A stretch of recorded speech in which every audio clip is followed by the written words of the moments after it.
Hey everyone, I sincerely appreciate your support. If you enjoy my audiobooks, I would be truly grateful if you could subscribe to the channel. And if you'd like to support even further, you're welcome to become a Patreon member, where you can access audiobooks of novels as long as they are freely available on the internet. Your kindness and support mean so much. Thank you. Shen Ge. Deng Yuqi caught the blood leather pouch Shen Ge threw to her. She knew he still had the teleportation device he'd taken from you. While pursuing a fleeing enemy is often unwise, and eliminating the mastermind behind the capital's supernatural disaster was crucial, Deng Yuqi believed the lives of their team members were more important. Moreover, teleporting directly into enemy territory, if Shen Ge died at the hands of the 12 branches, it would be a massive loss for their branch, the entire Special Measures Department, and the nation. But it was too late for Deng Yuqi to stop him. Shen Ge and the four-armed, eight-limbed creature vanished simultaneously in a flash of white light. Deng Yuqi opened the blood leather backpack Shen Ge had thrown her. Inside was a woman's head wreathed in red aberration mist. It was common knowledge that aberration energy was black. This red aberration energy was unknown, whether it was a higher form or something unique to these humanoid aberrations of the 12 branches. Either way, the value of this head was self-evident. Deng Yuqi, familiar with Shen Ge's character, understood he wanted to eliminate the root of the problem, preventing the 12 branches from targeting him from the shadows again. After all, Shen Ge wasn't alone anymore. Boom! Boom! At that moment, the comprehensive building collapsed further. Soon, piles of bricks were pushed up from below as a massive red aberration emerged. If Shen Ge had been there, he would have recognized it as the aberration that had devoured the Chong aberrations in the containment area. Deng Yuqi had no time to overthink. She quickly stored the blood leather backpack, slung it over her shoulder, and prepared for battle. With only District 5 left unsealed in the capital, they couldn't let these aberrations break out, or all their previous efforts would be wasted.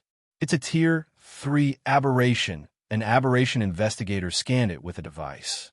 Seeing its powerful aberration energy, his face paled. Before he finished speaking, a figure charged forward with a Zamato, horse-chopping saber. Old Fong rushed in with his saber, his ferocity leaving the two young investigators following him speechless. Are the old-timers always this fierce? A Tier 3 aberration, and he just charges right in? Not far away, more aberrations were emerging from underground beneath the ruins of the comprehensive building. While Old Fong and the two others held off the Tier 3 aberration, Deng Yuqi rushed forward to block the two newly unearthed aberrations. Just then, more aberration investigators broke through the aberration space and entered the central area. Seeing Old Fong and the others locked in a difficult battle, they ignored their injuries and immediately joined the fight. The 7-member elite squad now had 5 members successfully at headquarters. Each averaged 4 pieces of aberration energy equipment, more than enough to handle Tier 1 and 2 aberrations. The thorny problem was the Tier 3 aberration, also one of the main aberrations sustaining this aberration space. As everyone battled the aberrations, a dazzling white flash erupted from a silver metal device, roughly 3 meters in diameter, inside a haunted house at the distant Green Lake Wetland Park. A thick layer of rotting flesh covered the top of the silver device, emitting dense black mist. With a white flash, the flesh sizzled with electrical sparks, and the aberration energy dissipated rapidly. As the white light faded, the figure of the four-armed, eight-limbed creature appeared at the center of the device. Leader! Leader! Several people dressed in 12 branches attire emerged from the side.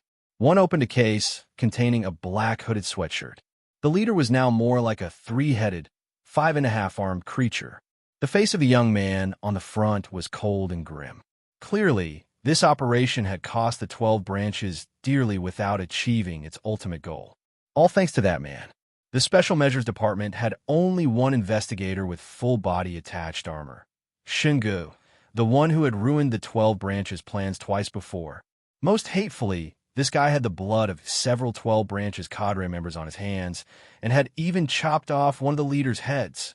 The two middle-aged heads on the leader's left and right slowly shrunk, eventually turning into two red pustules on the sides of his neck. Simultaneously, the blood hands on his left and right sides retracted into his body, leaving only the two normal arms at his shoulders, which slowly lost their reddish hue, returning to a normal skin tone. The leader reached out, took the clothes from the case, and put them on. After donning the hood, the red character, Z, on it was particularly conspicuous. "Any news from Een, Mao, or you?" the leader asked. The 12 branches were led by 12 cadres: Z, Zhou, Een, Mao, Chun, Si, Wu, Wei, Shun, Yu, Su, Hai. This operation was led by the leader himself, assisted by 5 other cadres, and, in other words, this operation mobilized all available 12 branches cadres. "Boss, I'm here." A figure wearing a hood with the character Mao embroidered on it stepped forward. "What's the situation?" The leader looked at Mao.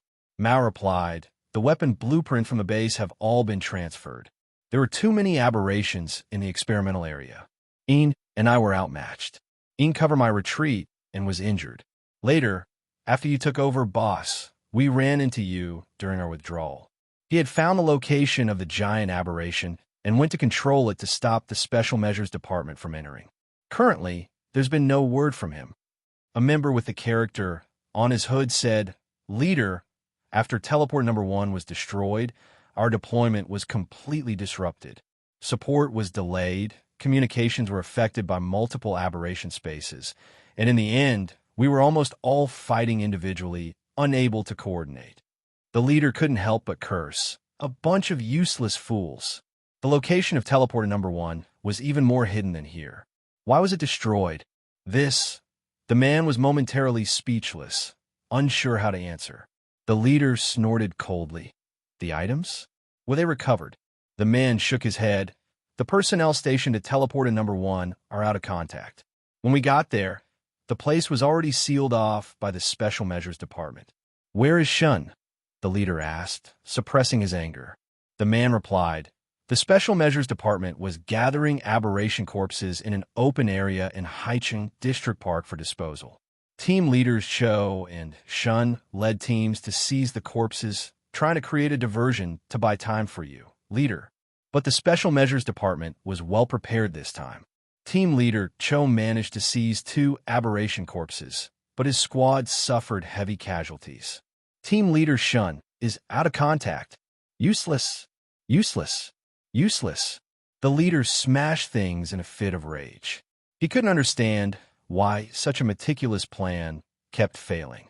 He had thought this operation would cripple the Special Measures Department, allowing them to obtain the research reports and weapon blueprints. Instead, they fell into the enemy's trap, losing half their cadres. In severely injured, Yu and Shun out of contact, plus Su, who was killed earlier by Shen Ge, the 12 branches had lost a quarter of its leadership. Apart from a few weapon blueprints, none of the original objectives were achieved. In fact, the losses were even greater. To ensure the success of the capital disaster plan, the 12 branches had also sent other cadres to attack other branches of the Special Measures Department. In the assault on the Yinzhou branch, not only was one cadre seriously injured, but a damaged teleporter was also taken by the Yinzhou branch. The leader wondered if the Special Measures Department had intentionally used the capital disaster to counter the 12 branches, setting a trap to wipe them out in one fell swoop. He had many speculations, but he would never guess that the ultimate failure was due to luck. The destruction of teleporter number 1 was entirely due to Shen Ge's sudden whim. His original goal was just to give the 12 branches a little scare, but the color was too strong, directly blowing up the teleporter. Losing the primary teleporter meant 12 branches members trapped in the sealed zone couldn't withdraw, completely disrupting the plan. Shen Ge's accidental actions created this situation, ironically giving the Special Measures Department an opportunity to perform well, allowing the headquarters investigators to fight effectively. The out-of-contact was dealt with by Shen Ge, and the headquarters team took out another Shun. Although the 12 branches failed to get the Haya Research Institute data, suffering a major loss, the impact of the capital's supernatural disaster was far from over. A huge mess was left for the Special Measures Department to clean up. Supernatural incidents probably couldn't be suppressed any longer. The leader was considering whether to manipulate the exposure of aberrations when he suddenly felt an icy cold sensation on his neck. Whip! The next second, a jet of blood sprayed from the leader's neck, as if an invisible, sharp blade had slit his throat. The force didn't stop after cutting a gash in the leader's neck. Instead, it struck the same spot several more times, deepening the wound. Leader! Leader! The change happened too fast. The surrounding 12 branches members never dreamed their leader, who was just reprimanding them, would suddenly have his throat slit. No, it wasn't just a slit throat. Only when the leader's head rolled gurgling to the ground did they realize he had been decapitated. Simultaneously with the decapitation, 2 black aberration energy bullets shot from the leader's vest, piercing his heart and also penetrating the bodies of several people standing in front of him. This invisible enemy put everyone on high alert. As the leader's decapitated body fell, Mao took out a remote control and decisively shouted, "Retreat." Then, as Mao pressed the remote, the silver teleportation device beeped and flashed red, as if initiating a self-destruct sequence. The invisible enemy was, of course, Shen Ge. The moment he and the leader pressed the teleport button simultaneously, he immediately activated the unseen plus silent dual attributes. Everyone only saw a dazzling white flash, mistakenly attributing it to the leader's bulky figure, not noticing it was 2 flashes. Shen Ge, playing it safe, used collapse to burrow underground immediately upon arrival. After confirming the leader hadn't noticed him, he emerged from a corner. Now, the surprised ones weren't just the 12 branches members. Shen Ge was equally shocked because after decapitating the 12 branches leader, he didn't receive a system notification for the kill. In other words, this guy might still be alive. This was Shen Ge's second time decapitating the leader. He had guessed that these 3-headed, 6-armed, or 4-headed, 8-armed types from the 12 branches wouldn't die easily without having all their heads chopped off. So, during the sneak attack, besides using the butcher knife to decapitate, he also used the aberration-hunting revolver to attack the heart. TC still not dead. With no prompt from the system, Shen Ge cursed inwardly and decided to deliver one final blow. Mao had activated the teleporter's self-destruct system. Shen Ge decided to help him. He silently injected fragmentation grenades and shrapnel, tore open the bag containing Sue's head, and rolled the head, explosives and Molotov cocktails all over the place. Shen Ge picked up the head, pulled the pin on a fragmentation grenade, threw it, then used collapse on the wall to escape the haunted house. The explosion of the fragmentation grenade instantly detonated the other explosives and Molotov cocktails. The 12 branches members trying to flee the corridor didn't know that fragmentation grenades had been thrown there earlier. Bang, bang, bang. With a series of explosions, the haunted house was instantly blown to rubble. Host's plan was ingenious and brilliant, setting a trap to kill a Tier 2 aberration. Attribute: 2 heads for arms. Reward: system points x 100. Random F grade supply x1. Host's strategy was flawless, setting a trap to kill a Tier 2 aberration. Attribute: 2 heads for arms. Reward: system points x 100. Random F grade supply x1. Extract rewards. Several prompts appeared in a row, but notably absent were notifications for the 3-headed, 6-armed Mao or the 4-headed, 8-armed Z. Clearly, these 2 were still alive. TCH, the 4-headed, 8-armed guy is down to 2 heads and 5 arms now, and he still won't die. His vitality is ridiculously tenacious. Just as Shen Ge was considering another way to finish the job, the roar of helicopters sounded in the distance. 6 black, armed helicopters in a sky full of drones, a dark mass, flew towards the haunted house. Headquarters, having received intel earlier about the 12 branches teleporter location at Green Lake Wetland Park, had dispatched troops to surround the area. However, Green Lake Wetland Park was twice the size of Haicheng Park, making a thorough search impossible in a short time. Thus, headquarters ordered troops to seal the periphery, sending in drones and soldiers for a carpet search. The drones picked up the explosion at the haunted house and immediately coordinated with the Air Force to seal the area first. Seeing the armed helicopters approach, Shen Ge deactivated Unseen plus Silent, retracted his armor, putting Little 7 on alert mode. He walked out from behind a shed, holding a head in each hand and raising his Special Measures Department ID with the other. The observers on the armed helicopters identified Shen Ge's ID. Drones surrounded him first, scanning his credentials. Headquarters, upon receiving the message, immediately established communication with Shen Ge via drone. Soon after, the rumble of tanks and armored vehicles could be heard approaching. Upon learning that headquarters had already sent people to Green Lake Wetland Park, Shen Ge, exercising the authority of an aberration investigator during operations to mobilize troops, ordered the tank and air units to surround the haunted house completely. He commanded an artillery barrage to flatten the haunted house first. Headquarters, informed that the 12 branches leader and numerous members were still hiding inside, immediately ordered the troops to cooperate with Shen Ge's operation. For a moment, Green Lake Wetland Park sounded like a holiday fireworks display as artillery fire rained down, instantly reducing the haunted house to rubble.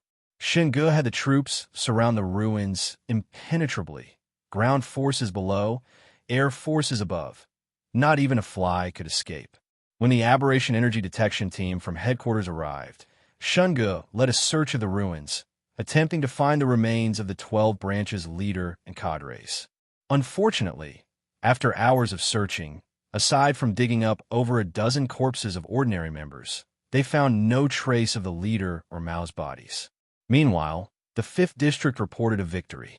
Thanks to the efforts of Deng Yuqi, Old Fong, and others, they successfully eliminated the red Tier 3 aberration, breaking the final aberration space. The blockade line advanced further. Investigators from various districts continued leading soldiers from the military, police, and special forces to search for and eliminate aberrations and the parasitized hiding in the buildings of Haicheng District.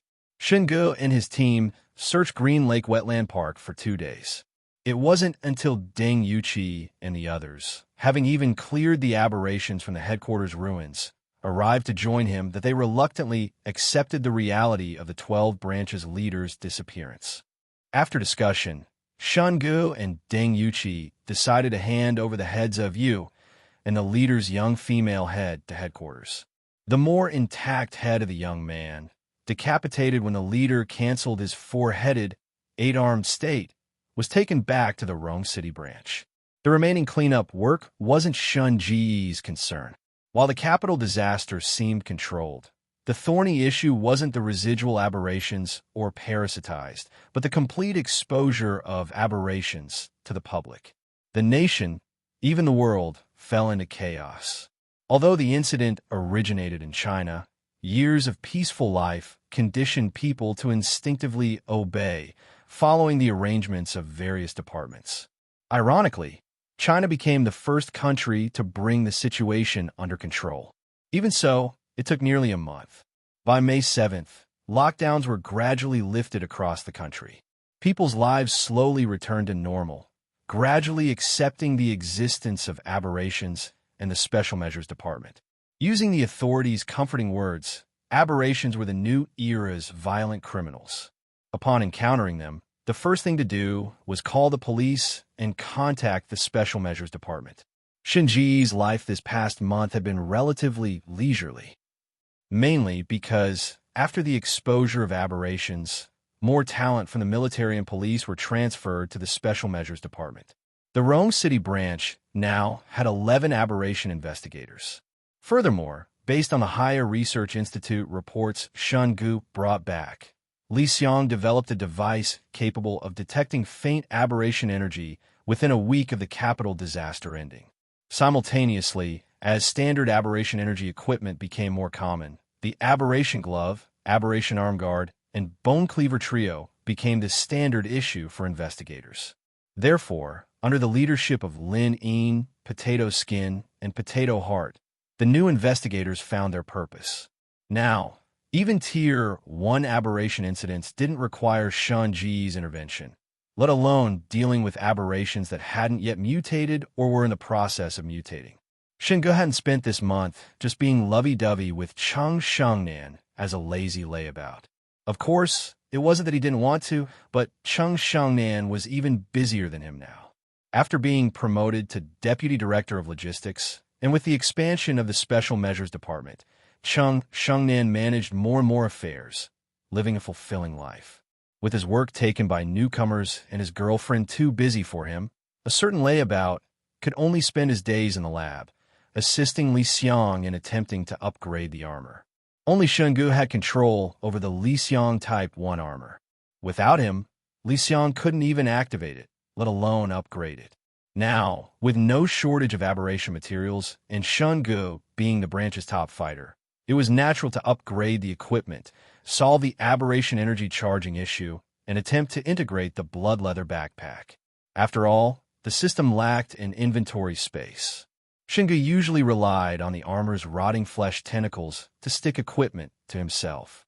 This was fine for things like the butcher knife, but for items like aberration energy canisters, mental apples, grenades, and Molotov cocktails, sticking them to his body could make him a target. While Shen Ge focused on upgrading equipment, Deng Yuqi investigated the Higher Research Institute. According to headquarters feedback, although the Second Research Institute was established years ago, affected by the sunken First Research Institute, that area developed an aberration space 2 years ago and was still under lockdown.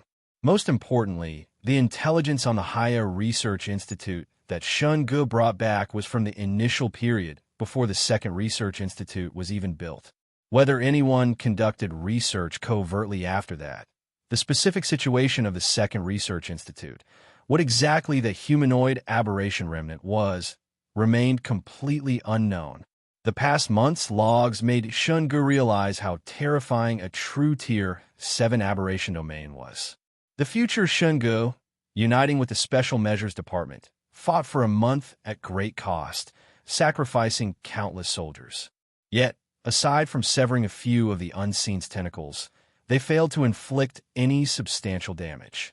Severing a few of the Unseen's tentacles was like plucking a few hairs from a person, painless and insignificant.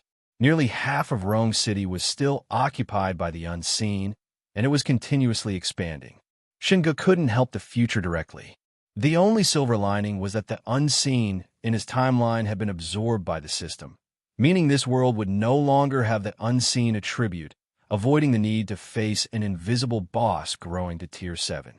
This solidified his resolve to strangle attribute aberrations in their cradle before they could grow stronger. Time flew by to May 17th. Early that morning, Shen Ge was awakened by a call from Li Xiang. Research on the 12 branches leader's head had made new progress. They might be able to use the red mist aberration energy to successfully upgrade the armor. Lately, the research department has seen quite a few changes. Since Li Xiang became the head of research, Deng Yuqi has assigned quite a few newcomers to his team. Li Xiang's lab has also been moved from Lab 3 to the largest, Lab 1. Since he's handling so many responsibilities, Deng Yuqi even assigned Lab 2 to him as well. When Shen Ge arrived at Lab 2, he found 13 people, including Li Xiang and his assistants, crowded inside, gathered around a 2-meter-tall cylindrical glass incubation tank. After changing into the lab's specialized protective suit, Shen Ge walked in and took a closer look. The group was studying a head floating inside the tank. It was none other than the head of the 12 branches leader. The young man's head Shen Ge had decapitated during the leader's normal state. The severed neck of the head was now covered with a layer of crimson, mist-like, anomalous energy. Its eyes were open, but only the whites were visible, no pupils, giving it an eerie, unsettling appearance. "What's going on? Has it come back to life?" Shen Ge asked from the back of the crowd.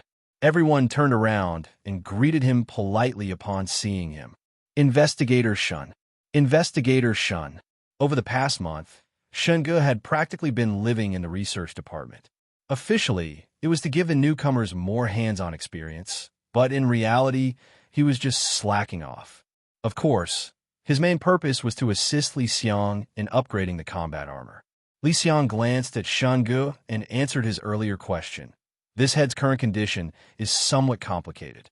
Biologically, it's not only alive, but also an independent entity, an independent being that doesn't need the rest of its body, just this head. We've dissected and examined it multiple times.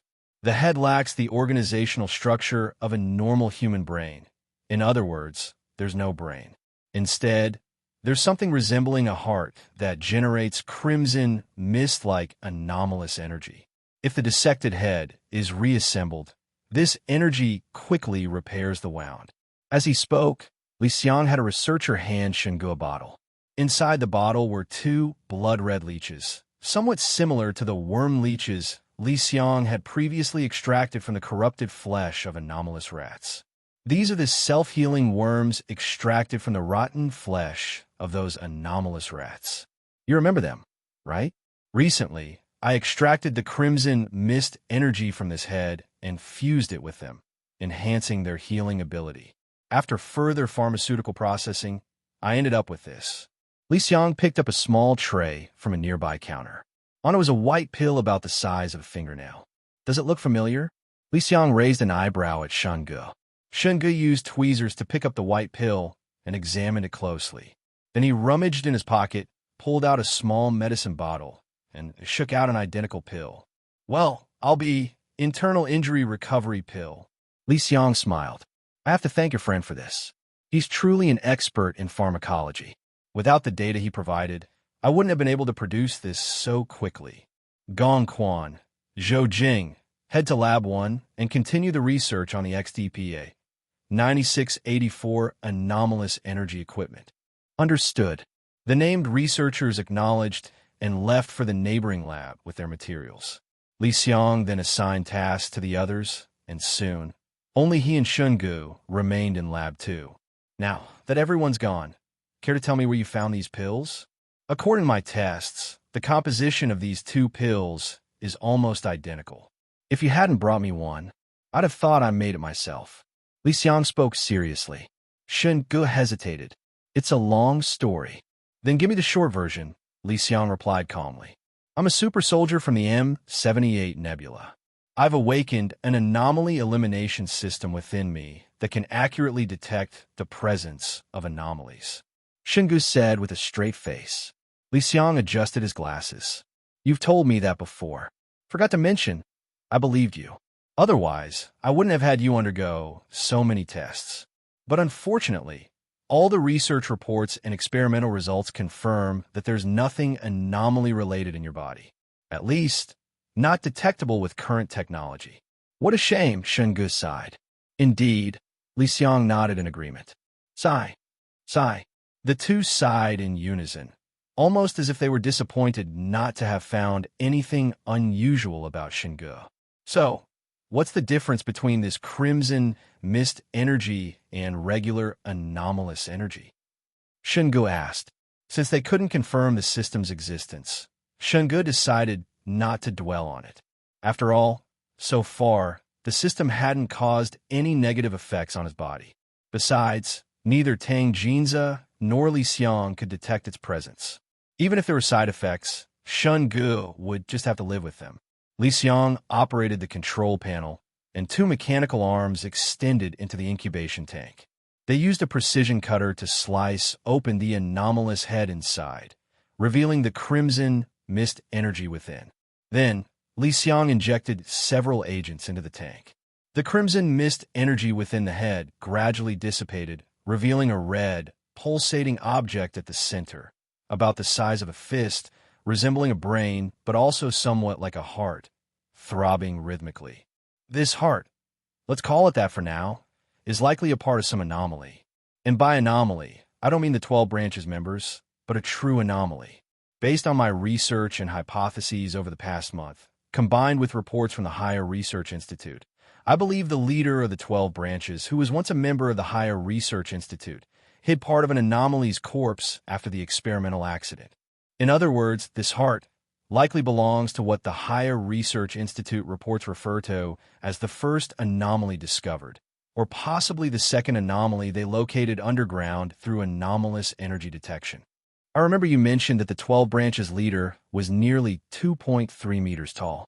It's highly unusual for a researcher to be that tall under normal circumstances.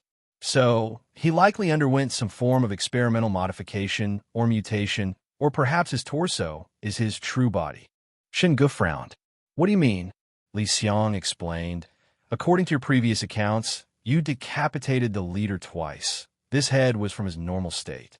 Aside from a few exceptional creatures, most beings die when decapitated. Unless, of course, the head isn't really a head, but something like a gecko's tail. You also mentioned that during combat, the 12 branches leader prioritized protecting his body over his head and limbs, even at the cost of not using crimson mist energy to shield them. So, I've been wondering, what if his body is just a shell or a piece of anomalous energy equipment? What if he's hiding inside this equipment, controlling the body, while the head, hands, and feet are all part of the equipment? Shen Ge thought for a moment and raised a question. Assuming your hypothesis is correct, what about the other 12 branches members? I've fought several of their ranked members. Aside from growing extra heads or arms, they weren't all that different from normal people. Their heads, when dissected, didn't contain crimson mist energy, right? Li Xiang nodded. Correct. Headquarters has completed the dissection of you and found no crimson mist energy in him. However, according to the report, his human tissues and anomalous tissues were still separate. In other words, the human body still rejects anomalies. The anomalous tissues on you were also different from those of ordinary anomalies. After comparison, we found that they originated from the two heads you decapitated. After several days of video conferences with the team at headquarters researching the 12 branches, we reached a conclusion. The leader, using remnants of the progenitor anomaly, became the only known case of successful fusion with an anomaly, or perhaps he created a vessel.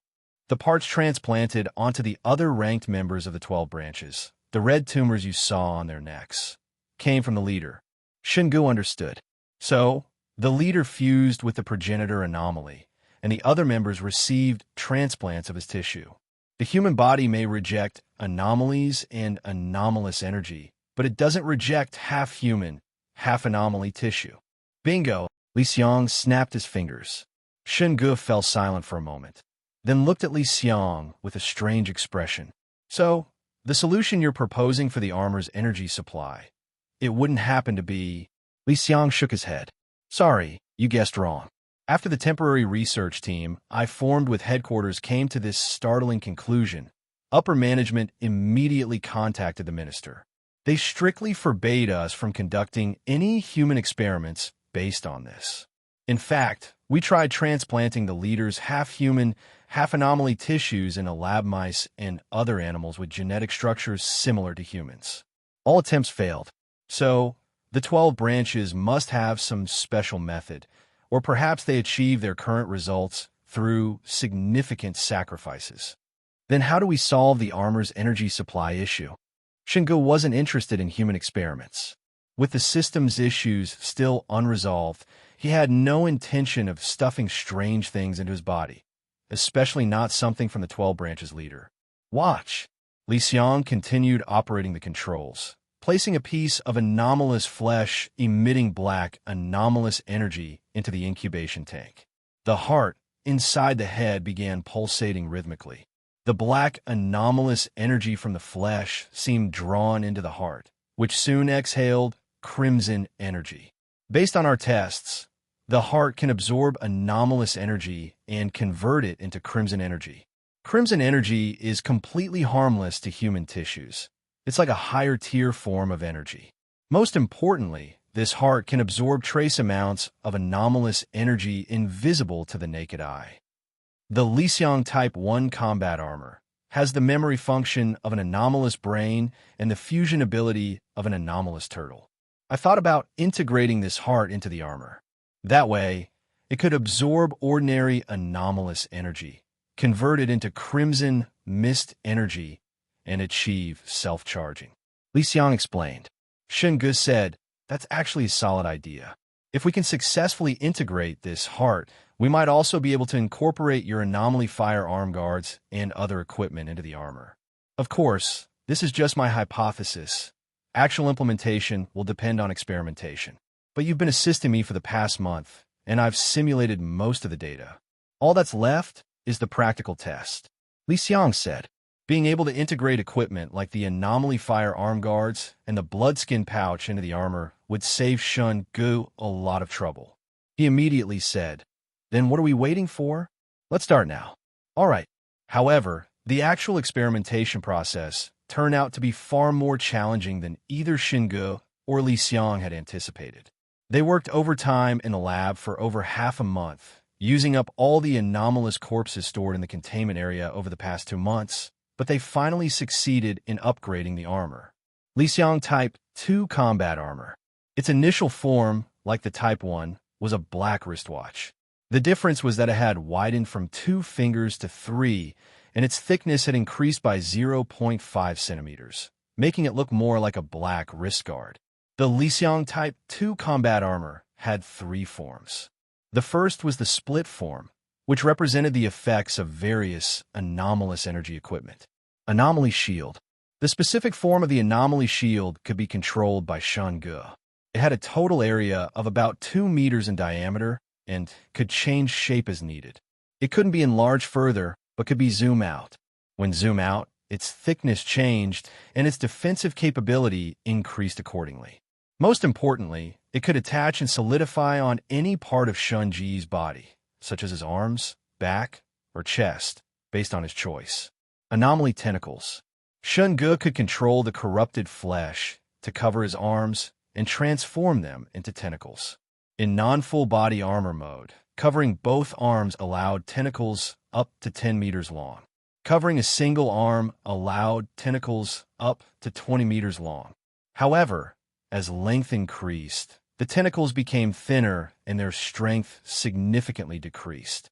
With Little Seven's control, a multi-tentacle state was possible, but length and thickness varied with quantity.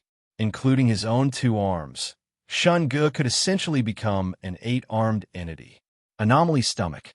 After the upgrade, the Anomaly Stomach could attach to both hands, effectively splitting into 2.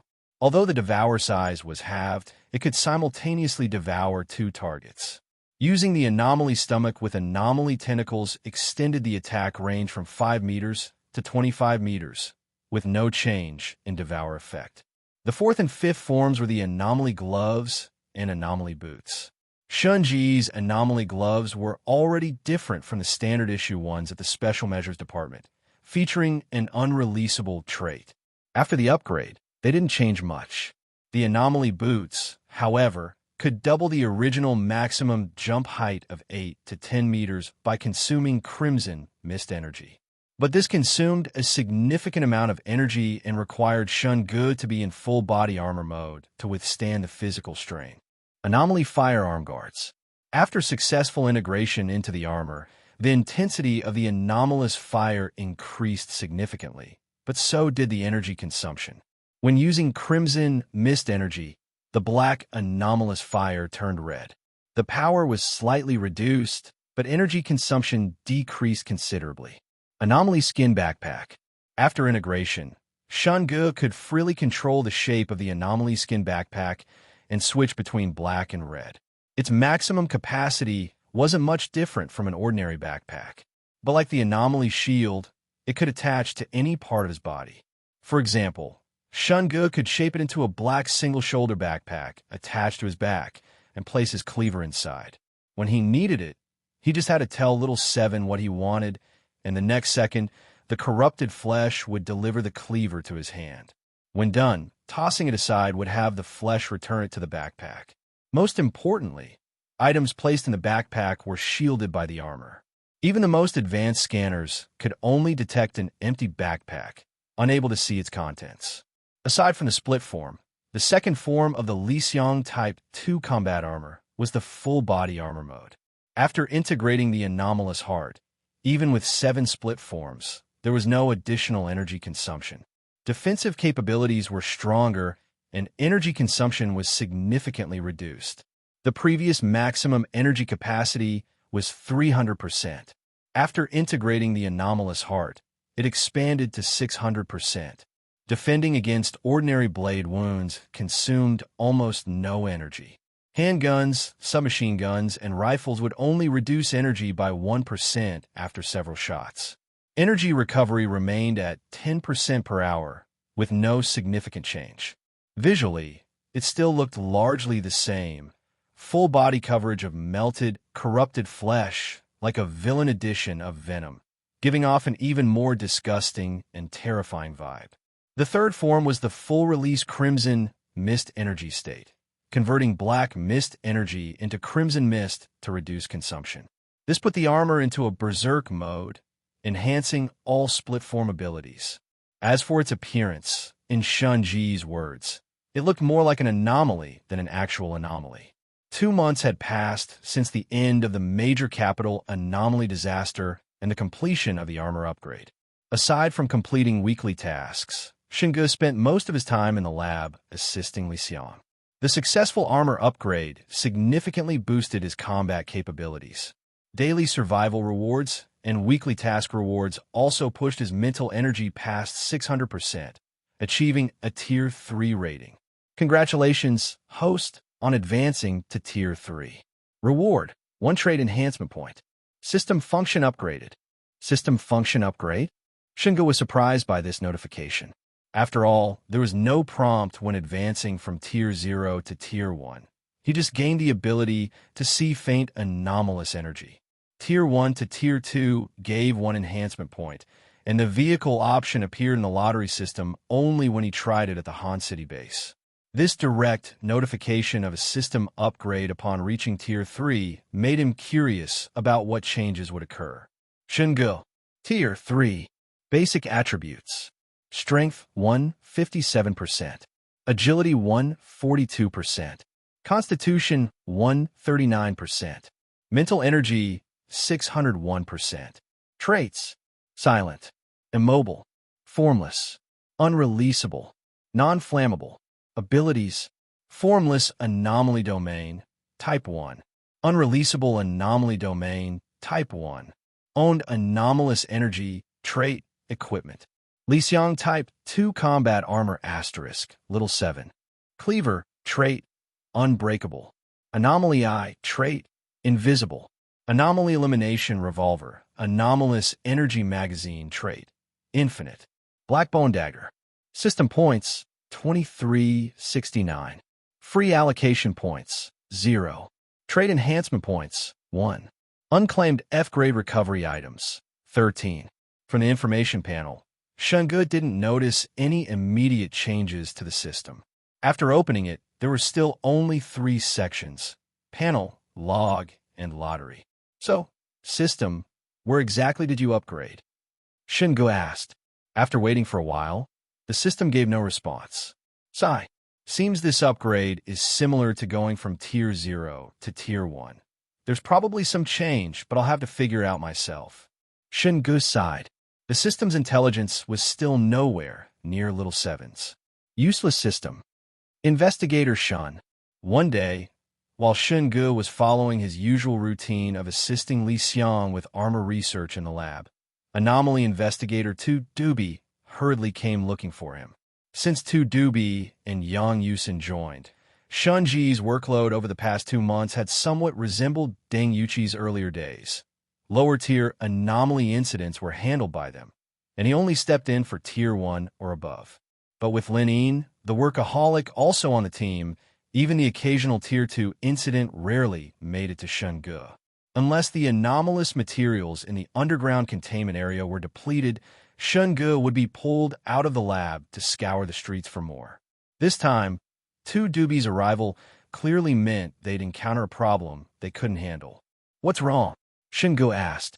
2 Dubi said with a grave expression. Captain Lin was investigating an anomaly incident and found members of the 12 branches. She tracked them to a high-end club at Shurian Bridge, but lost them. However, she detected an anomalous space there. Captain Lin is holding the position and asked you to check it out. She said the anomalous space seems artificially controlled. Deer Lake Water City, an upscale residential community built around an artificial lake.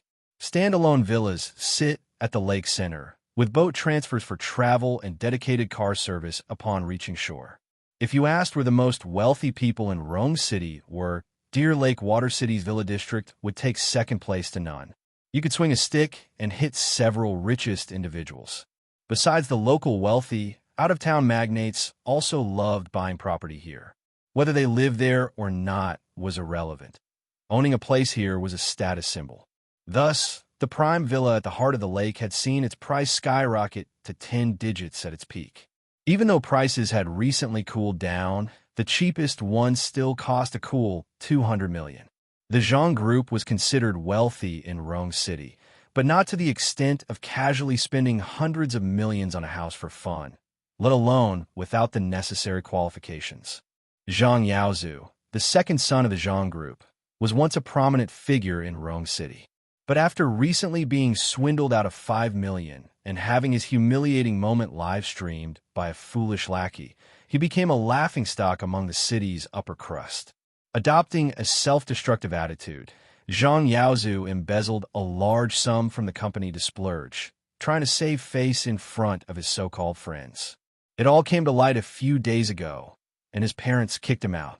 Left with only a few $100,000, Zhang Yaozu had no choice but to seek refuge with Liu Zongrui, the #1 heir in Rome City, scion of the wealthy Liu family. Liu Zongrui, wearing a bathrobe and holding the recently popular actress who had risen to fame through a hit drama, emerged from the bedroom. He glanced at Zhang Yaozu, who sat gloomily in the living room, smirked, picked up 2 glasses, and sat on the sofa opposite him, sliding one glass across. Zhang Yaozu caught the glass and looked at Liu Zongrui gratefully. "Brother Liu," I sigh. "Why sigh? Do you think Uncle Zhang will keep you out forever? Stay here for a few days until they cool down," Liu Zongrui said, tapping the table. The actress beside him quickly stood up to pour drink for both of them. Zhang Yaozu gulped down several mouthfuls of alcohol and sighed. "You know how my family is, Brother Liu. My parents only care about my older brother. I embezzled a few million, and they kicked me out. You too. Was it worth embezzling company funds for just a few million?" Liu Zongrui said disdainfully. Zhang Yaozu had no retort. A few million was just a couple of days' pocket money for Liu Zongrui, but for him, it was several months' worth. Seeing Zhang Yaozu drown his sorrows in alcohol, Liu Zongrui, remembering that Zhang was a competent lackey who had often done his dirty work, stood up and walked toward the bedroom. "Some new toys just arrived. Pretty interesting. Let me change, and I'll take you to see." New toys? Zhang Yaozu was puzzled. Liu Zongrui stood at the bedroom door, glanced back at Zhang Yaozu, and asked with a smile, "Eries, ever played with them?" Since the great capital Erie disaster, Erie incidents had been fully exposed to the public. Major cities worldwide were under lockdown, though China had managed the situation best. First-tier cities like Rome City were the first to reopen, and citizens' lives gradually returned to normal. A month ago, while driving home, Zhang Yaozu saw a residential area cordoned off, gunfire echoing from within, giving him the illusion of living in a certain city of freedom. Although news related to Eries was scarce, with some effort, one could find videos online posted by those who had experienced such events. Zhang Yaozu had come across a few himself. But these terrifying things, could they be played with? Liu Zongrui and the actress went into the bedroom to change clothes. The sound of rustling was soon accompanied by other noises, making Zhang Yaozu, waiting outside, even more depressed. After nearly half an hour, Liu Zongrui emerged with the flushed actress.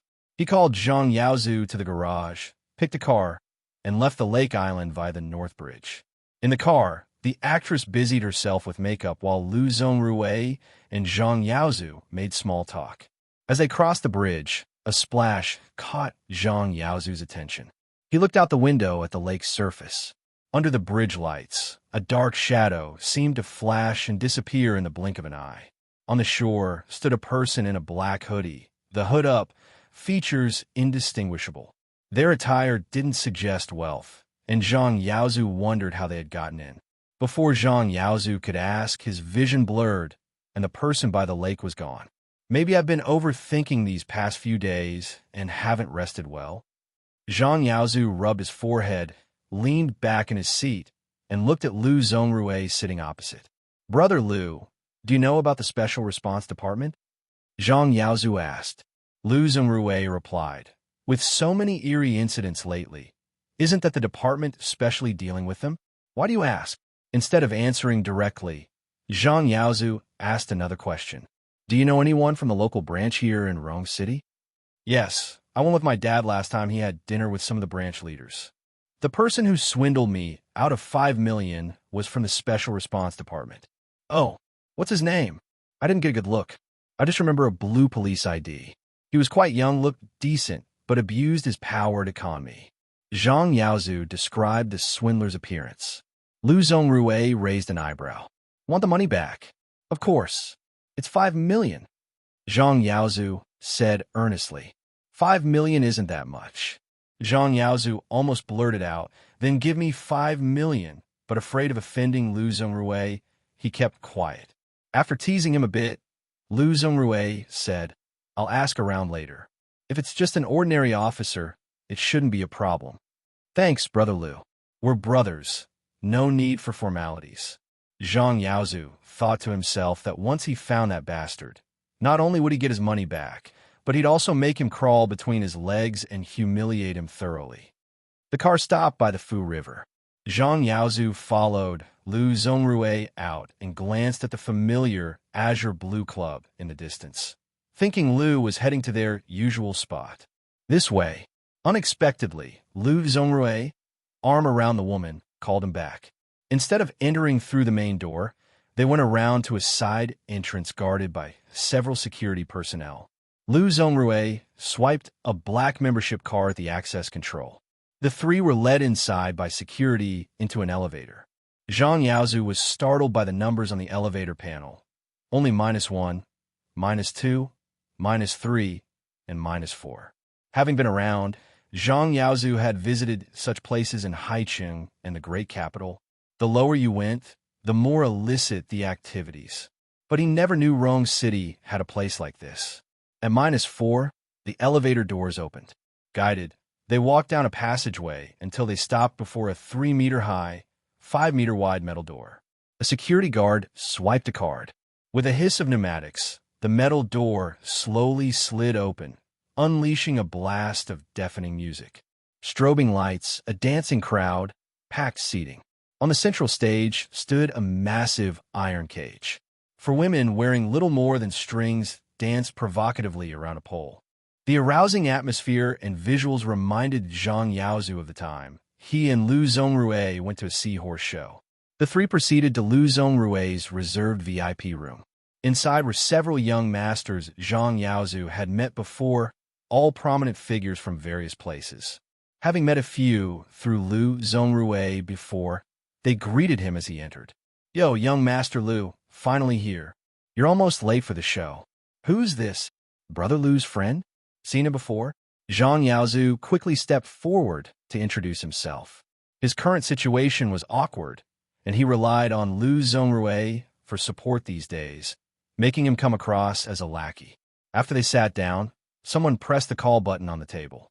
Soon, a manager brought in over a dozen hostesses of various types and specialties for Lu Zongrui and Zhang Yaozu to choose from.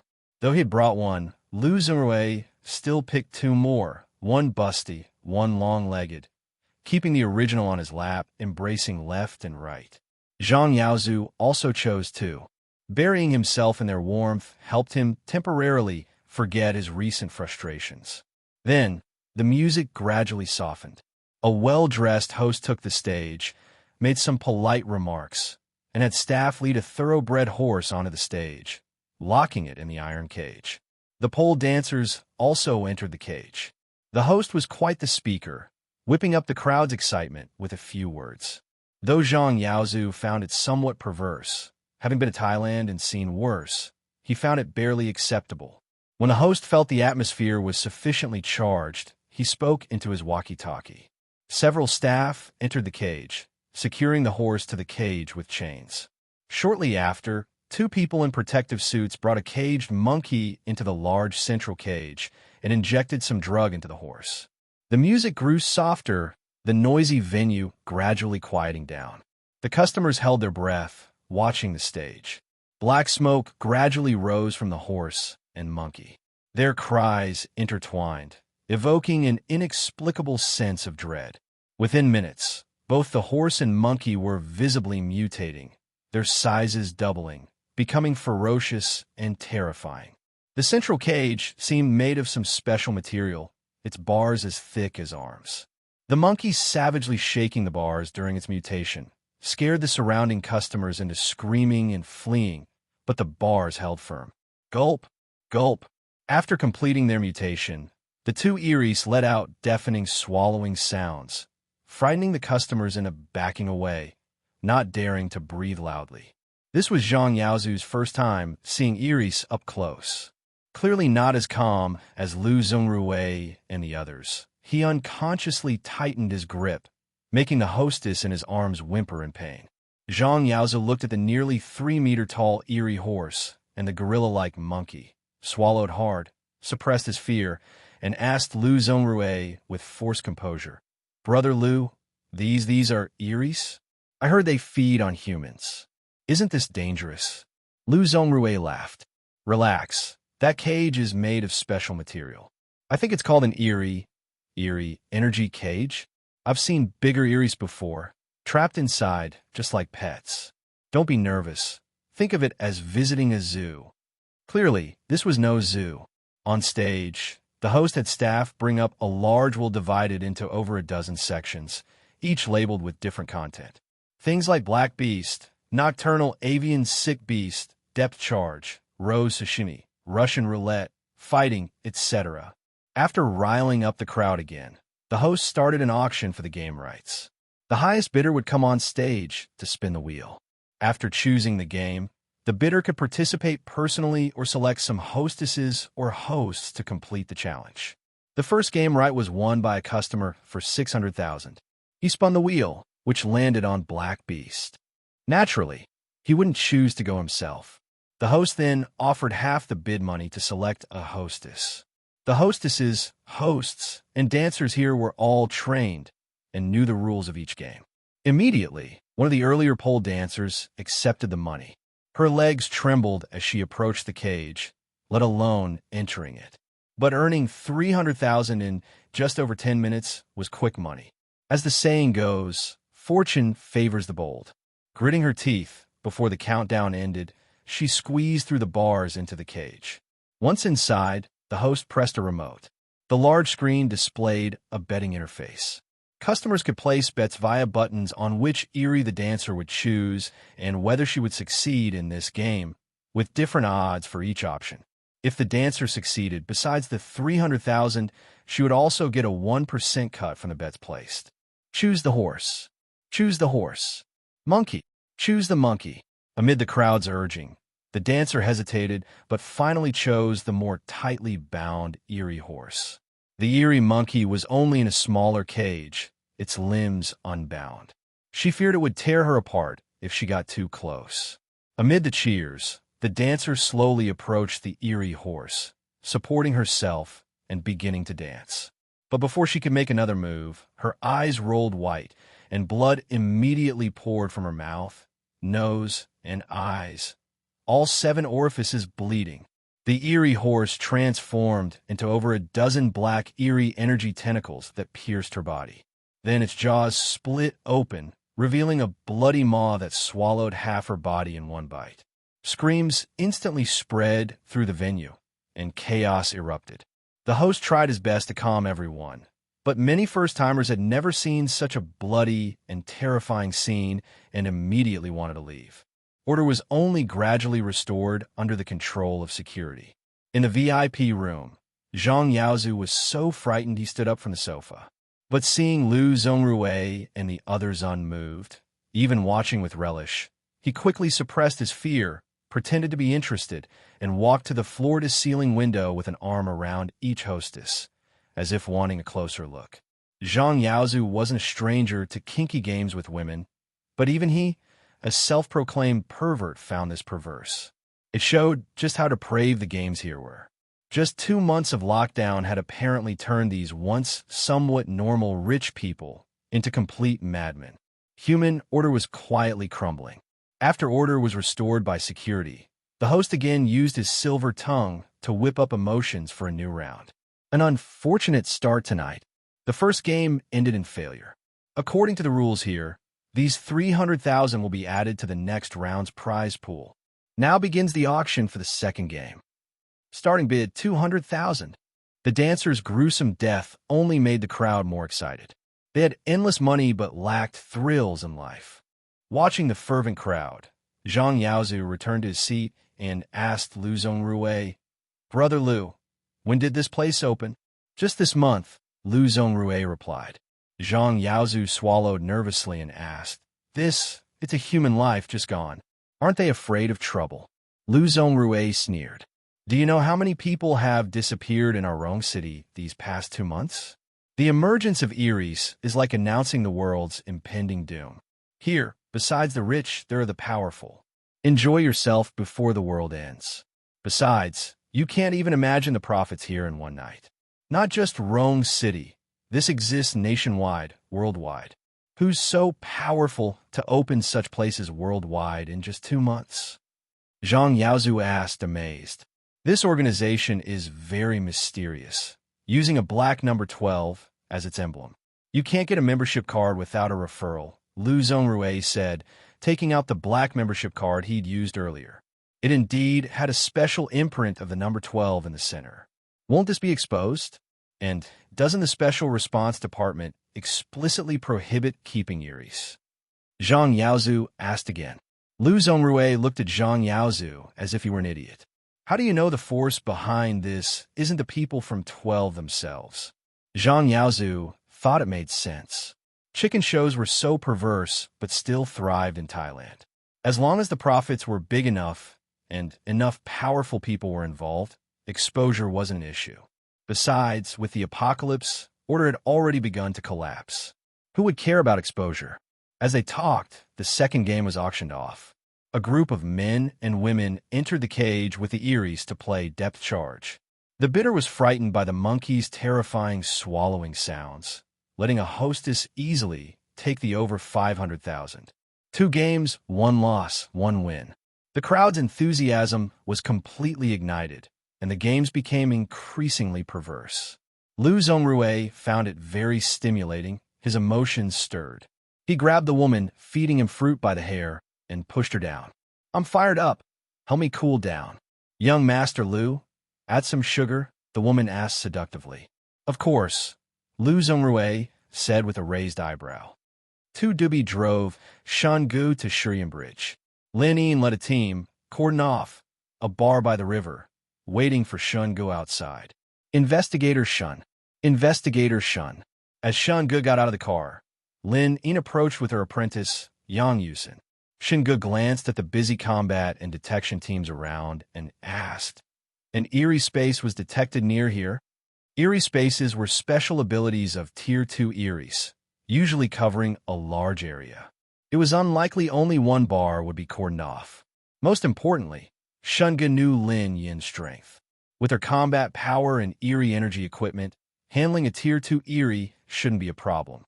His presence suggested an incident involving a Tier 2 or higher Erie. But the surrounding situation didn't seem like a Tier 3 Erie incident. "Come in and see for yourself," Lin Yin said, leading Shen Ge into the bar. The bar was small, about 10 square meters, a common riverside pub. Inside, it was dimly lit. Tables and chairs were overturned, bottles shattered everywhere. Under the lights, the crimson liquid could be wine or blood. On the counter, sofa, everywhere were chewed up, ragged corpses. Some organs were stuck to the walls, resembling a Saw movie set. Lin Yin said, "Over the past month, disappearances in Rome City have exceeded triple digits, mainly young men and women. Investigating, I found these people had all been to Shurian Bridge. I had Yang Yusin stake out the area.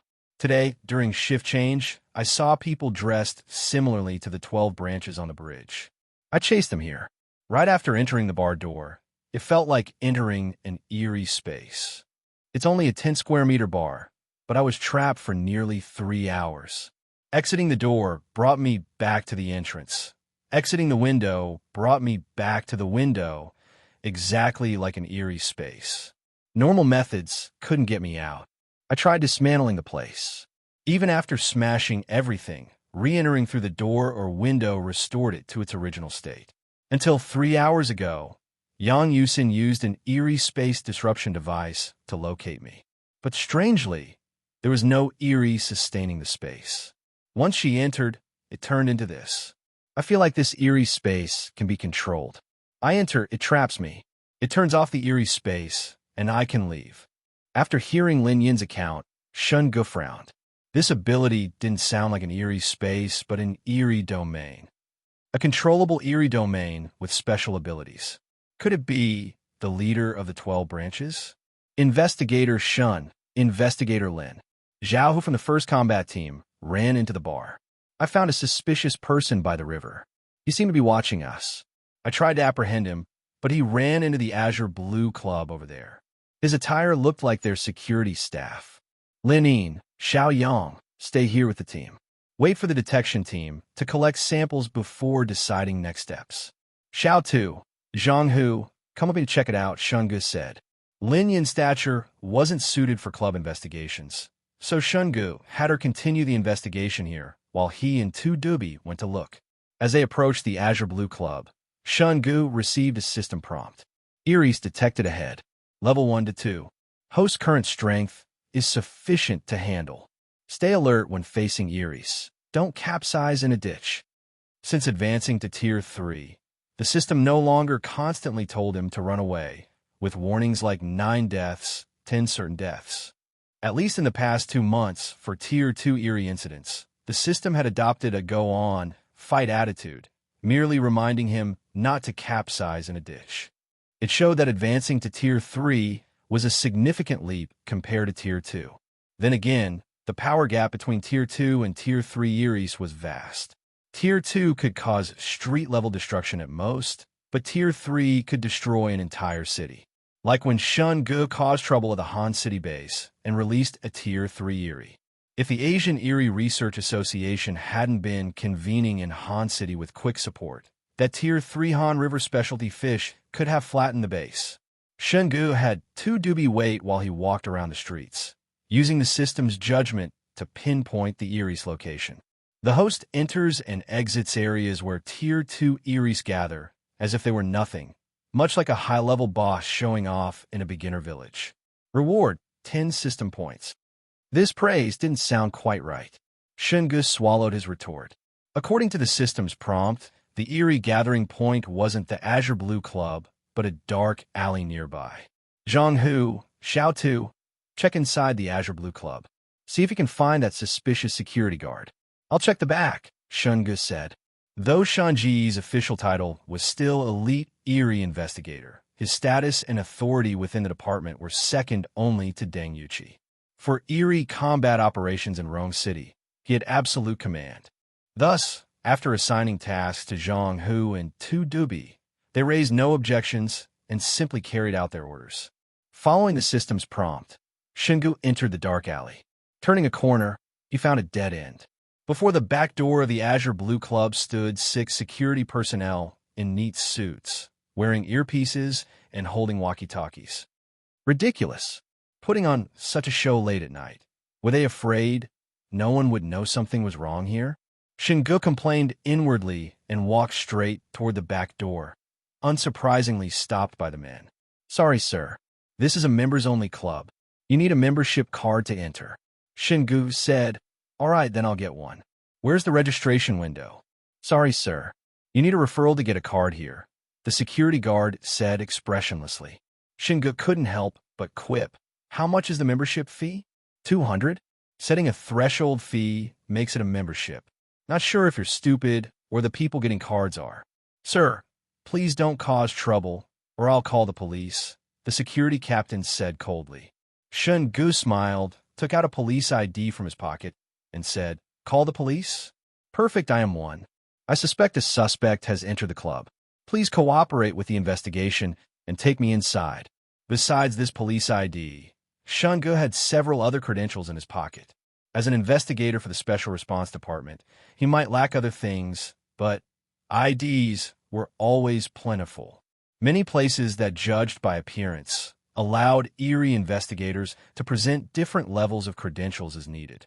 Now that eerie incidents were exposed, Shen Ge could directly show his Special Response Department ID, implying they knew something might be wrong here. Most importantly, aside from the system's reminder, there were no signs of an eerie incident here. The security guard checked Shen Ge's ID, nodded, and said, "In that case, Officer Shen, please follow me. I'll take you to see the person in charge here." "Okay."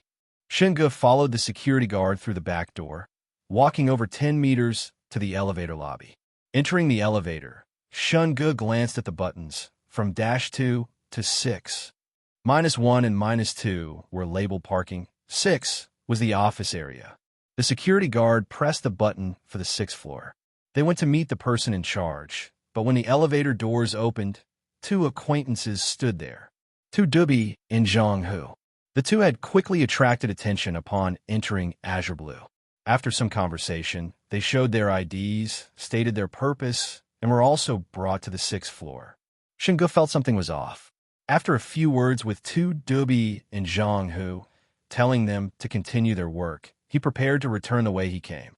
But as soon as he entered the elevator, the security guard who brought him up followed. "Officer Shen, I'll see you out." Shen Ge smiled. "Your business must be good, right? Even someone like me here to investigate gets the full escort service. Really attentive. It's our duty. I don't plan to leave. I want to check the underground parking." "Okay, -1 or -2? -2. Okay." The security guard accompanied Shen Ge to -2. Shen Ge looked at him and said, "I'll look around here. You could go attend to your duties." "Okay." The security guard nodded and walked away promptly. Shen Ge wandered the underground parking, finding it no different from a regular one aside from the numerous cameras. After some thought, he decided to check -1. But as he reached the elevator lobby and pressed the button, the doors opened to reveal the security guard already inside waiting. Shen Ge narrowed his eyes, then put on a smile. "So courteous, waiting again. Then to -1, please." "Thank you." "You're welcome." The security guard pressed the button for him. Another round yielded nothing. Returning to the elevator, the security guard was indeed waiting again. Shen Ge had him escort him out. Leaving the alley, Shen Ge waved goodbye with a smile like a regular, saying he'd definitely spend next time. Leaving the alley, Shen Ge wandered the surrounding streets, then entered a hot pot restaurant, went to the restroom, activated Invisible, and walked out, returning to Azure Blue's back door.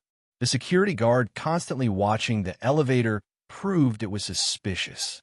Shen Ge walked to the elevator and directly used Collapse to enter it. Using Invisible to observe, he found nothing different from before. After a moment's thought, Shen Ge put on the eerie glove, no release, and used Collapse directly in the elevator. As he fell, the glove tightly gripped the steel cable. Looking down, Shen Ge immediately noticed something wrong. For just 2 underground parking levels, -1 and -2, the elevator shaft was unusually deep. With that, Shen Ge used the eerie glove to descend to the very bottom. Using Collapse again, he slipped unnoticed from the elevator shaft to the -4 floor. Exiting the elevator lobby, Shen Ge found a team of security guards at the door ahead. These guards were equipped not only with stun guns and batons, but also pistols. Firearms were prohibited in the country. These guards having guns was clearly problematic. Shen Ge activated Silent and swaggered past the crowd. Using Collapse, he passed through a door, walked down a dim passageway for dozens of meters, and reached a metal bulkhead door. On both sides, the security guards' equipment was even more sophisticated. My goodness, have I stumbled into Umbrella Corp? Shen Ge walked straight through the metal door. The moment he passed, frantic noise mixed with intense music exploded in his ears. Hearing the music and shouts, Shen Ge initially thought it was an ordinary hip bar, disco, or dance hall. But when his gaze fell on the iron cage at the center of the stage and the creatures inside, his expression darkened. 2 severed bodies were in the cage, meaning at least 2 lives had been lost here. Yet the people around showed no fear or panic. Instead, they were immersed in excitement, unrestrainedly venting their emotions. This was only 2 months after eerie incidents were exposed, and with the Special Response Department still in control. If they couldn't suppress it, and the world headed toward apocalypse, one could only imagine how human society would collapse. Shen Ge had thought the crumbling order in apocalyptic novels was just authors exaggerating, but the scene before him proved reality was more absurd than fiction. After watching one game, Shen Ge understood the situation here. He took photos as evidence, messaged Deng Yuqi, and told her to order an immediate lockdown of Azure Blue. Ladies and gentlemen, are you satisfied with tonight's show? We only hold 12 games per night. This is the 3rd from last. Please seize the opportunity. Don't miss this thrill that elevates your body and mind. The prize pool has accumulated 6.8 million, not including betting rewards. Hostesses and hosts wanting to earn money, seize the chance too. Now begins the auction for the 10th game. Starting bid 1 million. Amid the fervent roars and cheers, the 10th game was finally won by an obese middle-aged man for 3 million. He went on stage to spin the wheel, which landed on fighting. The host immediately explained the rules. For this game, we will provide specialized eerie energy equipment to deal with Eries. The participant can choose to release any Eries restraints. If you can defeat the Eerie in the cage, you claim the prize. Now place your bets.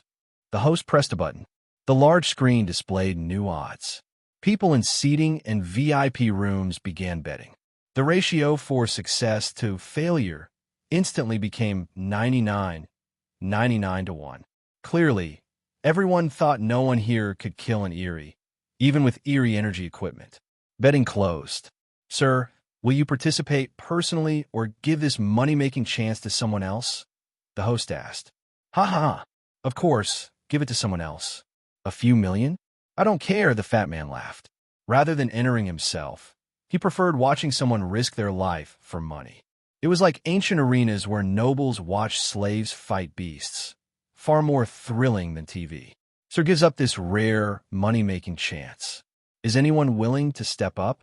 Defeat the Eerie, claim 6.8 million, plus a cut of 20 million from bets. The host quickly calculated the cut from success bets, trying to stimulate potential participants with money. Then, a staff member in protective suit brought a tray holding a meter-long bone spear. After presenting the Eerie energy equipment, the large screen displayed combat footage of the Eerie bone spear. In a video, a man in a black hoodie fought a nearly 2-meter-long Eerie black leopard in close combat with the bone spear. Finally, the bone spear pierced the leopard's head, nailing it to the wall. Our provided Eerie energy equipment guarantees 100% kill rate against Eries. Of course, the prerequisite is surviving the Erie's attack, the host said teasingly. This provoked laughter from the crowd. But even with video proof the bone spear could kill Eries, no one dared step forward. No one wants to earn easy money? Then let me try. Shen Ge's voice rang out from below. Shen Ge, hands in pockets, smiling, as calm as if on a stroll, stepped onto a sofa, jumped onto a table, walked along the seating platform, and reached the stage. Sir, may I ask your name? The host asked politely, clearly not expecting someone without a membership card. Shen Ge smiled. I never change my name. I sit without changing my surname. I am Zhao Xiaolong from Shijiazhuang. Mr. Zhao, pleased to meet you. How confident are you about this game? The host asked, following routine pre-game hype. 100%, Shen Ge said confidently. Booing instantly filled the venue. The host didn't expect this ordinary-looking man to be so confident. He laughed. Ha ha. Mr. Zhao is very confident. Which Eerie will you challenge? Both. One isn't enough, Shen Ge said. Silence fell. Those with short tempers started cursing. These were Eries. Even before mutation, dealing with a thoroughbred horse and a monkey was challenging for modern humans. Hey, handsome. Can you tone down the act? Yeah, showing off is one thing, but this is overkill. 1 against 2 Eries? You might as well commit suicide. I think he plans to use the bone spear for a self-stabbing performance. Ha ha ha. Shen Ge walked to the staff holding the bone spear, picked it up, and swung it a few times, whooshing through the air. All right, release them, Shen Ge said calmly, entering the cage and standing between the 2 Eries. The host confirmed repeatedly, Mr. Zhao, you really want to fight both Eries simultaneously? Hurry up, I'm pressed for time. Any slower, people will be coming down. The host spoke into his walkie-talkie. A group of fully armed staff surrounded the stage. If Shen Ge was killed, they would restrain the Eries again. Ready, begin. Click, click, click. With the host shout, metal clasps unlocked. The 2 restrained Eries broke free from their eerie energy chains. Gulp, gulp. Even without consciousness or anger from being bound, the 2 Eries wouldn't pass up the meal before them. After emitting deafening swallows, the eerie horse and monkey pounced on Shen Ge from left and right. Many in the audience screamed, sweating for Shen Ge. Some covered their eyes, expecting him to be torn apart and devoured any second. Thud, thud. The bone spear pierced the eerie horse's head first. Then, Shen Ge reversed his grip, nailing the horse's head to the ground. The eerie monkey closed in. Shen Ge raised his hand, his right arm transforming into a black, decaying tentacle that wrapped around the monkey and slammed it to the ground. Then, Shen Ge flipped his hand, producing a gleaming butcher knife. A few slashes decapitated the monkey. Then he finished off the horse. Host successfully killed Tier 1 Erie. Reward, 50 system points. Host successfully killed Tier 1 Erie. Reward, 50 system points. The venue fell into dead silence, even breathing audible. By the 10th game, only 2 had survived the previous 9 rounds, with over a dozen dead. Besides the 2 severed bodies in the cage, the rest were swallowed whole, leaving no remains. Everyone present knew how terrifying these Eries were. But just now, this man easily dealt with 2 terrifying Eries with just a kitchen knife. Who was this guy? This was even more eerie than the Eries themselves. As everyone was stunned, in the VIP room, Zhang Yaozu stared incredulously at the man on stage. After a long pause, he pointed at Shen Ge and exclaimed urgently, "It's him. Brother Liu, it's him. He's the officer from the Special Response Department who swindled me out of 5 million. What? Liu Zhongrui stood up in surprise, accidentally throwing off the hostess serving him. The next second, Liu Zhongrui collapsed onto the sofa in pain. Damn, too excited, almost got bitten off. But how could he not be shocked? Someone from the Special Response Department had infiltrated here. Didn't that mean this place was exposed? Shen Ge's gaze swept over to Liu Zhongrui's face. A faint, indifferent smile appeared on his own as he exchanged a few polite words, though inwardly, he was filled with disdain. What league do you think you're in? Daring to play games with 2 heads and 4 arms? Are you tired of living, or is your family too large? However, Shen Ge was somewhat puzzled. If Liu Zhongrui was connected to the 12 branches, he would certainly know about Shen Ge's reputation. So what was the point of actively seeking him out now? A Hongmin banquet? But at the Hongmin banquet, it was Xiang Yu who brought his entire family to host a feast and invite guests. This guy, though, was like Liu Bang bringing a group of civil officials and then inviting Xiang Yu to sit right next to him. Since when do hunters cheat by dragging the boss right into the middle of the support team? Of course, complaints in the heart. People like Liu Zhongrui were the type who were hell-bent on throwing their lives away. The kind Shen Ge couldn't even be bothered to pull back from the brink. Most importantly, even though Liu Zhongrui had practically shoved his face right up in Shen Ge's business, the system still hadn't given any indication of a threat. That suggested his ex-heads and ex-arms situation probably wasn't a significant threat yet. Then again, there was always the possibility that the system was glitching again. The system malfunctioned every now and then, and Shen Ge was used to it by now. But he hadn't consumed any traits recently, and it had been several days since he advanced to Tier 3. It shouldn't be acting up right now. Mr. Shen, let me pour you a drink. Just then, Two pale, voluptuous forms swayed into Shen Ge's field of vision, abruptly cutting off his train of thought. Shen Ge frowned slightly and turned to look at the hostess who had leaned in close. The slit in her dress ran nearly up to her waist, and with her deliberately suggestive posture, she put her long, pale legs on full display. They're pale, all right. A shame they're not particularly long or attractive. Seeing that Shen Ge wasn't responding, Lu Zongrui shot a meaningful glance, and the two women nearest to Shen Ge immediately positioned themselves on either side of him. Soft music began to play as the song and dance troupe on stage started their performance. No wonder everyone enjoyed these kinds of establishments. In an atmosphere like this, anyone with slightly weaker self-control might find themselves losing composure on the spot. Lu Zongrui raised his glass first, addressing Shen Ge with polite, small talk.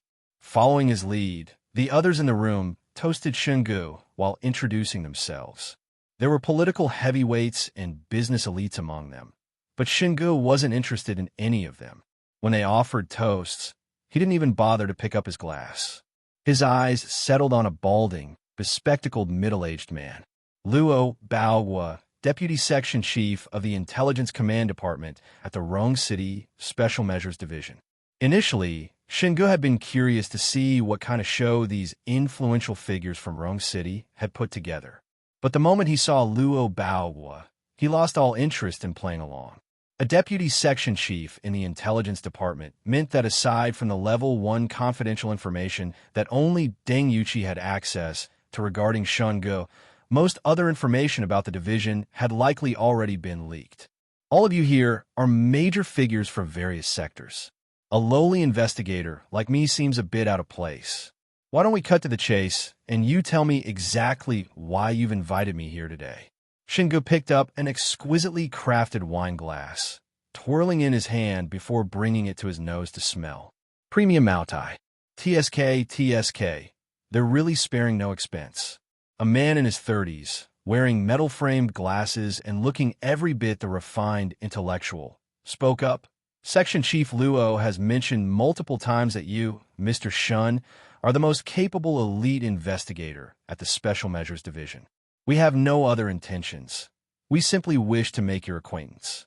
You can rest assured that whatever is discussed today will remain strictly among those present here. Nothing leaves this room. Shen Ge recalled that this man had introduced himself earlier as a senior lawyer from Rongan Law Firm. As the most renowned law firm in Rong City, the fact that he could sit at the same table as these people spoke volumes about his influence. Shen Ge shot a glance at Luo Baohua and said with a smile, Section Chief Luo, as the Deputy Section Chief of the Intelligence Department at the Rong City Special Measures Division, just how much information passes through your hands daily? If I remember correctly, your department was still working on information security protocols just last week. It seems you were so busy training your subordinates that you forgot to brush up on your own skills. TSK. No wonder you've been stuck with that deputy title for almost 5 years now. The moment these words left Shen Ge's mouth, Luo Baohua's expression shifted dramatically. This wasn't just adding insult to injury. It was digging up a grave and whipping the corpse. Luo Baohua had been transferred from headquarters 5 years ago as a deputy section chief.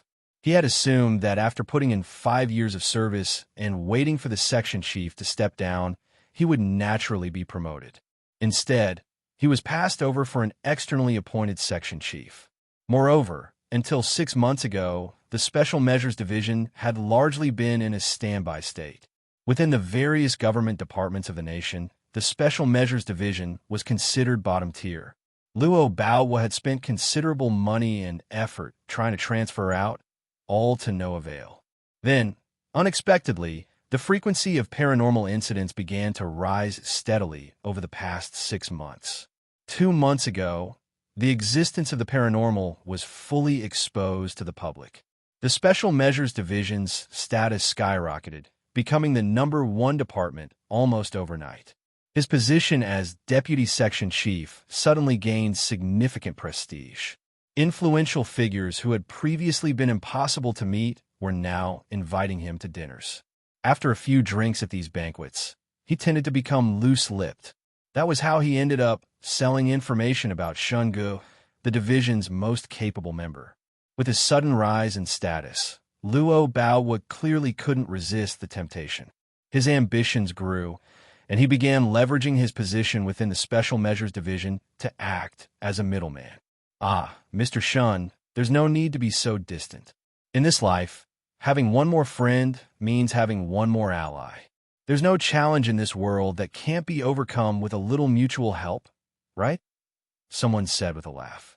As soon as these words were spoken, others quickly chimed in with sayings like at home, rely on family, abroad, rely on friends, and society is a melting pot. No one can succeed alone. In essence, they wanted Shen Ge to join their big family.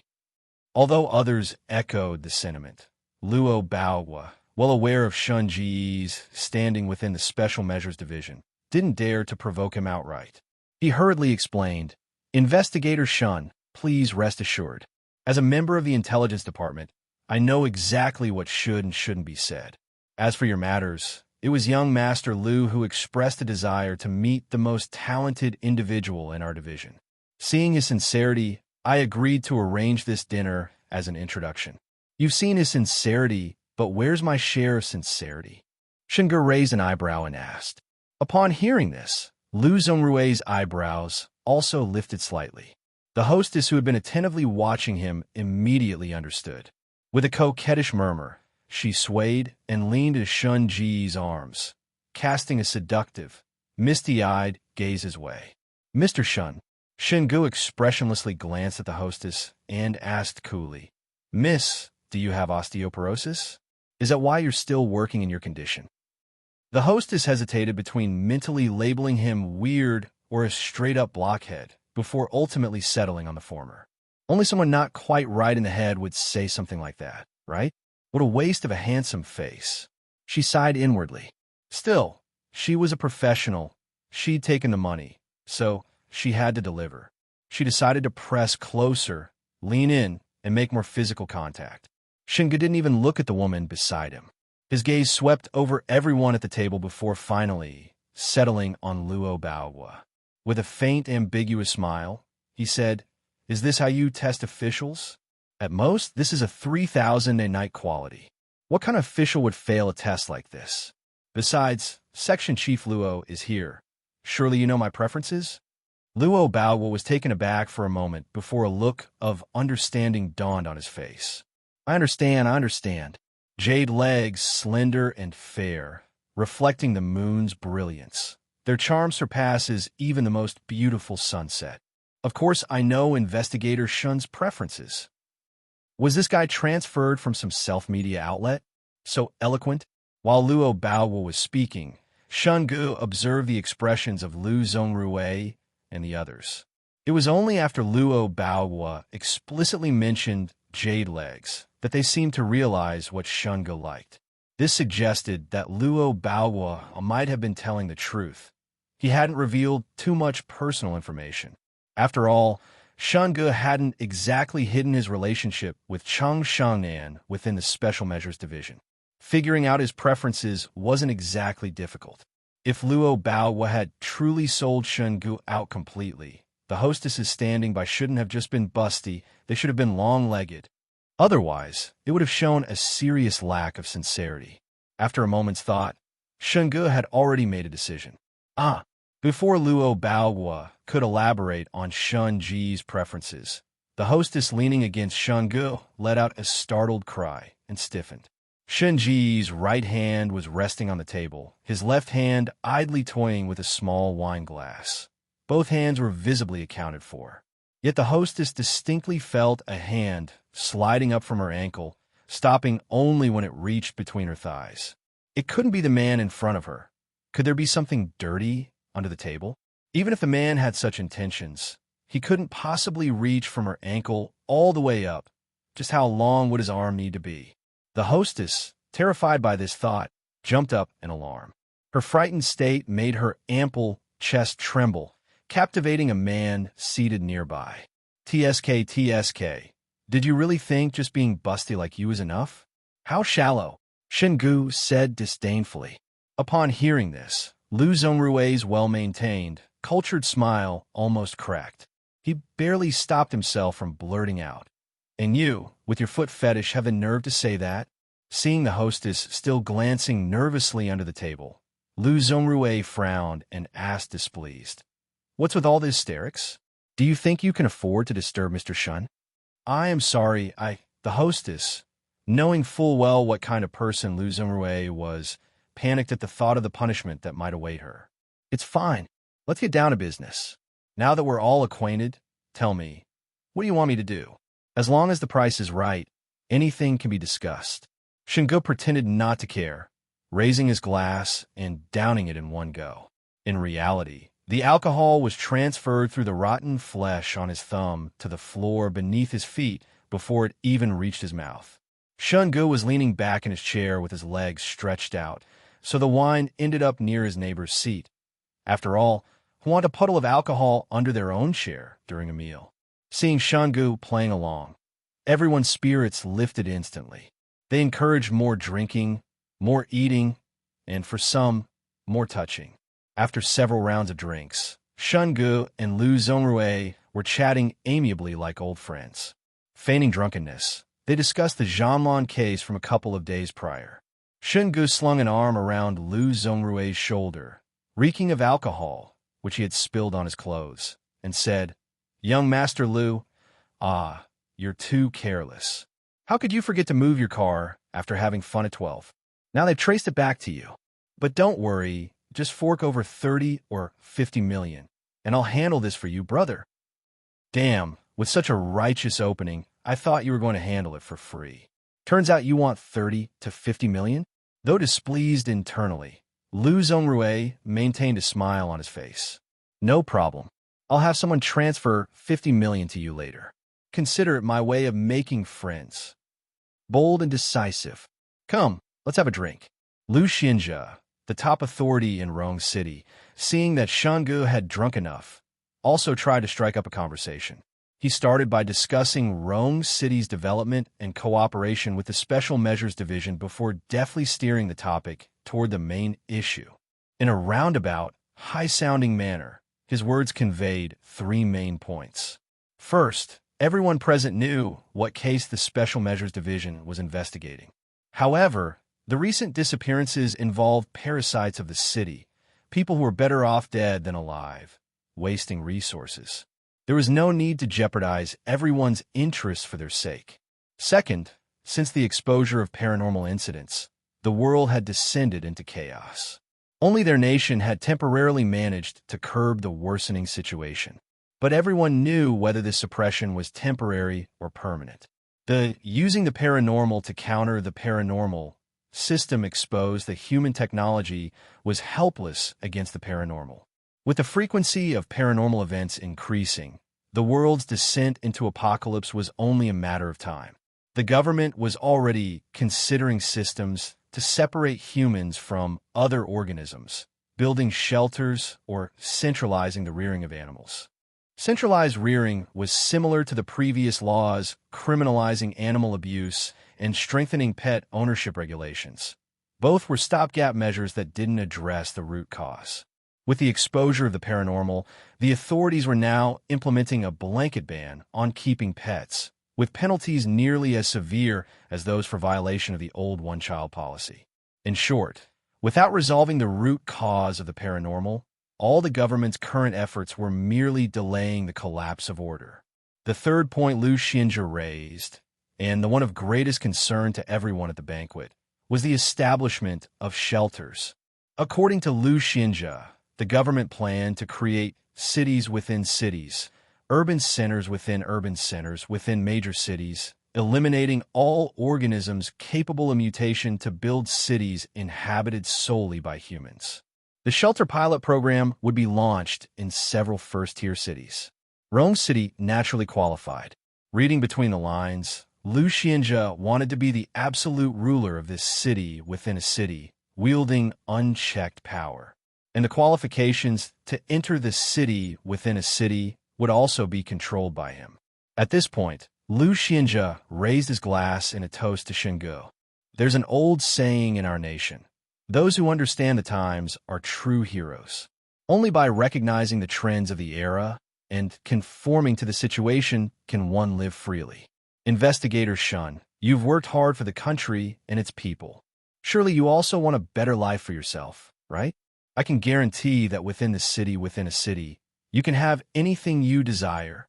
Power, money, women. Everything will be at your fingertips. Inspired by Lu Xinji's words, the others raised their glasses, their emotions stirred.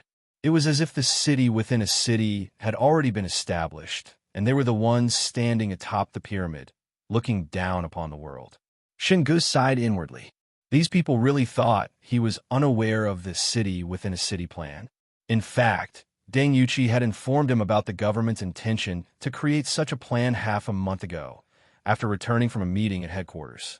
The Special Measures Division was now the nation's #1 department. Deng Yuqi's status and authority in reality already surpassed that of Lu Xinjie, the top leader. It was precisely because Lu Xinjie realized this that he wanted to win over Deng Yuqi's right-hand man first. But despite all his calculations, he never expected that the city within a city plan, just discussed at the meeting, would be vetoed by headquarters that very afternoon. Without the Special Measures Division's approval, even if every other department agreed, it would be useless. After all, these shelters were meant to protect against the paranormal. Who could guarantee that paranormal incidents would absolutely not occur within them? If they did occur, the Special Measures Division would ultimately be responsible for handling them. The reason for the Special Measures Division's firm veto was simple. First, the paranormal situation hadn't deteriorated to that extent yet. Second, the establishment of cities within cities would inevitably trigger class conflict. Most importantly, in previous years, other countries, jealous of their nation's progress, had secretly engaged in numerous divisive tactics. Having worked hard to overcome those obstacles, the government wasn't about to create new divisions themselves. However, while some were wholeheartedly dedicated to the nation and its people, others, like Lu Xinjie, ultimately succumbed to the temptations of power and money. They began scheming to push forward their local emperor plans. And to build a city within a city, money was essential. When money was involved, it was inevitable to cross paths with families like the Lius. With the 12 branches pulling strings behind the scenes, 12 was successfully established.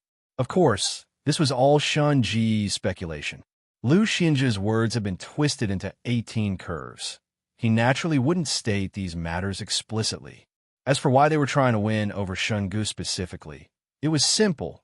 The incident with Zhang Yaozhou led Lu Zongrui to mistakenly believe that Shen Ge was also fond of money. Coupled with his willingness to stand up for a woman, liking money and women made him easy to manipulate. Lu Zongrui had even prepared several backup plans. But before he could even finish deploying his tactics of coercion and temptation, Shen Ge had already nodded along, playing his part perfectly. Soon, a notification of a bank transfer appeared on Shen Ge's phone. 50 million. He, in turn, was very cooperative in sharing secrets about the Special Measures Division. Though just how much of it was true and how much was false, even Deputy Section Chief Luo Baogua couldn't be sure. The meal was extremely harmonious. Shen Ge was plied with alcohol until he was utterly drunk and was helped to a luxurious hotel suite by two beautiful, long-legged women. "Mr. Shun, would you like to take a bath first, or rest directly?" one of them asked. Shen Ge raised an eyebrow and asked with a smile, "How do you usually play?" "However Mr. Shun wants to play, of course," the two women said in unison, their seductive gazes seemingly capable of melting Shen Ge. Shen Ge smiled, turned to the taller woman on his left, and said, "Kneel down and tie up your hair." Mr. Shun, you're so naughty. But I like naughty men." The woman giggled coquettishly, obediently kneeling down.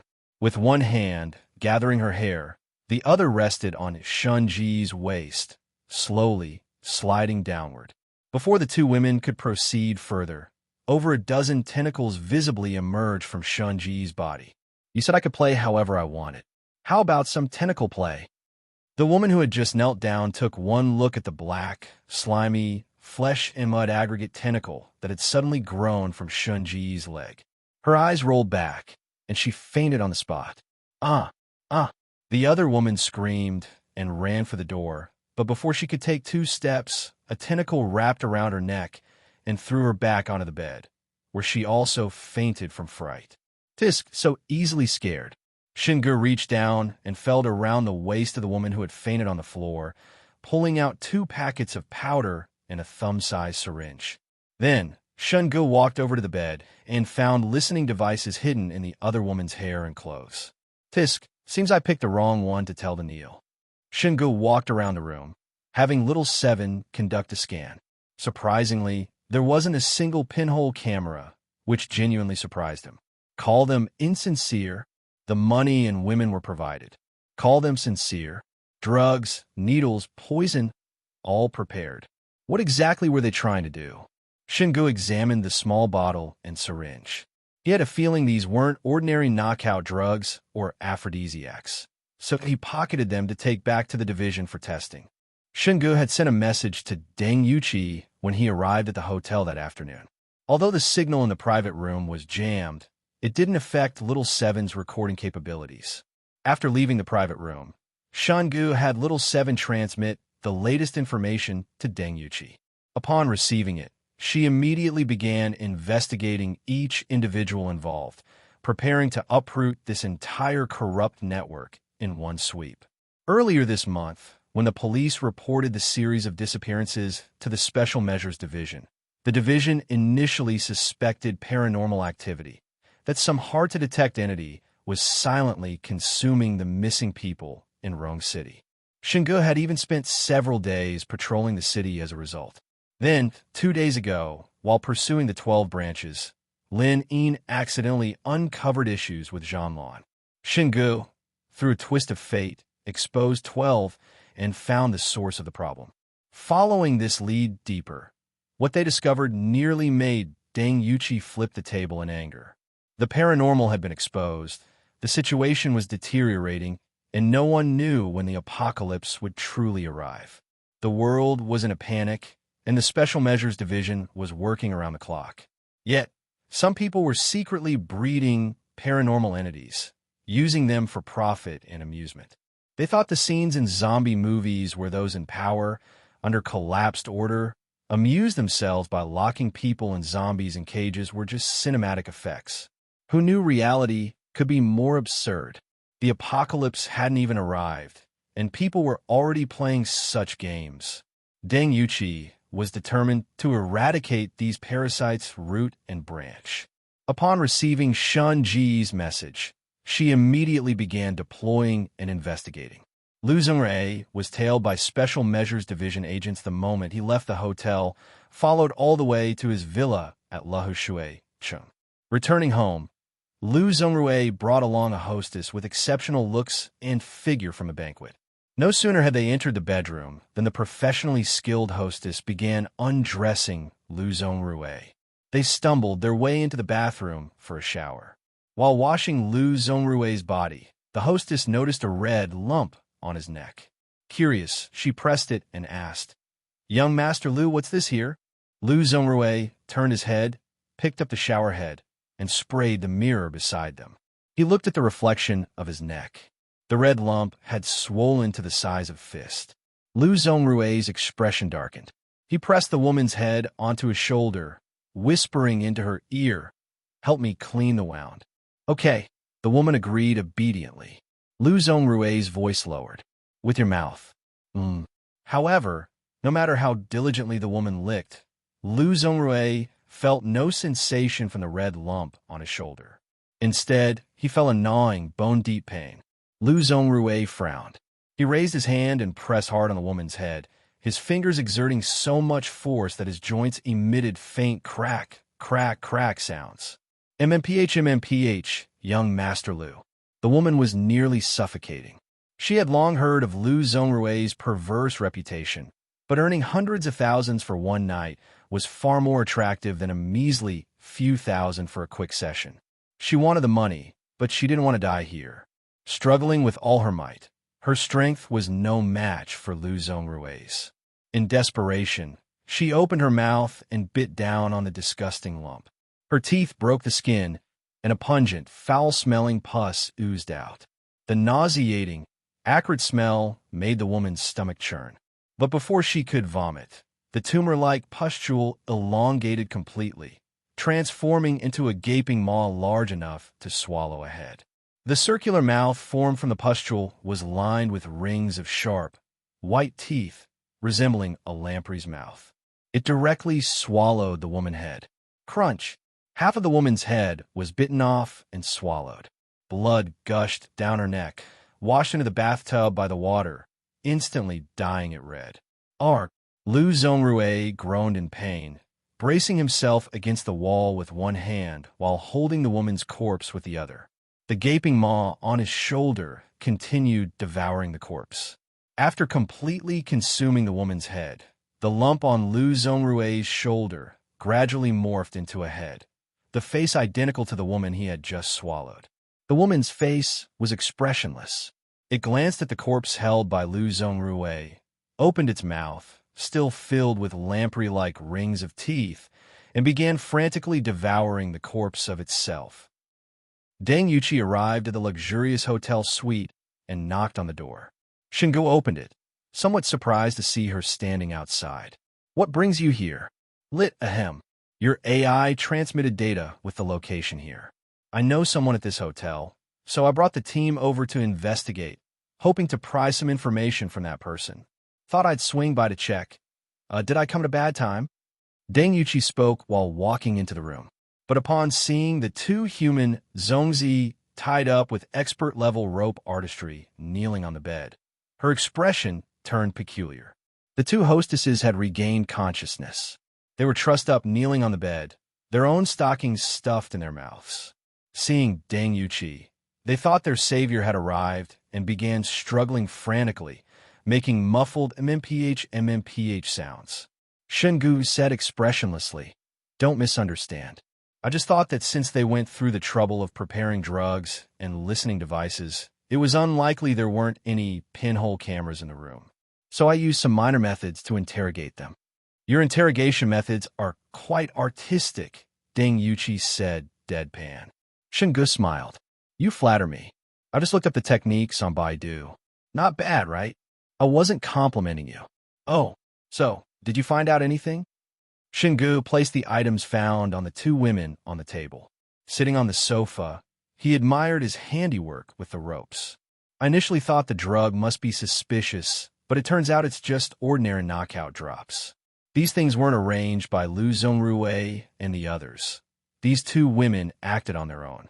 Probably thought they could score a big payout from a high-profile figure like me by recording something compromising." Deng Yuqi glanced at the two women on the bed, catching a faint whiff of urine. Looking at the skirts beneath them, it was clear they had genuinely been scared witless.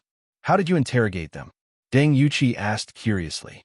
Shen Ge replied, "Oh, I just had little Seven make an appearance." As he spoke, a mass of rotten flesh gathered on Shen Ge's shoulder, slowly forming a black tentacle that extended toward Deng Yuqi and waved hello. Deng Yuqi's expression instantly turned strange. She couldn't help asking, "What is this thing? Are you turning into a paranormal entity?" "Huh? Didn't you read the report on the new combat armor?" Shen Ge was somewhat surprised. Deng Yuqi said matter-of-factly, "I've applied multiple layers of encryption to your information. Figured if it were ever exposed someday, it'd be better to omit certain details. So I modified the section on your abilities and had Li Xiang avoid archiving research data on your paranormal energy equipment. I've been so busy lately. When would I have time to go to the lab and read equipment reports?" Deng Yuqi wasn't lying. Since the number of paranormal corpses had increased, the division's production speed of paranormal energy equipment had improved significantly. Therefore, aside from equipment with special abilities or exceptionally high quality, standard issue gear no longer required her approval. Coupled with the mess in Rome City waiting for her to clean up after the paranormal exposure, she couldn't monitor the lab as frequently as before. Who would have thought that in such a short time, Li Xiang and Shen Ge would come up with a tentacle play? Given more time, would the Rome City Special Measures Division become a second 12 branches? Deng Yuqi immediately felt that for the prosperity and stability of the Special Measures Division, the rule that Li Xiang and Shen Ge must not be allowed to collaborate must be strictly enforced. Deng Yuqi had someone take the two rope art ladies away for further interrogation. Then, she discussed the next steps of the undercover plan with Shen Ge, asking him to follow the leads and find out who else these people were colluding with behind the scenes, ideally rooting them all out in one go. Rome City was clearly in for a major reshuffle, thoroughly purging the parasites. After giving a few more instructions, Deng Yuqi went to seek out her acquaintance at the hotel for clues. Shen Ge planned to return to the Special Measures Division to await updates from the team monitoring Lu Zongrui. But as he walked through the lobby, he saw a young man standing at the front desk staring at him with a terrified expression. Shen Ge stopped and looked at him, about to speak, when the man nervously said, I didn't. I admit I was wrong last time, but I kept my promise and transferred the money to you. Please don't kill me. Buddy, who are you? Seeing Shen Ge's puzzled expression, Zhang Yaozhua was taken aback. Had this guy already forgotten who he was? I mistook you for someone else. Sorry. Zhang Yaozhua turned to flee, but Shen Ge reached out and grabbed his shoulder. Wait. Shen Ge called out to him, about to speak. Before he could even apply pressure, there was a thud as Zhang Yaozhua knelt before him. Big brother, I was wrong. His attitude was extremely earnest. The corner of Shen Ge's eye twitched. He couldn't help muttering, I don't eat people. Is this necessary? Zhang Yaozhua wanted to cry, but had no tears. He didn't want to either, but the memory of Shen Ge dispatching two terrifying paranormal entities with a couple of slaps made his legs disobey him. Oh, I remember now. You're the money-scattering boy from the tennis court last time. Shen Ge said, as if a light bulb had gone off. Zhang Yaozhua, damn it. You're the money-scattering boy. So the guy really hadn't remembered him. Why did he have to have a brain lapse and run right into the line of fire? Don't rush off. I have something for you, Shen Ge said with a smile. But to Zhang Yaozhua, that smile looked exactly like the terrifying grin of a demon he'd seen when Shen Ge was tearing apart paranormal entities at 12. Shen Ge was somewhat speechless to see Zhang Yaozhua, looking as if he'd seen a ghost at the sight of him. After asking, he learned that this guy had been in the VIP room when the anomaly was dealt with at 12. Shen Ge didn't even need to ask anything else before Zhang Yaozhua spilled everything. How he found Lu Zongrui and what happened at 12, hoping Shen Ge would go easy on him for his honest confession. Unfortunately, Zhang Yaozhua knew too much about 12, and Shen Ge had no personal connection with him. So, he took him straight to the Special Measures Department and handed him over to the investigation team. After dealing with Zhang Yaozhua, Shen Ge went to the lab to find Li Xiang and check on the research progress of the anomalous eye he brought back from headquarters. Naturally, anything Shen Ge took from headquarters wasn't going back. He privately gave the anomalous eye to Li Xiang, explained the situation, and also provided the research data he copied from the headquarters lab. He hoped Li Xiang could try to unravel the mysteries of the anomalous eye. There hasn't been much progress on the anomalous eye research yet, mainly because the image seen through it is vastly different from current astronomy, Li Xiang said. Though he wasn't an expert in astronomy, he knew the basic structure of a galaxy. In other words, if the image in the anomalous eye was confirmed to be real, it would overturn current astronomical theories. Of course, the vast universe was an endless existence for human technology. No one knew if a galaxy with 3 identical planets existed at the edge of the universe. However, Li Xiang changed his tone, operating the console to pull up 2 data charts. He adjusted his glasses and said seriously, the heart integrated into the Type 2 armor, the anomalous flesh found in the 12 branches leader's head. I detected that this heart shares the same genetic structure as the anomalous eye. It confirms they come from the same anomalous corpse. Shen Ge wasn't surprised by this answer.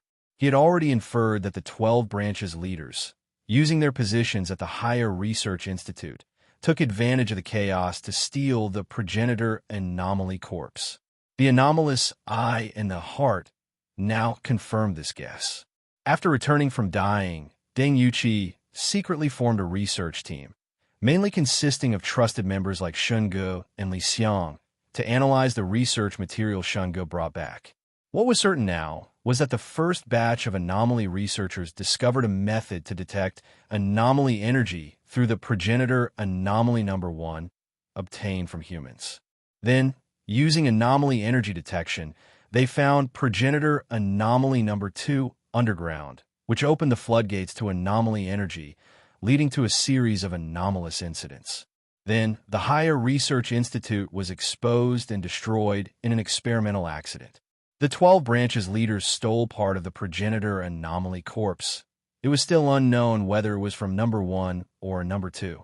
Later, the Special Measures Department created the new Higher Research Institute dozens of miles away to salvage the Higher Research Institute, but was attacked by deep-sea giant anomalies and humanoid anomalies. After paying a heavy price, the Special Measures Department successfully captured the deep-sea humanoid anomaly and conducted research on it, leading to subsequent human experiment accidents.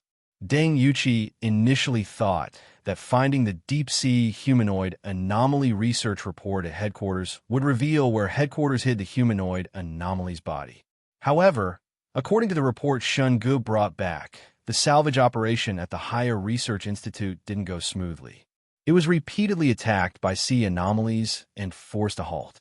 The humanoid anomaly's body wasn't at the new Higher Research Institute either.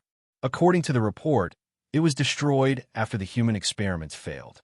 Deng Yuqi had only 3 words for this: like hell. However, as the head of the Rome City branch, Deng Yuqi had limited reach over headquarters matters and could only leave the investigation to Elder Fong and others. But based on the investigations and defensive deployments targeting the 12 branches after the dying anomaly disaster, headquarters on the surface shouldn't be related to the 12 branches. As for whether there was infiltration or secret collusion, they could only wait for Elder Fong's investigation results. Shen Ge stayed in Li Xiang's lab until evening when Deng Yuqi returned from the hotel investigation and called him to her office. She got straight to the point. The basic investigation results of those at the banquet today are out. It's pretty much as you guessed. It's not just Rome City. Several other cities are also reporting that some people can't stand the Special Measures Department having a monopoly and want to push forward this city-within-a-city plan. Headquarters' stance is that regardless of whether the future heads toward apocalypse or if order collapses, the Special Measures Department is now the last line of defense maintaining order. A major shakeup in Rome City is inevitable. Headquarters will reassign people to those positions. Those openly involved are now clear, but we don't know who they're secretly colluding with yet. Headquarters wants to form a task force to investigate. But this task force naturally won't need anomaly investigators, so you don't need to worry about those brought in today. You're already busy enough. Shen Ge nodded and asked about Lu Zongrui and the others. Learning that the department had already arranged specialized surveillance, he didn't inquire further. Then, he told Deng Yuqi about his discussion with Li Xiang in the lab. Oh, the anomalous eye and the heart in the 12 branches leader's head are from the same anomalous corpse? That surprises me. But it's certain that headquarters is hiding something about the deep-sea humanoid anomaly. Even if current headquarters isn't related to the 12 branches, that doesn't apply to everyone. You handled bringing the anomalous eye back well. As I've said, I trust your judgment, Deng Yuqi said seriously. Shen Ge was silent for a moment before suddenly asking, at the banquet today, I tried to fish for information from Luo Baohua and Lu Zongrui. They investigated me, but found very little. This afternoon, I went to the information department to look at my file and found only post-employment information. Did you tamper with it? Deng Yuqi nodded. Why? Shen Ge asked curiously. Deng Yuqi thought for a moment, opened a drawer, and pulled out several reports, handing them to Shen Ge. He picked them up and saw they were original reports on some anomalous incidents he had handled. From the immobility incident, intangibility incident, Yuzhou incident, the Korean Research Institute, Han City base, to the dying anomaly disaster 2 months ago. Each report was the original, meaning the only copy, and encrypted, so that ordinary people couldn't understand them. Deng Yuqi didn't expect Shen Ge to understand them either, and briefly explained what the reports contained. After the Yuzhou incident, the Yuzhou branch spent months researching and investigating and found no anomalous remains in the building's rubble. The Tier-3 anomaly at the Han City base suddenly disappeared, the invisible anomaly at Tom's supermarket.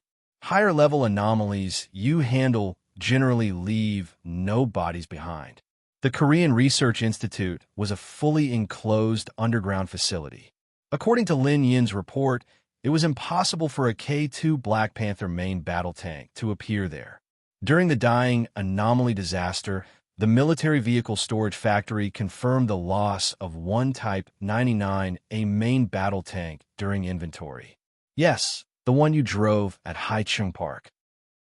Deng Yuqi briefly recounted each action report related to Shen Ge and finally said, "After the Yuzhou incident, I realized you had too many secrets. Reporting them to headquarters would definitely raise suspicions. Having you cooperate with research would be minor, but if certain people exploited it, it could cause significant trouble. Headquarters is already a mess. Rather than explaining after each of your actions, I decided to delete the files once and for all. Moreover, tall trees catch the wind. As you resolve more anomalous incidents, your status rises, and you'll eventually attract attention from all circles. If they can't get to you, they'll target your friends and family. For example, at today's banquet, if you hadn't compromised with Liu Xianze, the Tang family and Director Cheng would likely have become their targets." Shen Ge was silent for a long time before finally saying 2 words, "Thank you. You're my subordinate. The least I can do is ensure you can focus on your work without worries," Deng Yuqi said seriously. "Aren't you curious?" Shen Ge asked with a slightly teasing tone. Deng Yuqi said helplessly, "Is this something curiosity can solve? You can make anomaly corpses disappear and summon tanks out of thin air. Even if I didn't ask, I know how you'd answer." "Oh, for example." Shen Ge raised an eyebrow. Deng Yuqi said with a serious expression, "I am a super warrior from M78 Nebula. I've awakened an anomaly eradication system within me that can pinpoint anomaly locations, make anomaly corpses vanish, and even conjure tanks. So, if you recruit me, I can make your branch the national champion in anomaly elimination." "Ha ha ha. I can't believe you remember that," Shen Ge laughed. Deng Yuqi said, "Looking back now, you were actually telling me the truth from the beginning. It was just so unbelievable that people thought you were talking nonsense." "When did you find out?" Shen Ge asked. Deng Yuqi replied, "When we discovered the 12 branches teleportation device, and then recalling some of your past actions. If not for these past 6 months of working together, I might have even suspected you were a spy planted by the 12 branches." "Oh, then why?" "Because of motive. I can't imagine someone capable of infiltrating the Han City base and Special Measures Department headquarters while having any motive to lurk in the Rome City branch. With such abilities and means, you could easily find what you want on your own. Secondly, you exposed the 12 branches and killed their leader. Plus, based on your initial actions, I genuinely saw your growth in handling anomalous incidents." "I see." Shen Ge stretched lazily, leaned back in his chair, organized his thoughts, and seemed to consider how to phrase things.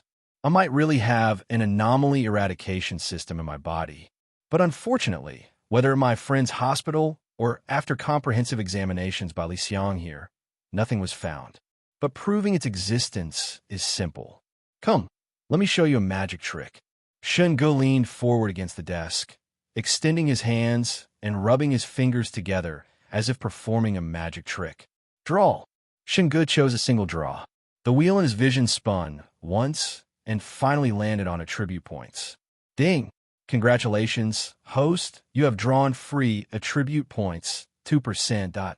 Shen Ge had drawn something, but since it was attribute points, nothing appeared with a flash of white light. Deng Yuqi initially thought Shen Ge was going to perform a grand illusion, but after rubbing his fingers for a while, nothing happened. Seeing Deng Yuqi's puzzled expression, Shen Ge coughed calmly and continued rubbing his fingers. "Don't worry, let me find a right feeling. Draw." "Ding! Congratulations, Host, you have drawn free attribute points 2%. Bro, the chance of drawing free attributes is only 10%. Do you really have to be so contrary, not getting what you want when you want it? Shen Ge kept a straight face and continued drawing. Anyway, drawing free attributes wasn't a loss. Go ahead, give me all free attributes. Draw again. Ding. Congratulations, host. You have drawn daily supplies, instant noodles, x2k. Whoosh.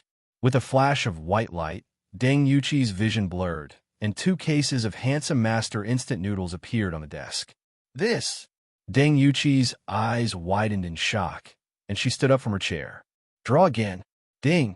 Congratulations, host. You have drawn daily supplies, bottled pure water, x1 bottle. Shen Ge drew several more times in a row. Items like funeral cola, 6 nukes, thunderbolt, Molotov cocktails, ****, pistols, submachine guns, etc., piled up all over the desk. Thud! With a loud noise, another large object appeared out of thin air on the desk. Congratulations, host. You have drawn weapon PF-98 Type 120mm anti-tank rocket launcher, X1, rocket-propelled grenades, X3. Stop. Seeing even an RPG appear, Deng Yuqi quickly called a halt. Was this guy really planning to conjure a tank? Is this really conjured by that so-called system? Deng Yuqi asked. Shen Ge said, I initially thought so too. But after seeing the production dates and packaging of these daily supplies, and after witnessing the 12 branches teleportation device, I had some guesses. And after seeing your reports, I'm more convinced that the system's rewards aren't conjured out of thin air, but transferred or teleported from somewhere else. Deng Yuqi frowned, seemingly pondering Shen Ge's words. Shen Ge continued. Do you remember headquarters in Li Xiang's research on anomalous characteristics? The reports indicate that anomalous energy can have certain special attributes, like the intangibility that made half a building disappear, the Tier-4 Anomaly in the Yuzhou incident. They enter only anomalous space. In fact, I can hear system prompts telling me if there's an anomaly nearby and what abilities it has.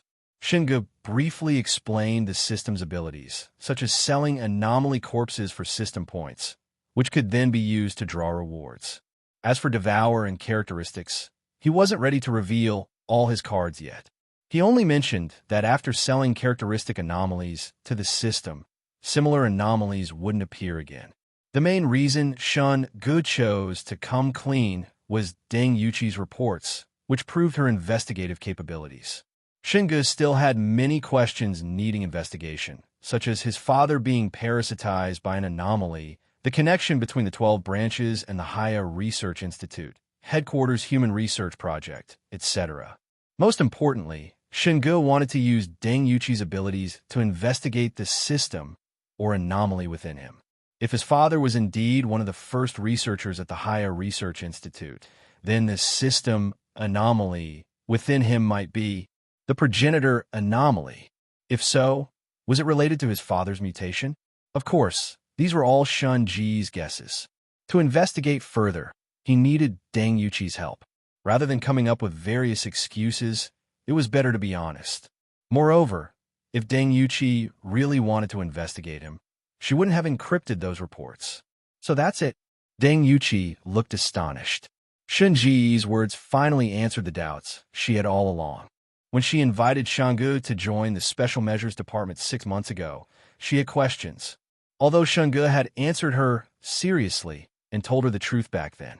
But during their initial meetings, Shen Ge's nonsensical replies and neurotic reactions had created a major misunderstanding, making her never take those answers seriously, even though they were right in front of her. So your neurotic feedback back then was actually meant to confuse me, to reduce my focus on you? Deng Yuqi asked helplessly. Shen Ge nodded. I had many concerns back then. People, after all, don't want to die.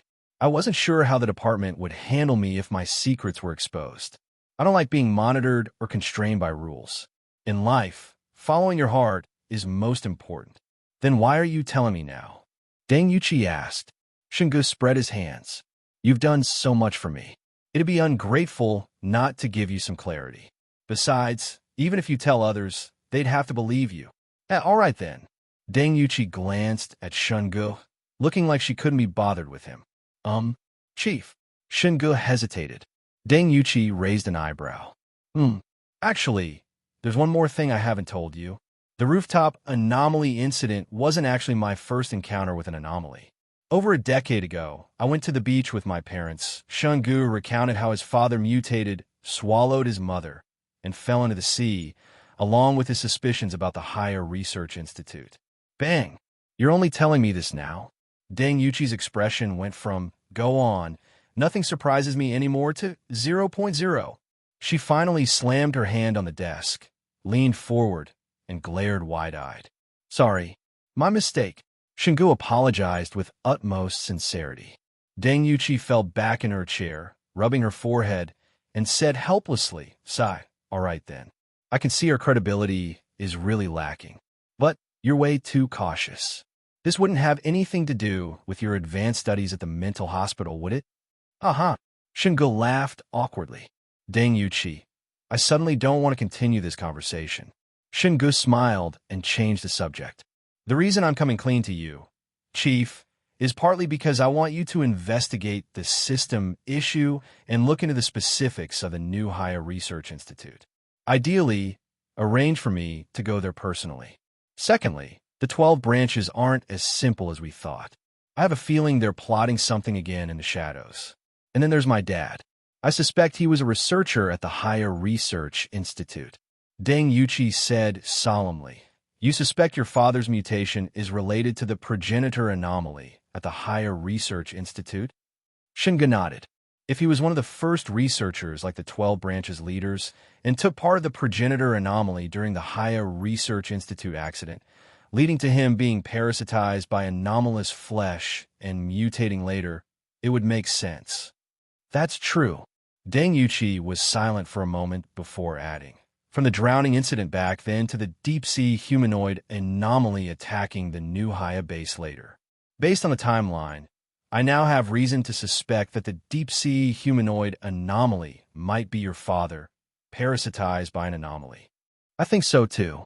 Shen Ge had already suspected this when he saw the deep-sea humanoid anomaly research report at headquarters.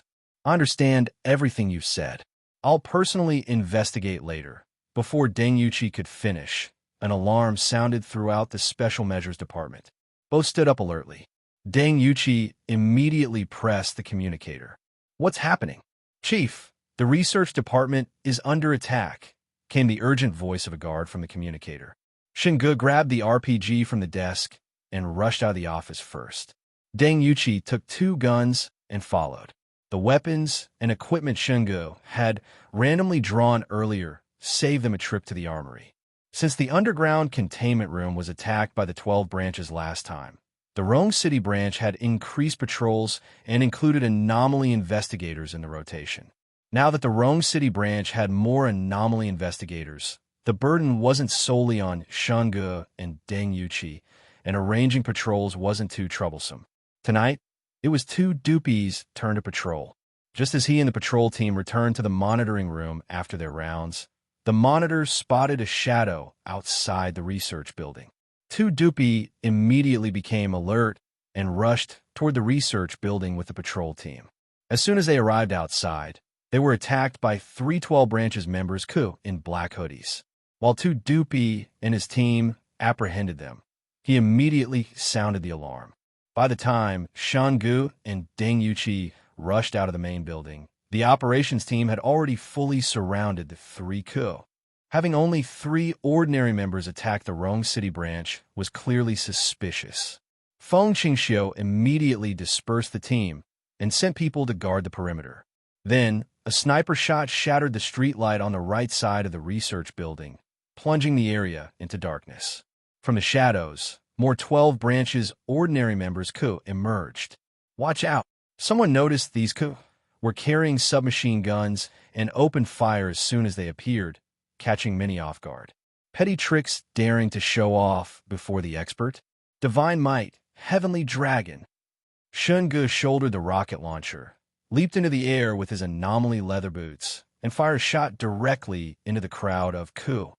Then, a 3-headed, six-armed man rushed out from the shadows. It was Shen Ge's old acquaintance, Old Wang, whom he had tangled with several times before. Shen Ge landed, reloaded the rocket launcher, and fired another shot at Old Wang, who had just thrown two operations team members into the research building. Unexpectedly, Old Wang used his four blood-red arms to catch the rocket projectile. Then, one of Old Wang's heads transformed into a giant mouth. He raised his hand and swallowed the rocket projectile whole. Closing his mouth, his head swelled with a bang. Then, he opened his mouth and exhaled black smoke. He had actually digested the rocket projectile. Damn, mass-style bomb swallowing, huh? Shen Ge decided to end this quickly. With a snap of his fingers, he covered himself in the full-body armor's red mist form, entering berserk mode. Holding the black bone dagger in one hand and the butcher's cleaver in the other, Shen Ge, in red mist form, leaped fiercely with his anomaly leather boots, shooting toward Old Wang like a cannonball. Thud! Thud! The dagger pierced through the forehead of Old Wang's head that had swallowed the rocket, instantly penetrating it. The cleaver slashed toward the woman's head on the right. One stab, one slash, two heads taken out in the blink of an eye. While the dagger and cleaver struck Old Wang, Shen Ge also delivered a knee strike with the impact force, hitting Old Wang's abdomen and sending him flying. Boom! Old Wang crashed through the wall and was buried under the rubble. Wang Han, Ma Chao, Zhang Hu, and Zhao Long, who had come to support, were stunned. They suddenly felt a sense of the Grand Leader makes his entrance. The Grand Leader is instantly defeated. Shen Ge's habit was to eliminate the root of the problem. Having severely injured Old Wang, he naturally prepared to charge forward and finish him off. But he suddenly sensed something was wrong. Whether it was Old Wang or the dozen they were all attacking around the research building. No, they seemed more like they were defending, blocking the front of the research building. The roles of the Special Measures Department and the 12 branches seemed reversed. Something's wrong. Shen Ge realized something and immediately pushed off the ground, using the red mist form's jump enhancement to leap over the fighting crowd and charge into the research building. The 12 branches' target was the research building. Was it the anomaly energy equipment or Li Xiang? Once the branch alarm sounded, non-combat departments like research and logistics immediately responded. Key protected individuals like Li Xiang had safe rooms prepared in every laboratory for them. As soon as the alarm blared, Li Xiang swiftly sealed and contained the anomalous corpse he was studying, then rushed into the safe room with the other researchers and assistants. After the last attack on the Special Measures Department, Deng Yuqi had ordered the construction of safe rooms throughout the department to ensure the safety of researchers and non-combat personnel. The safe room doors were made of special materials that could withstand ordinary artillery shells. The rooms were equipped with power generation, air purification systems, and stored enough food to sustain 3 to 5 people for 7 days. But just as Shen Ge had guessed, the 12 branches' target was indeed the research building. While one group outside stalled the operations team to prevent reinforcements, many 12 branches co-members seized the opportunity to enter the building. Just as these co were about to unleash carnage, a red blur shot down the hallway. Shen Ge's anomaly leather boots in his red mist form allowed him to concentrate power in his feet, achieving cannonball-like speed. Using his momentum, the butcher's cleaver in Shen Ge's hand flashed coldly, cleanly slicing off a co-member's head and arm in one stroke. Host Divine Might vanquishes a Tier-2 Anomaly, characteristic, 2 heads for arms. Reward, 100 system points, random F-grade supply X1. These 12 branches lackeys were as easy to mow down as grass for Shen Ge in his red mist form.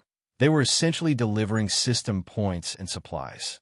At 600% anomaly energy, his fully powered state could last about 30 minutes. Not just these even if a few more ranked captains showed up, it wouldn't be enough for Shen Ge to kill. The researchers in the building were the branch's treasures. Shen Ge didn't dare risk their lives to save a bit of anomaly energy. So, he went all out the moment he entered, clearing the entire hallway in the blink of an eye. A scream came from a laboratory up ahead on the right. Shen Ge immediately rushed toward the sound. Two members with guns had charged in through the main door and were about to shoot several researchers and assistants cowering against the wall. With a crash, the window shattered and a red figure appeared in the center of the lab. The members opened fire at the sound, their bullets hitting the newcomer. Shen Ge raised his arms, each forming a round shield to block the bullets. He stomped down. Bang! The floor cracked under his foot as he shot toward the like a red blur. Bang! Bang! 2 impacts later, the shield smashed the 2 men into the ground. The struggled to get up, but Shen Ge attacked both sides simultaneously. The one on the left had half his body swallowed by the bloody maw formed from the anomalous stomach, while the one on the right was cleaved from the forehead down to the neck by the butcher's cleaver. Double kill. Get to the safe room. Shen Ge, hearing hurried footsteps outside, knew more were coming and urged the researchers by the wall to seize the chance to enter the safe room. Hearing Shen Ge's voice, the researchers and assistants felt much relieved. They helped 2 terrified young women who could barely stand into the safe room. Shen Ge fought his way from the lab to the research building's entrance, killing every who had broken in. The battle outside the building was also nearing its end. With Deng Yuqi, Lin Yin, and others assisting, the operations team easily dealt with all the invading capturing 3 alive. Only Old Wang managed to escape. After arranging cleanup, Deng Yuqi held an emergency meeting with department heads to assess casualties and damages. Cheng Shengnan compiled the report. The statistics surprised everyone present. The 12 branches had sent 1 ranked captain, Snake, and 23 ordinary members to attack the branch. Had lost 2 heads to Shen Ge and fled. 11 of the 23 were killed by Shen Ge. The remaining 12 were dealt with by Deng Yuqi and others, with 3 captured alive. On the branch's side, when the alarm sounded, most non-combat personnel had moved to safe rooms. Only a few assistants, too far from safe rooms, sustained minor injuries. The operations team had over 20 injured, 6 seriously, but none fatally. What were they trying to achieve? Raiding the research building, targeting researchers, or stealing anomaly energy equipment? Someone questioned. According to 2 Dupi, the 12 branches seemed to have figured out the patrol routes and timing. Just avoid the patrol teams. Fortunately, the branch had enhanced its surveillance with 24/7, all-angle monitoring of every corner, which detected the 12 branches members infiltrating the research building. Regardless, minimizing casualties this time is excellent. As long as we continue strengthening information monitoring, we needn't fear their return, said the head of the information department, Luo Bao's direct superior. Many agreed. In their view, minimizing branch damage, successfully repelling the 12 branches invasion, and capturing 3 alive constituted a major victory. Just as 2 operations department leaders were about to make grand closing statements, claiming credit for the rapid response, a dissenting opinion was raised. It's not that simple. Have you forgotten the 12 branches infiltrated headquarters 2 months ago? If they could hack headquarters system, ours is even easier. From Xiao Tu's account, I feel they let us discover them on purpose. The speaker was none other than Shen Ge, who had the highest kill count in the battle. If anyone else had said this, there would have been opposition. But it was Shen Ge speaking, so even the operations leaders wanting to claim credit fell silent. Monitoring was the information department's responsibility. Shen Ge's words clearly doubted their capabilities. The information department head couldn't stay seated. Investigator Shen, headquarters system was breached because of an insider. The 12 branches alone couldn't breach it. Besides, our system is the latest from GF Tech, top-ranked globally. It couldn't be breached so quickly. The information department head spoke confidently. The system had taken 3 years to develop and a year of testing, inviting world-class hacker teams to attempt breaches, all failing perfectly. Shen Ge glanced at him. Did you watch the combat footage? Yes. The information department head nodded, puzzled by the question. Shen Ge said, after the initial infiltrators were discovered, they shattered all lighting fixtures on the right side. Then the others teleported in. The footage shows the 12 branches, led by Old Wang, by appeared from the shadows then. So, If they have that ability, why didn't they have snipers ambush at the commanding heights around the branch initially, take out all lighting simultaneously, and teleport in separately? A feint attack on the main building to draw defenses, then a sneak team to raid the research building. Taking out a few lights is easy. I believe even sniper team leader Hua could do it with a couple of snipers, right? Sniper team leader Huiyu, named by Shen Ge, nodded in agreement, briefly explaining the lighting fixture positions and the difficulty and time required for simultaneous sniping. In short, with the ability to teleport from shadows, Shen Ge's proposed attack plan was entirely feasible. Seeing the information department head's awkward expression, Shen Ge added, "Besides, Director Li, have you forgotten Luo Baowa is still under internal investigation?" Right. Luo Baowa was at the banquet, colluding with Lu Xian's group, who were backed by 12. It was hard to guarantee information hadn't been leaked. Moreover, patrol information was coordinated between operations and information departments, with daily route and timing arrangements. The fact that the 12 branches avoided too doopy tonight spoke volumes. Shen Ge's rebuttal silenced the information department head. But after much discussion, no one could figure out what the 12 branches were playing at. To Shen Ge, it felt like they were delivering points. The meeting lasted until 11 p.m. Deng Yuqi dismissed everyone else, keeping Shen Ge behind. They had been discussing the system earlier, interrupted by the 12 branches attack. During the fight, I thought of something. While Cheng Shangnan was compiling casualty reports, I had her contact headquarters for a file. Deng Yuqi handed a report to Shen Ge. Shen Ge looked at it. It was about the Special Measures Department's anomaly energy equipment research data, including some on the anomalous eye he brought back from headquarters. Since Shen Ge took the anomalous eye secretly, headquarters thought it was stolen by the 12 branches, so the report had little data. But that wasn't the point. The key was under categorized research projects. There was more than one eye-related anomalous eye. One data entry for an eye-type anomaly energy equipment that caused loss of vision upon direct contact was why Deng Yuqi showed Shen Ge this report. This eye equipment effect was precisely anomalous eye, invisible. Only 2 people in the entire department knew Shen Ge had the anomalous eye, invisible: Li Xiang and Deng Yuqi. When Deng Yuqi helped Shen Ge requisition equipment during the Yuzhou incident, she had seen the list from headquarters and vaguely remembered such an item. Later, when Shen Ge handed the cleaver and anomalous eye to Li Xiang for research, Deng Yuqi didn't think much of the equipment's effect initially, as similar effects weren't strange for anomaly energy equipment, like standard-issue anomalous leather gloves or bone-cleaving knives. But after Shen Ge partially revealed his system, and they concluded the system couldn't create rewards from nothing but transferred them from elsewhere, they thought of the anomalous eye. So, Deng Yuqi had Cheng Shengnan contact headquarters for the data. Sure enough, the anomalous eye, invisible entry was marked stolen. Moreover, the report showed the research update for the anomalous eye, invisible, was a year ago. Headquarters had made no new progress, so it was transferred to the Yuzhou branch. It had been sealed for a year by the time Shen Ge drew it. You mentioned earlier that the ****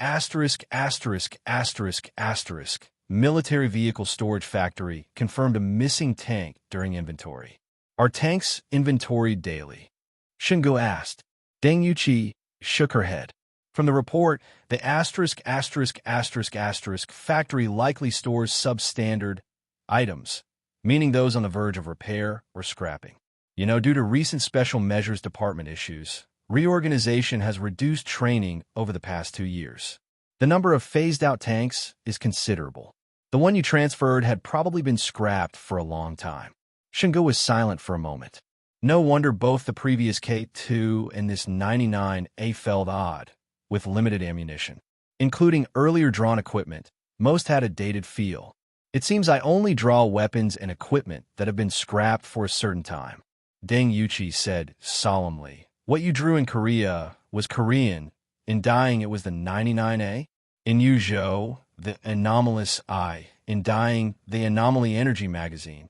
It feels like besides being scrapped, there's also a distance factor to what you draw. Shen Ge placed the butcher's cleaver on the desk. This is the first anomaly energy equipment I drew. Its characteristic is indestructible, incredibly hard. Li Xiang tried various methods to meld it into armor, but failed. It's never been damaged in combat.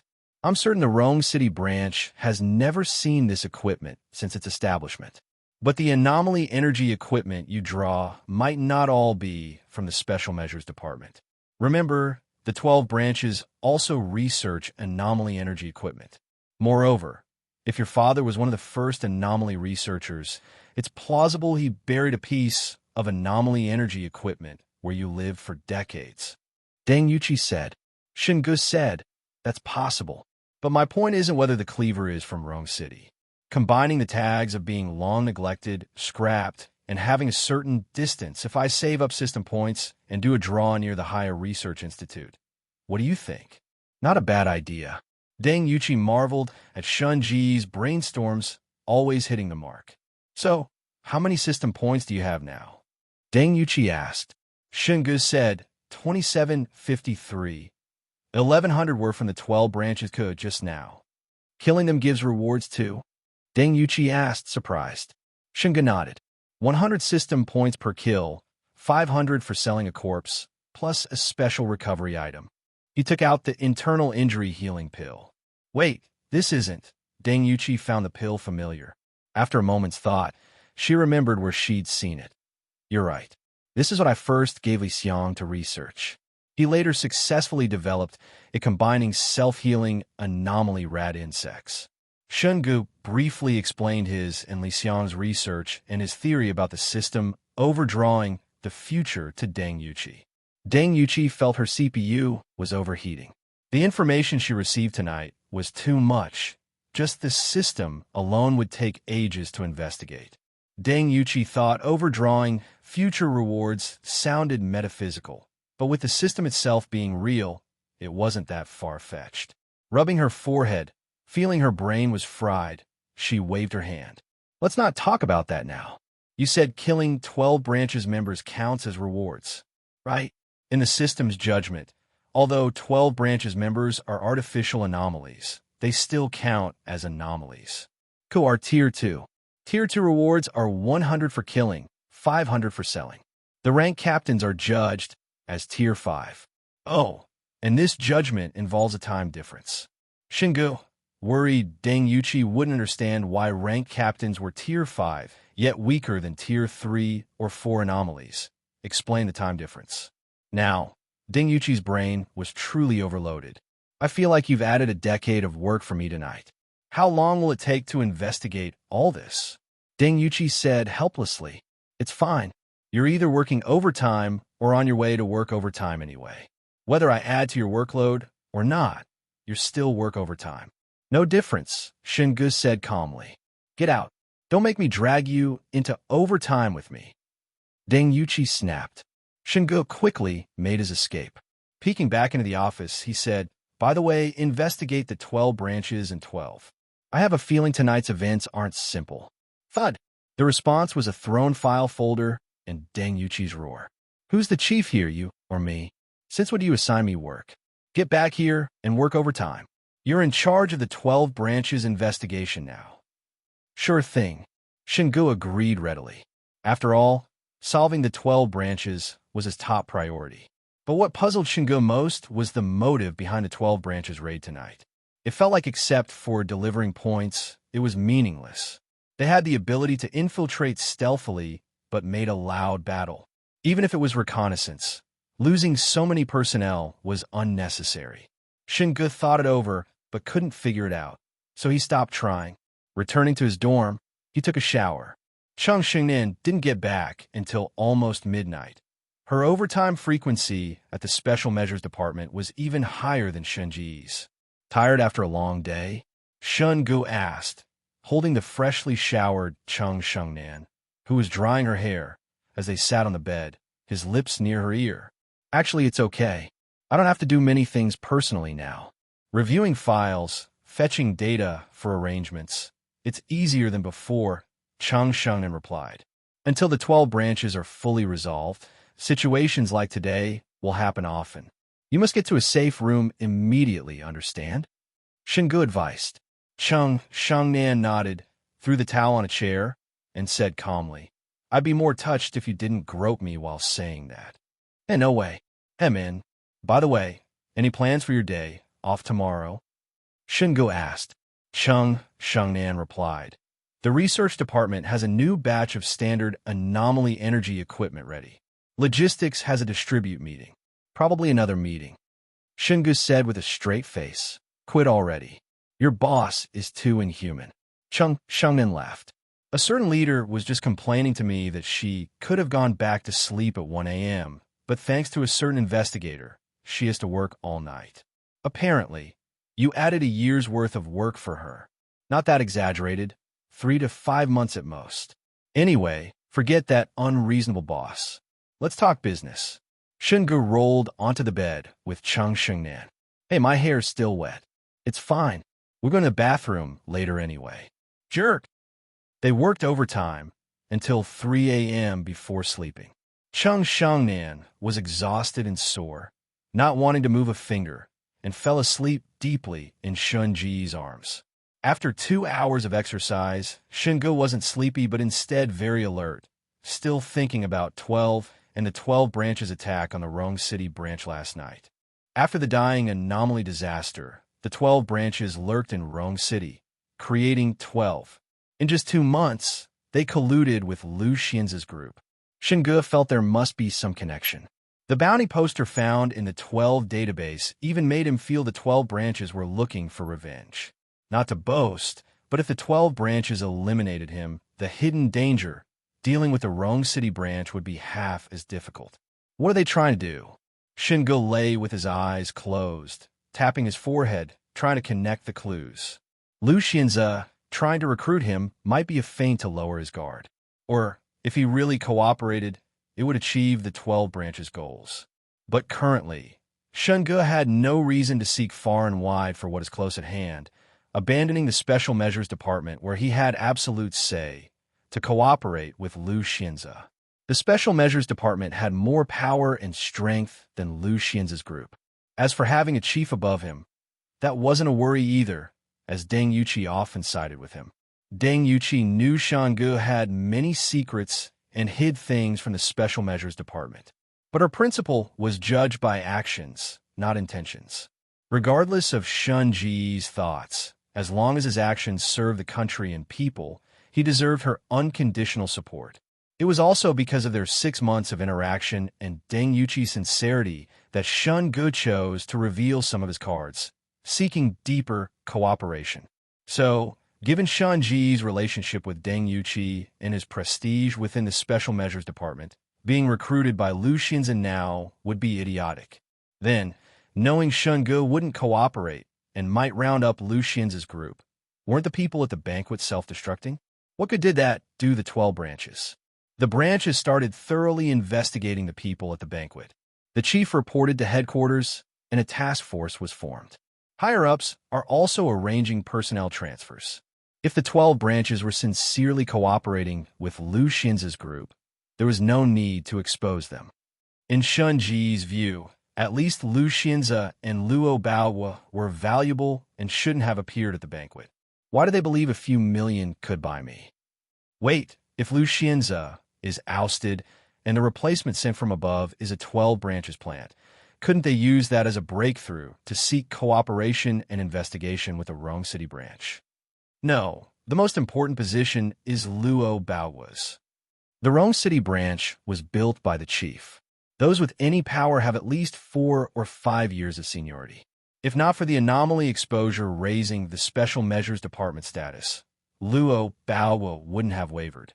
And even then, he wasn't foolish enough to reveal all he knew. If Luo Bao is ousted, headquarters would likely seize the chance to send someone, not let the chief promote from within. So, headquarters might already be infiltrated by the 12 branches. This person is just high-ranking and well-hidden, not uncovered during the dying anomaly disaster. I see. Shen Ge felt all the clues connect suddenly. He seemed to understand the 12 branches plan. In his excitement, Shangnan patted his chest and murmured, "What are you muttering about in the middle of the night? Aren't you tired?" Shen Ge was taken aback. He'd been investigating 12 all night the night before yesterday and slept maybe an hour or two. He investigated all day, dealt with the 12 branches attack at night, and the 2 hours of physical exertion early this morning were negligible. But it had been almost 2 days. Why was he still so energetic? Recalling now, Shen Ge noticed changes in his body. It wasn't that he couldn't sleep. He could if he wanted. But as long as he focused on something, he didn't need sleep. Tisk, could it be that with higher mental power, one really becomes more energetic? Shen Ge had been adding his daily rewards and drawn free points to mental power lately. It was now 613% at Tier 3 Anomaly level, indeed not low. A rare worry arose in Shen Ge's heart. Since the system was confirmed related to anomalies, perhaps even being an anomaly itself. What if devouring too many anomaly corpses fed an anomaly king inside him? That would be stimulating. The investigation into the banquet attendees lasted 3 days. The Rome City branch cooperated with the task force, quickly uncovering Lu Xian's group and their secret collaborators. But after hearing Shen Ge's inference, Deng Yuqi persuaded the task force to delay closing the net, with the excuse that bigger fish were still out there. She and Shen Ge needed to investigate those slated to replace the ousted officials, rooting out the 12 branches' hidden agents. This investigation indeed uncovered two. One was a key figure meant to replace Lu Xianze. After confirming the targets, the Rome City branch held an emergency meeting. Deng Yuqi's stance was that while Lu Xianze's position could be appointed from above, as the Special Measures Department's reach didn't extend to the central government, Luo Bao's position must be filled internally, rejecting headquarters' appointment. Deng Yuqi argued with headquarters again over this. Headquarters felt she wanted to monopolize power in Rome City, building a personal faction. The argument lasted 2 days. Headquarters was unwilling to relinquish the crucial information vice director position. Of course, whether it was headquarters or the infiltrated 12 branches member unwilling was unclear. But Elder Fong's investigation had progress. Per Elder Fong's advice, Deng Yuqi should stall to buy time. With Elder Fong's guarantee that if the infiltrator isn't found, he'd personally appoint a trustworthy person, Deng Yuqi finally agreed.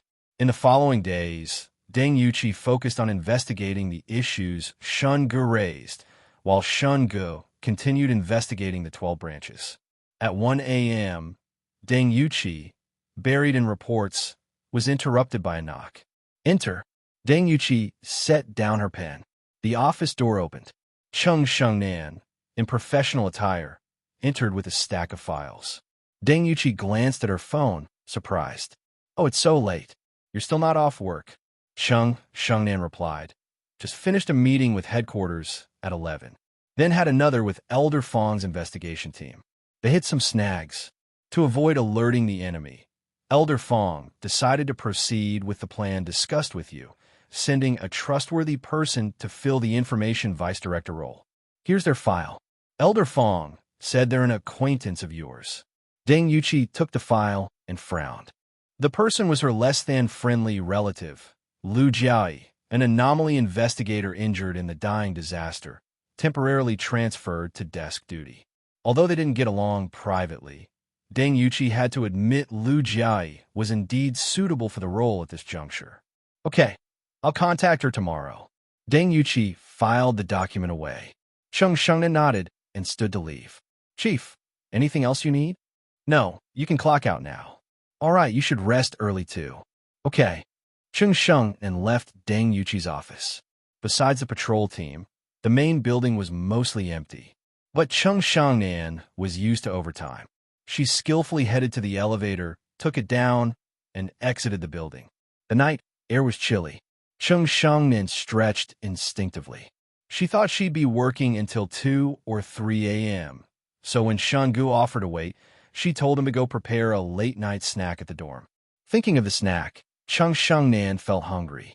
The main building was right in front of the dorm area, a 10-minute walk, not far.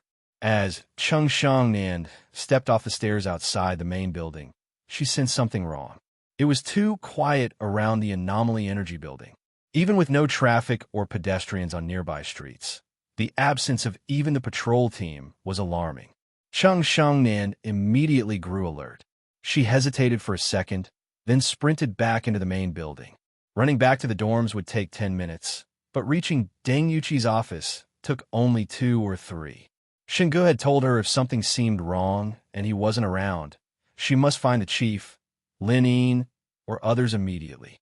Cheng Shengnan always remembered Shen Ge's advice.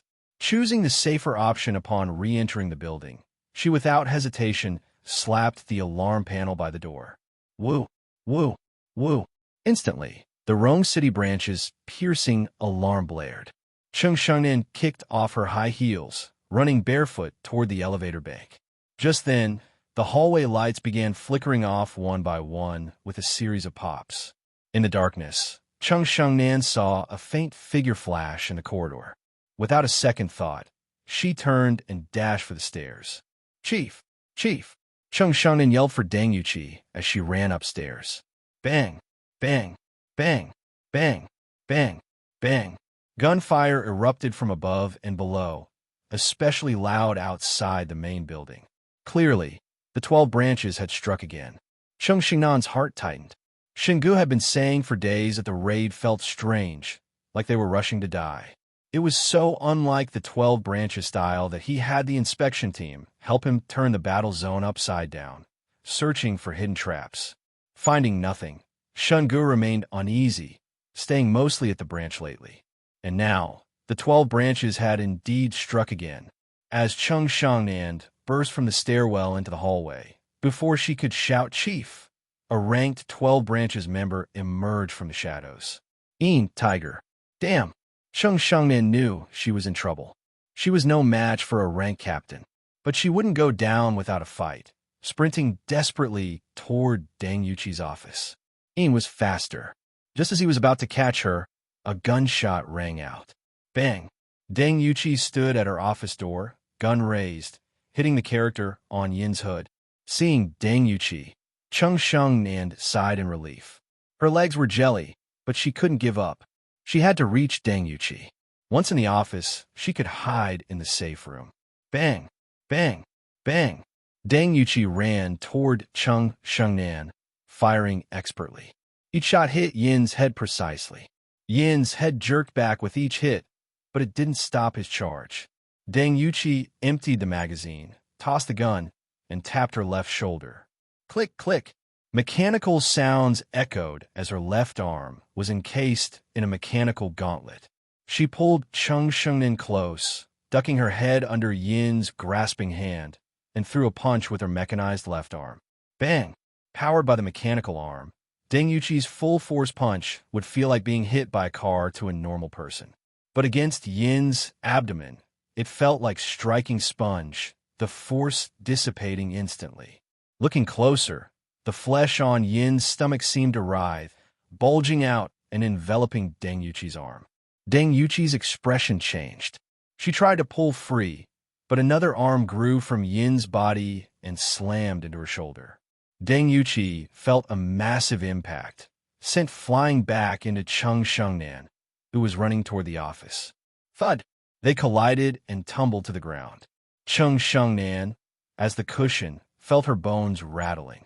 Deng Yuqi, physically stronger, got up first despite the direct hit. Deng Yuqi helped Cheng Shengnan up as Yin attacked again, now in 3 heads, 6 arms form. Seeing this, Deng Yuqi pushed Cheng Shengnan without hesitation to the safe room. She dodged Yin's attack, donned anomaly gloves from her pocket, and sidestepped, landing several punches on Yin. Deng Yuqi's fierce assault forced Yin back despite his 6 arms. In moments, they exchanged over 10 moves, buying time for Cheng Shengnan to reach the office. Close the door, Deng Yuqi shouted. Cheng Shengnan gritted her teeth, shut the door, and pressed the safe room switch on the wall while calling Shen Ge. Bang! Suddenly, the office door burst open. Deng Yuqi was thrown in, crashing to the floor. Yin reappeared in the doorway, his appearance utterly transformed. He stood at least 3 meters tall. His 3 heads seemed fused with demons, twisted and grotesque. He looked like a mutated anomaly head, with a bulging forehead resembling bone forming a king character. His 6 arms were thick as thighs. Unlike before, a muscular monster overall, like a black-muscled Hulk with 3 anomaly heads. 3 heads, 6 arms, anomaly form. Tiger. N. Powered by the mechanical gauntlet, Deng Yuqi delivered a full-force blow that shattered the central head, splattering brain matter and leaving the skull caved in. She had thought that even with the 12 branches' rapid healing abilities, this would buy some time against him. But then produced a syringe filled with a red liquid and injected it into his neck. The crushed head began to regenerate at a visible pace. Not only that, but all 3 of Yin's heads began to mutate simultaneously. A section of their foreheads bulged outward, the protruding bone resembling the character for King, which reminded Deng Yuqi of a tiger. Mutation? In a moment, Deng Yuqi was stunned. Yin's body swelled to 3 meters tall. His physique and all 6 arms became as thick and powerful as the Hulk's. Whether they were the numbered captains or the Ku, members of the 12 branches, they had fused their human bodies with anomalies through artificial means. However, the extra heads and arms seemed more like eerie equipment rather than the mutable, anomalous abilities of true anomalies. According to Li Xiang's research reports, the additional heads allowed 12 branches members to negate the head as a fatal weak point, while the arms could serve as storage for eerie energy or as equipment for different forms of eerie abilities. But after injected that red liquid into his body, his form rapidly changed. In that instant, the feeling he gave off transformed completely for Deng Yuqi. It was as if had become a true anomaly. Before Deng Yuqi could react, turned into a blur and charged at her. His speed was so immense that even with her reflexes, she couldn't track his movement. Bang! Deng Yuqi felt as if she'd been hit by a car. She was sent flying backward, crashing through the office door with a thud and tumbling inside. Deng Yuqi coughed up a mouthful of blood. Her whole body felt like it was falling apart. The impact had severely damaged her internal organs. Even trying to stand up was incredibly difficult. Based on her past experience fighting anomalies, Yin's current strength and speed had reached at least Tier 3, possibly even higher. Seeing Deng Yuqi fly into the office, Cheng Shengnan didn't have time to think. She grabbed Deng by the shoulders and dragged her toward the safe room. "Don't worry about me. You get in quickly," Deng Yuqi forced out, each word costing her another mouthful of blood. Ignoring her, Cheng Shengnan mustered astonishing strength and dragged Deng Yuqi into the safe room behind the bookcase. Thud! Just as they entered, whose bulk was wider than the door, stepped into the office. His swinging shoulders smashed directly through the office wall. The concrete might as well have been foam against his terrifying physique. As he moved toward the safe room, Cheng Shengnan hit the switch first. With a hiss of pressurized air, the heavy hatch door sealed shut. "Director, this medicine was given to me by Shen Ge. It can save lives." Cheng Shengnan ignored the pounding on the door from outside. She first checked Deng Yuqi's injuries, confirming internal damage, then immediately pulled out the internal injury recovery pill Shen Ge had given her and fed one to Deng. No matter how powerful Deng Yuqi was, she still had an ordinary human body. Being hit head-on by a high-speed car and smashing through a closed door showed just how terrifying Yin's strike had been. She had been on the verge of losing consciousness from the pain, but the moment she swallowed the pill, a warm current seemed to flow through her body. Wherever it passed, the excruciating pain in her organs suddenly subsided. In just 10 seconds, her internal injuries had completely healed. "Director, are you okay?" Cheng Shengnan asked, seeing Deng Yuqi's pale face. Since she wasn't coughing up blood anymore, Cheng wasn't sure if the medicine had worked. "I'm fine. I just feel a bit uneasy remembering what this medicine is made from," Deng Yuqi said, recalling when Li Xiang first developed the healing bugs and jokingly told her not to force them on her if she got injured. Of course, to survive, she wouldn't hesitate to swallow them, whether they were pills made from bugs or the bugs themselves. Cheng Shengnan helped Deng Yuqi to her feet. The hatch door was pounding loudly. After mutating, Yin's strength and speed had greatly increased, but his intelligence seemed to have declined. His reactions were slower. This was just Deng Yuqi's feeling. After all, if Yin had retained his previous reaction speed after knocking her away, Cheng Shengnan would never have had time to save her. Deng Yuqi guessed that after using that drug to mutate, Yin's body was changing toward that of an anomaly, and his intelligence was changing along with it. After all, anomalies possessed no intelligence to speak of. The hatch won't hold him much longer, Cheng Shengnan said, watching the gradually warping door. I tried calling Shen Ge in the security room, but the calls won't go through. Deng Yuqi tried her own phone, but it was also busy. She could barely handle Yin in his normal state, but against a mutated Yin whose power had broken through to Tier 3, it wouldn't be so easy. Director, look, Cheng Shengnan, also trying to make calls, suddenly noticed the center of the hatch door seemed to tear open. Then a thick black mist poured in. The next second, the entire wall around the hatch began to distort and tremble, as if two eerie spaces were colliding. Direct.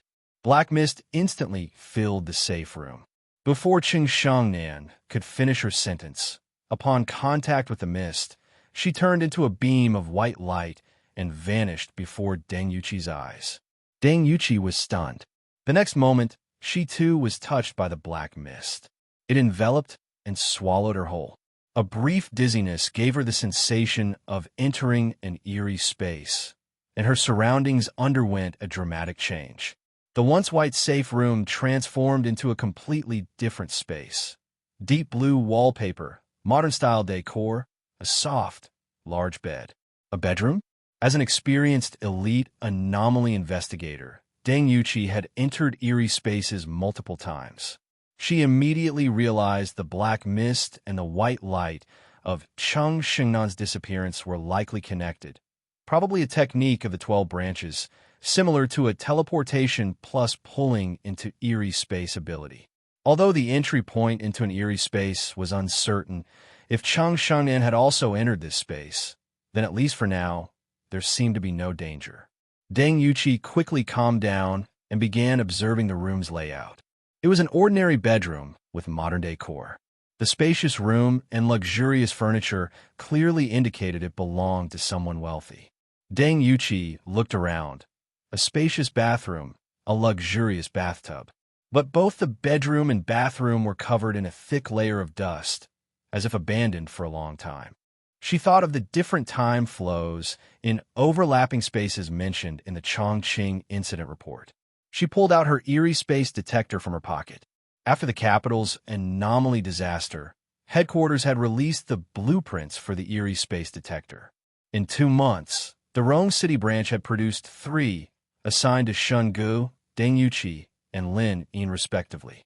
Deng Yuqi, thinking she'd mostly be office-bound lately, had planned to give hers to 2 Dupi and Yang Yuxing for alternating use, but she hadn't had time to distribute them before this incident. Triple eerie space. Deng Yuqi scanned the area with the detector. The eerie energy black mist above the device condensed into the number 3, indicating she was in a location where 3 eerie spaces overlapped. What did the 12 branches intend by sending her here? Holding the detector carefully, Deng Yuqi opened the bedroom door. The dark hallway was pitch black and eerily silent, but she had to find Cheng Shengnan. Staying in the bedroom wasn't an option. Without any lighting tools, she could only rely on her hearing as she cautiously moved forward. After walking a distance, light seeped in from a window ahead in the hallway. She could faintly tell it was evening outside. The incident at the branch had happened just after 1 p.m. For it to be evening, upon entering the eerie space once again confirmed the issue of differing time flows in overlapping spaces. The doors on both sides of the hallway were closed. Past the hallway was a curved staircase leading down. Just from the second-floor area and the spacious living room, it was clear this was a villa. Tap, tap. Deng Yuqi faintly heard footsteps coming from the staircase. She crouched low and slowly moved toward the sound. Using the light from the living room's floor-to-ceiling windows, she made out the figures loitering there. Their heads were tilted at a 90-degree angle, faces pressed against their shoulders. At the break in their necks, a fist-sized blood sac bulged. The parasitized. As an anomaly investigator who had supported the capital's disaster, Deng Yuqi was no stranger to these human monsters parasitized by the parasite anomaly. What struck her as odd was that the clothes on these parasitized were dusty and gray, giving them a sense of age, much like the furniture around them. These parasitized were highly sensitive to sound. Even though Deng Yuqi had been quiet, her faint footsteps had drawn their attention. Gurgle, gurgle. Hearing the noise from upstairs, the parasitized made swallowing sounds in unison and began ascending the stairs. Faced with hiding in a room or fighting her way out, Deng Yuqi chose the latter. She had experience fighting parasitized. Their combat ability was less than even a Tier 1 anomaly. There was no need to waste time here. Deng Yuqi clenched her fist, activated the mechanical gauntlet, and charged forward, punching the first parasitized squarely in the head. Thud! The parasitized took the hit, its already tilted head flying off, hitting the hallway wall, and tumbling down the stairs. Then, the blood sac on its neck burst open with a pop, revealing a four-petaled, mouth-like orifice. Fortunately, Deng Yuqi was wearing her eerie gloves. She grabbed both sides of the mouth, tore it apart, slammed it to the ground, and pummeled it with a mechanical gauntlet. Thud! Smash! The man-eating flower head was instantly reduced to pulp. Deng Yuqi fought her way down, through the living room and the entryway. As she opened the door, several parasitized stood outside and immediately surrounded her. These parasitized weren't fast. Deng Yuqi handled them with ease, observing her surroundings while dispatching them. Outside the villa was a garden. A few meters ahead, past the main gate, was a sidewalk. Beyond that, past some greenery, was an artificial lake. Having been head of the Rome City branch for 6 or 7 years, and having investigated the area just days prior, Deng Yuqi immediately recognized this as Rome City's most luxurious enclave for the wealthy. Deer Lake Waterfront. A few days ago, while investigating Lu Xianze and Lu Zongrui, they'd learned Lu Zongrui lived in this community. But Deng Yuqi was puzzled. How had she gotten here? The Rome City branch was dozens of kilometers from Deer Lake Waterfront. Had she been teleported here by the 12 branches in? Deng Yuqi set the question aside for now. Her priorities were finding Cheng Shangnan and escaping this place. She followed the sidewalk toward the main gate when suddenly, from afar, came the sound of shattering glass. Crash! Someone on the 3rd floor of a distant villa had smashed a window with a chair, then tossed out a rope made of twisted bedsheets. Deng Yuqi recognized the person as Cheng Shangnan and rushed over, calling out, "Director Cheng! Director Deng!" Hearing Deng Yuqi's voice, Cheng Shingnan's face lit up with relief. But something seemed to be chasing her inside the room. Without hesitation, she grabbed the bedsheet and slid down the wall. Not long after she descended, 2 figures jumped down from above, 2 parasitized whose heads had fully mutated. The parasitized, lacking intelligence, simply fell after hitting the window, even reaching the ground before Cheng Shengnan. Their anomalous heads stretched up, mouths open, trying to catch her. Luckily, Cheng Shengnan hadn't jumped directly. Deng Yuqi reached the garden first, quickly dealt with the parasitized, and then caught Cheng Shengnan. Cheng Shengnan had also been teleported into a villa. Like Deng Yuqi, she tried to leave, but was cornered by parasitized in the living room, forcing her to a 3rd-floor bedroom. Without Deng Yuqi's combat skills, she had to break the locked window and use a bedsheet rope to descend. The fright and adrenaline had left her pale. Only after reuniting with Deng Yuqi did she relax slightly. Cheng Shengnan glanced around and suddenly froze. "This is Deer Lake Waterfront? How do we get here suddenly?" "Probably teleported by the 12 branches," Deng Yuqi said. "Director, something's wrong here," Cheng Shengnan said. "Look at the trees. So many have withered. But I remember villa areas like this usually plant evergreens, and even if some wither, they're replaced quickly. The lake looks off too. I worked on a project here before and visited a few times. The water wasn't this dirty, and the environment wasn't this poor." Deng Yuqi nodded. According to the Eerie Space Detector, there are at least 3 overlapping Eerie spaces here. It's similar to the Chongqing incident. The time flow is different. After a pause, she added, "Let's head to the main gate and check." Okay. Cheng Shengnian remembered the way. Under her guidance, they headed toward the main gate of Deer Lake waterfront. With Deng Yuqi there, the parasitized along the way weren't a concern. They fought their way to the main gate. Attempting to pass through, they unsurprisingly found themselves back inside Deer Lake waterfront. Clearly, without resolving the Eerie space, escape was impossible. They turned back, using the detector to search for the anomaly, sustaining the space while trying other exits. After over 10 hours of effort, they still couldn't find a way out. Initially, Deng Yuqi would deal with any parasitized blocking their path. But as time wore on, they opted to avoid them, only fighting when necessary. Prolonged exploration and combat drained Deng Yuqi's energy. Her combat effectiveness plummeted, and her stomach growled with hunger. Trapped, they tried finding food in the villas. However, opening a refrigerator released a foul stench that nearly made them vomit. The meat inside had rotted, spoiling and stinking in the sealed space. Gritting their teeth, they found 2 bottles of yogurt. The expiration date was a few days away, still within the period. But upon opening them, a spoiled stench hit them. How could it spoil so badly in just a few days? Shengnin frowned. Deng Yuqi observed the rotten contents and the yogurt. It's probably due to the time flow. The expiration date suggests a few days, but here, months or even years might have passed. Otherwise, yogurt with a 6-month shelf life wouldn't have spoiled. Here are some canned goods.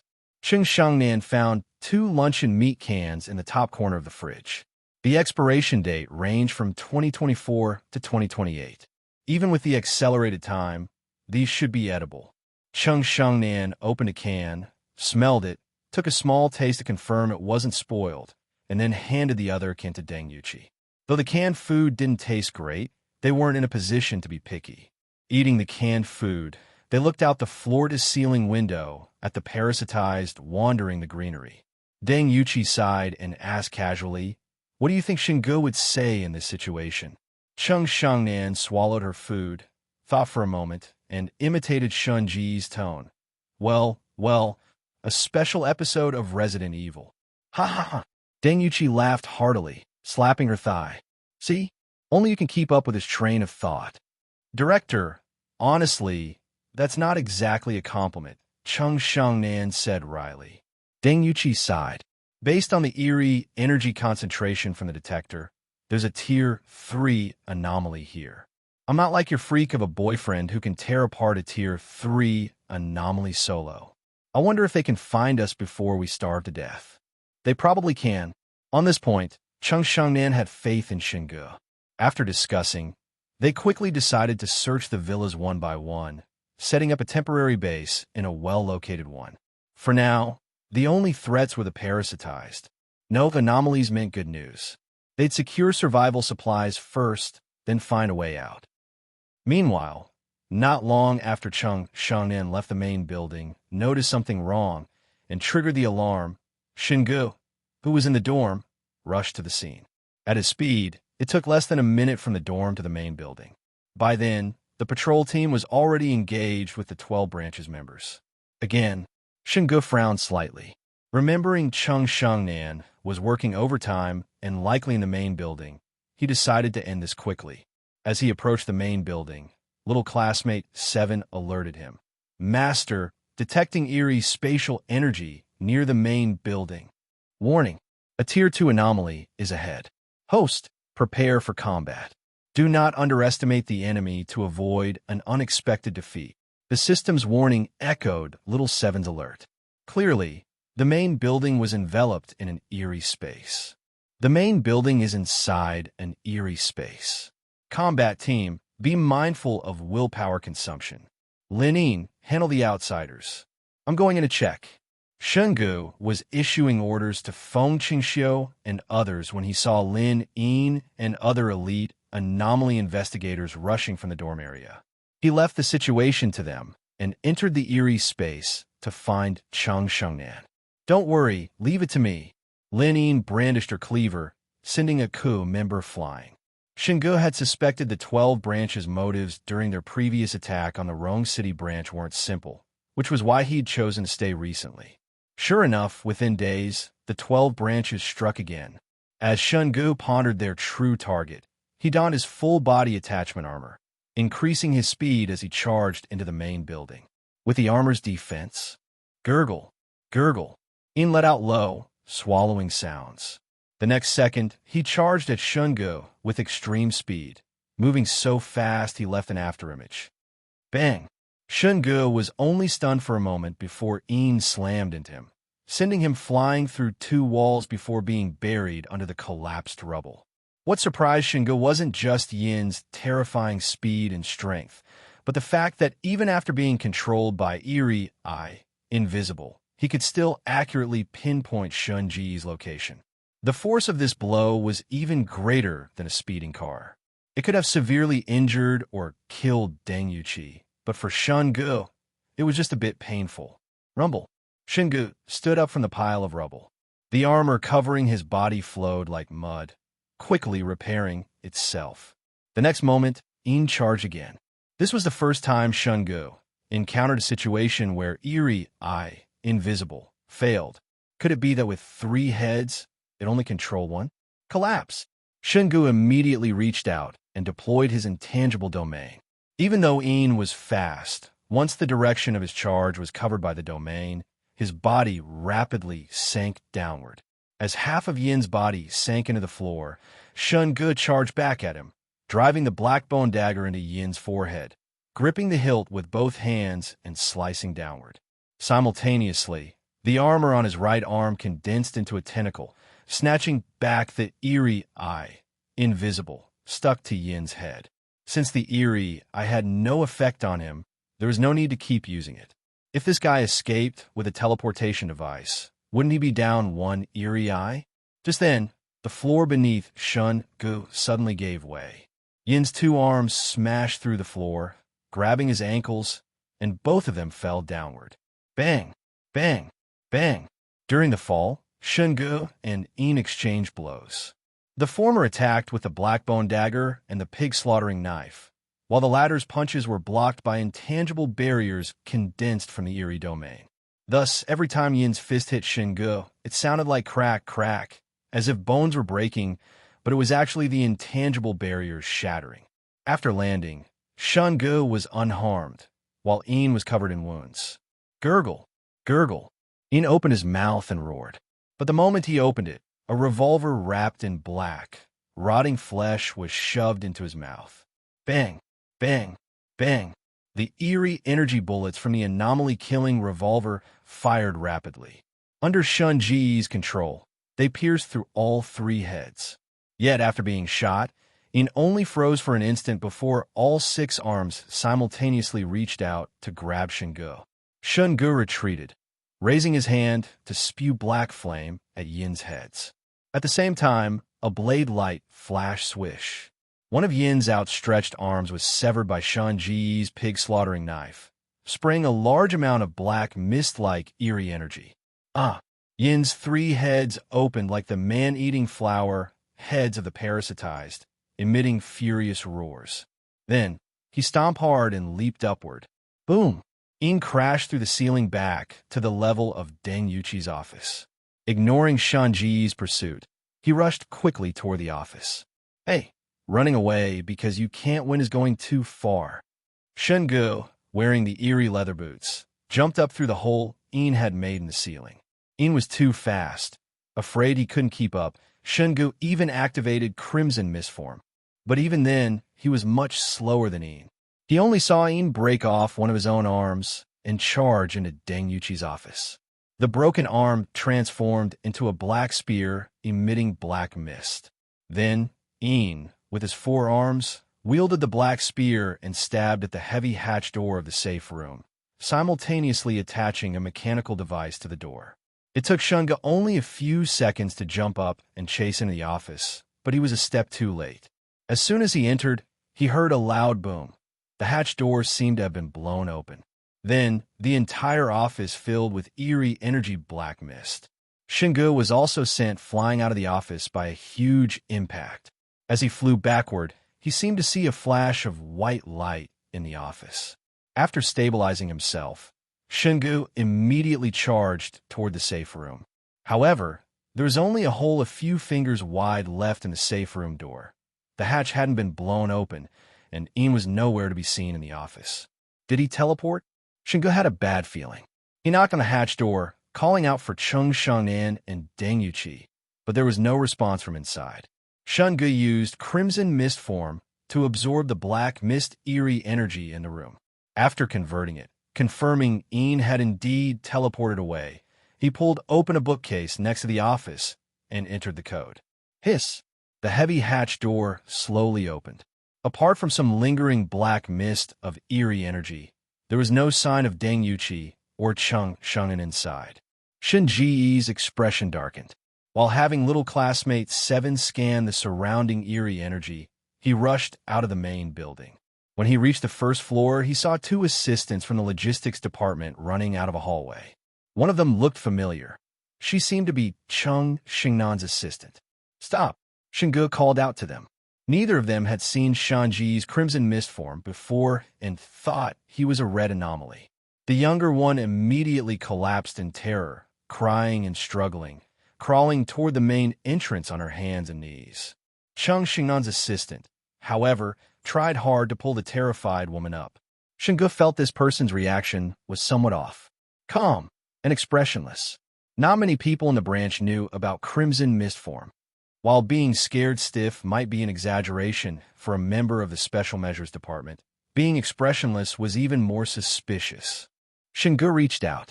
The armor on his left arm immediately turned into a fleshy tentacle, wrapping around Chung Xingnan's assistant and pulling her over. Shen Ge had only been suspicious, but upon pulling her closer, he indeed found a fist-sized red pustule on her neck. Bang! Shen Ge, taking advantage of the momentum, slammed Chung Xingnan's assistant against the wall. The wall collapsed, and the assistant was knocked unconscious. Ah! The woman on the floor cried and screamed. Shen Ge retracted his helmet, revealing his face. Quiet, it's me, the explorer Shun. The woman cried even harder. When she first saw Shen Ge, she had been terrified by the armor's frightening appearance and hadn't recognized his voice. The alarm hasn't been lifted. Why did you leave the safe room? Shen Ge's left arm, tentacle, still held Chung Xingnan's assistant by the neck as he dragged her over to the woman. We were hiding in the safe room together, her and me. She said the gunfire outside had stopped and we should come out and look. Xiao Li, the woman stammered her answer, wanting to ask about Chung Xingnan's assistant's condition, but swallowing her words upon seeing Shen Ge's tentacle arm. Shen Ge said coldly, "This person is a mole. And you? She told you to come out, so you did? Didn't safety training say you must wait for the voice notification before leaving the safe room?" Why, yes, it did. The woman sobbed in reply. Shen Ge pushed open a nearby office door and glanced inside. Go hide in there. Don't come out no matter what you hear. Yes. The woman quickly scrambled up, leaning against the wall, and ran into the office. Shen Ge wasn't sure if there were other moles in the branch. If he encountered Ian again, having this woman with him would be unsafe. After settling the woman, Shen Ge grabbed Xiao Li, Chung Xingnan's assistant, by the neck, stomped down, and crashed through a window out of the main building. The fight outside, led by Lin Yin, was nearing its end. Over a dozen members had been killed, and the rest were captured. After Yin left, the eerie space enveloping the main building disappeared. Shen Ge had someone take Xiao Li to the interrogation room for questioning. Explorer Shun, where's the director? Lin Yin came forward and asked. Shen Ge said, when I got to the director's office, the 12 branches Captain Yin was attacking the safe room hatch. If it were just the director, she probably wouldn't have chosen to retreat into the safe room. Most likely, she was with Chung Shangnan or someone else. But after I drove off Yin and opened the hatch, there was no one inside. No one. Lin Yin was stunned by this answer. Shen Ge said, Yin used teleportation to escape. He also used an eerie energy device and a strange mechanical device to try and break into the safe room. The director was probably teleported too. Explorer Shun, what should we do now? Lin Yin's expression darkened. With Deng Yuqi missing, Shen Ge held the highest actual authority in the branch. Earlier, I caught Cheng Xingnan's assistant Shaoli. She had the 12 branches, characteristic red pustule on her neck. Gather everyone and check their necks, Shen Ge said in a low voice. Yes, Lin Yin knew Shen Ge wanted to investigate secretly. Together, they first confirmed that Feng Qingxiu and others were clear, then had them gradually check everyone else. Half an hour later, everyone living in the dorms and on standby had been checked. 3 people were missing, and one other, like Shaoli, had a large pustule on their neck. Shen Ge had little classmate 7 review the Special Measures Department surveillance records, but found no evidence of when these 2 had been replaced. Interrogation also yielded no useful information. Based on previous encounters with the 12 branches teleportation devices, Shen Ge deduced the teleportation distance was likely around Rong City. He ordered the military and police to conduct a citywide search. The 12 branches' abilities were as varied and unpredictable as anomalies themselves. In just over 2 months, they had come up with new tricks. Even though the Rome City branch had been extremely careful and thorough in its defense, they had still found a way in.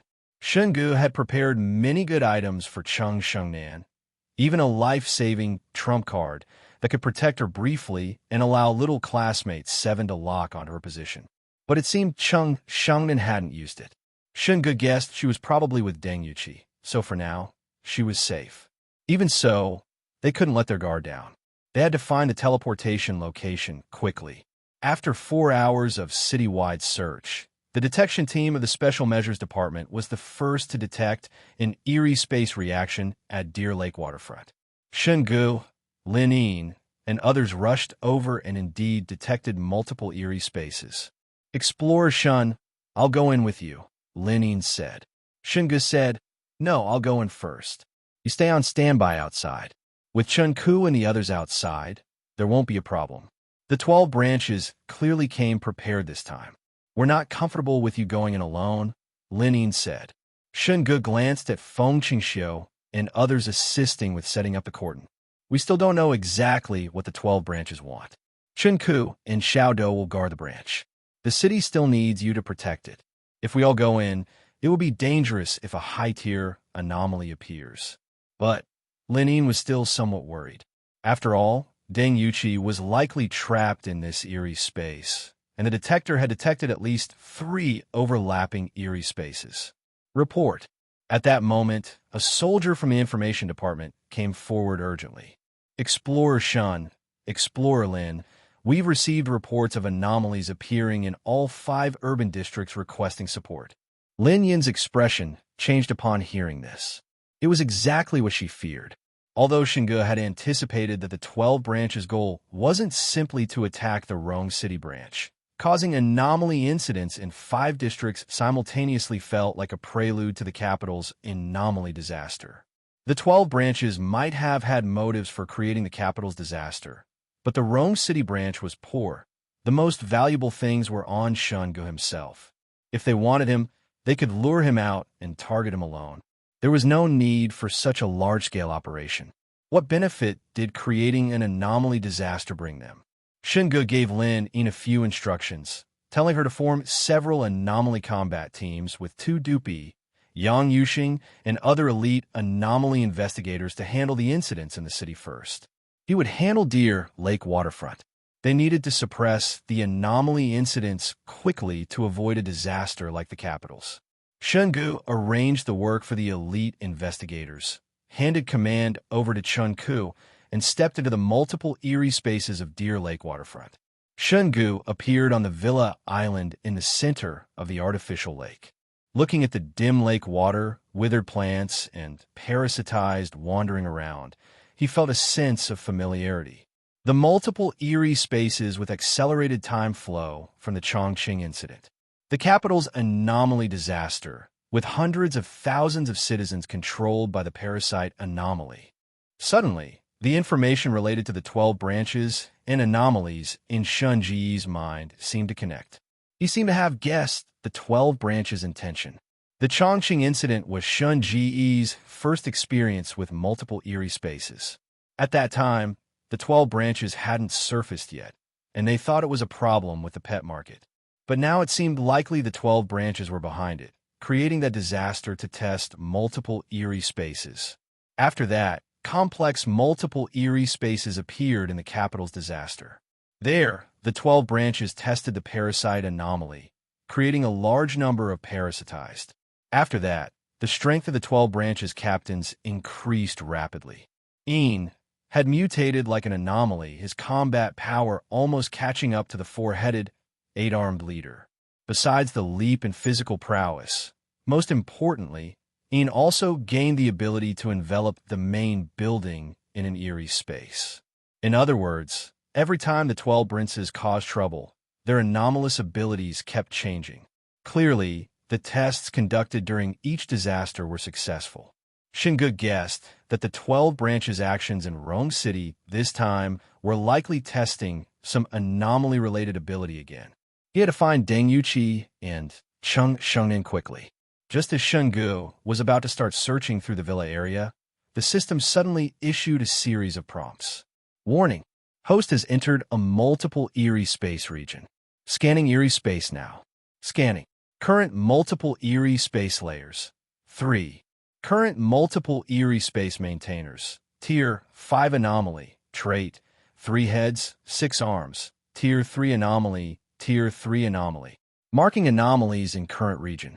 As this system prompt sounded, a green information screen, similar to a status panel, appeared before Shen Ge's eyes, gradually displaying a map of Deer Lake waterfront.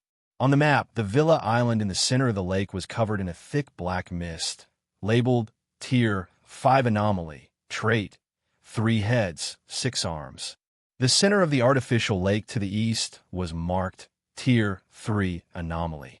The area covered by its black mist was larger than the islands, but the concentration was lighter, at least allowing a view of the surrounding environment's layout, unlike the island's map, which was completely shrouded in black mist, making even the number of villas invisible. At the very bottom of the map, the south gate of Deer Lake waterfront was marked Tier 3 Anomaly, with an even lighter concentration of black mist than the artificial lake. The locations of the Tier 3 and Tier 3 anomalies had a red dot the size of a fingernail marking them, but the villa area on the island only had black mist, no large red dot. Scanning anomalies now. After the system reminded again, densely packed small red dots appeared on the map.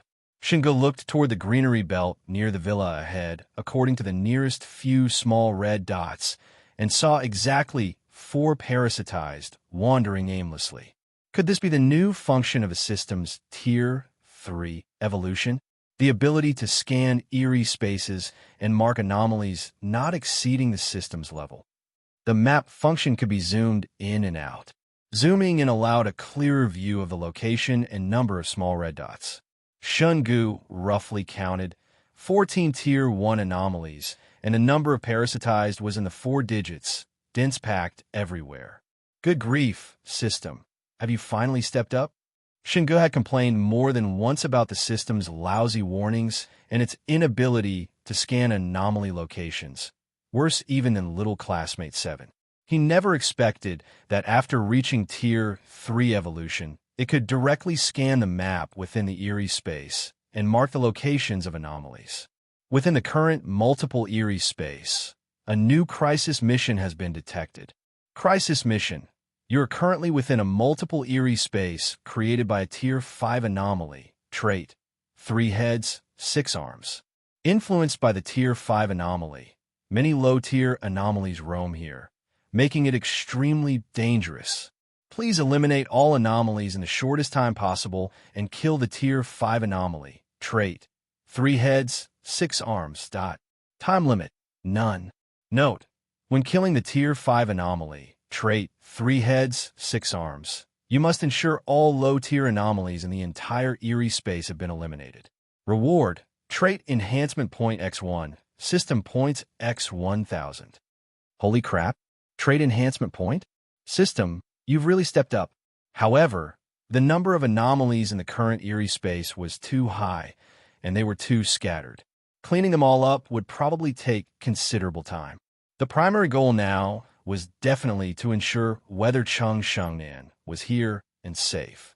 Shen Ge wondered if there was a way to gather all these low-tier anomalies while also attracting Cheng Shengnan and Deng. Hearing that familiar background music, Cheng Shengnan felt a mix of complex emotions. On one hand, Shen Ge had finally arrived, giving her an instant sense of security and relief from the fear of how to survive. It was as if his presence alone guaranteed that she and Deng Yuqi would be rescued. She didn't know why, but just knowing Shen Ge was here filled her with the confidence that they would make it out alive. On the other hand, Shen Ge's immediate tendency to stir up trouble reminded her of the previous large-scale supernatural incidents. Was he always like this? Putting it nicely, he was confident and self-assured. Putting it bluntly, he was reckless. During the more than 60 days trapped in this supernatural space, Cheng Shengnan had witnessed Deng Yuqi battling supernatural entities. In her view, Deng Yuqi's ability to confront a Tier 2 supernatural entity head-on with nothing but ordinary physical strength was proof of her exceptional skill.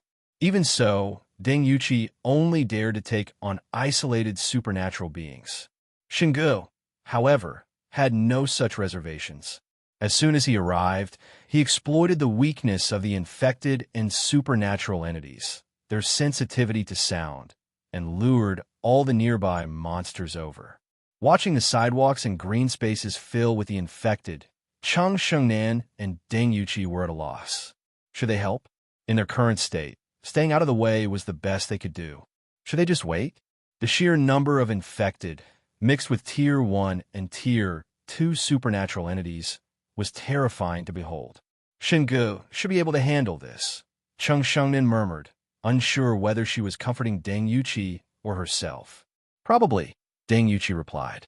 She had never been able to keep up with Shen Ge's thought process and had no idea what he was planning.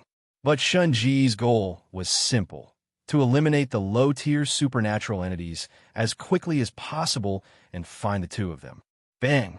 While Cheng Shengnan and Deng Yuqi were still trying to figure out Shen Ge's intentions, the second-floor window of a nearby villa shattered.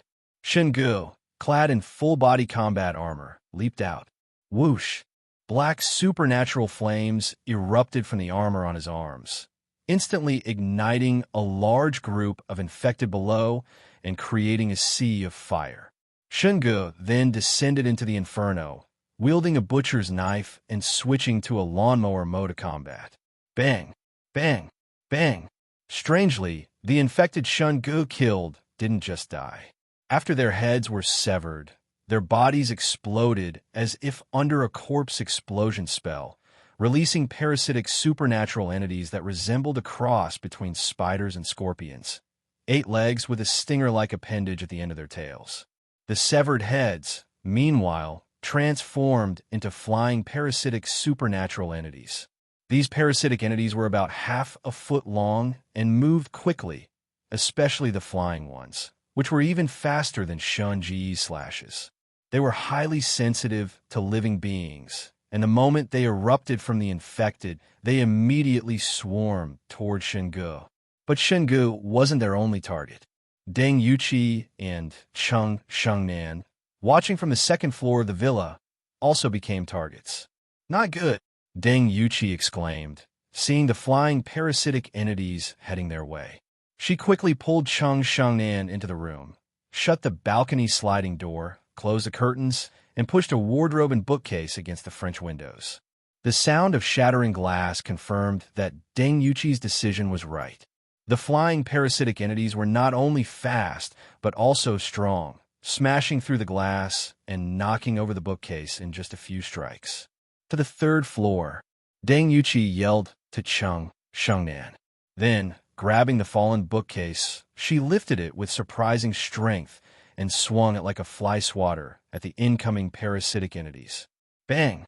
The wooden bookcase, unable to withstand the force, splintered. Though it didn't kill the supernatural entities, it bought Cheng Shengnan enough time to escape the room. Hey! Just as Deng Yuqi was debating whether to flee or fight, a dark figure leaped into the room from outside. A sweep of supernatural flames instantly set the parasitic entities ablaze. Shengnan went upstairs. Deng Yuqi said immediately upon seeing Shen Ge, "I'll hold them off. You go up too. I'll join you shortly." Shen Ge used supernatural flames with one hand and his supernatural stomach to devour with the other, quickly eliminating most of the flying parasitic entities. "All right, be careful." Deng Yuqi knew Shen Ge didn't need her help, but Shengnan, unarmed and vulnerable, did. After Deng Yuqi left, Shen Ge fought his way back out through the window. Now that he knew the two women were here, he could focus on dealing with the supernatural entities. 30 minutes later, after clearing the supernatural entities and infected around the villa, Shen Ge went upstairs to turn off the music player, returned to the villa, and found the two women. "Yo!" Shen Ge retracted his full body armor and greeted them. But when he got a clear look at their condition, his expression turned odd. "It's only been a day since I last saw you two. How did you end up in such a sorry state?" "A day." Deng Yuqi rushed forward, grabbed Shen Ge by the neck, and shook him vigorously. "Do you have any idea we've been trapped here for over 60 days? Do you know how we've been surviving all this time? Do you?"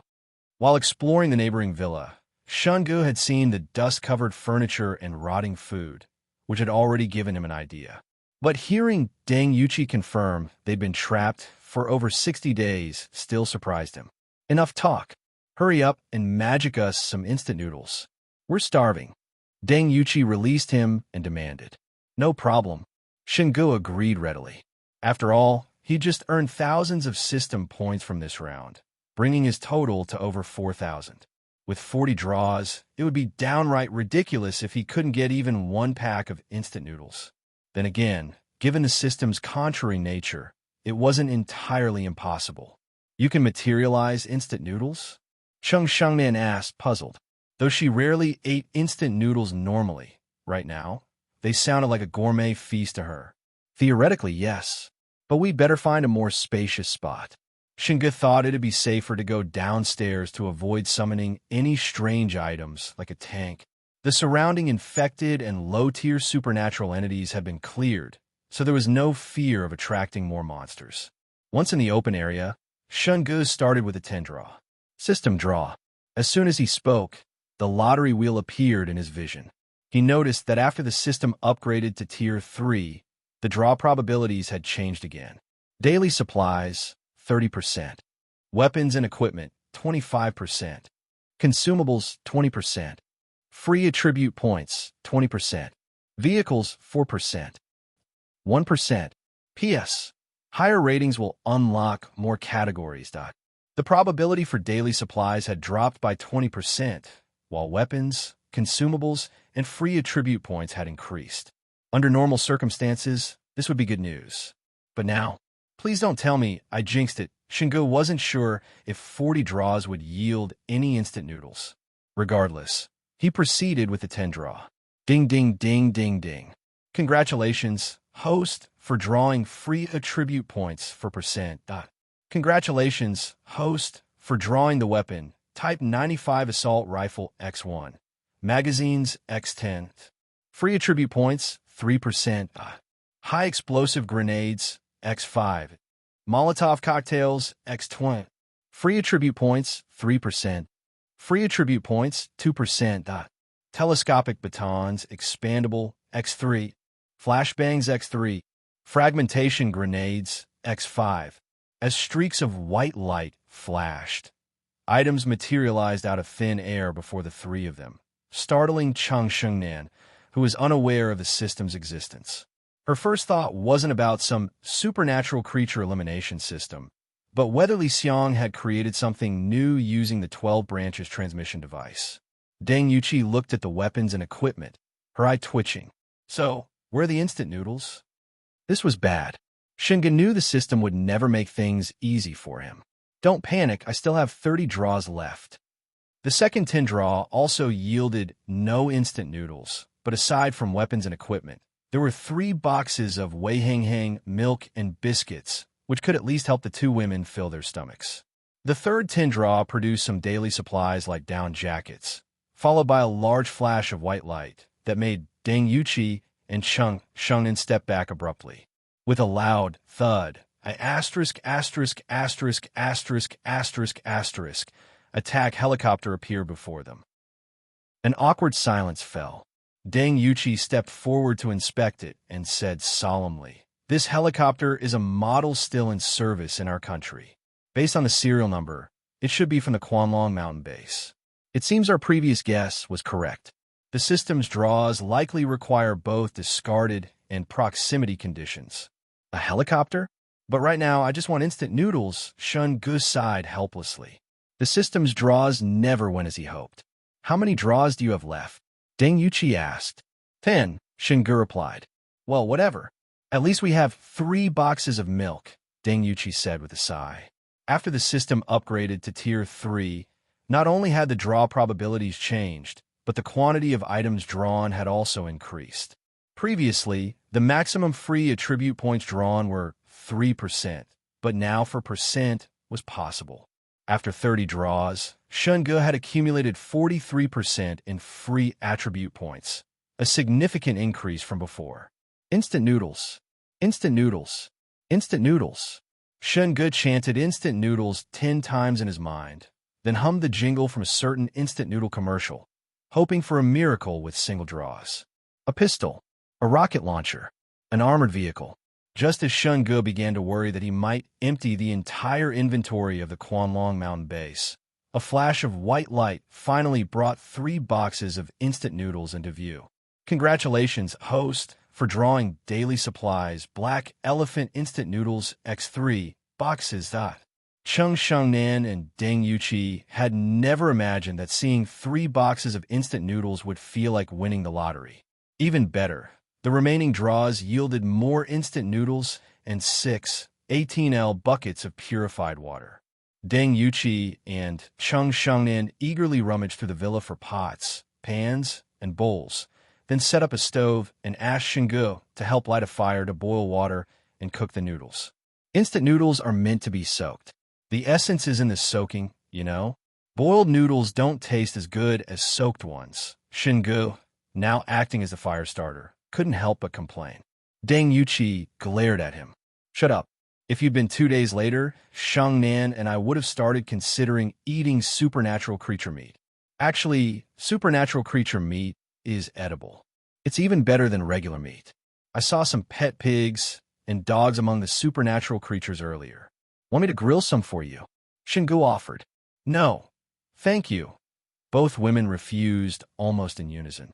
Regardless of whether that meat could still be considered dog meat, the idea of eating mutated supernatural creature meat was too much for them. If they had been willing to consider it, they wouldn't have gone hungry for 2 days. Clearly, they hadn't reached that level of desperation yet.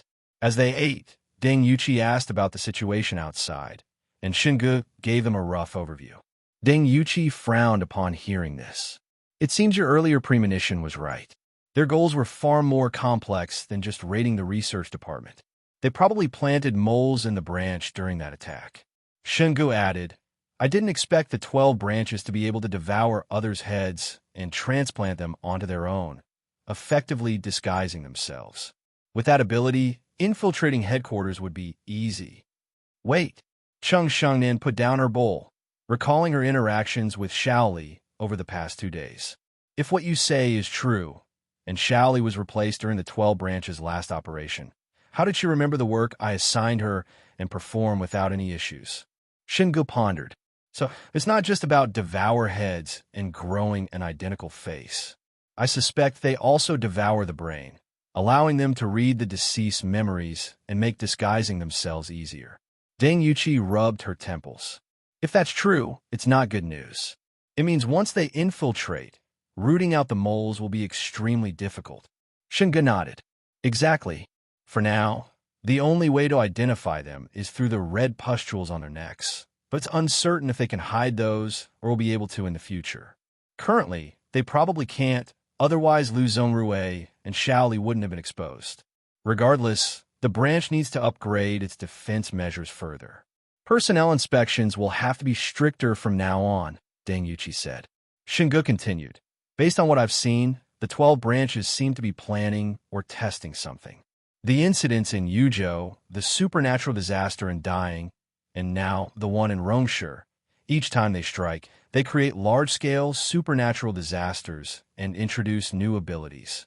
It feels like they're evolving, just like supernatural entities becoming more supernatural themselves. Deng Yuqi fell silent for a long time. This was something she had been investigating as well. She always felt the 12 branches' goals were more than just causing chaos or coveting the Special Response Department's resources. After all, if they could devour brains and assume identities so easily, why go to all this trouble? So Shen Ge's speculation might be close to the truth. The 12 branches were experimenting with something, some ability they hadn't fully mastered yet. They needed large quantities humans as test subjects, and a single research facility couldn't meet their demands. Thus, they turned Yuzhou, Dying, and Rongshu into testing grounds, releasing supernatural entities and parasites for their experiments. Throughout history, humans have grown smarter and stronger for survival, or better survival, with power and wealth being the ultimate pursuits. Leaving aside the 12 branches' terrifying combat abilities, their infiltration capability alone would allow them to easily replace those in power. Deng Yuqi was reminded of the joke she made when she first met Shen Ge about the Special Response Department's first commandment: there are no ghosts in this world. This was a reference to the movie First Commandment, where deceased humans turned into malicious spirits that could possess living bodies and take over their lives. In the movie, many spirits possessed high-ranking officials to enjoy their power. If the 12 branches could read memories and assume the forms of those they devoured, weren't they essentially like the malicious spirits in the movie? If their goal was merely power and wealth, they could simply replace those in power and enjoy the benefits. There is no need to create supernatural disasters and push the world toward apocalypse. So, unless the 12 branches' possession ability had significant weaknesses or flaws, Shen Ge reasoned, they must be after something else. What do you think they're after? Deng Yuqi asked after hearing Shen Ge's analysis. Shen Ge thought for a moment. Based on my decade of experience reading web novels, the villains in apocalyptic stories usually pull these stunts to turn mutated humans into new humans and become the rulers of this new race, holding absolute power. You should read fewer novels, Deng Yuqi finally said after a long pause. Cheng Shengnan added solemnly. I think that speculation isn't entirely far-fetched.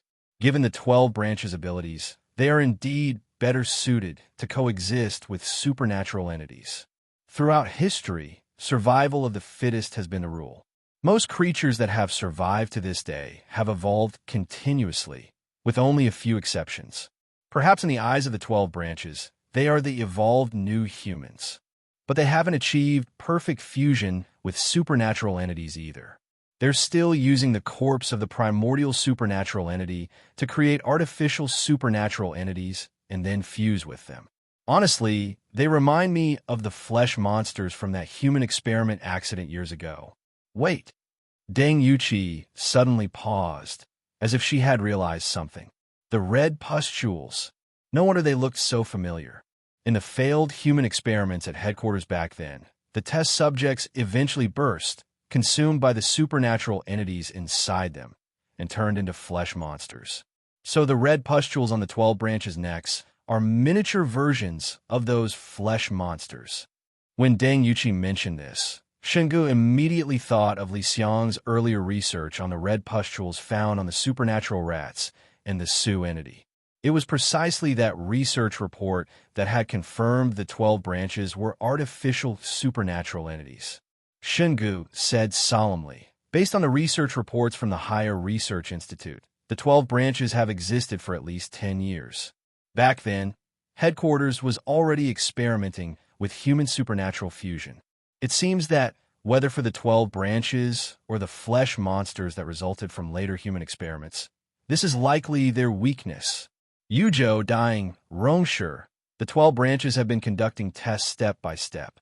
They've been searching for a way to prevent ultimately being consumed by supernatural entities. That's why the infected in Luhu Shui Cheng have new variations compared to those in the dying supernatural disaster.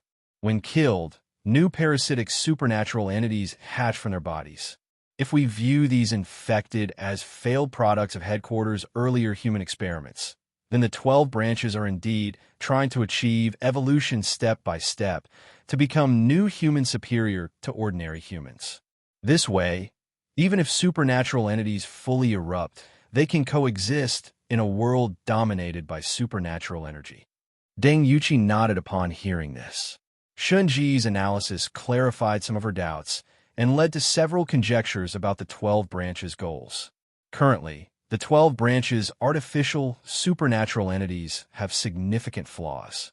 Either their lifespan isn't very long, and they'll eventually end up like the infected, or their ability to assume the form of their targets by consuming them has certain limitations, preventing them from lurk for extended periods. Whatever the specific reason, the 12 branches are striving to break through and find solutions to these flaws and limitations. Although there's a time difference between this supernatural space and the outside world, we must get out as soon as possible. We can't let Rongsher suffer a supernatural disaster like dying, Deng Yuqi said. Cheng Shengnan looked at Shen Ge and said, the supernatural space detector showed this is a triple-layered supernatural space. So far, we've confirmed one in the artificial lake and one underground. The one in the lake is a fish crab variant, very large and relatively slow-moving. The one underground is an insect mutant that moves quickly underground. Over their 60-plus days in the supernatural space, Cheng Shengnan and Deng Yuqi had covered most areas in search of food and had encountered the Tier 3 supernatural entities maintaining the space. However, Deng Yuqi knew her limits. With only a few supernatural energy equipment, she was no match for a Tier 3 entity, so she avoided provoking them and merely noted their general locations. Don't worry, my ability to detect supernatural energy has improved. I can now pinpoint the locations of supernatural entities within the space, Shen Ge said, opening the system map. According to the small red dots on the map, the low-tier supernatural entities and infected in the surrounding area had been cleared, leaving only 2 larger red dots. Just then, the ground began to shake violently. Shen Ge saw on the map that the Tier 3 supernatural entity red dot, originally outside the villa on the Lake Island, had merged into the Lake Island area. Due to the presence of a Tier 5 supernatural entity on the Lake Island, and the system currently only being at Tier 3, it could only accurately locate supernatural entities below Tier 3. Thus, the Lake Island was shrouded in a layer of fog of war, covered in black mist. Shen Ge couldn't determine his exact position from the map, but based on the violent shaking of the villa, he could tell it was nearby. Boom! Boom! Amid the deafening crashes, the intense shaking caused many parts of the villa to collapse. A giant black cockroach, at least 5 to 6 meters tall, crawled out from underground. Its forelimbs and tentacles gripped the villa, instantly crushing the walls. Quick! Shen Ge was about to say run, but the words stuck in his throat. He had turned, arms outstretched, to carry Cheng Sheng into safety, only to find Deng Yuqi already holding Cheng Shengnan by the waist. Deng Yuqi leaped onto the sofa, then dashed into the living room and out into the garden in the blink of an eye. What stood out was how Deng Yuqi held Cheng Shengnan by the waist, while Cheng Shengnan instinctively wrapped her arms around Deng Yuqi's neck to avoid falling. It clearly wasn't the first time they'd coordinated like this. Do they really have to be this in sync? Shen Ge complained internally and immediately gave chase. The supernatural cockroach had fully emerged from underground, collapsing most of the villa. Shen Ge lured away. I'll go start the helicopter, Deng Yuqi said, still carrying Cheng Shengnan without slowing down, disappearing around the corner in an instant. She moved so fast that Shen Ge didn't even have time to ask, "You can fly a helicopter too?" Snap! Shen Ge turned and charged toward the supernatural cockroach, snapping his fingers. As his feet attached supernatural leather boots, he leaped into the air, fully armored himself mid-air, and landed on the cockroach's head. Then, with his supernatural gloves unyielding gripping the cockroach's antennae on either side. He held on tightly no matter how violently the creature shook, trying to throw him off. Woohoo! Go, mantis shrimp! Shen Ge felt almost like he was piloting a mecha, holding onto the cockroach's antennae as it rampaged, crashing through one villa after another. A few minutes later, the sound of rotor blades echoed through the air. Deng Yuqi had actually managed to start the attack helicopter. What surprised Shen Ge wasn't that Deng Yuqi could fly a helicopter, but that Cheng Xiangnan was sitting in the rear cabin doorway, manning a Gatling gun and assault rifle also drawn from the system, with a box of throwables beside her. Well, if it isn't Stallone teaming up with Schwarzenegger? Deng Yuqi, piloting the helicopter, gestured toward Shen Ge, who immediately understood and leaped away using his supernatural leather boots. Deng Yuqi then adjusted the helicopter's direction and opened fire with the machine gun. Bullets rained down, kicking up a cloud of dust that enveloped the supernatural cockroach. Boom! Boom! Ahead of the dust cloud surrounding the cockroach, the ground suddenly bulged upward, then rapidly moved forward like a mole digging through earth. Clearly, under the machine gun fire, the supernatural cockroach had burrowed underground. During her time here, Deng Yuqi had observed the habits of this Tier 3 entity without provoking it. Seeing the earth mound charging toward the helicopter, she immediately lifted the aircraft and sped toward the artificial lake. Boom! Sure enough, the supernatural cockroach burst out from underground the next second, jumping 3 to 4 meters high. Combined with its body height, if Deng Yuqi hadn't predicted its move, the helicopter would have been struck. The supernatural cockroach missed its target. As the helicopter flew sideways past it, Cheng Xiangnan aimed a submachine gun from the cabin doorway and opened fire. Bang! Bang! Bang! Cheng Xiangnan emptied a magazine in seconds, though her aim was off and most bullets missed. Still, she didn't expect the submachine gun to damage a Tier 3 entity. Her goal was merely to attract its attention and lure it toward the helicopter. After leading the supernatural cockroach to the artificial lake, Deng Yuqi maneuvered the helicopter to strafe it with a machine gun, while Cheng Xiangnan threw explosives into the lake. Hand grenades exploded in the water, sending up columns of spray. Soon, with a loud splash, a massive red figure emerged from the lake. This aquatic hybrid, Tier 3 entity, was even larger than the supernatural cockroach. As it surfaced, crab-like pincers on either side of its head thrust toward the helicopter. Fortunately, Deng Yuqi reacted quickly and had been monitoring the water surface. The moment the supernatural crab emerged, she flew the helicopter toward the shore. Using machine guns, explosives, and Molotov cocktails, Deng Yuqi and Cheng Xiangnan worked seamlessly to lure both the supernatural crab and cockroach in the same direction.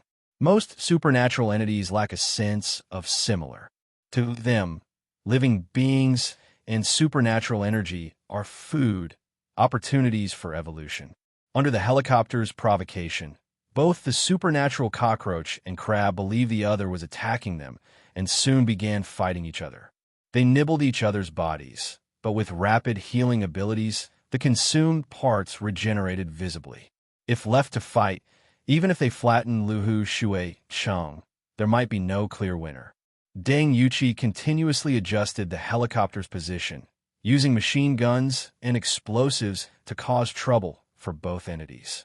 Gunfire, explosions, and the loud devour sounds of the two Tier 3 entities fighting soon attracted the hidden infected nearby. The machine gun was ineffective against Tier 3 entities, but more than enough for the infected. A sweep of fire turned them into piles of flesh and blood.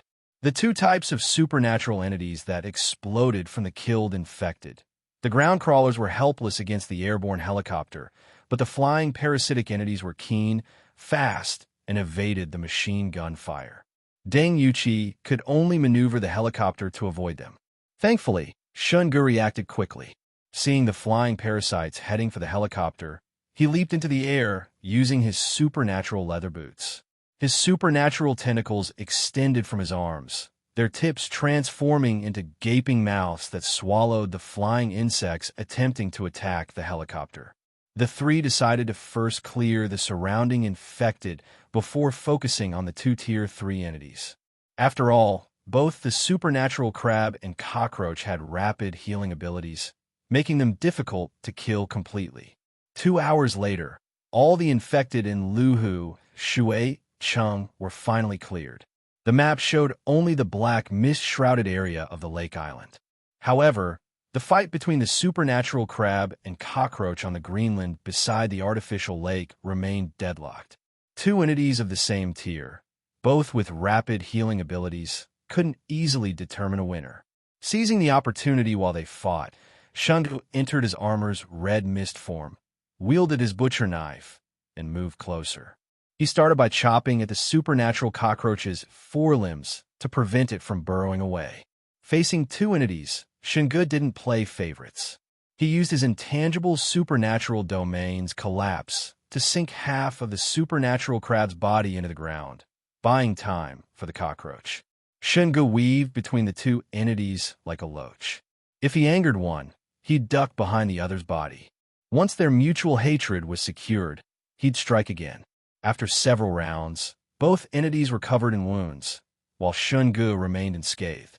After half an hour of consumption, Shen Ge finally succeeded in killing the supernatural cockroach. The supernatural crab was also on its last legs. With the cockroach dead, the crab was trapped by the supernatural domain, consumed by supernatural flames that drained its energy, then buried by collapse and beheaded by the butcher knife. Host, majestic and mighty, brave and peerless, single-handedly slayed a Tier 3 supernatural entity. Reward: System Points x 300, Random F-Grade Supplies x 1. Sell Tier 3 Supernatural Entity Corpse. Price: 1,500 System Points. Yes. Although a Tier 3 entity's corpse was rare and would be valuable for Li Xiang's research, surpassing the system's selling price, a Tier 5 entity, trait, 3 heads, 6 arms, a 12 branches zodiac member, remained in the supernatural space, posing a hidden danger. So Shen Ge Decisive chose to sell it. Plus, without locating the Tier 5 entity, it was unclear how long they'd be trapped in Luhu Shui Cheng. More system points meant more boxes of instant noodles. Now scanning the supernatural space. Scanning. Current multiple supernatural space layers. 1. Current multiple supernatural space maintainer. Tier 5 supernatural entity. Trait: 3 heads, 6 arms. Now marking supernatural entities in the current area.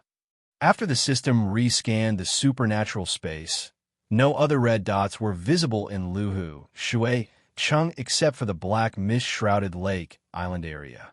While Shen Ge checked the system information, Deng Yuqi landed the attack helicopter on a nearby patch of grass and joined him with Cheng Shengnan. Deng Yuqi frowned at her supernatural space detector. Strange. We took out 2 Tier 3 entities, but the supernatural energy maintaining the space hasn't decreased much. It seems more troublesome than the supernatural space in the Yuzhou incident.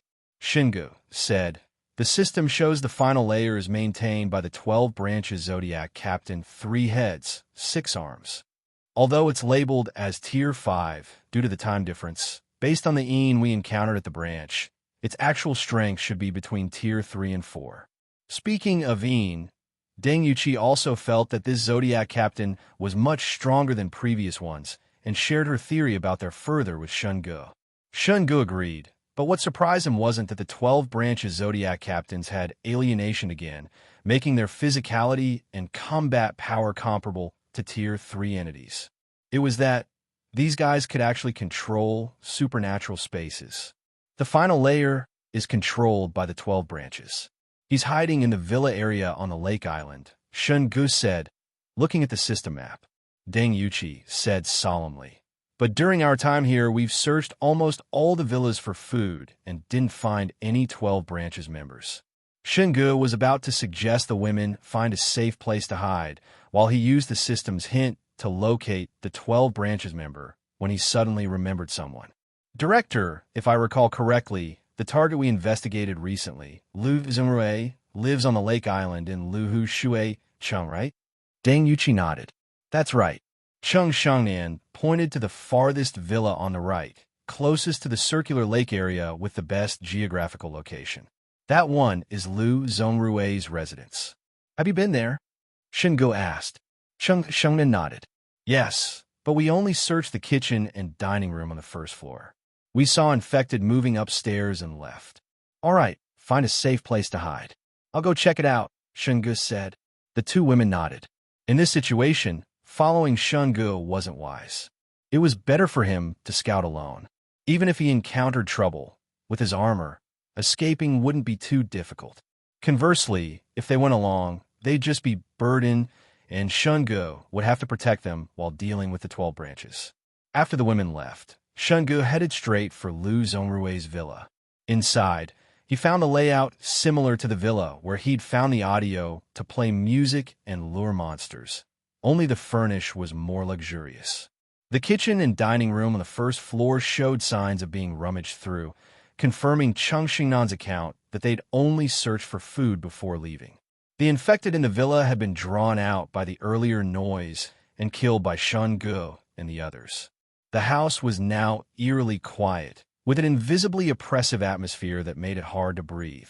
Shen Ge thought that if the 12 branches were hiding here, they would have attacked when Deng Yuqi and Chung Shengnan came for food.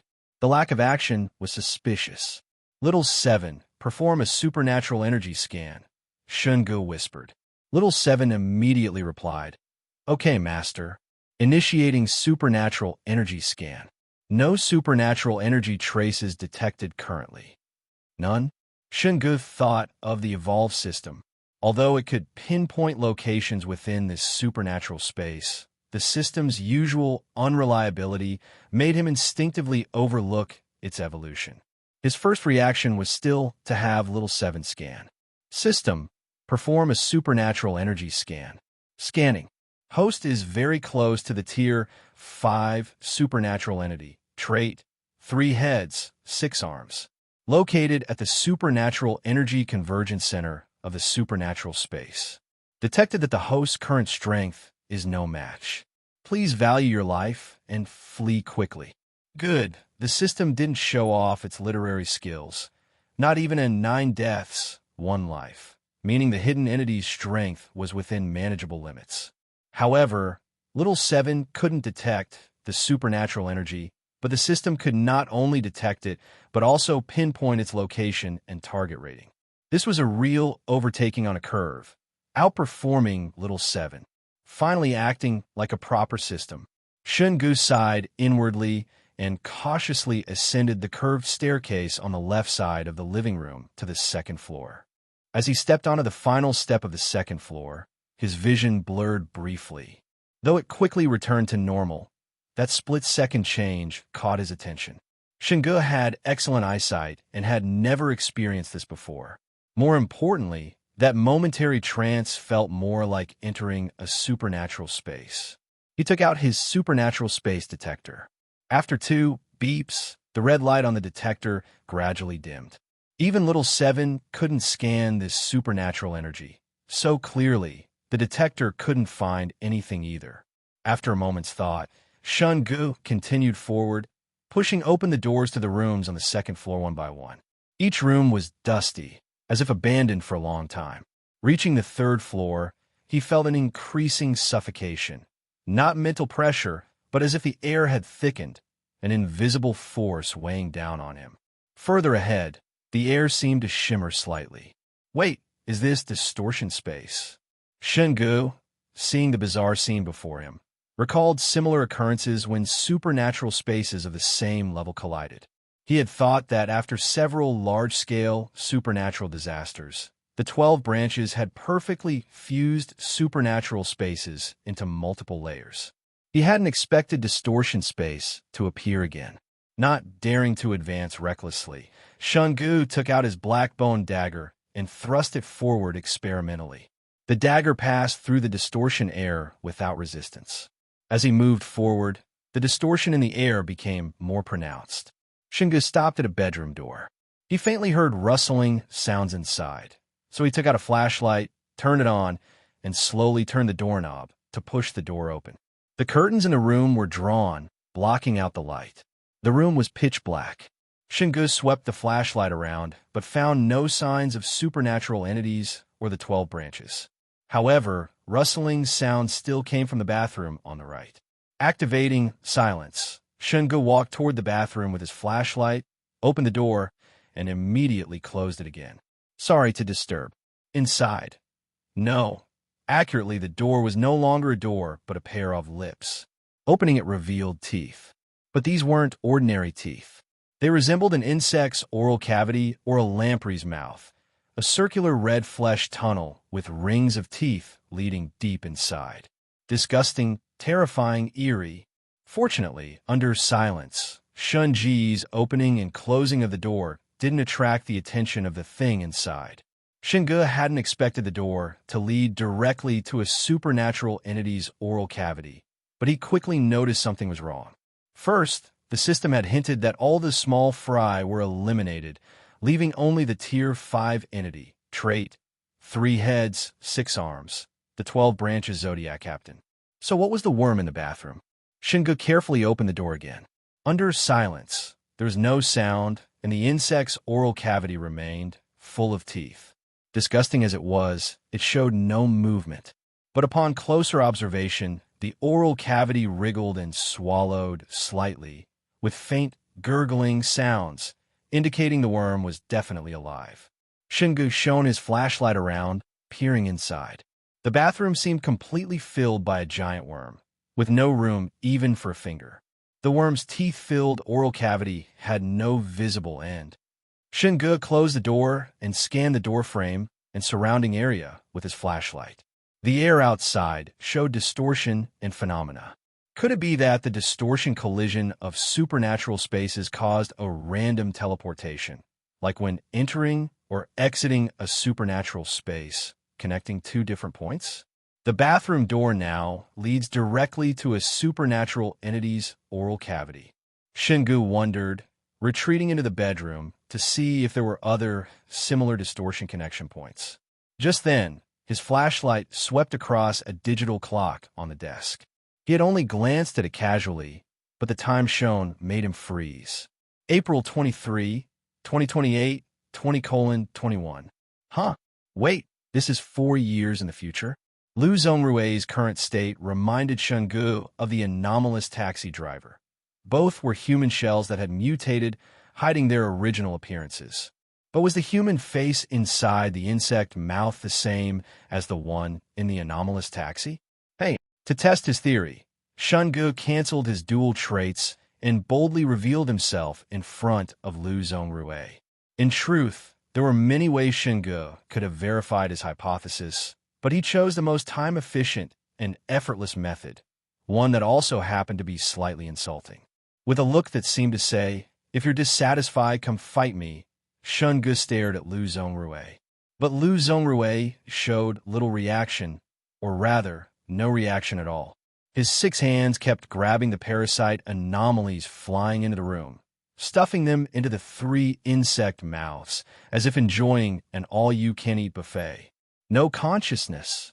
Shen Ge frowned and retreated to the wall to observe Liu Zhongrui's movements.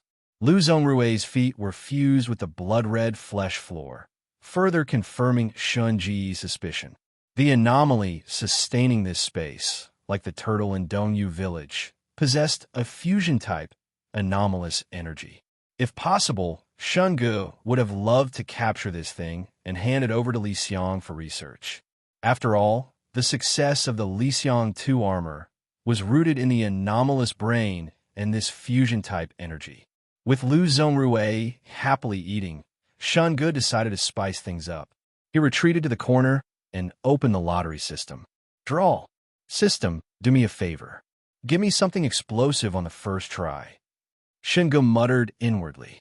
The wheel in his vision spun once and landed on consumables. Ding! Congratulations, host. You have drawn the consumable Molotov cocktail X20.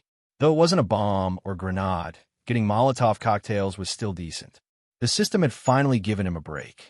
Again. Ding. Congratulations, host. You have drawn the weapon PF-98 120mm anti-tank rocket launcher X1 with X3 rocket rounds. Look at that. Not bad at all. The system was unusually generous, and Shen Ge also gave the system a rare good review. Shen Ge threw all the Molotov cocktails into the room. Flames instantly spread, but Lu Zhongrui continued his buffet, now with a side of fiery spice. With the non-flammable trait, the flames didn't harm Shen Ge. He shouldered the rocket launcher and fired a shot into one of the insect mouths the moment it opened. Boom! The insect mouth swelled rapidly from the explosion, but quickly returned to normal. However, the human face inside twisted and contorted, letting out a ferocious roar. Boom! Boom!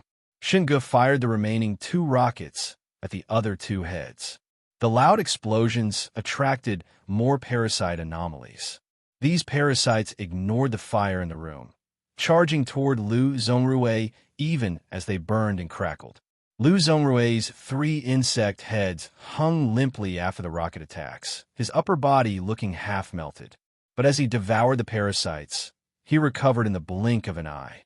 Shen Ge was about to press the advantage and finish him off with his cleaver when the floor beneath him suddenly came alive, undulating like a wave, as if a worm were crawling beneath.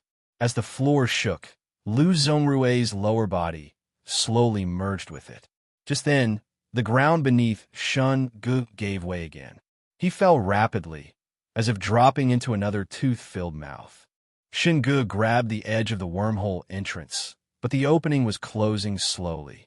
All around him, ceiling, floor, everywhere, similar wormholes were appearing, swallowing the parasite anomalies.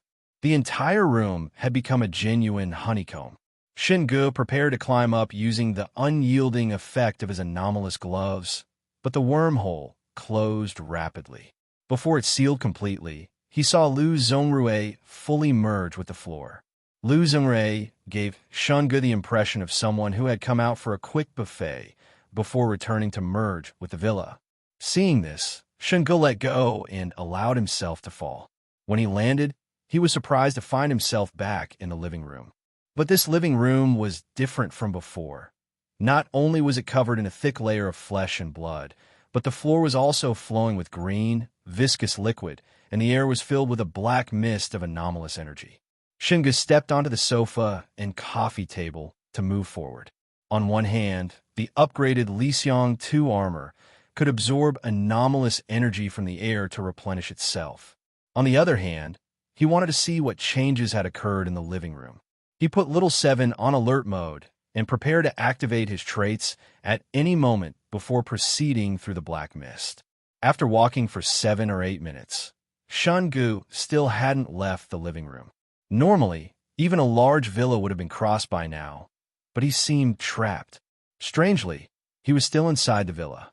It felt as if the living room, shrouded in black mist, had been enlarged countless times, making it impossible to escape. Though trapped, Shen Ge wasn't worried. In just 7 or 8 minutes, the armor had absorbed enough energy to fully replenish itself, even filling the crimson mist form. But after walking for another 20 minutes with no end in sight, Shen Ge tried turning back, only to find he couldn't leave. This place is interesting. Chaotic space, chaotic time, and the rooms are like they're spliced together. Now, even the living room has been infinitely enlarged. With no way forward or backward, Shen Ge tried expanding his intangible anomalous domain, using collapse on the area above and enhancing his anomalous leather boots with crimson mist form to maximize his jump height. The good news was that Shen Ge managed to escape the black mist. The bad news was that he was still in the living room. After falling, he landed back on a coffee table. The black mist was gone, but the surroundings remained unchanged. He tried moving forward again. Bizarrely, while he moved, the environmental feedback felt normal, but he remained in place. Shen Ge stopped and stood on the coffee table. Looking down, he saw numerous burned footprints on the wooden surface, as if someone had stepped in the green liquid and then walked on the table. The footprints fit his own perfectly. Clearly, he had been walking back and forth here. So, these are my own footprints. Shen Ge looked around the dark living room. The only light source was his flashlight. As he swept the beam upward, he could see the curved staircase, the second-floor corridor, and the doors. But seeing them was one thing. Shen Ge felt trapped in the coffee table area, unable to leave even after minutes of walking. Shen Ge's eyes flickered. He immediately used collapse on the coffee table beneath him and jumped down. With a sensation of falling, he returned to the living room, but this time he was standing on the right-side sofa. After Lu Zhongrui merged with the villa, this became his stomach. The anomaly's internal organs are constantly squirming, causing the rooms to shift continuously. But now it's not just rooms. Even small areas are changing. Shen Ge had a hypothesis and recognized the danger. If he remained trapped in the villa, would he eventually be confined to a single point? He tried walking forward on the sofa. After about 20 minutes in the enlarged living room, he finally managed to cross the sofa. In those 20 minutes, he felt as if he had been shrunk 100 times smaller, walking through a normal-sized room. Shen Ge remained cautious throughout. He noticed faint traces of black, anomalous energy mist drifting in the air, something he had never seen in the villa before. Was it because Lu Zhongrui had devoured so many parasite anomalies? Wait, if Lu Zhongrui merged with the villa, and this is his stomach, why are there so many parasite anomalies, and why did Lu Zhongrui appear personally to devour them? Shen Ge frowned in thought, then suddenly had an idea. If this was the anomaly's body, wouldn't it function like a human body? When viruses invade, the immune system attacks them. The parasite anomalies were invaders, food, and energy. They had breached this area and caused damage. So Lu Zhongrui appeared as the immune system. Shen Ge had a plan. He sat cross-legged on the sofa and started spinning the 4,000 plus system points he had saved from killing the Tier-3 Anomaly. After 20 draws, the system was unusually generous. 3 large cases of cocktails, bombs, grenades, various firearms, instant noodles, and drinks. Everything except trade equipment and vehicles. Shen Ge stuffed a few packs of instant noodles into his backpack and moved the rest to the windowsill. Then he went into scatter mode, throwing Molotov cocktails and explosives everywhere. The fires spread rapidly, accompanied by explosions. With the non-flammable trait, Shen Ge patted out the flames on the instant noodle boxes, opened one pack, and ate it like crunchy noodles. The fire grew fiercer, drying up the green liquid on the floor and charring the thick layer of rotten flesh on the furniture. Here it comes. Shen Ge swallowed the last of his noodles and looked up at the ceiling. Sure enough, wormholes began appearing one after another. From each wormhole, a Lu Zhongrui emerged, hanging upside down, with only the upper half of his body visible, 6 arms and 3 insect-like heads. So the immune system really came out to kill the virus, huh? Shen Ge decided to end things quickly. He activated Crimson Mist form, gripped the black bone dagger in his left hand and the cleaver in his right, and leaped into the air with a kick from his anomalous leather boots, slicing off one of the insect heads. Squelch!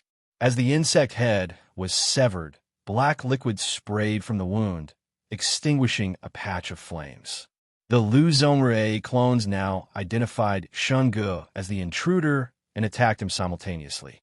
But with the Crimson Mist form enhancing his speed, Shen Ge was faster than the flying parasites. Lu Zhongrui couldn't catch him. The fire in the living room grew increasingly intense. The flames alone were already damaging Lu Zhongrui, and combined with Shen Ge's black anomalous fire and cleaver, the half-bodied immune clones were mostly eliminated within minutes. Just then, the flesh-covered door of a second-floor bedroom exploded with a bang. A burly, fully formed Lu Zhongrui burst through the wall and emerged. As this complete Lu Zhongrui appeared, Shen Ge clearly felt the space in the living room distort and shake, even affecting the spreading flames. Is the main event here?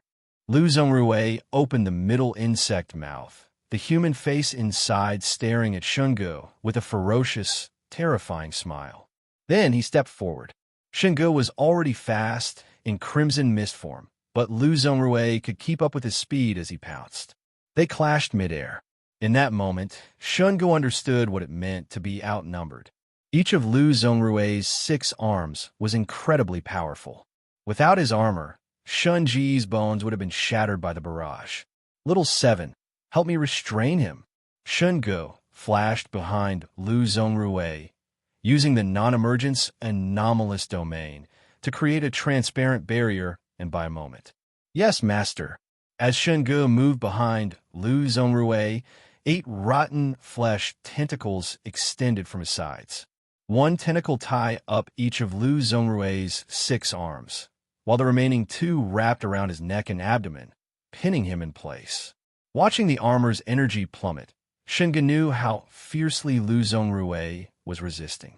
At this rate, the energy would be depleted in 7 or 8 seconds. Once Crimson Mist form ended, he would lose all control over Lu Zhongrui. Shen Ge had to act fast. He retracted the armor from his right arm. The moment his hand appeared, it turned intangible, and he thrust it into Lu Zhongrui's back. Intangibility. Shen Ge made his right hand intangible, ignoring physical collision, and entered Lu Zhongrui's body. Then he canceled the intangibility, grabbed what felt like a heart, and pulled it out. This was the ability he had used to remove the bullet from Feng Mingyue, now modified for heart extraction. He had even given it a fitting name, Great Serpent's Heart Extraction.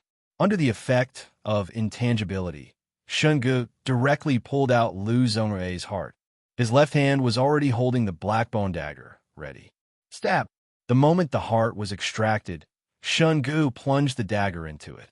Lu Zhongrui's 3 insect heads shook violently, their mouths wide open, emitting disgusting swallowing sounds. His 6 arms struggled wildly, breaking free from the rotten flesh tentacles one by one. But he was a few seconds too late. Shen Ge successfully used the black bone dagger to peel, slice, and dice the heart. All that was left was plating. Suddenly, the space around them distortion and shook crazily. Then, Shen Ge felt an incredibly powerful pulling force dragging him. Check latest chapters at novifire.net. If a virus in the human body is too difficult for the immune system to kill, then humans can only wait silently for the disease to develop or try to expel it from the body. Shen Ge was the virus in Lu Zhongrui's body. Since Lu Zhongrui couldn't kill him, he could only use the power of the anomalous domain to expel him. When Shen Ge regained his senses, he had been thrown out of the villa by that pulling force. Shen Ge landed on the green belt. Only now did he get a clear view of the villa. The entire building seemed to have fleshed over, soft and sagging, surrounded by waves of black mist, with wormholes and rotten flesh tentacles everywhere. It looked like an adventure group. Shen Ge, Cheng Xingnan, and Deng Yuqi, who had been observing from a distance, saw Shen Ge suddenly appear on the grass. Worried he was injured, they rushed over. Shen Ge, are you okay? Are you hurt? I still have some recovery items you gave me, Cheng Xingnan said. Deng Yuqi saw that Shen Ge's rotten flesh armor was still intact and assumed he wasn't injured. What happened? Don't worry, I'm fine. Shen Ge stood up and retracted the armor, addressing Cheng Xingnan. Cheng Xingnan sighed in relief. Shen Ge briefly explained how Lu Zhongrui had merged with the villa, causing the internal space and time to become completely chaotic, similar to Dongyu Village. Deng Yuqi pondered for a moment and nodded. Now that you mention it, it does resemble the anomalous taxi driver. So, the taxi driver wasn't a failed product, but a different kind of artificial anomaly compared to the 12 branches, 3 heads, and 6 arms. When Li Xiang's report initially suggested similarities between the taxi driver and the 12 branches Su, Deng Yuqi and Shen Ge had both thought the taxi driver was a failed product, while the 12 branches, 3 heads, and 6 arms was their ideal evolutionary path for artificial anomalies. But after a series of tests by the 12 branches, connecting the dots from Chongqing, Daying, and Rong City, it became clear that the taxi driver wasn't a failure, but a different type of test subject. Thus, Lu Zhongrui exhibited not only the fusion energy of non-emergence, but also the human face in the taxi driver's insect mouth and the 12 branches signature, 3 heads and 6 arms, among other things. TCH, who knows if they're trying to create a hodgepodge or pursuing perfect evolution.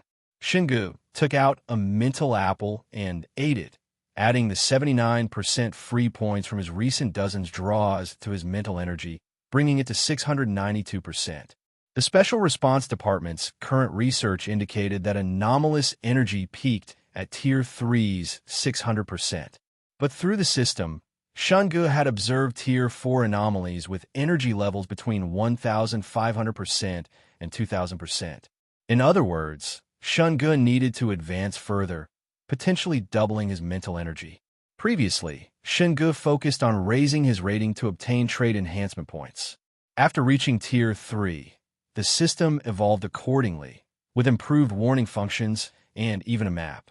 He realized the system would level up with his rating becoming more functional.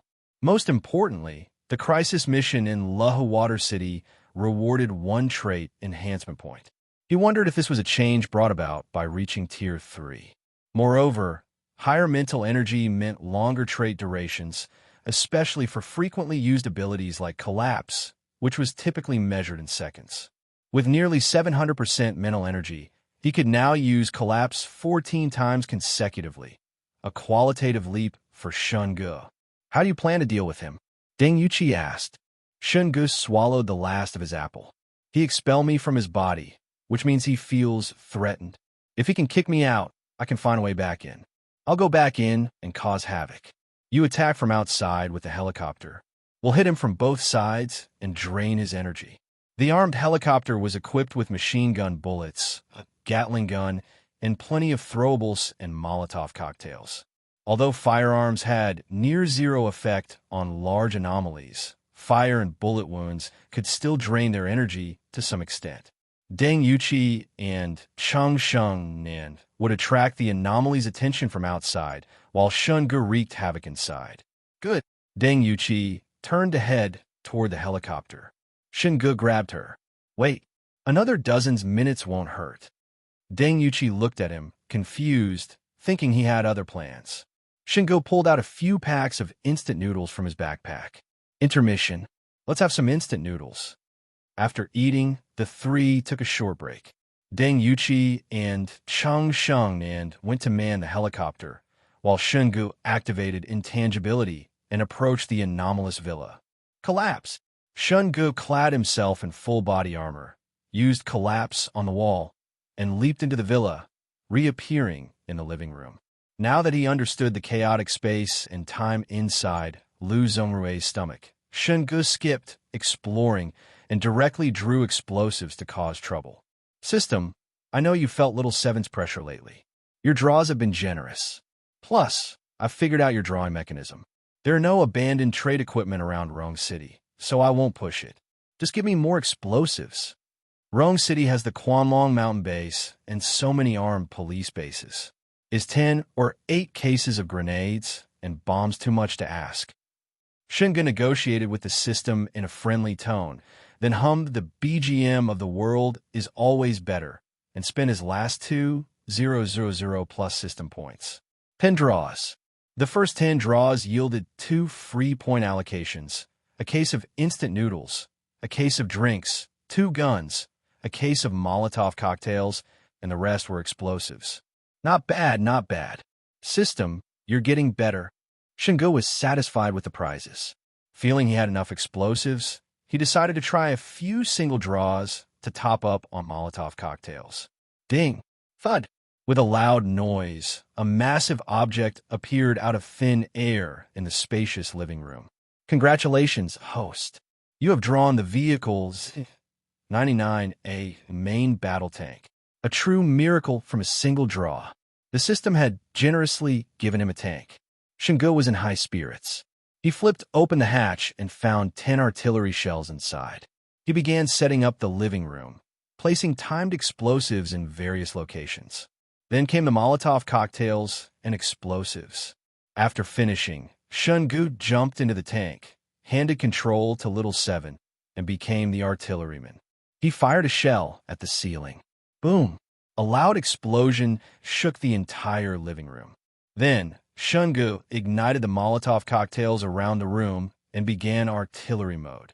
Meanwhile, Deng Yuqi piloted the armed helicopter to the outside of the villa and opened fire on the wormholes on the roof. Cheng Shengnan sat in the back, accurately throwing Molotov cocktails and grenades into the wormholes. As Shen Ge had predicted, the three of them attacked from inside and outside, draining Lu Zhongrui's energy even if firearms and artillery didn't deal significant damage. When Lu Zhongrui realized another intruder had appeared inside him, he immediately activated virus removal mode. Clones of him appeared everywhere in the living room.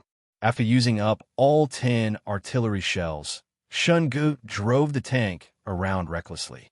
Lu Zhongrui controlled the rotten flesh around the living room to restrict the tank's movement. When the rotten flesh invaded the tank, Shen Ge felt that familiar pulling force again. Clearly, Lu Zhongrui was trying to expel him. Shen Ge had already prepared a countermeasure. As the domain's power enveloped him, he used the non-emergence domain to create a transparent barrier around himself. The non-emergence domain clashed with Lu Zhongrui's domain, causing the air to distort violently. Faint sounds of glass cracking could be heard. Shen Ge climbed out of the tank, munching on an apple. The non-emergence domain moved with him. When he reached the living room, the distortion intensified. Little 7 scanned for the area with the highest anomalous energy concentration. Shen Ge ordered, "Yes, master." Little 7 immediately extended 7 or 8 rotten flesh tentacles to scan, quickly identifying the most energy-dense area. Master, the bathroom and the bedroom above. As expected, to gather more information about the anomalies, Shen Ge had developed a habit of checking the log every night for updates. So, when he saw the year 2028, his first thought wasn't that the digital clock was broken, but whether the distorted space had a 4-year time difference, just like the system. Could the distorted space have twisted itself 4 years into the future? Shen Ge frowned at the thought. If it weren't for the system's 4-year discrepancy, he might have attributed it to the effects of time dilation within the anomalous space. But ever since confirming the relationship between the system and the anomalies, as well as situations like overdrawn supplies and the lottery being equivalent to transferring items from other regions, encountering such bizarre circumstances inevitably made him overthink. Shen Ge explored the bedroom with his flashlight. If this really was the world 4 years later, there were clues in the environment that seemed to support it. A leap through time and space. Is this what the 12 branches want to test? Damn, if this really was a space from 4 years later, did that mean the Tier 5 Anomaly sustaining this space was the real deal? So far, Shen Ge's highest achievement was dealing with a Tier 4 Anomaly, trait, non-emergence, and even that was a near-death struggle where he had to seize the right timing, leverage the terrain, and find the heart inside the anomalous turtle. Brother Kuen's help had been crucial. Without it, victory would have been uncertain. If the anomaly sustaining this space was a genuine Tier 5, and if it was one of those 12 branches creatures, Shen Ge's chances of winning were slim. But then he thought about the anomaly in the bathroom. It wasn't marked on the system's map, and there were no prompts. It was highly likely to be the Tier 5 anomaly creating this space. If it had intelligence, there was no reason it wouldn't have reacted after he opened the door twice. With this in mind, Shen Ge decided to test the anomaly's limits. He returned to the bathroom door, took out a high-explosive grenade, and activated silence before opening the door. For safety, he infused the grenade with silence energy before throwing it. As a result, the grenade fell deep into the insect's mouth without making a sound. There was no explosion noise either, only a flash of light bursting from the depths and rushing out of the mouth. Fortunately, Shen Ge had closed the door and retreated immediately after throwing the grenade. The blast wave slammed the door open, and a flash of light instantly illuminated the bedroom. Gulp, gulp. Deafening swallowing sounds followed. Shen Ge swept his flashlight across the bathroom. The previously slow, undulating insect mouth was now writhing rapidly, as if swallowing food. It had woken up because of the explosion. Boom! Before Shen Ge could react, the entire building shook violently. The surroundings began to collapse, as if some colossal creature was emerging from underground. To his surprise, the anomaly didn't burst out from below like the previous cockroach anomaly. Instead, the entire building lifted off the ground, as if coming to life. Shen Ge was reminded of the anomalous turtle fused with the building in Dongyu village. Just as Shen Ge was about to rush out of the bedroom through the balcony, the walls on both sides pressed inward like squirming flesh, transforming into a gaping maw. Gulp! Hearing the swallowing sound right beside his ear, Shen Ge knew things were bad. Then, the ground beneath him gave way, and he plummeted downward. Shen Ge immediately reached upward. His anomalous tentacles extended, and the anomalous stomach at the tip opened its mouth, biting into the squirming wall. But by then, the wall had already closed, trembling slightly as if chewing. With the passage above closing rapidly, Shen Ge felt as if he had been swallowed into the anomaly's stomach. He had no choice but to release the anomalous stomach and retract his tentacles. Once the stomach let go, Shen Ge lost his anchor and began falling again. With a splat, Shen Ge landed after falling for over 10 seconds. The sound of his feet hitting the ground was like stepping into mud. Shen Ge swept his flashlight around. The ground was blood red, and the walls were disgusting flesh. The space was about the same size as the previous bedroom, but the bed, cabinets, and other furniture were covered in a thick layer of fleshy sludge, merging with the fully transformed flesh walls. It felt like being inside the stomach of an anomaly. Beneath his feet was a green liquid, sticky like stomach acid, corroding his rotten flesh armor. The armor's anomalous energy was steadily decreasing. Shen Ge pointed his flashlight upward and saw a passage closed by rows of disgusting teeth, resembling a throat. He took out the black bone dagger and stabbed it into the ground. It took considerable effort to pierce the surface.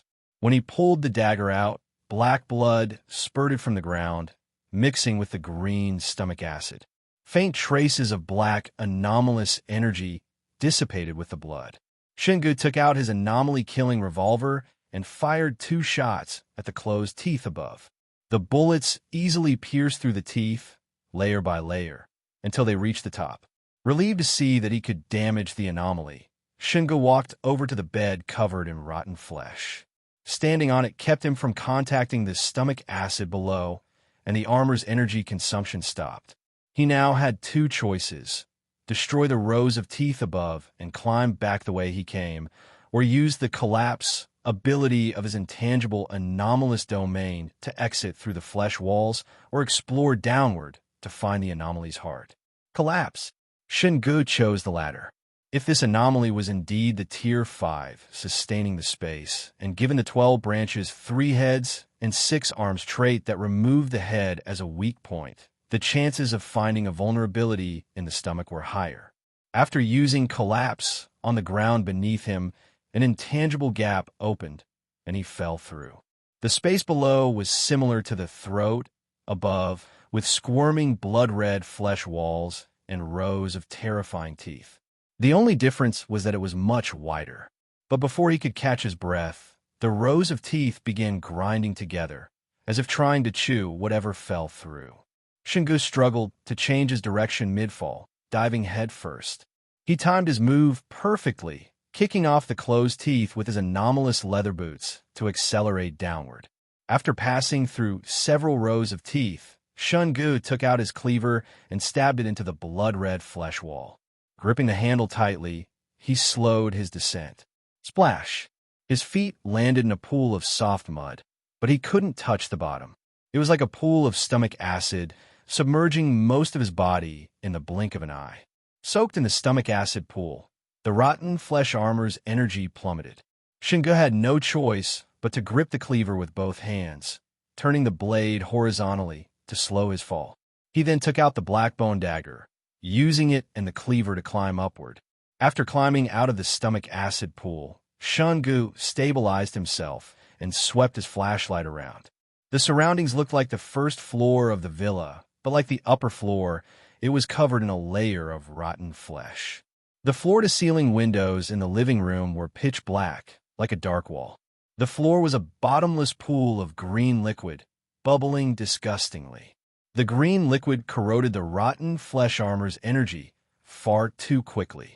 Shen Ge had no chance to dive down and explore.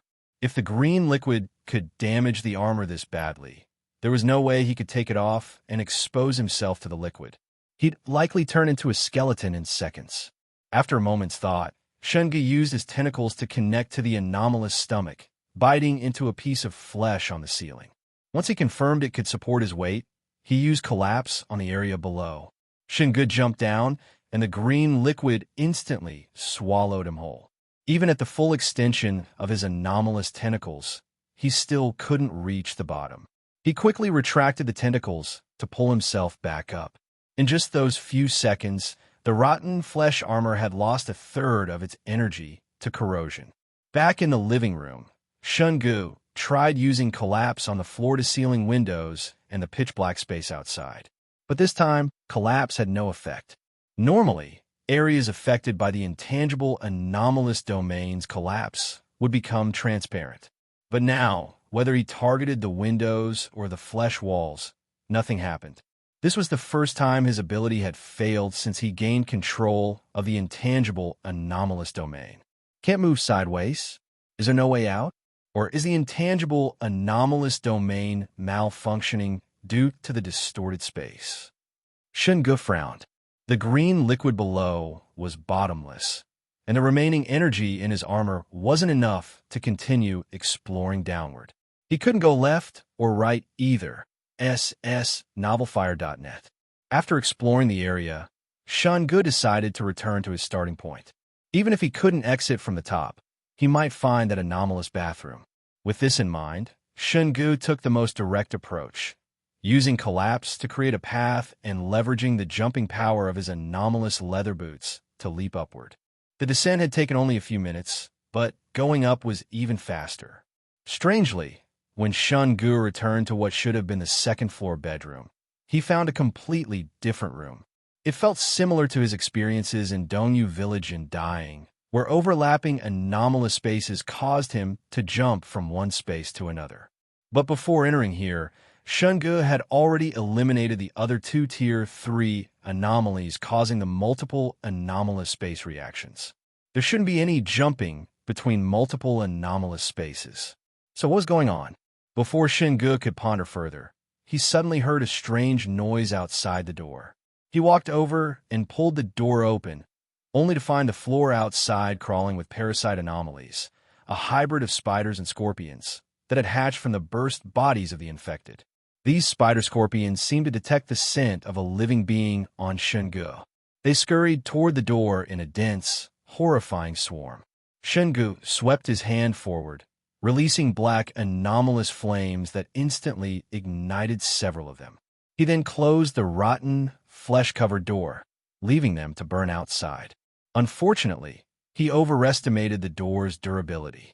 Within seconds, it collapsed with a boom, crushed by the dense swarm of spider-scorpions. Ironically, many of them were still burning with black flames, but that didn't kill them outright. Instead, it made them attack Shen Ge more fiercely. Since exploring the lower space had already drained much of his armor's energy, Shen Ge wasn't in the mood to deal with these minions. More importantly, these parasite anomalies, like the infected, offered no rewards when killed. It was a waste of time. Shen Ge simply used his intangible anomalous domain on the area above again, leveraging collapse and his anomalous leather boots to jump upward, passing through the tooth-filled throat to reach the third floor. The environment here was also very different. Shen Ge felt like the rooms in the villa were arranged chaotically. Even if he retraced his steps, he might not return to his original location. But regardless, the higher he went, the less of the corrosive green stomach acid there was, which helped reduce the energy consumption of his armor. Shen Ge opened the door and stepped into a dark corridor. He swept his flashlight around, confirming no parasite anomalies were present, then cautiously moved forward. After only a few steps, he heard skittering sounds. Shining his flashlight around, he saw no parasite anomalies on the rotten, flesh-covered floor. But the skittering grew louder. Shen Ge instinctively pointed his flashlight upward and immediately felt his scalp prickling. He broke into a run. It was like entering a beehive. The ceiling, walls, and every direction were crawling with winged, flying parasite anomalies. What's more, they were at least 2 to 3 times larger than before. The black, anomalous energy emanating from their bodies indicated they were at Tier 1 strength. Hundreds, no, thousands of them. Even if Shen Ge could kill one with each swing of his cleaver, it wasn't a question of whether his eyes could take it, but whether his arms would give out. The cleaver was indestructible and wouldn't dull, but Shen Ge's arms were made of flesh and blood. High-intensity swinging would be unbearable. Shen Ge couldn't help but wonder where these damn things were coming from. If each infected person hatched 2 to 3 of them, did that mean hundreds of people had died here? Strangely, he hadn't seen a single body. Were they dissolved by the green liquid? Shen Ge had no time to dwell on it. The moment he stepped out of the room, the flying parasite anomalies detected the scent of a living being and swarmed toward him. Shen Ge immediately threw 2 fragmentation grenades behind him, followed by more fragmentation grenades and flashbangs. Most of his throwables were on the helicopter, so he didn't have many. Boom! Boom! The explosions lit up the 3rd floor space. Aside from the flesh-covered walls, it didn't look much different from the villa's layout. But that was precisely what fell off. When he'd exploded the mouth and woke the anomaly, the building had lifted off the ground, and many areas had collapsed. Collapse! Seeing the flying parasites swarming from all directions, Shen Ge had nowhere to run. He had no choice but to use collapse on the area above again. But this time, the intangible anomalous domain spread out without any effect, just like when he'd tried it on the floor-to-ceiling windows earlier. Have I reached the top? Or had the chaotic space turned many areas into dead ends, making it impossible to go up or down normally? Shen Ge didn't have many throwables left, so he tossed them all out. Since he couldn't use collapse to escape, now wasn't the time to conserve resources but to find a way to deal with the parasites. Trapped on the 3rd floor, Shen Ge used the explosions to cover his retreat, fighting his way back to the bedroom with his cleaver.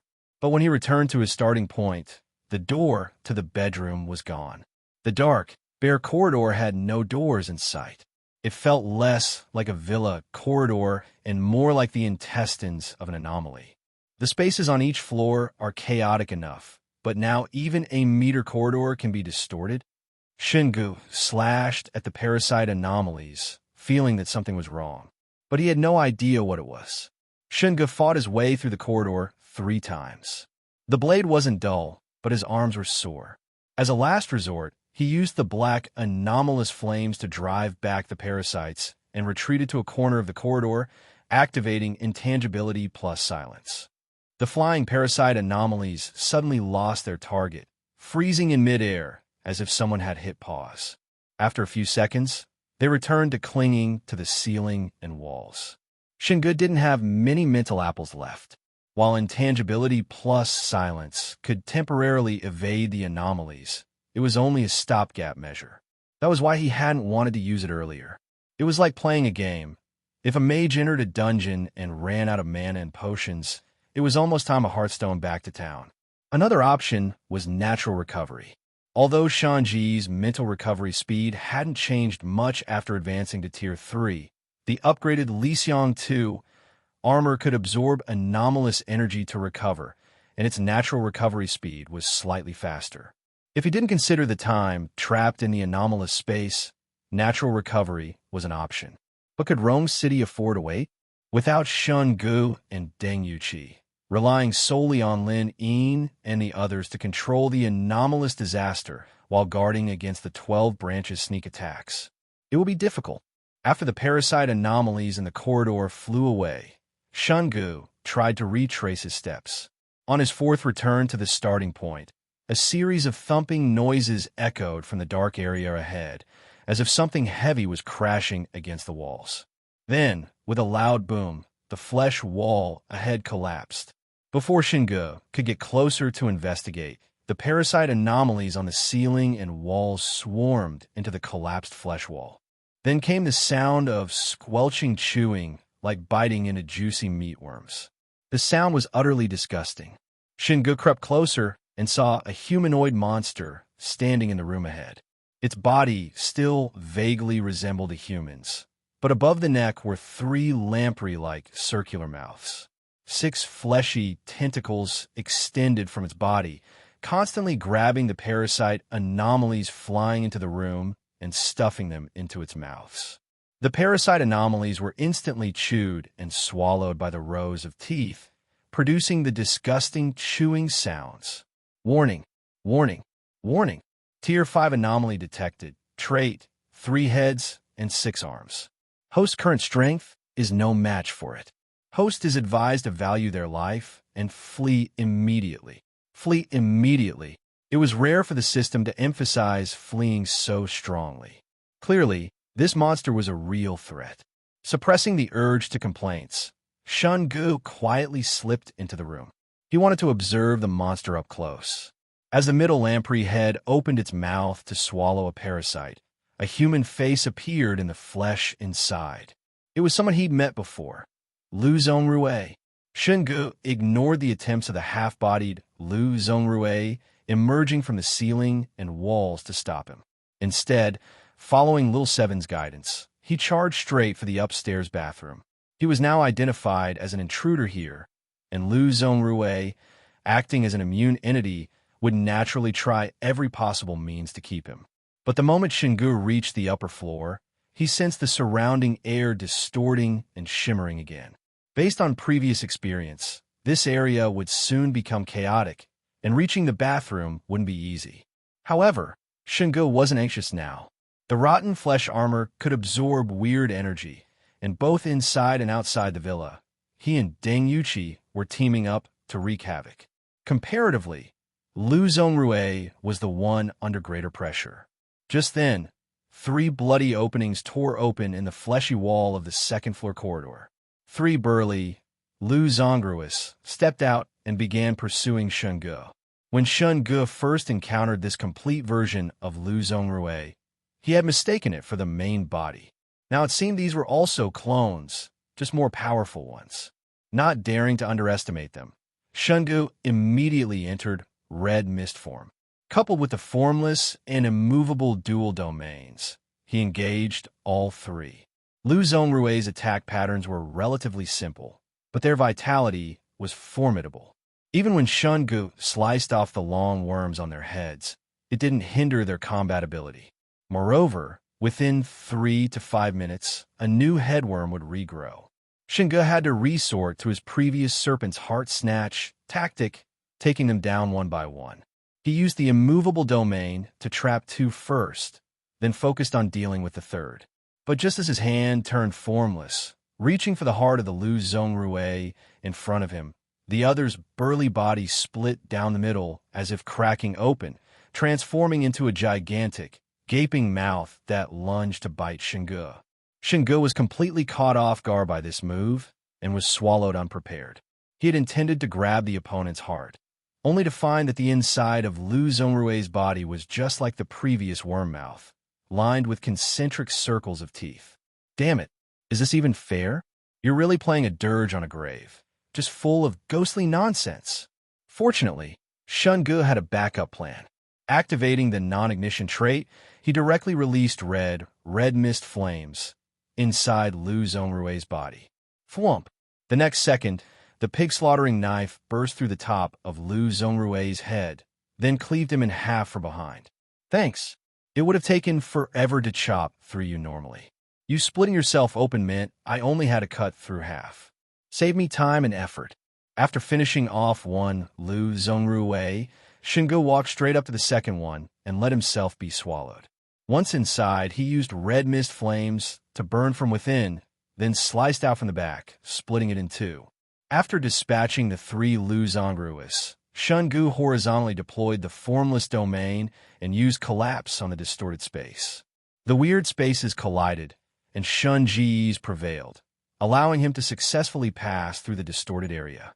It seemed like he had only moved forward a meter or two, but based on the previous experience of being trapped in the living room, covering that distance could have taken 2 or 3 hours.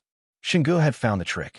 Lu Zongrui, or rather, the Tier 5 weird maintaining this space with the trait triple threat, could no longer trap him using this method. By repeatedly using collapse to pass through the distorted spaces, Shen Ge successfully reached the bathroom door adjacent to the bedroom, where he had first discovered the worm mouth weird. Lu Zongrui seemed to sense the danger and attempted to distort space again to throw Shen Ge out of the villa. But Shen Ge was prepared this time, using the immovable domain to create an invisible barrier blocking the effect. Again, if he fell for the same trick twice, he really would have wasted all those hours struggling inside for nothing. Shen Ge had already deciphered the rules of Lu Zongrui's weird space. Furthermore, even with the temporal chaos inside the house due to spatial distortion, Lu Zongrui's actual strength fell short of Tier 5, peaking at most at Tier 4. Bang! Shen Ge smashed the bathroom door open with a pig-slaughtering knife, once again revealing the closed lips, with circles of teeth visible behind the door. The oral cavity wriggled and swallowed slightly, accompanied by faint gurgling sounds. Looking inside, there seemed to be no visible end. Shen Ge stood boldly in front of the worm mouth, leaning in to look. "Hey, delivery's here. Swallow me. Come on, swallow me." Gulp. The worm mouth seemed never to have heard such a bizarre request. Naturally, it wouldn't refuse a meal delivered to its doorstep. Its mouth gaped wide and swallowed Shen Ge whole. After a series of gurgling, swallowing sounds, the worm mouth began to close. But then whoosh, a wave of red flames erupted, blasting the closing mouth open.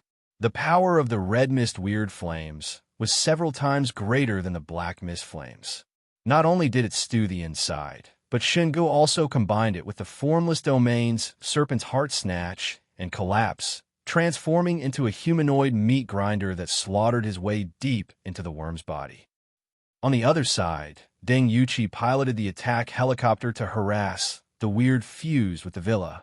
Although the damage from machine guns and explosives was negligible, it was common knowledge that mosquitoes, while not strong, were incredibly annoying and frustrating, much like how even a certain invincible bald hero couldn't deal with them effectively. The attack helicopter buzzed around the villa, its weapons scratching the surface. Even though the weird lacked intelligence, it was driven to fury by the torment. The uprooted villa monster chased the helicopter throughout the villa complex. However, Deng Yuqi's piloting skills surpassed her driving. Dozens of agile tentacles couldn't touch her. "Director, we're almost out of projectiles and ammunition," Cheng Shengnan shouted to Deng Yuqi after firing the last submachine gun round. "How much is left?" Deng Yuqi asked. Cheng Shengnan replied, "1 grenade, 1 high-explosive bomb, 2 Molotov cocktails. I'll get closer. Throw them into that chimney-like worm mouth on the roof." Deng Yuqi instructed. "Okay." As soon as she spoke, Deng Yuqi pushed the stick down, diving sharply to avoid several tentacles, then banking sideways to give Cheng Shengnan the perfect throwing angle. Cheng Shengnan pulled the pins and tossed the remaining projectiles into the worm mouth. With a diameter over 2 meters and at such close range, missing was nearly impossible. Boom! Boom! With several loud explosions, the chimney-like worm mouth on the roof suddenly spewed a pillar of red flames into the sky. Startled, Deng Yuqi quickly pulled up to evade. Then, they watched as the villa slowly dissolved into a pile of fleshy mud. Red flames erupted from the chimney, igniting the entire villa. Woohoo! A red figure flew out from the flames, landing on the grass several meters away. Shen Ge, recognizing the figure, Deng Yuqi and Cheng Shengnan were overjoyed. Deng Yuqi landed the helicopter on a nearby patch of grass. Host has eliminated Tier 5 weird trait triple threat. Reward: 1,000 system points, 3x F-grade supplies. The weird corpse can be sold for system points to draw various equipment and items. Weird trait triple threat. Value: 7,000 system points. Huh. Hearing the system prompt, Shen Ge was momentarily stunned. After entering the worm mouth, Shen Ge had released red mist weird flames, fighting his way to the center. Despite Lu Zongrui creating countless clones, none could stop him from reaching and destroying the heart. Once the heart of the villifused Lu Zongrui was destroyed, it could no longer generate enough weird energy to resist the red mist flames, which ultimately consumed it completely. Shen Ge had thought that, like before when eliminating the Su and other Branch 12 captains, there would either be no reward or a Tier 2 level reward. Surprisingly, this time there was a reward, and the corpse could be sold. Did this mean Lu Zongrui was different from the previous Branch 12 captains? Another oddity, Lu Zongrui was a Tier 5 weird, and one with a trait at that, yet the system prompt only offered a sale option, not absorption. Was it because Lu Zongrui was an artificial weird, or was there another reason? Crisis mission completed. Eliminated Tier 5 weird trait, triple threat. Reward, 1,000 system points, 1 X trait enhancement point. While Shen Ge was pondering, the system announced the mission completion. What do you plan to do with the corpse? Deng Yuqi asked as she approached. After learning that Shen Ge's weird elimination system could sell weird corpses, Deng Yuqi had handed over the disposal rights to him. This weird corpse seems different from the previous Branch 12 captains. It feels like it combines traits from their recent experimental subjects. Most importantly, it possesses weird energy with effects similar to the weird from the Chongqing incident. This fusion ability is very rare. I think we should take it back for Li Xiang to study first, then consider selling it to the system for points later, Shen Ge explained. The system points he had saved up were nearly depleted. According to the original plan, he needed to go to the Haya Research Institute area to test drawing trade equipment, which required a large sum of points. But he didn't want to miss the fusion weird energy from Lu Zongrui, so he decided to let Li Xiang study it first to extract maximum value before selling. That works, Deng Yuqi nodded. Once the weird space dissipated, Shen Ge immediately contacted the branch, Lin Yin, and others via communicator. Soon, Chen Ku, stationed at the branch, responded. 2 days had passed since Shen Ge entered Lahushuicheng. Thanks to the efforts of Lin Yin and the elite weird investigators, Rong City had not suffered a catastrophic outbreak like Beijing. Moreover, headquarters reacted swiftly this time, immediately dispatching support from surrounding areas. Reinforcements from Qian and Yu provinces arrived quickly, so the damage in Rong City wasn't severe. Of course, the root cause lay in Lahushuicheng. The area where Branch 12 concentrated their efforts was contained by Shen Ge and the others, nipping their plan for a major disaster in the bud. Lin Yin led the team to continue cleanup and patrols. Shen Ge, along with Deng Yuqi and others, assisted the containment department in transporting Lu Zongrui's corpse back to the branch.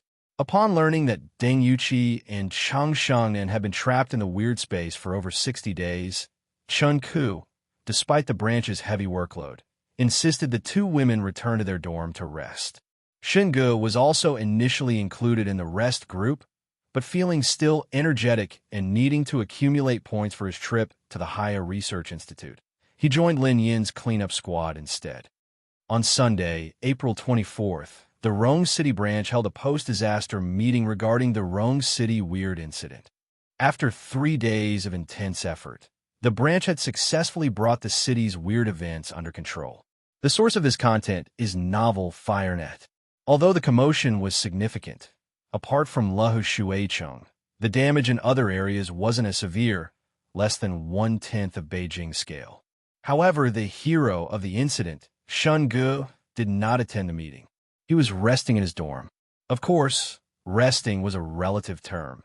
He was mainly agonizing over how to maximize the use of his 2 remaining trait enhancement points. Shen Ge currently possessed 5 traits: soundless, immovable, formless, unleashed, and non-ignition. Among them, soundless, immovable, and formless have been upgraded once. Soundless and immovable were upgraded using the system's full trait upgrade reward upon reaching Tier 1. Formless was upgraded using the trait enhancement point rewarded at Tier 2. When he obtained his first trait enhancement point, Shen Ge had considered two approaches: strengthen frequently used traits or upgrade traits that hadn't yet manifested a domain. The first approach was straightforward, stronger abilities for common skills. The second aimed for broader capability coverage. However, recalling the system's full trait upgrade reward at Tier 1, which improved the effects of soundless and immovable but did not grant domains, left him conflicted. If he used a trait enhancement point on soundless or immovable, it might just further modify the trait's ability, like slightly reducing energy consumption. It felt somewhat wasteful. After all, the versatile and potent domain abilities of traits were more desirable. This was why Shen Ge, after reaching Tier 3 and receiving a trait enhancement point, still hadn't decided where to allocate it. Simply put, he was suffering from choice paralysis. Among the 5 traits, aside from non-ignition, where he couldn't immediately envision the potential changes or possible domain upon upgrade, the other 4 were under consideration. Formless was obviously the most frequently used. Unleashed, with its adept blocking ability, could instantly change the battlefield. Soundless, although not related to physical silence, but rather erasing sound related to oneself, still had decent usage frequency. Finally, immovable, the second trait he acquired, used the least. It wasn't that immovable was useless, but the fact that both he and the target couldn't move after activation was a fatal flaw. The immovable trait initially required pulling the target into its weird space to immobilize them. This meant if the target also had spatial abilities, spatial distortion could potentially break the control.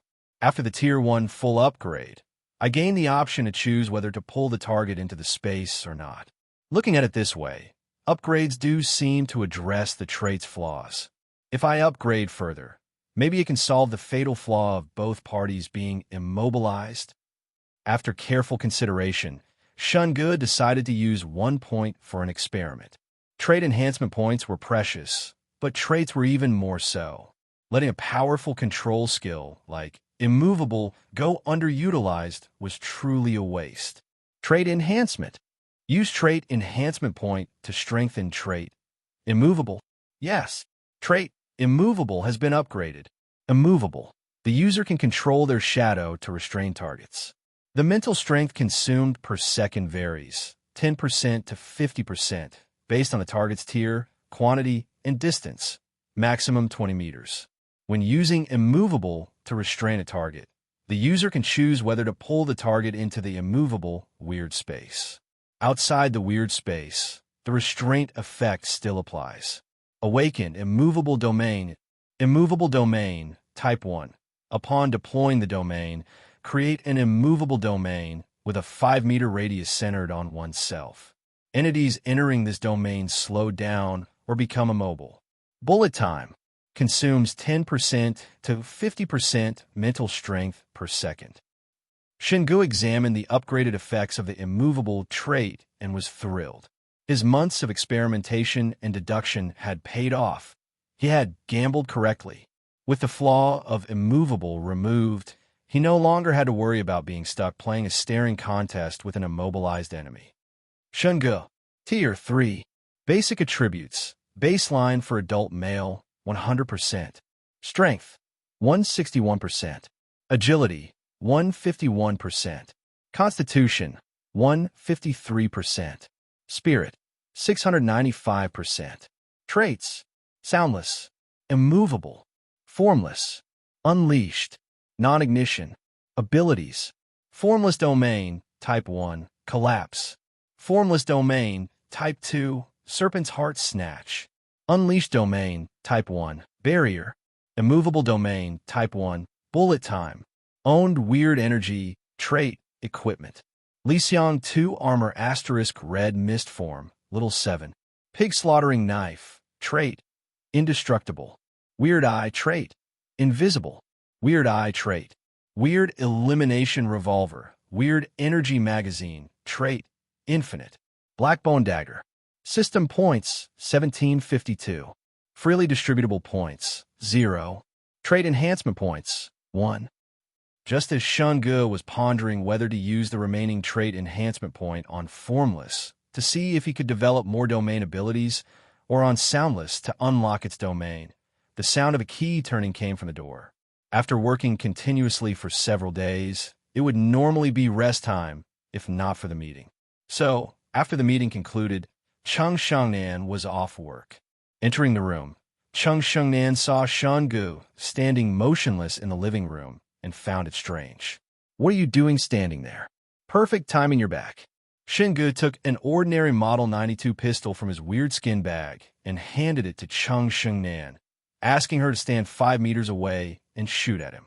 Cheng Shengnan looked at the pistol in her hand, then at Shen Ge with a peculiar expression. "Are you serious?" "Yes, testing a new ability." Cheng Shengnan was one of the few at the branch who knew about Shen Ge's Li Xiang 2 Armor * Red Mist form and the full AI system, Little 7. She was also one of the 2.5 people who knew about his weird elimination system, the other one being Deng Yuqi and the half being Li Xiang. Although Cheng Shengnan knew ordinary firearms couldn't harm Shen Ge, even with a sneak attack, the idea of shooting at him still felt awkward. "Don't worry, just shoot." "Oh, and rapid fire is best," Shen Ge reminded. Cheng Shengnan nodded, raised the pistol, and aimed. Bang! Bang! Bang! Her actions were swift, giving him almost no preparation time. "You could at least say start," Shen Ge complained while simultaneously activating the immovable domain. Instantly, a strange sensation filled the 5-meter radius around him. It felt as if everything had slowed down. Shen Ge could even clearly see the bullet trails cutting through the air in slow motion. For a moment, it felt like being on the set of The Matrix. Outside the domain, Cheng Shengnan remained unaffected, still pulling the trigger. Bang! Bang! Bang! But the moment the bullets entered the domain, they entered slow-motion mode.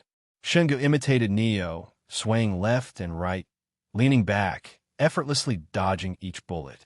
From outside the domain, Cheng Shengnan was initially surprised by his slow-motion movements, but seeing him dodge every bullet with ease the next second amazed her.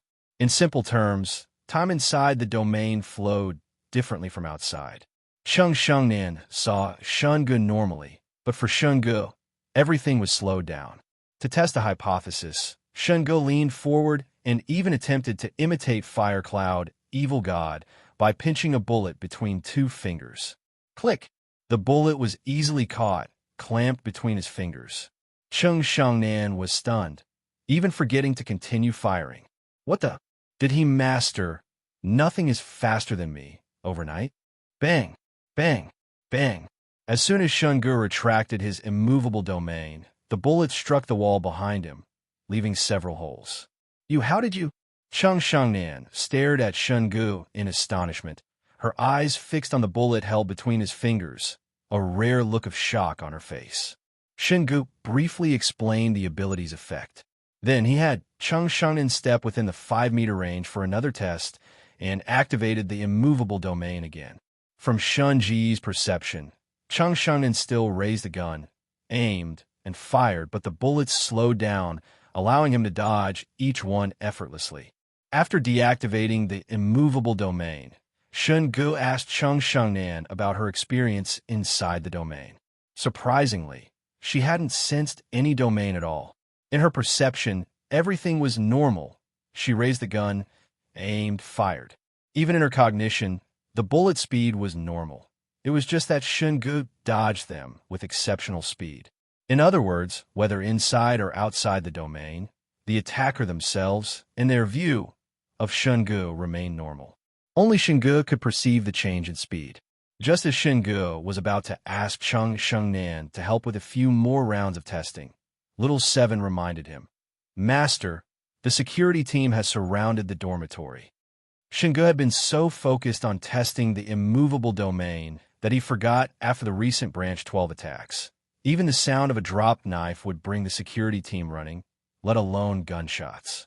By the time Shen Ge went to open the door, the security team outside was already preparing to break it down. When they learned Shen Ge was testing weird energy equipment, their expressions turned peculiar. "A couple testing weird energy equipment at home? Are you two the legendary Mr. and Mrs. Smith?" After confirming Shen Ge was fine, the security personnel left. Shall we continue testing? Chung Shengnan asked. Shen Ge thought for a moment. Let's not use guns. Try using fire instead. Little 7, grant her secondary permissions. Test the immovable domain with weird fire and perform data analysis. Understood, Master. Little 7 acknowledged and then detached from Shen Ge's wrist, attaching itself to Chung Shengnan's wrist. Most of Chung Shengnan's contact with weird energy equipment had been through reports. This was her first time actually using any, and it was the most advanced intelligent weird energy armor in the entire Special Response Department. Shen Ge briefly explained how to use it and instructed her to wear the weird fire gauntlet and attack him to test the effect of weird fire within the immovable domain. Snap! To his surprise, Chung Shengnan snapped her fingers and donned the full-body adhesive-type armor. The covering of rotten flesh slurry didn't disgust her. Instead, she found it novel. Thus, a long-legged, female version of Venom appeared before Shen Ge. Shen Ge looked at the long-legged monster in front of him, his expression turning mysterious. Chung Shengnan examined herself with fresh interest, even going to the full-length mirror by the living room to take a look. Feels pretty interesting. Ahem. Chung Shengnan cleared her throat and looked at Shen Ge seriously. When I watched those movies before, I always thought Iron Man's suit was interesting. I just wanted to try what it feels like to wear one. Come on, let's continue the test. After this minor interlude, Shen Ge and Chung Shengnan continued testing the immovable domain until his mental strength was depleted, a process that took about 2 hours. After removing the armor, Chung Shengnan rubbed her shoulders and sat down on the sofa. Tired? Want me to give you a rub? Shen Ge offered. Chung Shengnan looked at him suspiciously. A proper rub? Who rubs properly? Shen Ge said matter-of-factly. Looking at his deadpan expression, Chung Shengnan didn't know whether to be angry or not. She mustered her strength and pinched his waist hard. Get lost! Despite her words, Chung Shengnan ended up getting the rub. Not just a rub, but a thorough one that led all the way to the bathroom, including a bath. Chung Shengnan, being carried, bit Shen Ge's shoulder. Are you an animal? Don't you ever run out of energy? Oh, based on my tests, the consumption rate of energy is far lower than the recovery rate. So strictly speaking, energy indeed never runs out, Shen Ge said, holding her in front of the bathroom mirror. Bâtard! Oh. 2 hours later, Shen Ge sat on the sofa, flipping through TV news channels. The news anchor adhered to the fine tradition of reporting only good news. Even when discussing the weird incidents the public was most concerned about, it was mostly glossed over. Domestic weird incidents were under the control of the Special Response Department. Abroad, apart from major countries with rapidly developing anti-weird departments, smaller nations suffered severe weird disasters. Even though many large countries sent anti-weird investigators for support, many areas still became playgrounds for weird. For a time, weird elimination mercenaries became a hot industry, with many countries' anti-weird departments openly pricing their services for resolving weird incidents. Among developed countries, the U.S. has surprisingly become the least affected. It's embarrassing that Branch 12 hasn't even released a few weird to play with at the American Anti-Weird Research Association, Shen Ge commented while watching the news. Chung Shengnan, squatting in a corner unpacking a pile of packages as high as a small hill, replied without looking up, "You're wrong about that. Half a month ago, there was also a weird incident at the American Anti-Weird Research Association. They just handled the cleanup better, so the incident wasn't exposed. Which area is the most severely affected right now?" Shen Ge, being frontline personnel, naturally didn't have access to as much information as Chung Shengnan. Chung Shengnan replied, "Currently, the Asian region is the most severe. Our situation can rank in the top 3. Next are some small countries, lacking the capacity to develop anti-weird departments. Once weird incidents occur, they are almost always fatal. However, with the addition of mercenaries working for money, it's slightly better than before. There have only been 2 weird incidents in Rome City these past few days, right?" Shen Ge asked. After the Lahu Shuicheng disaster, Only two weird incidents had occurred over several days, both Tier 1, resolved by teams led by Yang Yusin and Tu Dupi. It seemed that after each Branch 12 operation, the frequency of weird incidents would decrease to some extent, making it hard not to suspect a connection. That's right. After the recent shakeup, many of those people from the wine circle have been replaced or arrested. The department has been busy assisting the military and police in dealing with them these past 2 days. But Lu Xianzi escaped. Did you know? Cheng Shengnan asked. Shen Ge put down the remote and turned to her. Not surprising he escaped. As a Branch 12 informant, it's not strange they helped him. It also means this person still has value or has already been turned into experimental material by Branch 12. The Information Department is investigating, planning to follow the lead of Luo Baohua, Cheng Shengnan said. Shen Ge nodded and dropped the topic. He walked over and squatted beside Cheng Shengnan to help unpack. Where did you buy all this? Cheng Shengnan continued unpacking. Some daily necessities I bought a while ago. Been too busy lately to look at them. Oh, bought them a week ago. After Lahu Shuicheng, Rome City seems back on track, but actually all industries are severely affected. Many physical stores have closed recently. I figured better stock up on more, Cheng Shengnan explained. Right. Shen Ge also started helping unpack. For him, it was somewhat like the joy of opening blind boxes. Stockings. Shen Ge unpacked a package of stockings. Cheng Shengnan snatched them back with a stern face. Since being with a certain animal, the damage rate of her stockings had increased tenfold, forcing her to buy more as backup. This is Shen Ge unpacked 2 sets of clothes.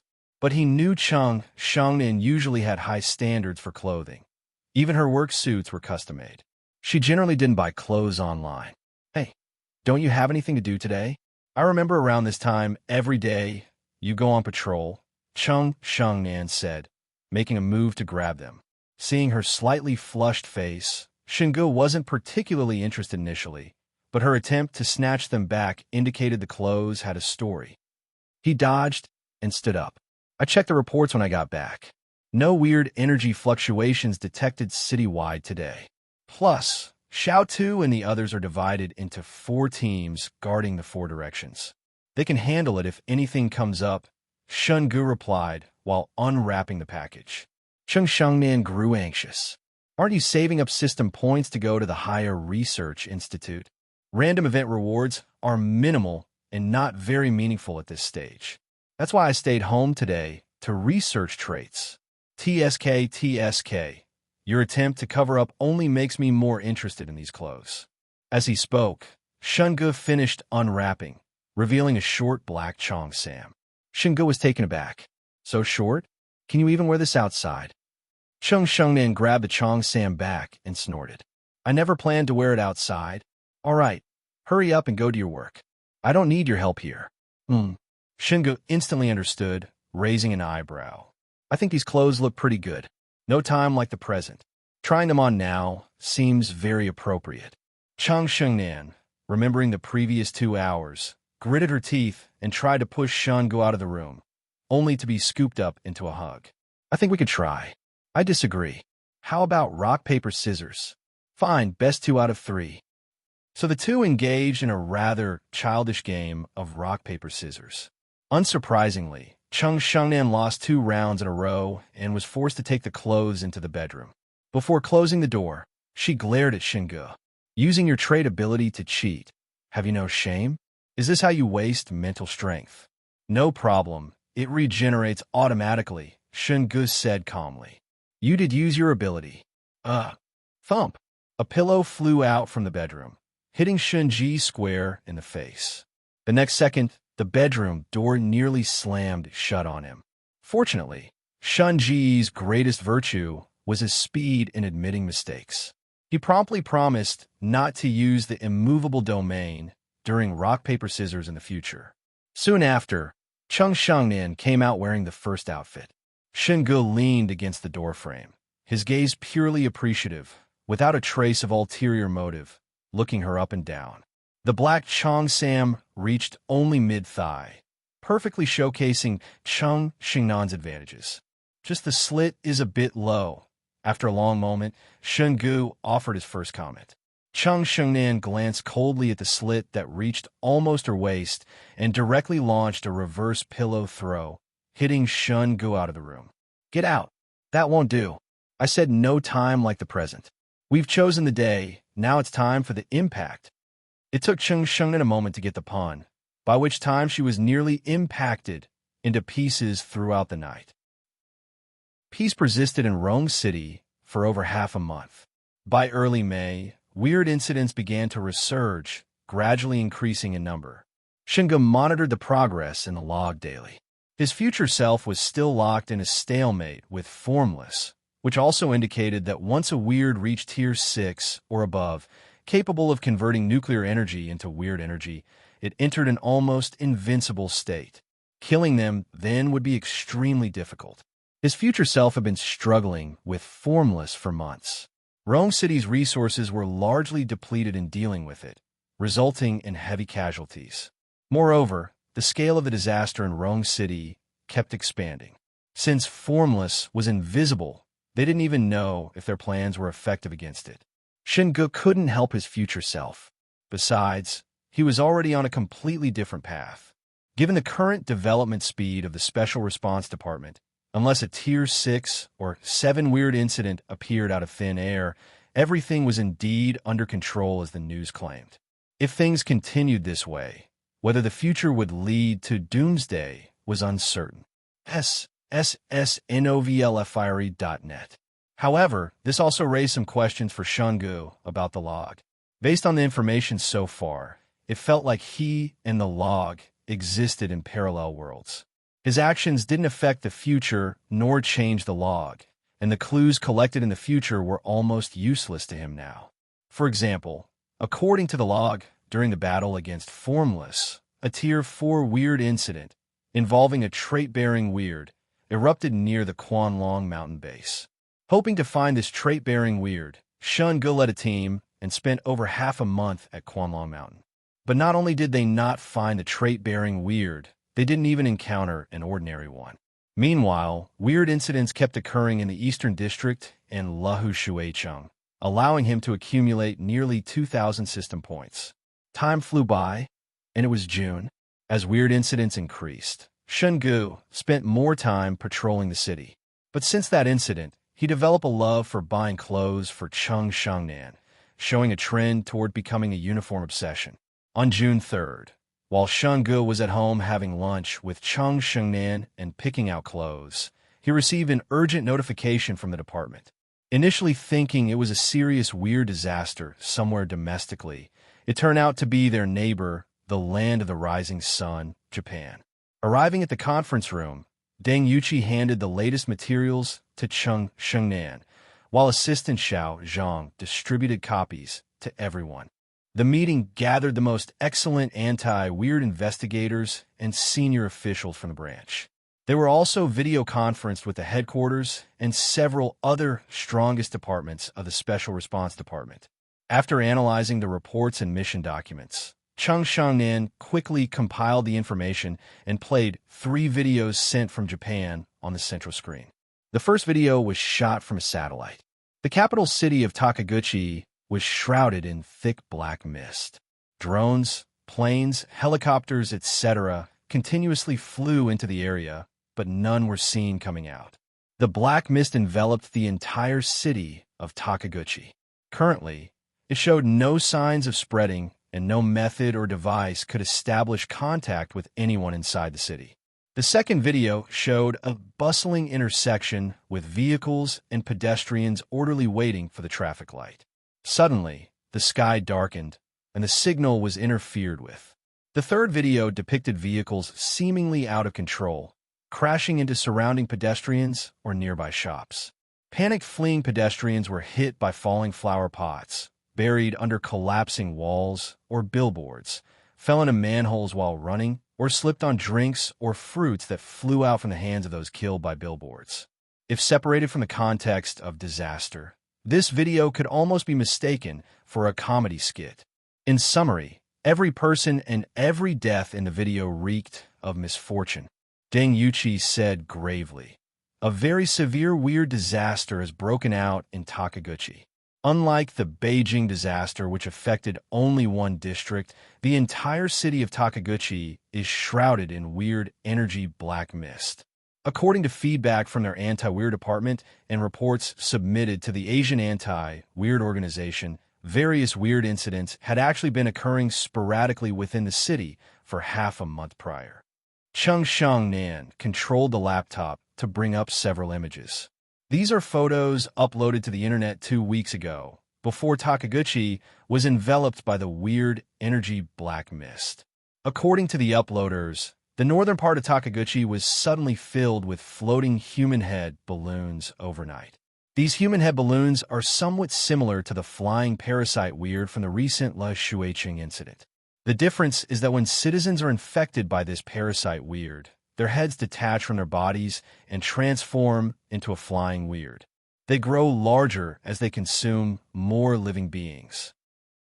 After Chung Shengnan analyzed the various bizarre events in Takaguchi from the initial weird incidents to the complete out of control, Deng Yuqi tapped the report with her finger and scanned the attendees. According to intelligence provided by Takaguchi's anti-weird department, the appearance of the pervasive weird energy black mist and its eventual envelopment of the entire city took approximately 7 days. Starting from the first day, when faint weird energy black mist began permeating the air, a strange phenomenon occurred throughout the city. Anyone entering Takaguchi would become extremely unlucky. The slightly fortunate might trip on flat ground while walking. The more unfortunate might encounter various weird. As director Chung mentioned, the human head balloons were just the most common type. There were also women appearing in the mist capable of swallowing a whole person, strange people who could survive dismemberment, etc. We have reason to believe this is the fourth major weird disaster event orchestrated by Branch 12, following Chongqing, Beijing, and Rome City. Takaguchi has officially declared the situation out of control and has requested assistance from the Asian Anti-Weird Organization. A rescue team will be organized to enter. As one of the top 3 departments in capability within China, it has been decided that our Rome City branch will lead this support mission for the Takaguchi weird disaster. Later, I will discuss with Investigator Shun, Investigator Lin, and Section Chief Chun to decide the support team roster. Any questions? Deng Yuqi asked.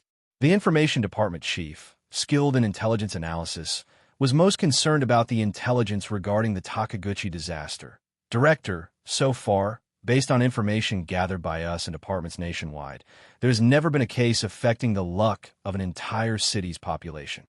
The newly appointed Deputy Chief of the Information Department, Lu Jiai, a short-haired woman with great presence, had a good working relationship with the chief.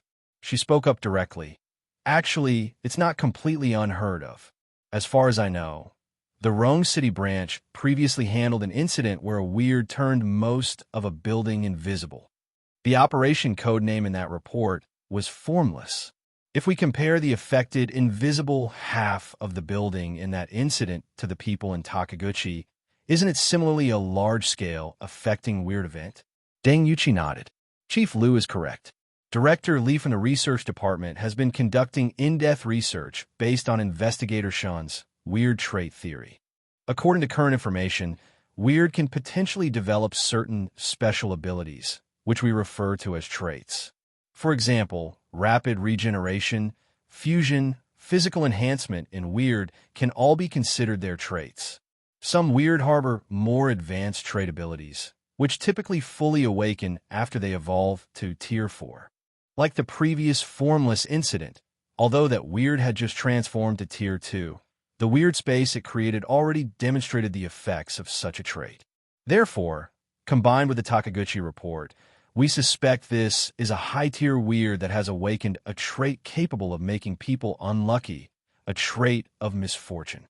The Information Department Chief had indeed seen Li Xiang's trait report before, but even with Deng Yuqi and Lu Jiai's reasonable explanations, the Takaguchi disaster was still too unique. Making people unlucky, misfortune itself, is a very metaphysical concept. If a weird with such a trait truly existed, especially considering the Chinese emphasis on fortune and luck. It could almost be called a conceptual god. Director, the Asian Anti-Weird Organization has sent a new video report. Cheng Shangnan, standing by the laptop, noticed a flashing icon in the lower right corner and clicked to play it. In the video, a Takaguchi anti-weird investigator, after dealing with over a dozen human head balloons, was surrounded by a group of the parasites. Just as he activated the power of his weird energy equipment to counterattack, a giant meteorite suddenly fell from the sky, leveling the entire block.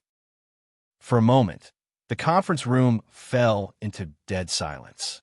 That Takaguchi investigator's skill wasn't top tier, but being able to handle 2 or 3 weird, plus a large group of parasites was still quite capable. But so what if he can deal with weird? Affected by fortune, a meteorite to the face. Even Shen Ge would be finished. Conceptual traits are terrifying indeed. After the video ended, the meeting room was terrifyingly quiet. Having reviewed the latest materials transmitted by the Pan-Asian Anti-Defilement Organization, the scant patterns of defilements that the Special Response Department had managed to grasp over the past 6 months were now completely shattered. How could something as metaphysical as luck possibly follow any discernible pattern?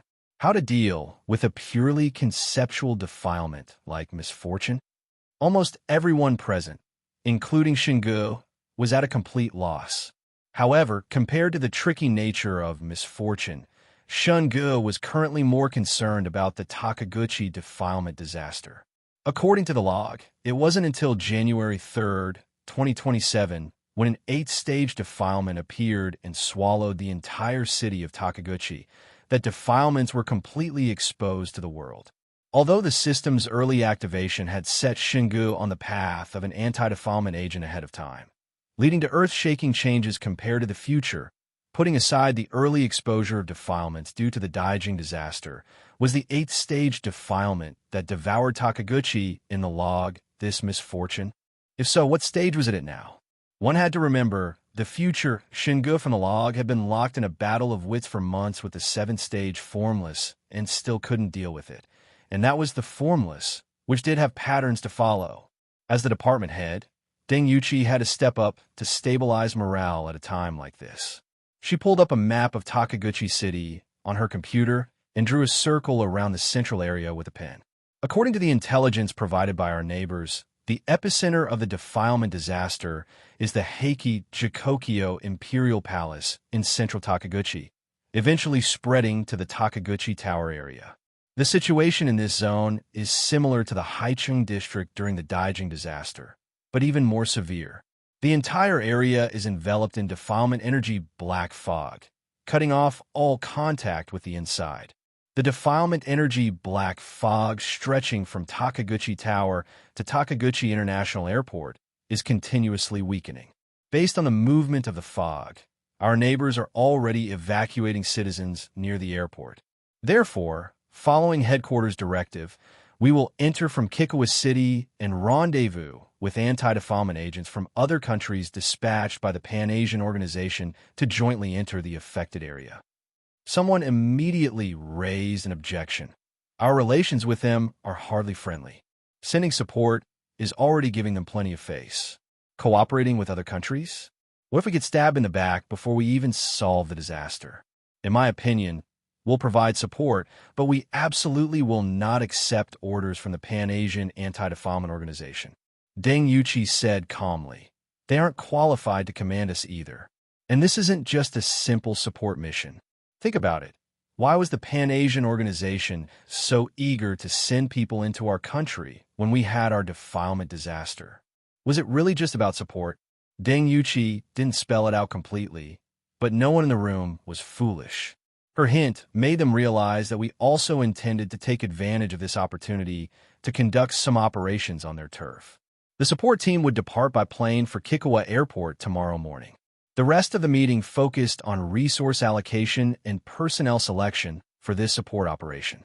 Generally, for major defilement incidents like this, at least one of Shen Ge, Lin Yin, and Deng Yuqi had to go. Deng Yuqi's initial idea was for either her or Lin Yin to accompany Shen Ge.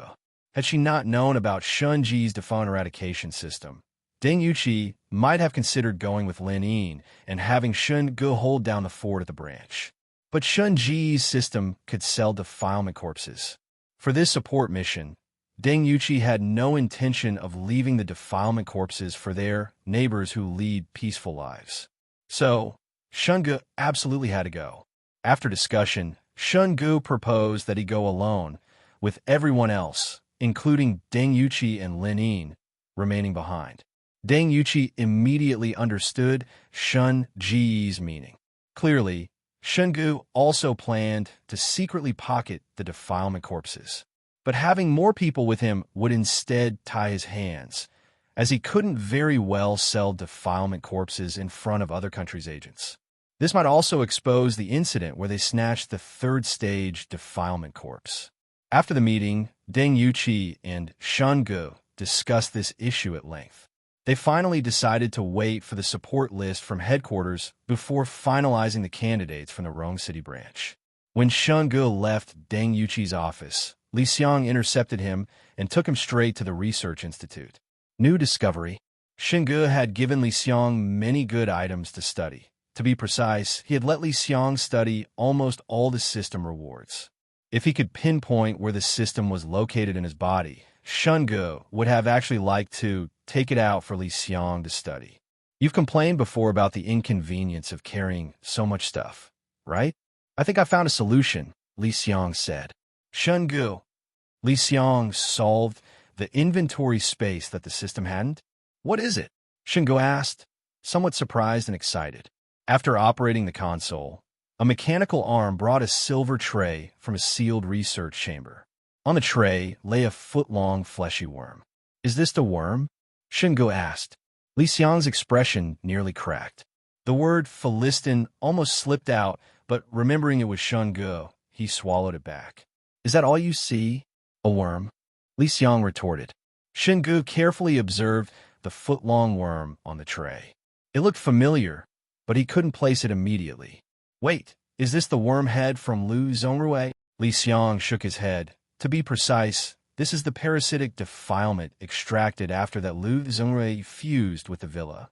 You mentioned in your report that Lu Zongrui's abilities included fusion defilement energy and could distortion space and time within its defilement domain. Over the past month, I've been researching along this direction and finally found a way to distortion space.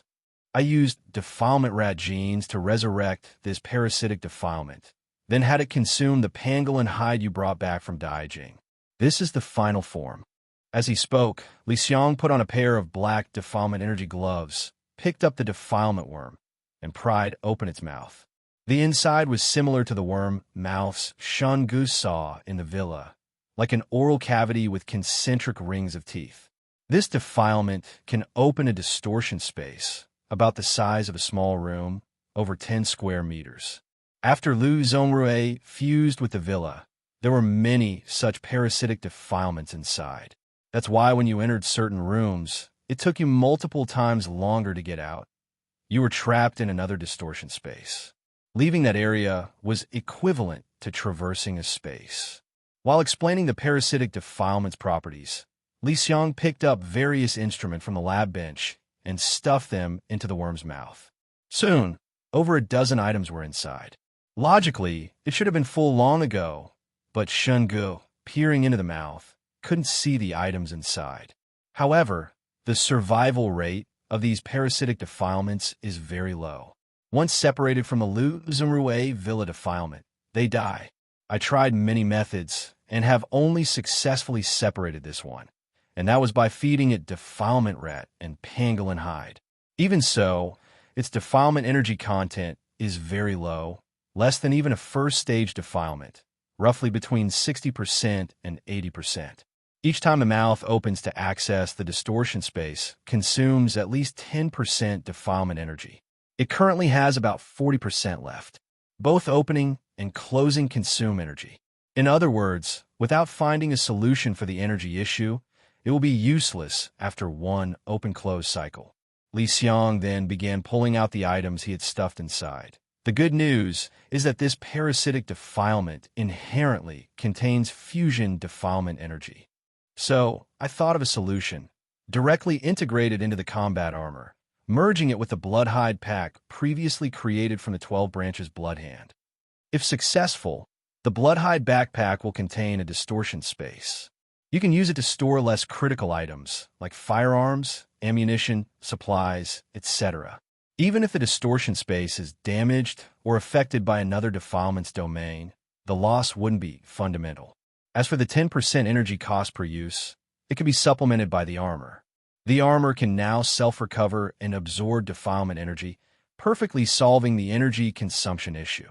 Shen Ge nodded. As Li Xiang said, if he could carry more firearms, ammunition, and explosives this way, he wouldn't need to rely on lucky draws during critical moments. Moreover, often the reward from the system lottery couldn't all be carried away, which was quite a waste. Also, my research confirms that the parasitic defilement and Lu Zhongrui are not a single entity. The research on Lu Zhongrui is nearly complete. Given the complex situation with the Takaguchi disaster, and based on what the director and you have told me, my recommendation is you'd better dispose of Lu Zhongrui's corpse and stock up on system points to ensure your safety. Furthermore, without the Lu Zhongrui corpse, the likelihood of the 12 branches targeting the Rong City branch decreases, making us safer while you're away. However, you mentioned the system lottery operates through a transfer method. Although you demonstrated it before, I haven't found any leads yet. But according to those two lottery criteria, if you go to Takaguchi and draw extensively, you might be able to take away their defilement energy equipment, which would be a reasonable utilization of the system's rules. Shen Ge found Li Xiang's analysis very reasonable. He had initially planned similarly. However, he only had a little over 2,000 system points. Adding the value of Lu Zhongrui's corpse would bring it close to 10,000. Going to Takaguchi City and doing 30 or 50 draws might indeed yield characteristic equipment. After discussion, they finalized the plan for handling the Lu Zhongrui corpse and the latest armor upgrade. Shen Ge then had Little 7 assist Li Xiang with the upgrades. First, they fused the space-twisting parasitic defilement with the Bloodhide backpack. Then, considering they were going to sell the Lu Zhongrui corpse anyway, Li Xiang decided not to conserve defilement energy. He extracted a large amount of fusion defilement energy to attempt integrating the Blackbone dagger into the armor. After successful fusion, the previously 7-featured Li Xiang 2 combat armor was upgraded to 8 features, directly integrating the Blackbone dagger and several defilement spine bones into the armor. After Shen Ge equipped the full-body armor, he first tested the new Blackbone function. It could extend a 1-foot-long Blackbone dagger from the back of either hand. The second form was a 2-meter-long Blackbone spear. The third was a 2-meter-long Blackbone spine whip. This meant the defilement energy equipment Shen Ge needed to carry personally was reduced to just the butcher's cleaver, the defilement eradication revolver, and the 2 defilement eyes, all relatively small and easy to carry. Next, Shen Ge tested the long-awaited Sicily Temxiang space. After fusing with the parasitic defilement, the Bloodhide backpack could form an oval, 1.5-foot-long worm-shaped pack. If not touched, it just looked like a uniquely styled sling bag. But once touched, it felt soft, sticky, and fleshy, as if carrying a real maggot on one's back. Utterly creepy. Shen Ge opened the pack and tried putting a few items inside. Retrieving them required reaching in and rummaging around. A space the size of a small room wasn't huge, but it wasn't tiny either. Finding small items like explosives after putting them in could be difficult. However, Shen Ge didn't need to search himself. He could have Little 7 extend a tentacle to find anything, no matter how small, within a second. Very convenient. Shen Ge and Li Xiang pulled an all-nighter for the armor upgrades. Even Li Xiang, accustomed to all-nighters, was feeling the strain, but Shen Ge remained full of energy. He intended to go to the equipment depot to load up on explosives and defilement energy canisters. But just as he left the research institute, Assistant Xiao Zhang intercepted him again, summoning him to Deng Yuqi's office. As soon as Shen Ge entered, Deng Yuqi placed a list on the desk and got straight to the point. The personnel list for the support mission is finalized. Since our Rong City branch is taking the lead, the final selection is still up to us. Headquarters suggests it's best if you participate, which aligns with our plan. If the Rome City team only sends you, then we need to select 6 others from the list. It's a pity that idiot Lu Jiai got injured during the Daijing disaster. Otherwise, besides me and Lin Yin, she'd be the most suitable to go with you to Takaguchi, whether for covering for you or gathering intelligence. Her strength ranks within the top 10 in the entire Special Response Department. Shen Ge had heard Lu Jiai's name mentioned by Elder Fong during the Daijing disaster. She was an elite agent from Daijing, one of the team captains, and also Deng Yuqi's cousin. Injured during the Daijing disaster while saving someone, she was transferred to a desk job and was later requested by Deng Yuqi from headquarters. She currently serves as the deputy section chief of the information department at the Rome City branch. Whenever Deng Yuqi mentioned Lu Jiai, her tone carried a hint of annoyance, yet her words always affirmed Lu Jiai's capability. Were you and deputy section chief Lu teammates before? Shen Ge tentative asked. Deng Yuqi was startled. How did you know? So, you and her had a team name like addition? Deng Yuqi clearly didn't understand. Shen Ge said, 6 plus 1 is equal to 7, right? Deng Yuqi's expression was subtle. It took her a moment to say, it's May. The weather's warm, but please, no more cold jokes. But yes, Lu Jiai and our teammates. I was the captain of the special operations team. She was the deputy. Aside from her temper, her skills are indeed commendable. A shame she got injured, Shen Ge said. Deng Yuqi sighed. Yes. So what's your take? Oh, by the way, Elder Fong also contacted me. He'd like Xiao Fong to continue following you for training. I've read the reports. Xiao Fong has performed quite well these past few times. In the months since the Daijing disaster, she's independently resolved 3 Stage 1 and 1 Stage 2 defilement incidents. Her overall strength ranks in the top 5 at headquarters. She actively applied for this support mission.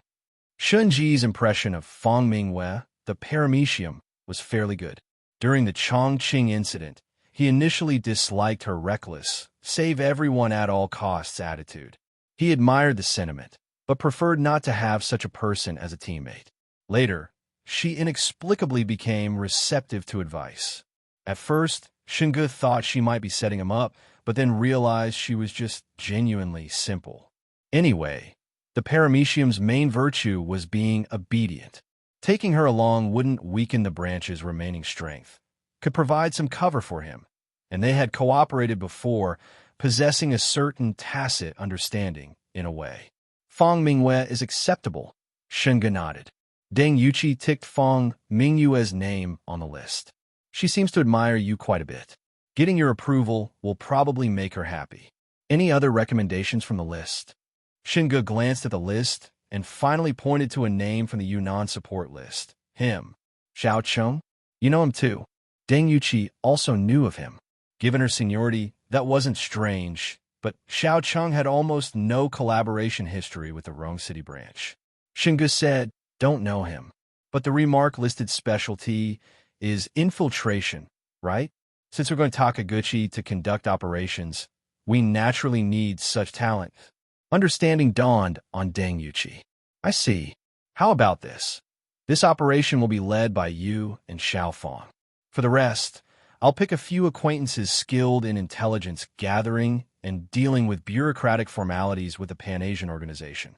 They can provide cover and facilitate your actions. All right, that works, Shen Ge agreed.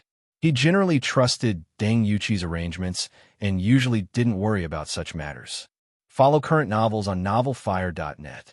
With 2 hours until departure, he first went to the equipment room to select some grenades and defilement energy canisters. Then he found Cheng Shangnan to discuss some matters. After all, leaving Rome City, Cheng Shangnan was his biggest concern. As for the Tang Jinza family, since Deng Yuqi altered Shen Ge's files, contact had been temporarily severed, and the 12 branches couldn't find them. Shen Ge's relationship with Cheng Shangnan was known within the Special Response Department. Therefore, the 12 branches, through their previous infiltration, likely already had Cheng Shangnan's information.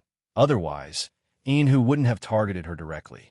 Cheng Shangnan told Shen Ge that Deng Yuqi had already made arrangements for her. During Shen Ge's absence, the two women would often act together. Clearly, to let Shen Ge go to Takaguchi with peace of mind, Deng Yuchi had voluntarily taken on the role of bodyguard.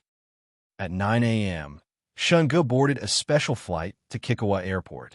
6 hours later, around 3 p.m., he arrived. Fong Mingwei and others had arrived an hour earlier. Among the agents from headquarters, only she was familiar with Shen Ge, so she was assigned to wait at the airport for him, while the others went to rendezvous with the Pan-Asian Anti-Defilement Organization. Agent Shen, Fong Mingwei was excited to see him, waiting actively on the tarmac. "Where's your equipment?" Shen Ge asked directly upon seeing her. Fong Mingwei patted the sleeves of her black combat suit. "The defilement energy equipment is on me, but firearms and standard gear are in the luggage." "Oh, I heard they will fully cooperate with the support forces dispatched by the Pan-Asian Organization, so standard firearms and equipment can be requisitioned from the armory." Shen Ge wore the Special Response Department's black combat suit and carried the pure black worm-shaped backpack with no other luggage. Clearly, Fong Mingwei assumed Shen Ge departed in a hurry and didn't bring firearms or standard gear. "Do you know where the armory is?" Shen Ge asked. Fong Mingwei glanced at the soldiers waiting in the distance. "I reviewed their reports before coming. There's a self-defense force armory here in Kikawa City. Is the requisition process complicated?" Shen Ge thought for a moment. Fong Mingwei said, "Probably need to go through the Pan-Asian Organization's procedures. Back and forth, it might take until evening just to get the authorization." "Let's go." "We'll go directly," Shen Ge said, walking straight toward the airport exit. Fong Mingwei was taken aback, then quickly followed. Though worried about whether barging into the self-defense force armory might cause an international incident, they were here for support. Takaguchi was in critical condition. Every second counted. Handling matters, especially due to the circumstances, might possibly, perhaps, roughly, maybe be justifiable. Fong Mingwei thought shaking off the soldiers would be troublesome. But following Shen Ge, they just circled the airport a few times, then walked into an elevator one after the other. The soldiers passed right by the elevator as if they didn't see them. Shen Ge had Fong Mingwei walk ahead. She obediently entered the elevator first, completely unaware that Shen Ge had activated the formless defilement domain after avoiding direct sight lines, rendering both of them invisible. Taking the elevator to the parking garage, Shen Ge found a black SUV. Little Seven unlocked the door and started the vehicle. "You drive," Shen Ge said, giving the driver's seat to Fong Mingwei. Fong Mingwei nodded. "Okay." They drove away from the airport. By 9 p.m., it was completely dark. Following Little Seven's navigation, they arrived near the Kikawa Self-Defense Force Equipment Depot. "Master, the forward checkpoint detects defilement energy reaction." Little Seven's warning sounded almost simultaneously with the system's alert about a Stage 2 defilement. Shen Ge had Fong Mingwei pull over. They got out and approached the checkpoint ahead. Surprisingly, there was no one inside the guard post. Blood was splattered on the walls and the monitoring console. "Agent Shen, there's a defilement energy reaction here." Fong Mingwei stood by the post, holding a defilement energy detector. Shen Ge looked down the road ahead. The whole street was eerie. The road leading to the Kikawa Self-Defense Force Base was devoid of human figures. "Agent Shen, there's someone up ahead." While scanning with the detector, Fong Mingwei suddenly saw a figure near the dark roadside ahead. The figure seemed to be moving towards them. As it passed through the dark section into the dim light of a street lamp, they could see it was a fashionably dressed woman with an attractive figure, wearing a face mask and long hair. When the woman was about 5 or 6 meters away, Fong Mingwei had already attached the detector to her belt. With a flip of her hand, she held her defilement bone rod. "Stop! Stay where you are." Fong Mingwei raised a hand to halt the other's approach. Shen Ge pulled Fong Mingwei behind him. "This is their country. Do you think she understands Chinese?" In fact, when the woman appeared, the system had already warned of a Stage 2 defilement approaching. But the only humanoid defilements Shen Ge had encountered were from the 12 branches. This was the first time the system alerted him to a non-multi-limbed humanoid defilement. So, he let the woman approach to see what she really was. The woman stopped about 3 meters away. Even with the mask, her beautiful eyes suggested high attractiveness.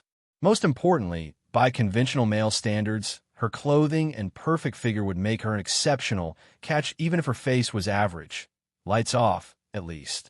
The woman's eyes curved into crescents, as if smiling. Then, in an extremely seductive voice, she asked the two, "Am I beautiful?" Watashi wa kirai desu ka? Am I beautiful? Shen Ge swallowed the sarcastic retort on his tongue. He wanted to reply, "Pretty my foot," but ultimately held back. He felt there was something off about this woman. According to the system prompt, this woman was a stage 2 defilement. Defilements weren't supposed to possess intelligence, let alone ask questions like, "Am I beautiful?" If this woman was an artificial defilement created by the 12 branches, like the multi-limbed ones, there was no reason she wouldn't recognize the Special Response Department combat suits he and Fong Mingwei were wearing.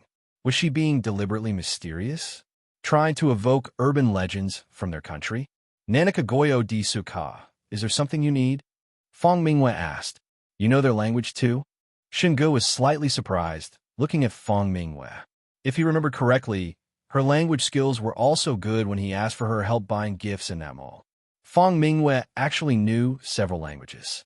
Initially choosing folk music, she aimed to promote it internationally, hence learning multiple languages. But before Fong Mingwei could answer, the masked woman stared coldly at her and repeated the question. Watashi wa kirai desu ka? Fong Mingwei frowned slightly and warned the woman in their language that the area was dangerous and she should leave immediately. Unexpectedly, the masked woman just repeated her question again. TCH, the essence of humanity is being a repeater, Shen Ge complained. Then he looked at Fong Mingwei and asked, "How do you say pretty my foot in their language?" Fong Mingwei looked at Shen Ge with a awkward expression. She really didn't know how to translate such a colloquial, sarcastic phrase filled with personal color. While they were talking, the masked woman kept asking the same question, like an emotionless repeater. Shen Ge glanced at her and said, "What do you think? If I don't answer, will she just keep asking forever?" If he weren't pressed for time, Shen Ge would have loved to study this properly. This defilement was different from the parasitized humans he'd seen before. The masked woman's questioning frequency increased, her voice growing louder and more shrill. Fong Mingwei had felt something was off about the masked woman from the start. Normal people wouldn't be wandering near a military base at night. But she hadn't considered the possibility of a 12 branches artificial defilement, as her contact with them was limited and never involved face-to-face conversations. Watashi wa kirai desu ka? This time, the woman's voice was almost a roar. Shen Ge replied impatiently perfunctory. Pretty. Why are you shouting so loud? Kore da watashi ga kirai da to omwamasaka. Do you still think I'm beautiful like this? The masked woman slowly pulled down her mask. The corners of her mouth extended towards her cheeks, reaching all the way to her earlobes. Or, to be more accurate, the lower half of her face wasn't a face at all. Everything below the nose was just a mouth. Oh, so you need to answer the question to trigger the next phase? This indeed showed some evolution compared to the parasitized humans in the Daijing disaster, but not much. Still seemed pretty stupid. So, the 12 branches were continuously experimenting this way, trying to evolve these parasitized humans into a symbiotic body of human and defilement. Shen Ge gave the slit-mouthed woman's disgusting bloody maw a casual glance and nodded with apparent satisfaction. Tiske, you little, unique thing. You really look like nothing on earth, but you're definitely much prettier than before. When Fong Mingwei saw the face under the mask, if Shen Ge hadn't been blocking the way, she would have instinctively thrust her defilement bone rod into that large mouth. She never expected Shen Ge to be so calm. Agent Shen, Fong Mingwei hesitated. She was, after all, a defilement. Messing with her like this seemed a bit disrespectful to her monstrous identity. Monsters have pride too. Slit-mouthed woman. Quite famous here. There's even a novel next door where she's the female lead. TSK. My first time seeing one up close. Seems online rumors aren't all false. So, maybe Qian Wanhao's grandfather really exists too? Shen Ge turned his head to speak to Fang Mingwei, completely ignoring the slit-mouthed woman, whose upper head tilted back, opening the terrifying bloody maw on her lower face. Inside was a lamprey-like oral cavity with concentric rings of disgusting teeth. Just based on this disgusting feature, this slit-mouthed woman could be equated with the parasitized humans from Lehe Lakewater Town, or the worm mouths of Lu Zongrui. Caref, Fang Mingwei started to warn Shen Ge, but suddenly her vision blurred. Shen Ge's left arm was already clad in the black, fleshy corruption armor, grabbing the slit-mouthed woman by the throat and lifting her up. Fang Mingwei's eyes widened in shock. She never thought the strange woman could threaten Shen Ge. She even believed it was normal for Shen Ge to easily defeat her. But she didn't expect it to be this easy. Fang Mingwei didn't even see Shen Ge move. It was as if the scene before her appeared suddenly. The speed was unreal. Although the profile information of most elite anti-defilement agents in the Special Response Department was public to facilitate coordination during operations, Shen Ge was the exception. Deng Yuqi not only deleted his pre-department records, but also modified his abilities multiple times. In other words, except for those familiar with Shen Ge, no one knew his true capabilities and equipment. Moreover, Shen Ge's formless defilement domain was his latest ability. Besides Cheng Shengnan, who assisted in testing, even Deng Yuqi didn't know he possessed it. Regarding Shen Ge's affairs, Cheng Shengnan always kept her mouth shut. In a way, her joining the Special Response Department was partly to help conceal Shen Ge's information more easily. While Fang Mingwei was stunned, Shen Ge slammed the slit-mouthed woman onto the ground. His left palm opened, and a bone spear emerged from it. As he gripped the base, the tip pierced through the woman's head with a thud. The slit-mouthed woman's body twitched and struggled, trying to get up. Shen Ge stepped on the back of her neck and used the bone spear to pry open her collar. Although Shen Ge's actions were somewhat flippant, Fang Mingwei, standing beside him, operated on the principle that Agent Shen must have a deeper meaning for everything he does. Even if Shen Ge dissected the corpse, she would see profundity in it. Of course, Shen Ge had no other intentions towards the slit-mouthed woman. Prying open her clothes was to check for the 12 branches characteristic mark on her neck. After all, the slit-mouthed woman was flagged as a defilement, not a parasitized human, suggesting she should be more advanced than the mindless walking corpses. Initially, Shen Ge even wondered if she was a new type of multi-limbed artificial defilement. However, the slit-mouthed woman's shoulders were clear and pale, without any red pustules. Thud!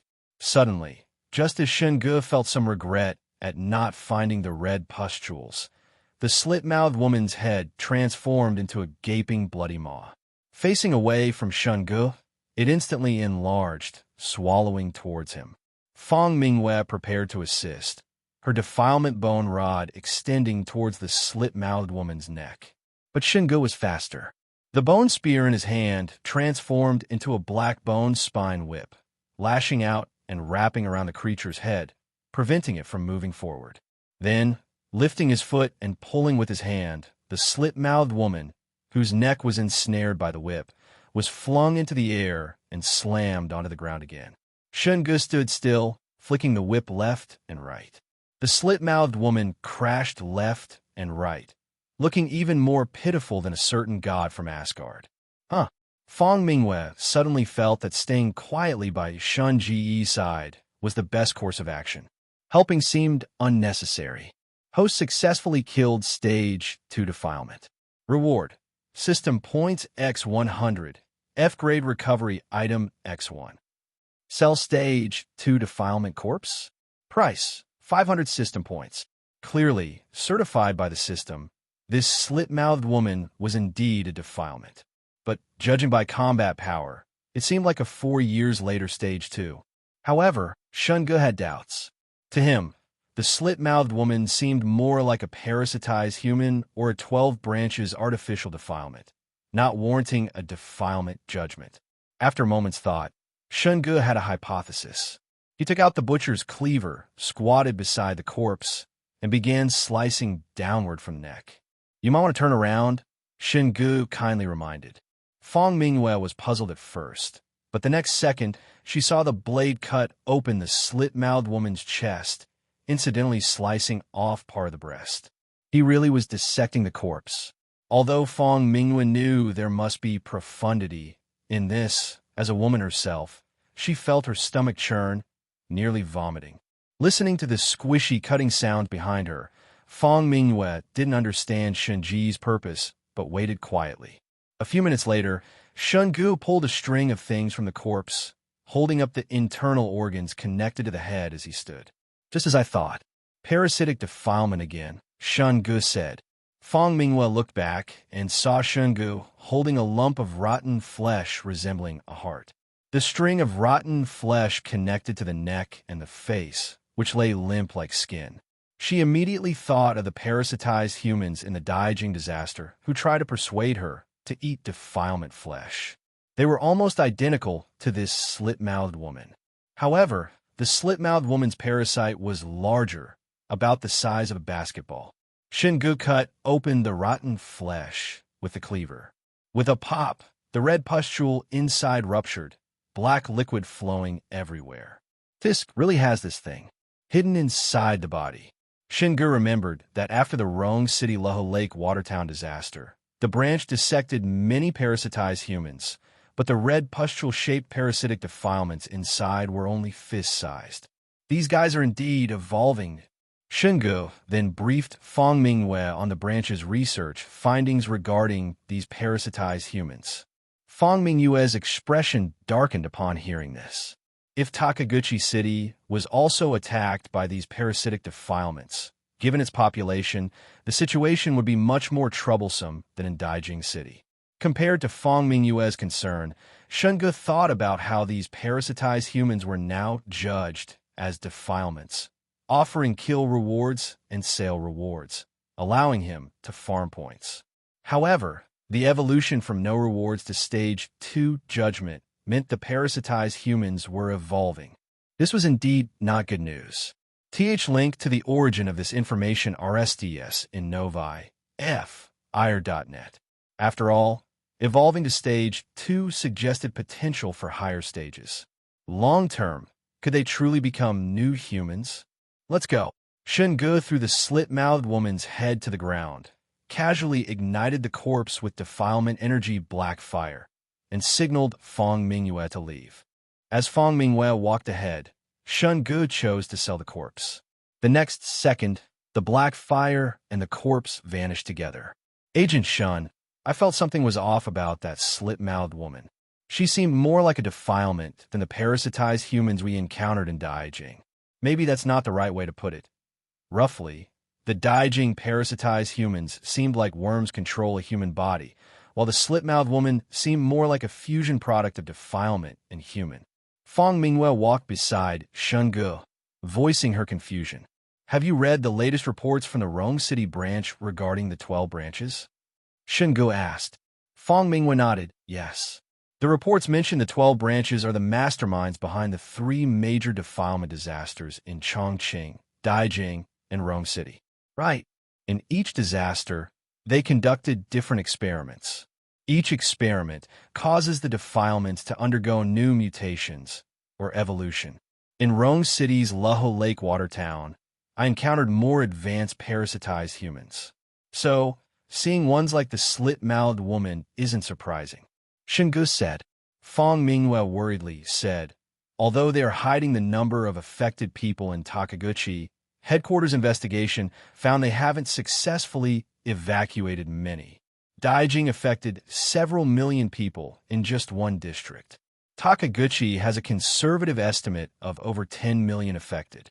If they all mutate, Agent Shen, do you think they might eventually choose nuclear weapons to eliminate the parasitized humans? Shen Ge said, I can't speak for other countries, but I suspect they would be very reluctant to use nukes, given their history. The impact of the previous 2 is still felt, especially since Takaguchi is their most important city. They wouldn't want another little boy sinking the island. That's true. Fong Mingyue nodded in agreement. As they talked, they arrived at the Kikawa Self-Defense Force base. Several half-eaten corpses lay around the entrance guard post. There was no one in sight. "Who's there?" "Stop!" Fong Mingyue heard movement in the grass to the left and immediately drew her defilement bone rod, adopting a defensive stance. A figure emerged from the shadows behind a tree. From the build, it was a woman, but her head was a petal-shaped mass of flesh with a large mouth. I mean, looking like that. Maybe don't wander around at night, huh? Shen Ge glanced at the woman and couldn't help but complain. However, Shen Ge was surprised. The system didn't alert him to a stage 2 defilement this time, meaning she was different from the slit-mouthed woman.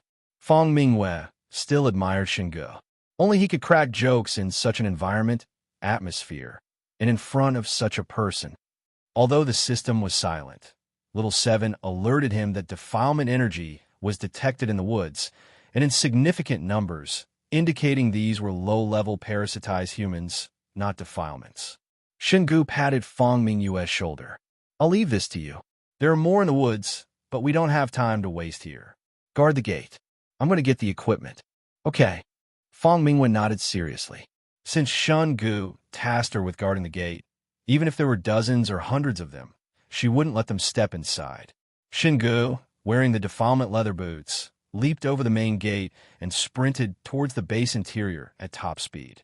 Fong Mingyue currently carried, besides 2 of the 3 standard-issue branch items, defilement gloves and defilement bracers, 5 defilement energy items, the defilement bone rod, defilement leather arm guards, defilement leather armor, black bone dagger, and defilement energy detector.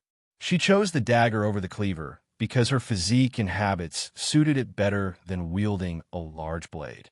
The petal-headed parasitized human wasn't fast. Fong Mingyue adopted a mobile combat style, swiftly decapitating it. Just then, the noise at the gate attracted other parasitized humans from the woods. Dozens more emerged. Having promised Shen Ge to guard the gate, Fong Mingyue intended to let none pass. Meanwhile, inside the base, Shen Ge ignored the obstructoff soldiers parasitized by the parasitic defilements. After searching, he found the armory. His initial hope was to find defilement energy equipment in a place like a self-defense force base, but that was clearly wishful thinking. The conventional weapons here weren't even top-notch, let alone defilement energy gear. Fortunately, there was plenty of standard equipment. Shen Ge loaded several crates of grenades and explosives, selected some firearms, and stuffed the worm-mouth backpack full before leaving. When departing Rong City, Shen Ge hadn't brought much firearms or ammunition besides explosives. Adhering to the fine tradition of if we have no guns or cannons, the enemy will make them for us, he simply brought his bag for a 0 yen shopping spree at the local arms store. Exiting the base, he saw Fong Mingyue skillfully engaging several parasitized humans. Over a dozen corpses already lay around. To achieve such results in just over 10 minutes showed her rapid growth, as Deng Yuqi said. She was indeed among the top agents at headquarters now. But her fighting style, alternating between fists, feet, and defilement energy equipment, strongly resembled Shen Ge's no-holds-barred combat philosophy. It was clear Fong Mingyue had learned a lot from following Shen Ge, especially in combat style. "Agent Fong." Shen Ge leaped out from the main gate, tossing an assault rifle and magazines to her, then joined the fight. Fong Mingyue caught the rifle, quickly loaded a magazine. After the fight, she had identified their weakness. A burst of gunfire from the assault rifle instantly pierced the red pustules inside the chests of the parasitized humans. Minutes later, the two cleared the parasitized humans in the woods. However, Shen Ge found it strange that the system didn't certify these parasitized humans as Stage 2 defilements, meaning no kill or sale rewards. Shen Ge dissected some with his cleaver for research. They were different from the slit-mouthed woman.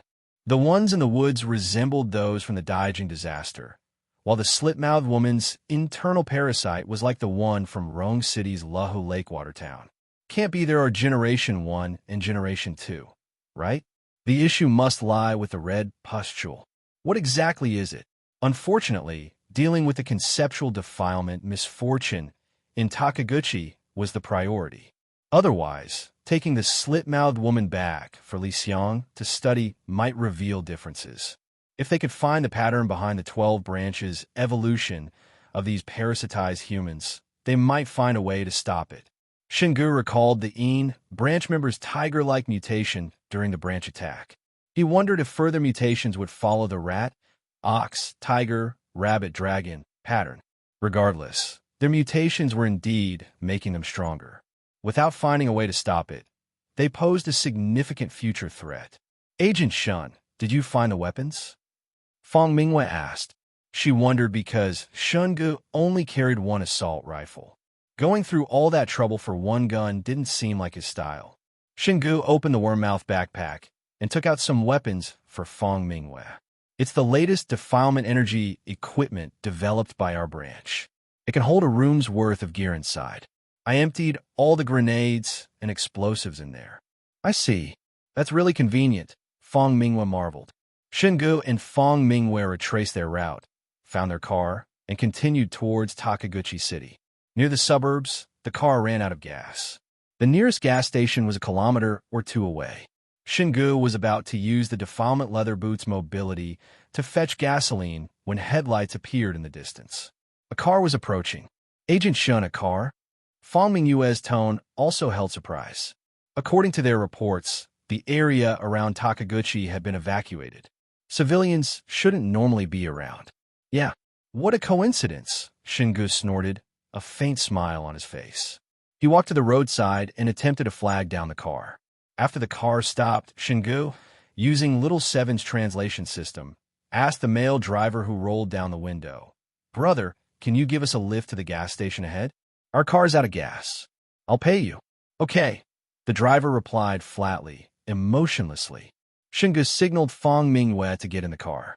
Once inside, Fang Mingwei leaned close to Shen Ge and whispered, "Agent Shen, why not just pay him to buy some gasoline directly?" "Shoo." Shen Ge made a quiet gesture and glanced meaningfully at the rearview mirror. Fang Mingwei looked and immediately noticed something wrong. The reflection in the mirror showed the driver seemed to have no face. "Agent Shen, is this the defilement car?" Since the Chongqing incident, Fang Mingwei had followed Shen Ge's cases closely, privately studying all the defilement events he handled. She was familiar with the defilement car. Shen Ge smiled. "That's more like it. The familiar taste. Now we can confirm. This is definitely the 12 branches guys up to their tricks again." The streetlights on both sides of the road gradually thinned out until the entire path was illuminated only by the car's headlights. The eerie and terrifying environment gave Shen Ge an inexplicable sense of familiarity. However, half a year had passed since the eerie car incident. Shen Ge couldn't quite remember if the eerie car driver back then even had a face. But this time, during their brief exchange when he got in, he had specifically observed the driver, a standard, pointy-faced, monkey-cheeked man from Sakura, around 40 years old. But after getting in the car, when he looked at the driver through the rearview mirror again, he noticed the man had no face. The entire person looked like a mannequin. Fang Mingwei saw that the driver's face was just a sheet of skin with no eyes, nose, or mouth, as if a whole skin mask had been pulled over his head. It looked extremely horrifying. "Investigator Shen, we've been pulled into an eerie space," Fang Mingwei whispered. "Follow current S on Novi, ir.net. Shen Ge said calmly, "No rush. I just wanted to come in and see if the eerie car has evolved and how it differs from the one before. After all, based on the usual modus operandi of the 12 branches, the Eries they released each time had more or less some changes compared to previous ones. We're going 140 kilometers per hour. At this speed, a collision with anything would be fatal. Shouldn't we prepare something?" Fang Mingwei said with a worried expression.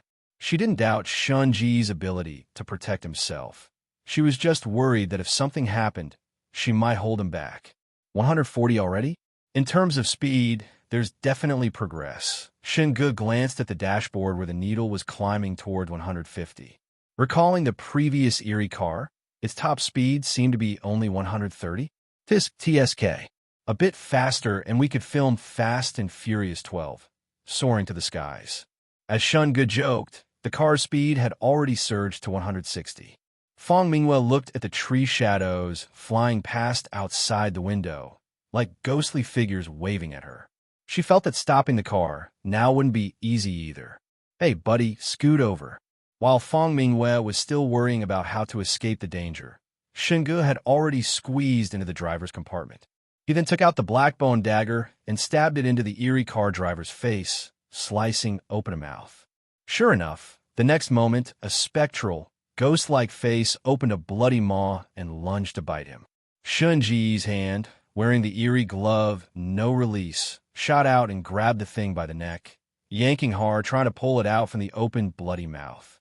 After extracting the parasitic eerie from the eerie car's body, Shen Ge put away the black bone dagger, switched to the eerie killing revolver, and fired several bang shots into the bloody mouth, directly blasting through the eerie car driver's body.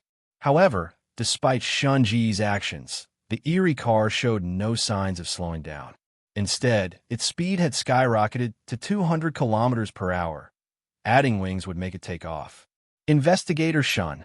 Fong Minghua saw a lighthouse appear out of thin air right in the middle of the road ahead, and the car was rushing towards it at an extreme speed. A collision at this speed would instantly turn them into a pancake of metal. Shen Ge, dragging the parasitic eerie, retreated to the back seat. He reached out and pulled the door handle. It was locked. "Don't move. I'll get you out of the car." Fong Minghua was stunned. Shen Ge had already reached out and put an arm around her shoulder. The next moment, Fong Minghua only felt a tight squeeze on her shoulder. Her vision blurred, and then she and Shen Ge were already standing on the roadside. Shen Ge was still holding onto the struggling parasitic eerie. Little 7, extract the eerie car report and perform a data comparison with this parasitic eerie, Shen Ge instructed. "Okay, Master." Little 7 controlled the battle armor on Shen Ge's wrist to extend 2 fleshy tentacles that wrapped around the parasitic eerie and began extracting its data. 2 minutes later, Little 7 said, "Report, Master." The data comparison between this parasitic eerie and the eerie car report shows a 79.3% match rate. It is confirmed to be the same type of parasitic eerie. "Transmit the data back to the branch," Shen Ge said. Fong Minghua was still immersed in the shock of how she had instantly left the out-of-control, eerie car. Hearing the conversation between Shen Ge and Little 7, she couldn't help but sigh inwardly. As expected of Investigator Shen, throwing himself into danger just to help the branch gather more information. Such righteousness is truly admirable. What if it were me? Sigh. Fong Minghua sighed deeply in her heart. She probably wouldn't even need to consider how to extract information from the parasitic eerie. The 200 kilometers per hour eerie car alone would have been enough to stop her in her tracks. Shen Ge obviously didn't expect that his casual actions had once again boosted his prestige in someone's eyes. After dealing with the eerie car, he broke open the eerie space and told Fong Minghua to go back to their car and wait while he went to the gas station to get fuel. After Fong Minghua left, Shen Ge threw the parasitic eerie on the ground, took out the pig-slaughtering knife, chopped its head to pieces, killed it, and then sold it to the system. Shen Ge currently had 3,152 system points saved up with 7 unclaimed F-grade supplies. The reason he hadn't claimed them was that he still had 3 mental apples, 6 internal injury healing pills, and 2 each of bandages, band-aids, etc. This wasn't even counting the recovery items he had left for Changnan. Shen Ge estimated that the points gained from this Takaguchi Eerie disaster might even exceed the total from the previous 3 Eerie disasters combined. After all, it was most likely the Tier 8 Eerie mentioned in the logs that swallowed Takaguchi whole, the highest tier Eerie known so far. And a conceptual trait like misfortune was worthy of this tier. Shen Ge was genuinely curious about the misfortune trait. Otherwise, he wouldn't have actively volunteered to go to Takaguchi City for support. He really wanted to know, if the system devoured misfortune, would it affect himself or his enemies? If it affected himself, would he turn into a ball of misfortune, causing disasters wherever he went? If it affected enemies, making them unlucky, that would also be an interesting trait. Then, If he awakened a domain and opened a zone of misfortune, he wondered if it could somehow lead to a negative times negative equals positive situation if used for, say, a lottery. Utilizing the jumping power of the eerie leather boots, Shen Ge quickly reached a gas station 2 kilometers away, grabbed 2 containers of gasoline, and returned to meet up with Fang Mingwei. After reuniting, the two continued driving towards Takaguchi City. Investigator Shen Xiao, the acting team leader of the support group, contacted me earlier asking for our location. I fobbed him off by saying we were delayed at the airport. Fang Mingwen knew Shen Ge preferred to operate alone. The fact that he was willing to bring her, a burden, along was already a huge surprise. When Xiao Cheng contacted them, Shen Ge was off getting gasoline. Without Shen Ge's permission, Fang Mingyue naturally wouldn't reveal their whereabouts. Shen Ge asked, "Well done. But didn't the people Sakura sent to receive us tell them about our situation?" "That's right, I found that strange too. Logically, after we ditched Sakura's reception team, they should have reported it immediately. But judging from Xiao Cheng's reaction, he doesn't seem to know about it. He thought we had already been taken to the base by Sakura's reception team, just that we hadn't joined up with them yet." Fang Mingyue frowned slightly, clearly also puzzled about where the problem lay. "You know that members of the 12 branches have the ability to devour a target's head and then transform into their appearance, right?" Shen Ge asked. Reminded by this, Fang Mingyue immediately realized what was wrong. "Investigator Shen, are you saying there are spies from the 12 branches here in Sakura? Those soldiers sent to receive us might all be from the 12 branches." Fang Mingyue was about to say that Shen Ge had foreseen this, knowing in advance that the soldiers were problematic, which was why he deliberately avoided them. But then she heard Shen Ge say, "Not necessarily. It's also possible that Xiao Cheng has been replaced." Fang Mingyue was stunned for a moment, then said, "That doesn't seem likely, does it? I was on the same flight as Xiao Cheng, and we chatted a bit on the way. I didn't notice anything wrong with him." "Or do you mean he was targeted by the 12 branches after arriving in Sakura?" Shen Ge glanced at Fang Mingyue's pale neck. Noticing his gaze, she instinctively pulled her collar down a bit. "Investigator Shen, I definitely haven't been replaced." Shen Ge really wanted to say, "You don't need to pull your collar down that far. It's revealing. Besides, if the 12 branches really wanted to replace a Special Response Division anti-eerie investigator, they certainly wouldn't choose someone like you, a mere paramecium." Although a paramecium's combat ability was decent, it was practically useless for anything else. For Shen Ge, its only advantage was being obedient. If it weren't for that, he wouldn't have chosen to bring Fang Mingyue along to help cover his actions once they entered Takaguchi City. Shen Ge said, "Currently, we are still in the exploration stage regarding the 12 branches replacement ability. We need to figure out if this replacement ability is permanent and unlimited, or if it has obvious flaws. After all, if it truly has no defects, it's possible that even the higher-ups in our Special Response Division have all been replaced. If there are flaws, then finding this flaw is the key to identifying those who have been replaced." Shen Ge then told Fang Mingyue about the characteristics and situations of the several replaced personnel they had captured during the 12 branches attack on the Rome City branch. In fact, Fang Mingyue had also read that report, and Elder Fang was the head of the action group in the main headquarters, primarily responsible for investigating the moles. After finishing, Shen Ge added a reminder. "However, even if it's only a short-term replacement, it's still a big headache, especially during eerie disaster operations. This kind of short-term contact and cooperation essentially negates the flaws. So, after entering Takaguchi City, don't trust anyone easily." "Understood." Fang Mingyue nodded seriously.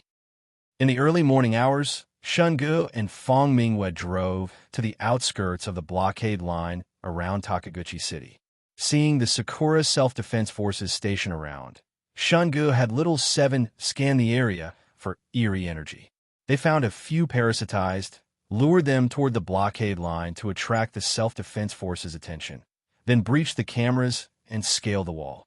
Shen Ge's goal in entering the blocked-off area undetected was to quietly take away the misfortune trait. With the system's devour ability in hand, if he could obtain misfortune, and use it against enemies, he'd have a new strategy for dealing with high-tier Eries in the future. Warning, warning, warning. Host has appeared within the domain of a Tier 8 Eerie. This area has a large number of newly spawned Eries influenced by the Tier 8 Eerie. Given the host's current strength, there is absolutely no chance of being a match for these Eries. Please value your life and quickly flee the Eerie-ridden Takaguchi city. Yash, that's the familiar feeling. It had been a long time since Shen Ge heard the system's rapid-fire warning prompts. The moment the sound started, red alert lights even flashed before his eyes again. If he weren't already Tier 3 and had disabled the newbie baby warning mode, he would have definitely been blinded by the red warnings again. The city in the early morning was shrouded in thick fog. Shadowy figures could be vaguely seen, moving aimlessly through the mist. They were the parasitized. However, receiving a warning about entering an eerie domain right after stepping in a Takaguchi city showed just how terrifying the misfortune causing this disaster was. Shen Ge wasn't surprised at all by the system's assessment of misfortune as Tier 8, because according to the timeline in the logs, Takaguchi City experienced the exposure of Eries in 2027 due to the appearance of a Tier 8 Eerie. If it was Tier 8 3 years later, then judging it as Tier 8 based on the system's 4-year time difference was normal. What needed confirmation now was, what was the actual tier of misfortune? Eries above Tier 6 can convert various forms of energy, including nuclear energy, into Eerie energy. If misfortune was already Tier 6 or above, then Shen Ge felt the best option was to hurry back to China and let the international anti-Eerie organizations give it a few rounds of nuclear bombardment, avoiding Takaguchi City altogether and just sinking Sakura to be done with it. Shen Ge had always believed that if an Eerie reached Tier 6 or above, it was no longer something that could be easily dealt with by individuals alone. In fact, after reading the contents of the logs over this period, he had a conjecture. If he hadn't activated the system early and gained the ability to devour traits, then according to the timeline in the logs, soundless, stillness, formless, non-exit, all of these would have evolved into irreparable disasters. This was also why the future in the logs descended into apocalypse by 2027. His future self, even combining the entire Special Response Division strength, could do nothing against the Tier 7 formless, making no progress for months while suffering heavy losses on their side. After scanning the area with an Eerie energy detector, Fong Mingwei said, "Investigator Shun, according to the intelligence provided by Sakura, the center of this Eerie disaster is in Toh River. It's about 15 kilometers from here, passing by Takaguchi Tower. The severe disaster area starts from there." "All right, let's find a car first," Shen Ge said. The two avoided the wandering parasitized on the road, moved through the streets, and tried to find a drivable car among the vehicles on the street. The crowded roads and the deformed vehicles crashed into each other haphazardly indicated that the disaster here probably happened suddenly, similar to the one in Dying. Panic had led to a series of accidents, killing many citizens right in the car crashes. The windows were smashed open, and the bodies had been half-eaten by Eries and the parasitized. Moving further ahead, while crossing the road, Shen Ge received another urgent warning from a system. Warning, warning, warning. The current road surface has been severely contaminated and will present unpredictable dangers. If detected by the Tier 8 Eerie, influenced by its domain, the current area might transform into swampland, a lava zone, quicksand area, etc. due to the Eerie's trait. Please leave this area immediately. Shen Ge ignored it and crossed the road with Fong Mingwei. Congratulations, host, for safely passing through the area severely contaminated by the Tier 8 Eerie. Your agility and courage are commendable. Reward: System Points X20. The long-lost awkward prompt. The long-lost reward for crossing the road. Just as Shen Ge was nostalgically reminiscing about this thrilling road crossing, the ground suddenly shook violently. A loud boom echoed as the ground beneath them collapsed. Fortunately, as seasoned anti-Eerie investigators who often faced monsters with bizarre and varied abilities, both Shen Ge and Fong Mingwei had developed a habit of constant vigilance. The moment the ground gave way, Shen Ge's left hand shot towards the eaves above. A fleshy tentacle extended, its tip morphing into a gaping maw that bit onto the eaves. The battle armor served as a grappling hook gun. Simultaneously, his right hand reached for Fong Mingwei. Fong Mingwei's reaction was surprisingly similar to Shen Ge's. One hand fired a grappling hook gun towards the eaves, while her other hand reached out for Shen Ge. They grabbed each other at the same time, momentarily surprised, then swiftly swung up onto the roof. The collapse of the sinkhole didn't stop, dragging the adjacent shops down with it. Shen Ge and Fong Mingwei had to keep running forward across the rooftop. After running about 20 meters, the collapse finally ceased. They walked to the edge of the collapsed slope where a shop's wall had tilted and peered down. It seemed to be a subway tunnel below. As the first city in Asia to open a subway line, it was unlikely for Takaguchi to have such shoddy construction. Coupled with the fact that it happened right after the system's warning, it was hard not to link it to the misfortune trait. Shen Ge looked up at the gloomy sky and said slowly, "This trait is quite interesting." What? Fong Mingwei was squatting at the edge of the collapse, observing the situation below while also scanning with the eerie energy detector. She hadn't quite caught what Shen Ge said. Shen Ge said, "From now on, throw all your common sense and habits out the window. It's best to stay alert at all times because not only might pies fall from the sky, but flower pots too." Fong Mingwei was taken aback for a second, but then remembered the report on the Takaguchi City eerie disaster she had seen during the pre-mission briefing. Those unbelievable accidents. She realized this was the work of eerie energy. "Understood. I'll remain vigilant at all times," Fong Mingwei said seriously. Before Shen Ge could finish the word go, the system's urgent prompt sounded in his mind again, and a red alert light flashed before his eyes. "Warning! Warning! Warning! Host has entered an area highly contaminated by the Tier-8 Eerie. Numerous low-tier Eries roam this area, searching for living beings to devour. Several high-tier Eries among them can detect the host's presence through acute senses. The host is currently locked onto. Please value your life and flee immediately." As soon as the prompt ended, Shen Ge's gaze swept the surroundings. The parasitized were still wandering aimlessly on the streets, and there was no sign of any Eries. System, perform an area scan. After reaching Tier 3, the system's warning system had become much more precise. It obviously wouldn't issue warnings without cause. This series of warnings meant that an Eerie, possibly outside their line of sight, had likely targeted them.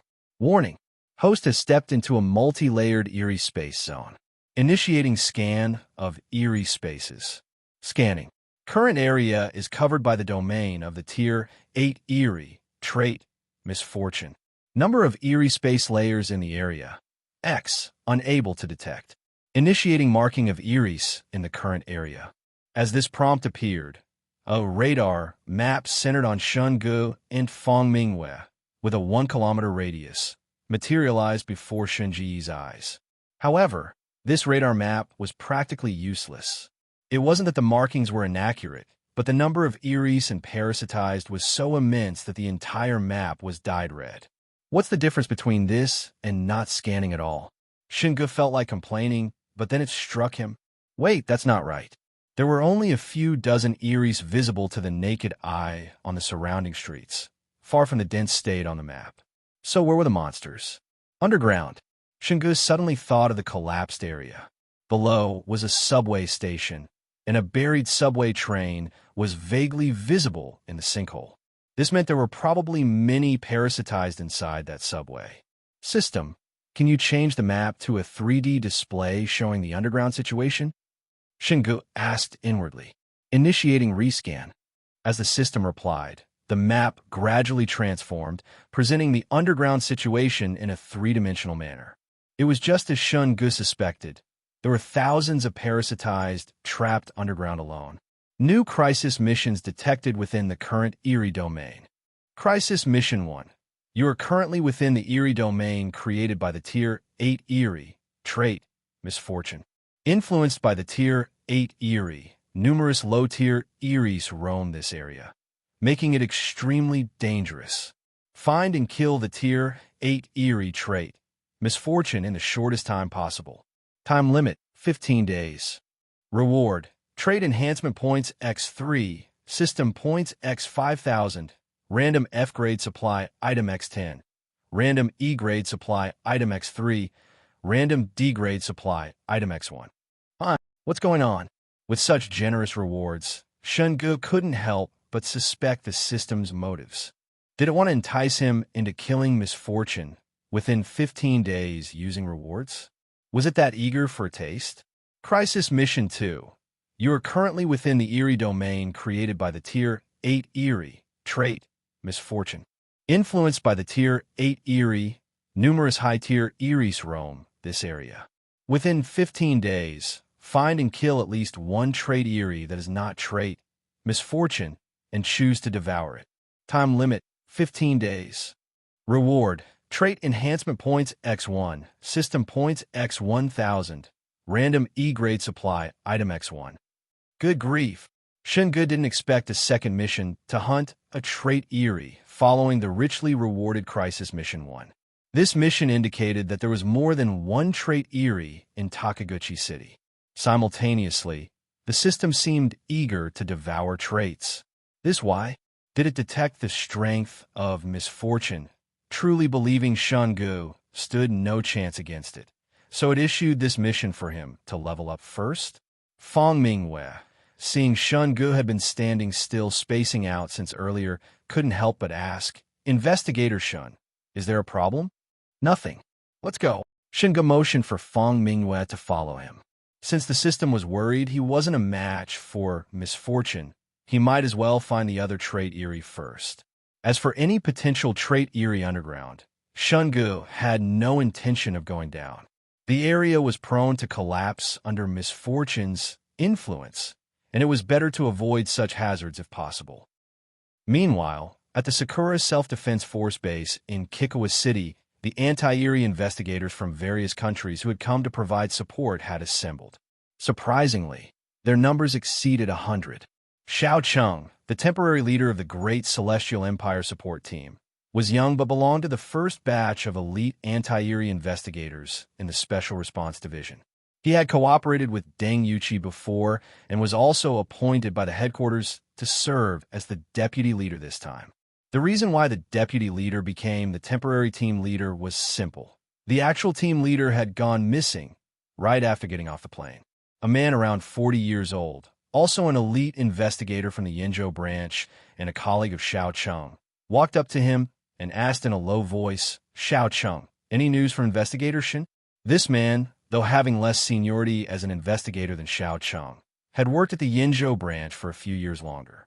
Xiao Cheng was transferred later. Since the man was well-liked at the Yinzhou branch, and everyone called him brotherly, Xiao Cheng didn't mind the informal address despite now being the team leader.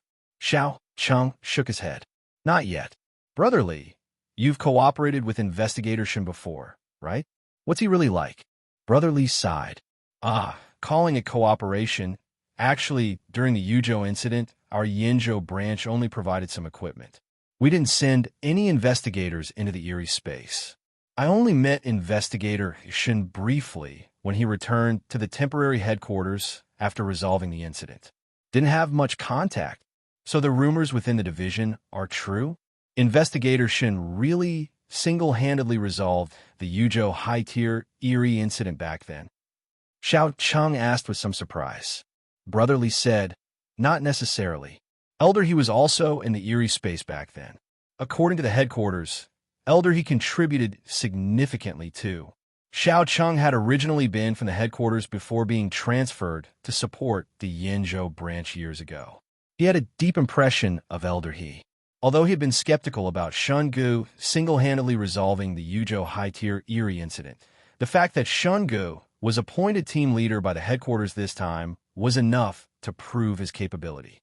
Xiao Cheng had wanted to use this opportunity to get to know Shen Ge, never expecting him to go missing right after landing. Fang Mingwei, who had also disappeared, did answer the communicator but hung up hastily before he could ask many questions. Something was clearly wrong. Just as Xiao Chang was considering whether to contact Fong Mingwei again, a short-haired female investigator, around 40-something years old and still attractive, walked up to him. Her name was Luo Jing, an elite investigator sent from the headquarters. She was one of only 2 female investigators in the support team. She had another identity, Deng Yuqi's close friend. She was one of the people Deng Yuqi had asked to come along to cover for Shen Ge's actions. Team leader Xiao, are you worried about investigators Shen and Fong? Luo Jing asked. Xiao Cheng nodded. Yes. Although we managed to fudge the head count during the earlier roll call, we are here for support. If this gets found out and we're labeled as spies, it wouldn't be good. Luo Jing smiled, but didn't answer Xiao Cheng's question directly. Instead, she asked, Team Leader Xiao, haven't you realized yet that we currently have 7 anti-Yiri investigators on standby? Xiao Chang was taken aback and instinctively looked towards the group of investigators chatting nearby. The official support number was 7, but this 7 included Shen Ge and Fong Mingwei. Don't worry, it's not just us who've played with the numbers. From what I know, the U.S. declared 5 people, but look at the group gathered over there. It's definitely more than 5. Everyone understands this situation. It's also why, when the disaster hit dying, the higher-ups ordered us to resolve it at all costs before foreign support arrived. Luo Jing said, but Xiao Chang still seemed somewhat conflicted. At that moment, an elite anti-Yiri investigator from Sakura approached them. He spoke fluent Chinese, esteemed guest from the Great Celestial Empire. Thank you for your support. I am your Sakura liaison, an anti-Yiri investigator. You can call me Natsumi. I look forward to working with you. The International Anti-Anomaly Rescue Organization ultimately decided to split into 2 teams. One team would enter the Kawashina district by sea, come ashore, and proceed along the coast toward Tokyo Tower. The other team would detour through Kikawa City, pass by Saizen Women's University, and then head for Tokyo Tower. While these 2 support teams were en route to Tokyo Tower, Shen Ge and Fong Mingwei were already less than 2 kilometers away from their target. However, covering these last few kilometers felt to Shen Ge like trekking the Long March. Not to mention the streets teeming with the parasitized and wandering anomalies, just the constant accidents, collapsing ground every few steps, buildings crumbling every 10, gave him and Fong Mingwei a massive headache.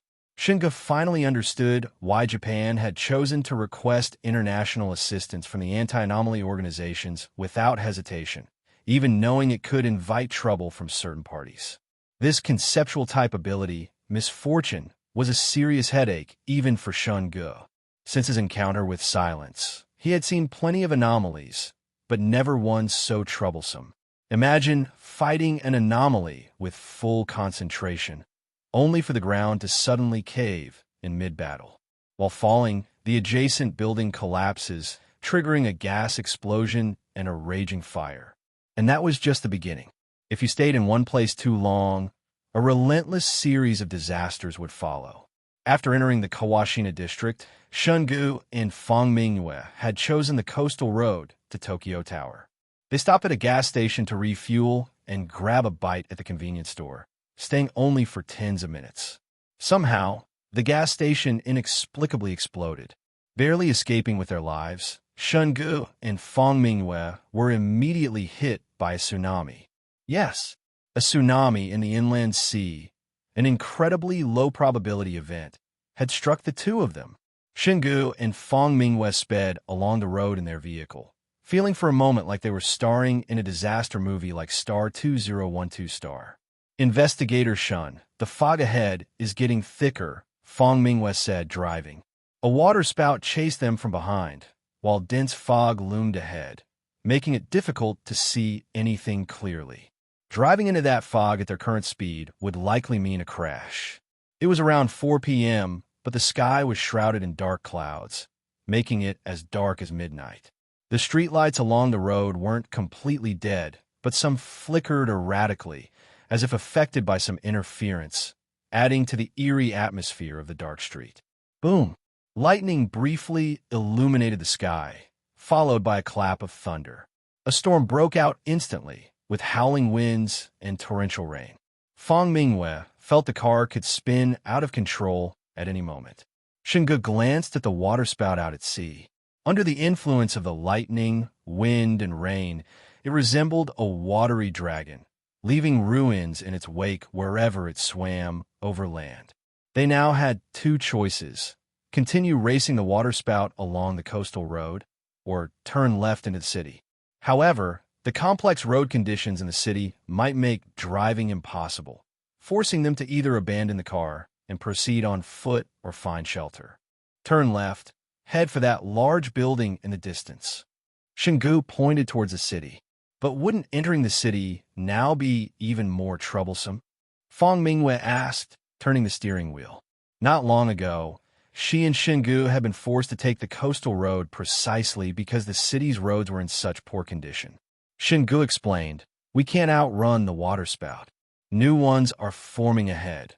We'd be trapped between them with no way out. Plus, with the heavy rain, dark skies, and slippery roads, driving is too dangerous. We'll head into the city.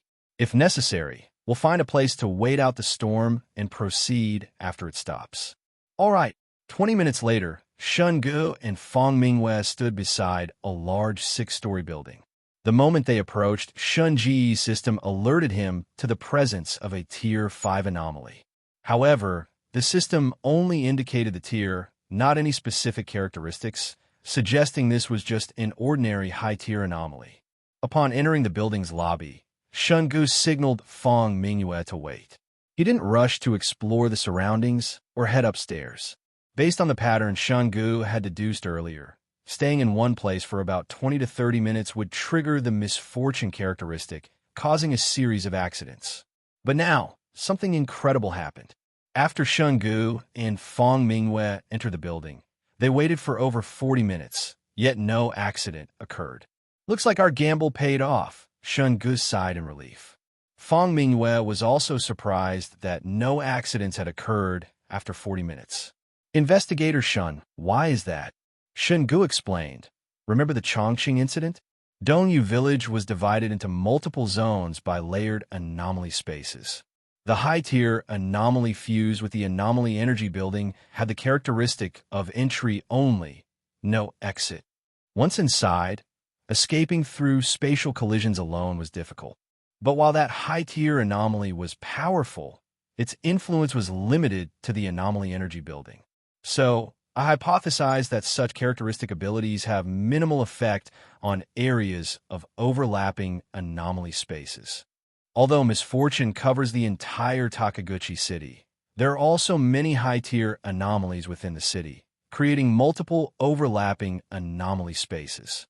Since entering the Kawashina district, we've encountered all sorts of accidents and disasters, but not a single anomaly above Tier 2.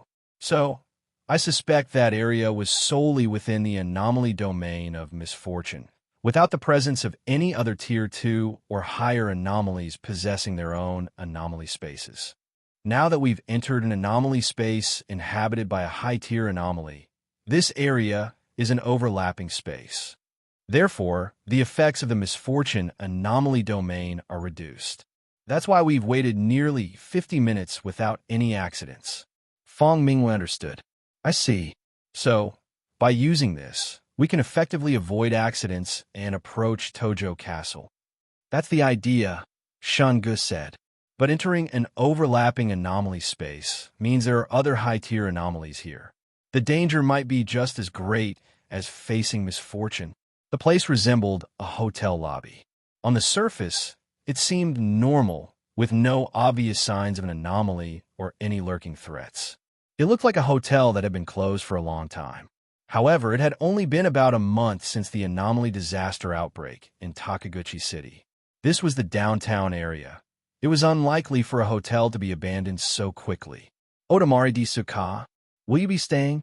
A sinister, terrifying voice suddenly echoed through the lobby. Shen Ge and Fang Mingwei, who had been eating, immediately stood up alert. Shen Ge had little seven to translate, while Fang Mingwei understood Japanese herself. They instantly understood the question. But the voice was indescribably horroring hoarse, oppressive, sending chills down the spine, unlike anything a normal person could produce. Fong Mingwei immediately thought of the Kukase Kana they encountered outside, the Kikawa self-defense force. This voice felt somewhat similar. Investigator Shen. Fong Mingwei started to speak, but Shen Ge gestured for silence. He tried to locate the source of the voice, but strangely, it seemed to come from all directions at once, as if it were right in front of them, yet also in every corner. Shen Ge frowned.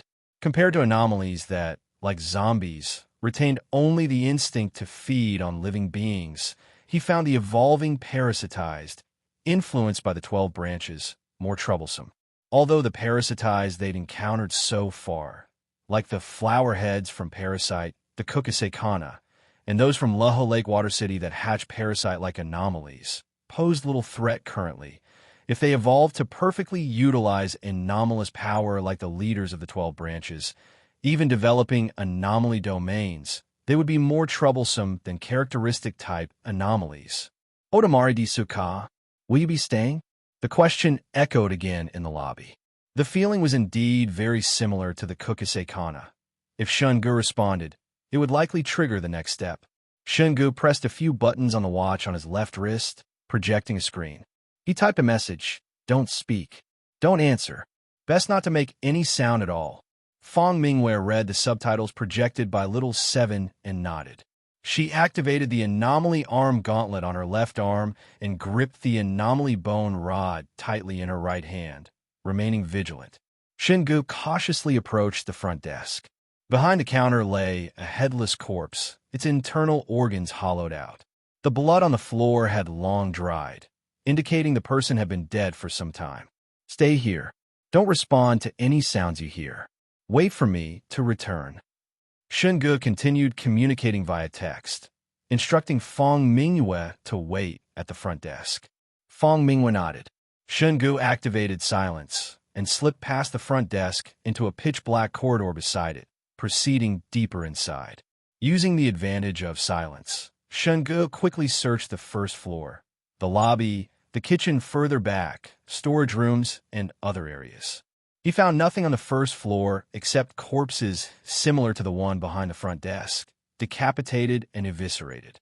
There were no anomalies, and he encountered no threats. Shen Ge had circled to the other side of the lobby. Based on the hotel's layout, this should be a luxury private room. As he opened the door, with a crash, like opening an overstuffed wardrobe, horrifically mutilated bodies tumbled out, sliding into the corridor. This private room, large enough to hold several banquet tables, was piled high with human corpses. Without exception, all were headless and hollowed out. Fresh chapters posted on novelfire.net. Shen Ge had no interest in wading through this sea of corpses to investigate the room's peculiarities. He turned back towards the lobby. Meanwhile, Fong Mingwei, waiting quietly in the lobby for Shen Ge's return, heard a familiar voice from the dark corridor. "Looks like our gamble paid off. Remember the Chongqing incident? That's why we've waited nearly 50 minutes without any accidents." From the darkness came Shen Ge's voice, repeating the conversation they had earlier while resting and eating in the lobby. "Come here. Come here." Just as Fong Mingwei was startled by the voice emanating from the corridor, it now called out to her, imitating Shen Ge. Fong Mingwei did not comply. Instead, she became more alert, activating her anomaly energy equipment and preparing for an anomaly to emerge from the dark corridor at any moment.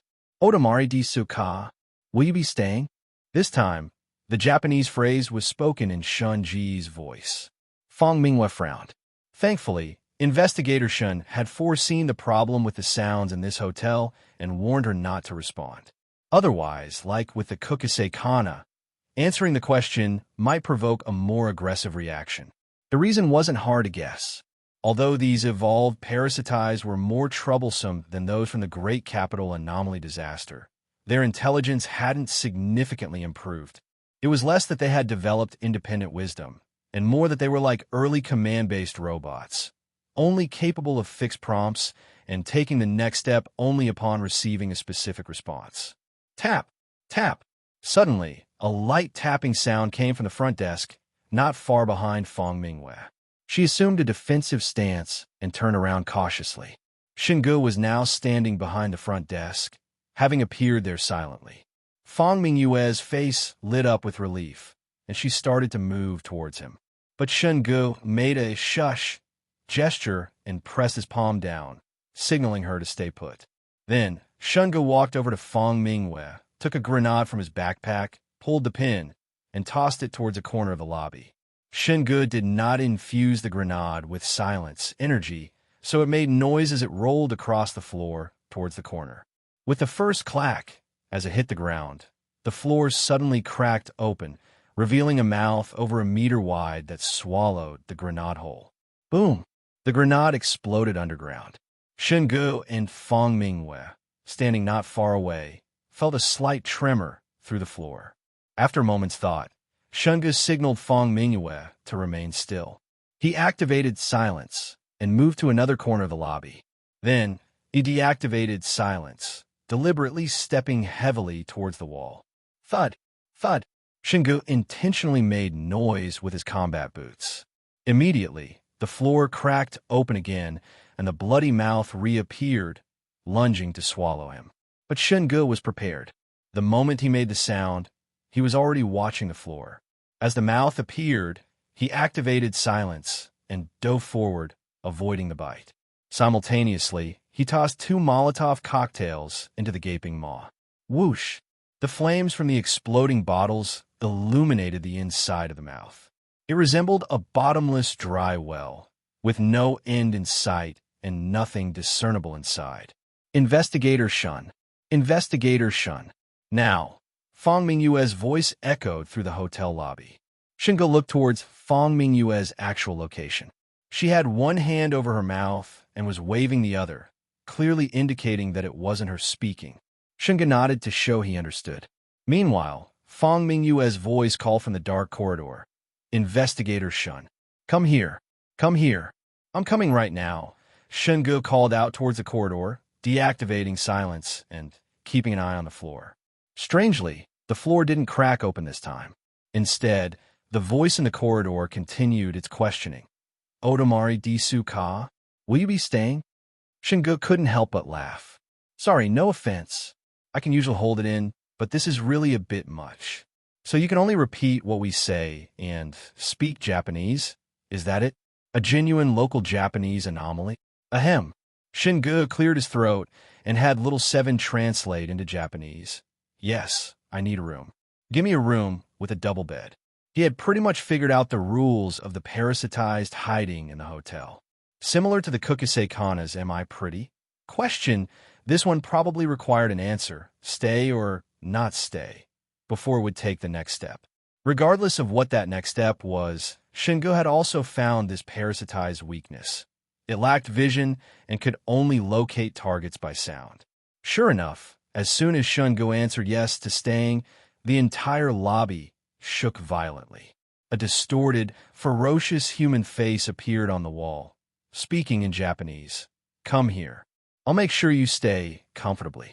But as Shen Ge approached the face-covered wall, the distorted face instantly opened its disgusting, terrifying mouth, protruding from the wall to bite him. Shen Ge activated the immobile anomaly domain, entering bullet time.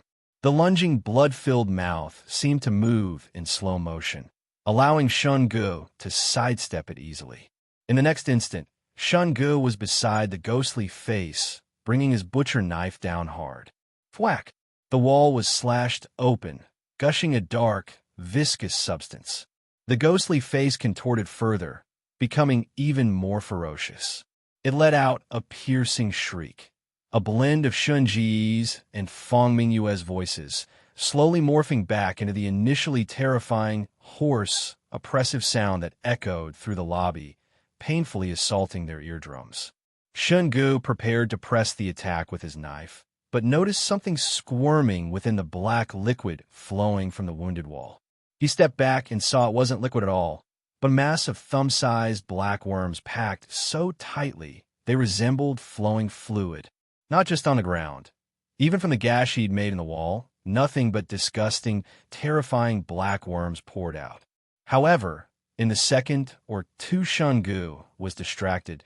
The ghostly face had retracted into the wall, vanishing without a trace, leaving only the floor covered in black worms. Hey, leaving already? Shen Ge stomped his foot a couple of times, even tapping out a brief rhythm. The tap, tap, tap sounds echoed in the lobby. But the ghostly face did not reappear, and no cracks opened in the floor. Tisich, it actually knows how to retreat. Shen Ge had a rough hypothesis. This Tier 5 anomaly was probably similar to the Lu Zongrui case, fused with the entire restaurant building. He turned to Fong Mingwei not far away. All right, you can move now. Fong Mingwei immediately ran to Shen Ge's side. Investigator Shen, what was that, an anomaly? It can mimic our voices and what we said, and it reacts to sound. After observing Shen Ge's series of interactions with the ghost face wall, she had also deduced the situation and the rules of this anomaly space. Shen Ge nodded.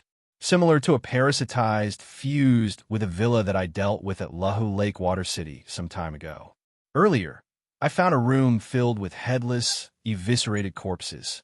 Probably the anomaly here, or rather, the parasitized, has fused with the building, turning it into a man-eating house. What do we do now? Find and eliminate the anomaly, or leave first and make plans later? Fong Mingwei asked. Shen Ge looked towards the main lobby entrance. I'm afraid leaving is no longer an option. Fong Mingwei frowned, realizing what he meant. She hurried to the main doors, pushed the glass door open, and looked out. Beyond the doorway was utter darkness. She tried extending her anomaly bone rod outside, but it was blocked by an invisible force. Clearly, they were trapped within this anomaly space. Is this an overlapping space? Fong Mingwei tried various methods, but her eerie bone staff couldn't pierce through the doorway blocked by the black fog. Shen Ge walked to Fong Mingwei's side, raised his palm towards the black fog, and attempted to deploy his formless eerie domain to use collapse. The collision between his domain and the eerie space immediately caused the black fog to warp and distort. Shen Ge thought to himself that the eerie entity hidden within the old building was of a lower level than Lu Zongrui. After all, back at Lahu Water City, collapse couldn't initially break through. It was only after consuming a massive amount of Lu Zongrui's eerie energy that the domain collision tore open a gap. Now, being able to open a gap so easily meant the eerie entity in the hotel was a fifth-tier entity from 4 years later, and its current strength should only be around the second or third tier.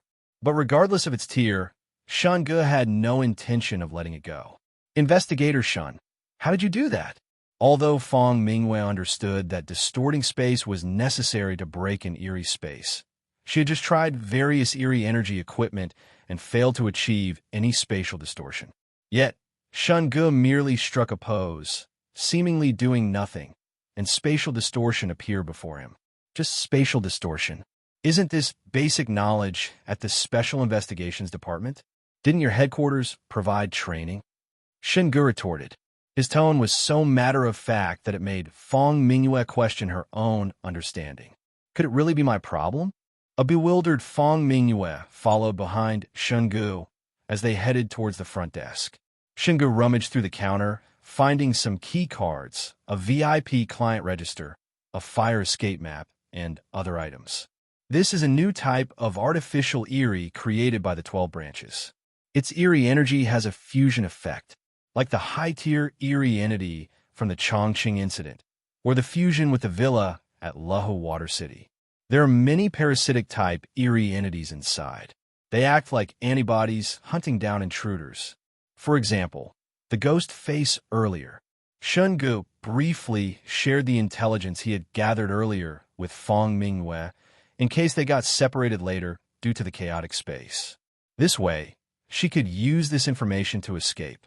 Fong Mingwei nodded in understanding. I see.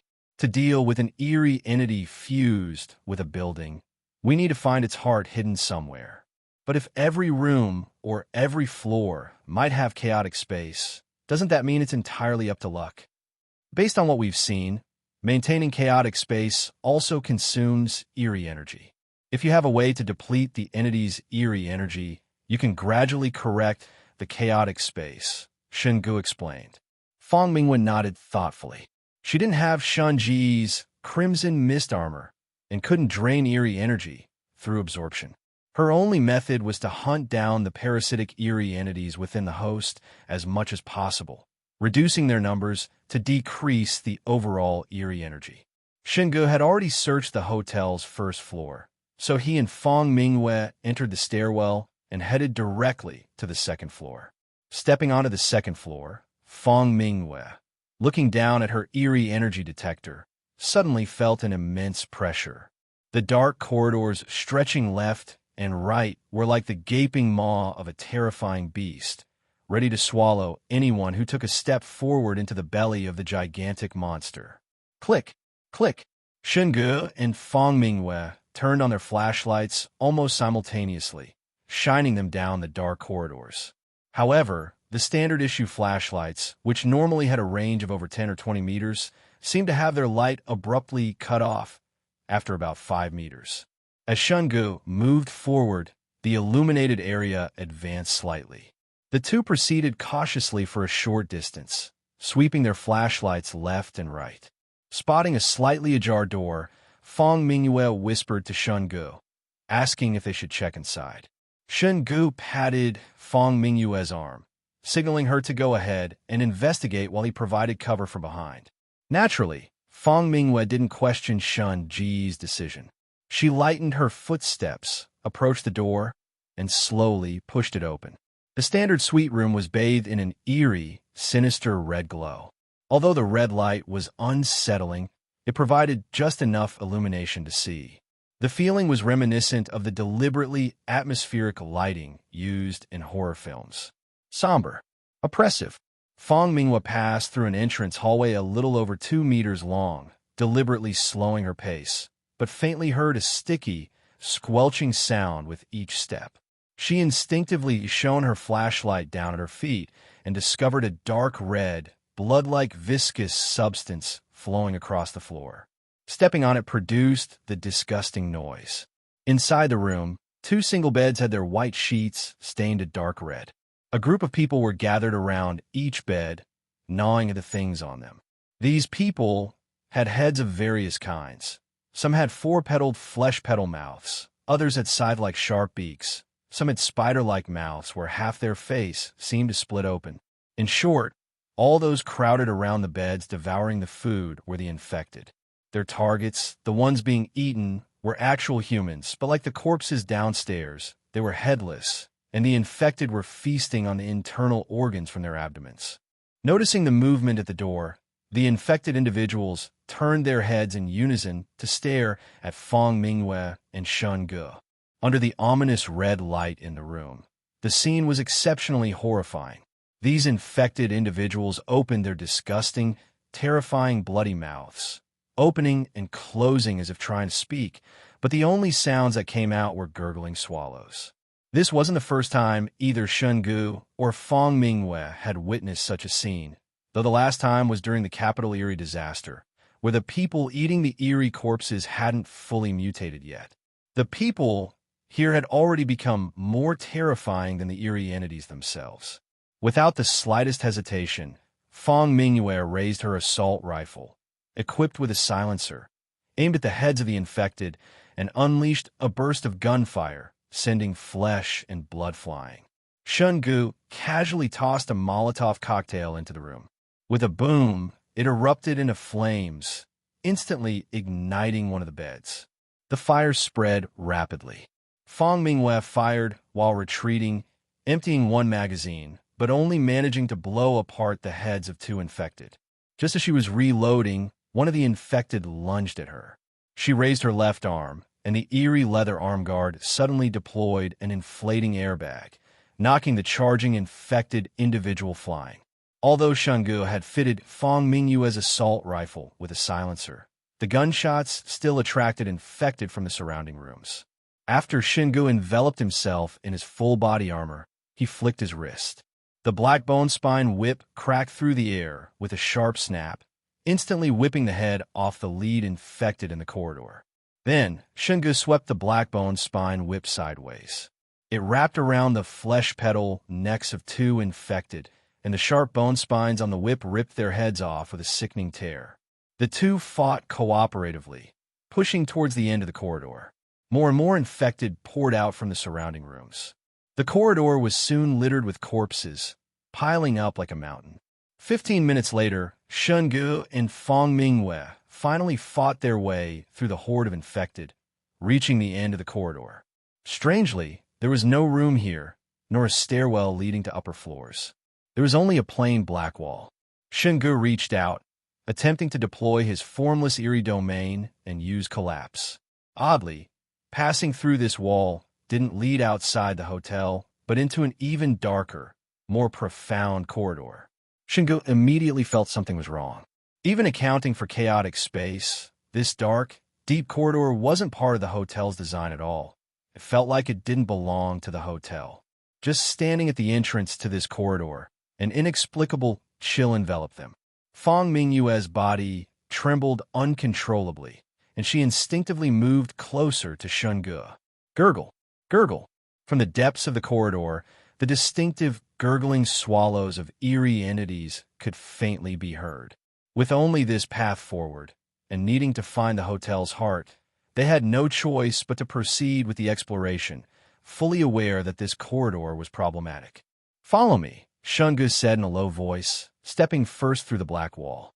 Fang Mingwei followed behind Shen Ge with a grave expression, not daring to make a single sound.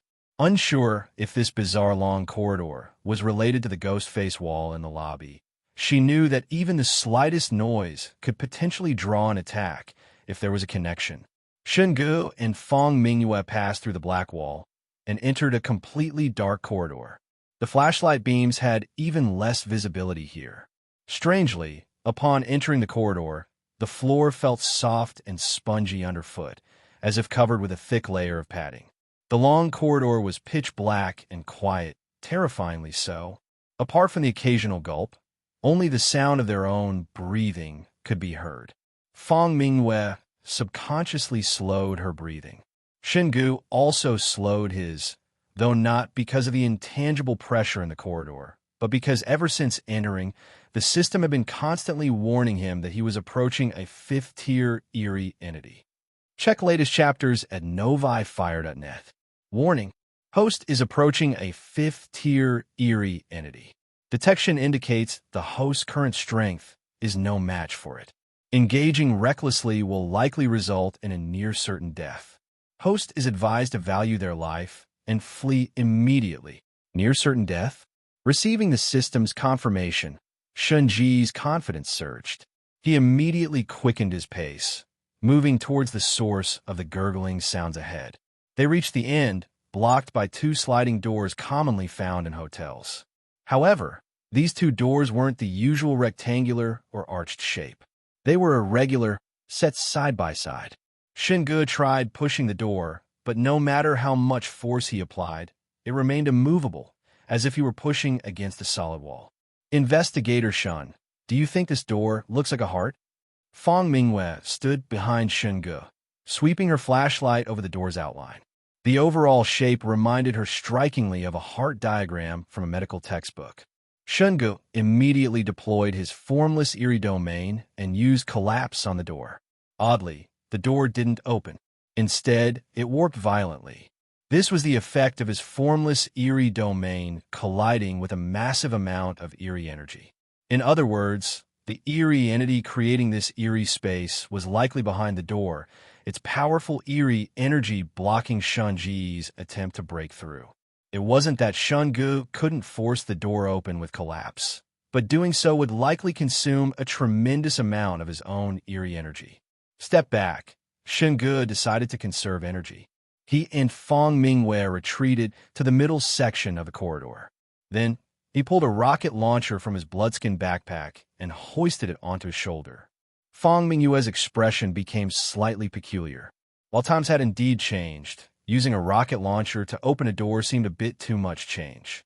With a whoosh, the rocket shot towards a distant door, trailing a long tail of flame, and exploded with a boom, sending a wave of fire rolling out. Seeing the flames rushing towards them, Fong Mingwei instinctively prepared to use her eerie leather arm guard to deploy an airbag and block it with eerie energy. But she saw Shen Ge simply raise a hand toward the front. The oncoming wave of fire hit an invisible barrier and could advance no further. Fong Mingwei was long since accustomed to Shen Ge's bizarre and varied abilities. After the flames subsided, they returned to the door. A small section of the door had been blown away by the explosion. Although it was only a small breach, peering through it revealed that this wasn't a door at all, but a thin membrane, like a protective shell around the heart. Yet, this thin protective film had managed to withstand a rocket blast. Shen Ge shone his flashlight through the breach.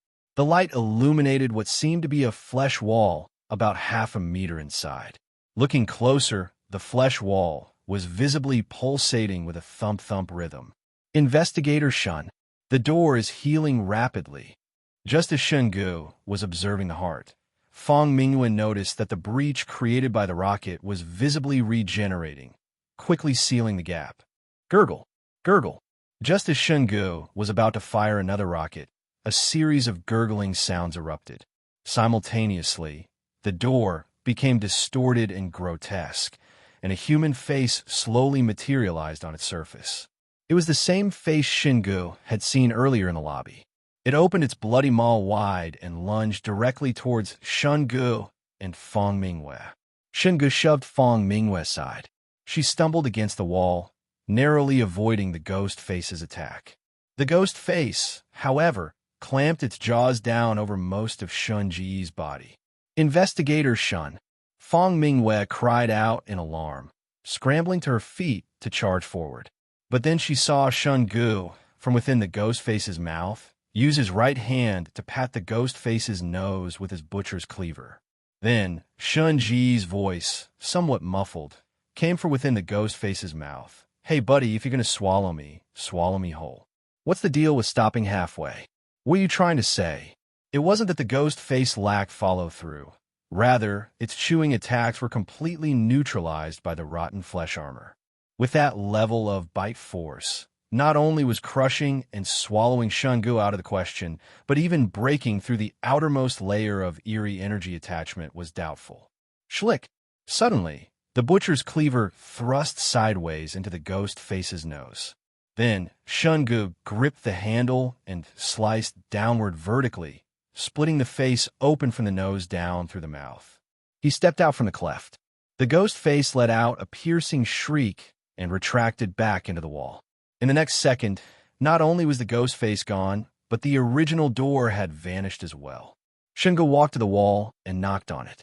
Knock, knock, knock. It ran away. Shen Ge raised an eyebrow. It seemed this artificial eerie entity had actually developed a bit of intelligence, at least knowing to flee when outmatched. But Shen Ge judged it was only a superficial retreat. The heart was still behind this wall. Just as he prepared to break through the wall, the heart-patterned door reappeared on the surface. Then a second door, a third, a fourth. Soon, the entire wall was covered with doors, dozens of them appearing at regular intervals. This is the correct door hidden among them? Is it trying to confuse us this way? Fong Mingwei wondered aloud. Shen Ge sighed inwardly. It seemed this artificial eerie had developed a bit of intelligence, but not much. He roughly guessed the entity's idea. This door and wall serve as a protective shell for the eerie heart, extremely hard and capable of rapid regeneration. By creating multiple identical doors simultaneously, the entity aimed to create the illusion that the real door was hidden among them, forcing Shen Ge and Fong Mingwei to search for the correct one. The entity only needed to create some false clues or set traps behind the doors to make people think a breached door was a fake, leading them to test others while it secretly repaired the original. This method could effectively delay most people and allow the entity time to set new traps. However, Shen Ge was an exception.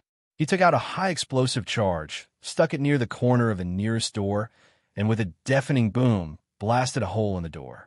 Before the entity could block the breach, Shen Ge deployed his formless eerie domain through the opening and used collapse, creating a distorted space.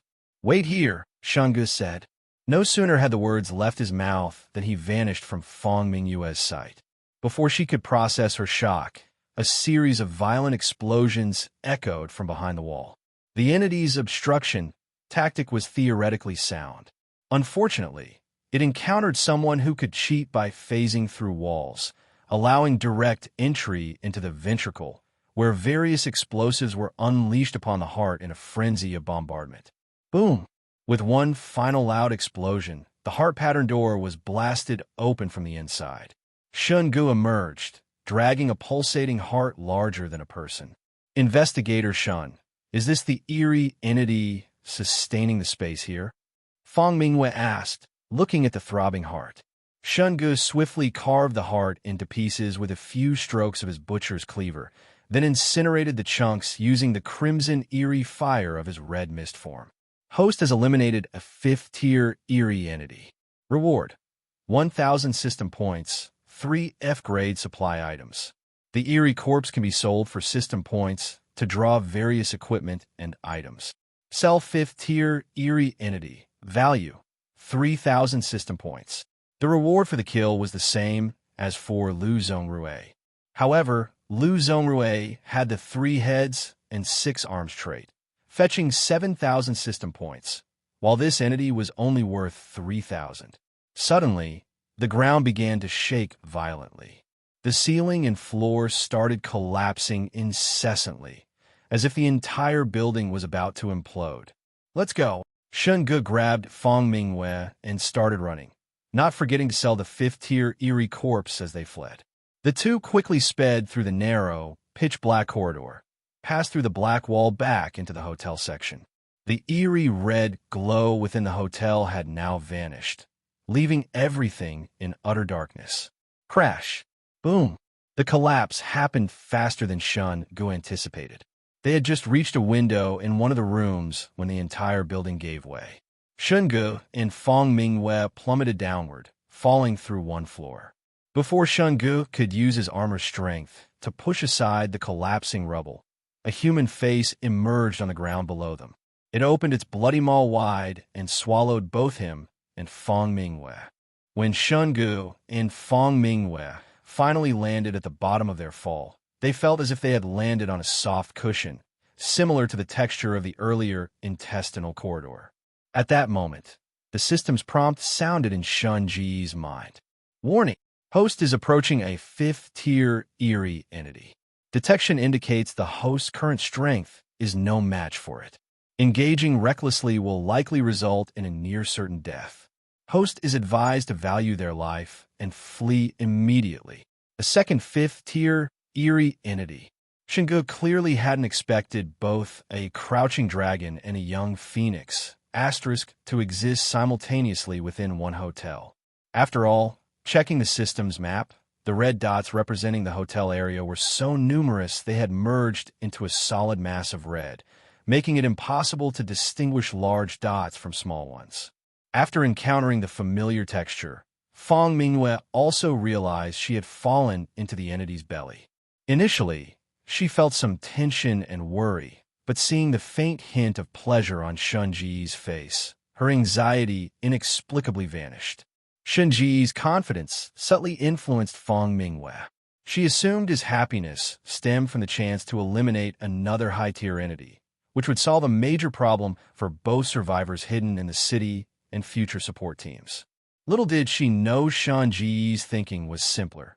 Even without special traits, this 5th-tier entity was still worth 4,000 system points plus 3 F-grade supply items. Put plainly, that was money.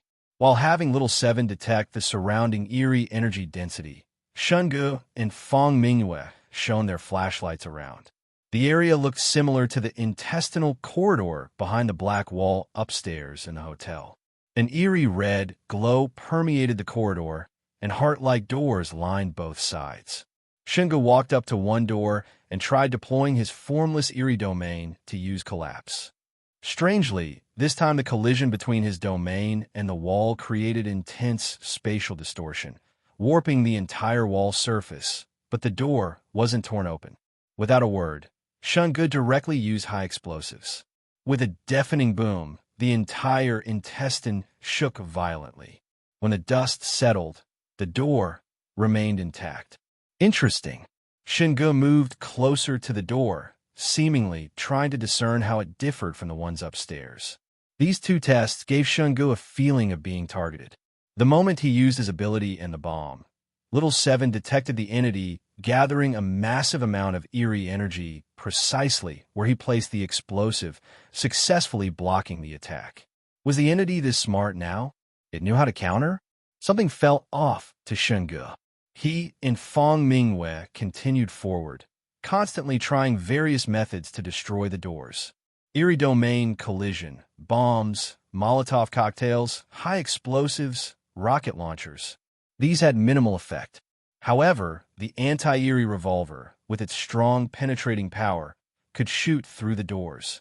After the eerie energy bullet from the revolver pierced a door, leaving a bullet hole, Shen Ge deployed his formless eerie domain, attempting to use the hole as a breakthrough point. But the entity reacted swiftly. The moment spatial distortion began to form, powerful eerie energy gathered to repair the door. Shen Ge tried breaking through several doors, but without exception, all were blocked, as if the entity had already seen through his methods of attack. Investigator Shen, do you think this is like training an AI? Fong Mingwei suddenly spoke. The rapid development of AI relies heavily on being fed vast amounts of data. It's like using AI for chess. Constantly feeding it various game records results in the AI countering conventional moves before they are even made. Fong Mingyue's point was simple. In her view, Shen Ge's current approach was similar to how he broke through the door upstairs. Therefore, his every move might have been recorded. While eerie entities currently possess no discernible intelligence, this artificial entity seemed to operate based on specific instructions. It could indeed achieve an AI training effect, making the entity smarter and teaching it how to counter the methods of eerie investigators. The primary reason eerie investigators could use eerie energy equipment crafted from entity corpses to fight eerie with eerie was their advantage in intelligence. Once this edge was negated, even if humans could create all sorts of bizarre eerie energy equipment, their bodies remained flesh and blood, unable to compete with the rapid regeneration of eerie entities. This text is hosted at novelfire.net. Master detected eerie energy density in this area is 10 times that of the upper level. Please exercise caution, Little Seven suddenly reminded. Hearing Little Seven's warning, Shen Ge once again mentally scorned a certain system's warning function. Little Seven, as an AI, was constantly growing by absorbing data. Although the system also advanced by devouring eerie entities, Shen Ge always felt it was a step slower than Little Seven. After Little Seven's reminder, Shen Ge roughly guessed why the regeneration speed here was so much faster than upstairs, fast enough to prevent his eerie domain from deploying properly. A tenfold difference in eerie energy. If both were judged as fifth-tier entities by the system's future standards, the one upstairs was probably around second to third tier in reality, while the one here was likely third to fourth tier. If the latter was a true fourth tier in strength, that meant terror on the scale of the Chongqing incident, enough to overwhelm a city. And this was just upon entering Tuka City. In other words, these two fifth-tier entities were at most elite mobs, not even mini-bosses. One could imagine how difficult the ultimate boss, Misfortune, would be. Investigator Shen, do you feel like the space here is shrinking? Fong Mingyue swept her flashlight over the floor, walls, and ceiling, feeling that compared to the area where they first landed, this place had narrowed somewhat. Shen Ge had noticed the change in the corridor earlier. The dark corridor upstairs had similar changes, but it was more pronounced here. We are, after all, inside the entity's belly. It can't just let us run around freely. There will probably be other obstacles later. Shen Ge recalled Lu Zongrui fused with the villa at Luhu Water City. To prevent him from roaming freely, chaotic space and time, along with various infected, parasitic eries, gastric acid, and other things emerged one after another, all aimed at killing him, the intruder. If they delayed here any longer, he and Fong Mingwei risked being digested by the entity. They had to find an exit quickly. The two followed the long corridor to its end, where they encountered a strange fork in the road. Paths stretched left and right into the darkness beyond, while the middle path was bathed in an eerie red glow. Observing by the red light, it seemed not much different from the intestinal corridor behind them. Shen Ge and Fang Mingyue both stopped at the intersection to observe. The red-lit corridor, besides giving the illusion of being no different from the one behind them, also subconsciously created mental pressure through its fear atmosphere, making people instinctively overlook this passage and choose the dark paths on either side. But Shen Ge's habit was, if you want me to choose this, I'll just say no, which shows his rebellious mentality. Shen Ge pulled 2 flashbang grenades from his bloodskin backpack and casually tossed them into the dark passages on the left and right. Bang! Bang! The sound of the flashbangs exploding was clearly audible from both passages, but strangely, no blinding light accompanied the explosions. Shen Ge withdrew his gaze, deciding to stick to his original plan and check out the middle dark red corridor first.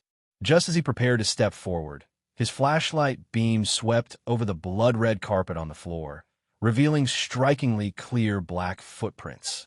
The footprints were chaotic. Some went straight down the middle of the corridor, others stopped in front of the doors. Apart from the fact that every door had footprints approaching it, there seemed to be no discernible pattern.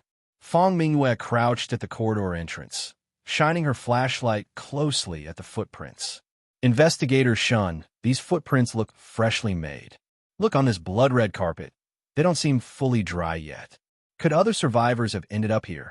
Shen Ge swept his flashlight left and right, then asked in return, don't these footprints look like 2 people?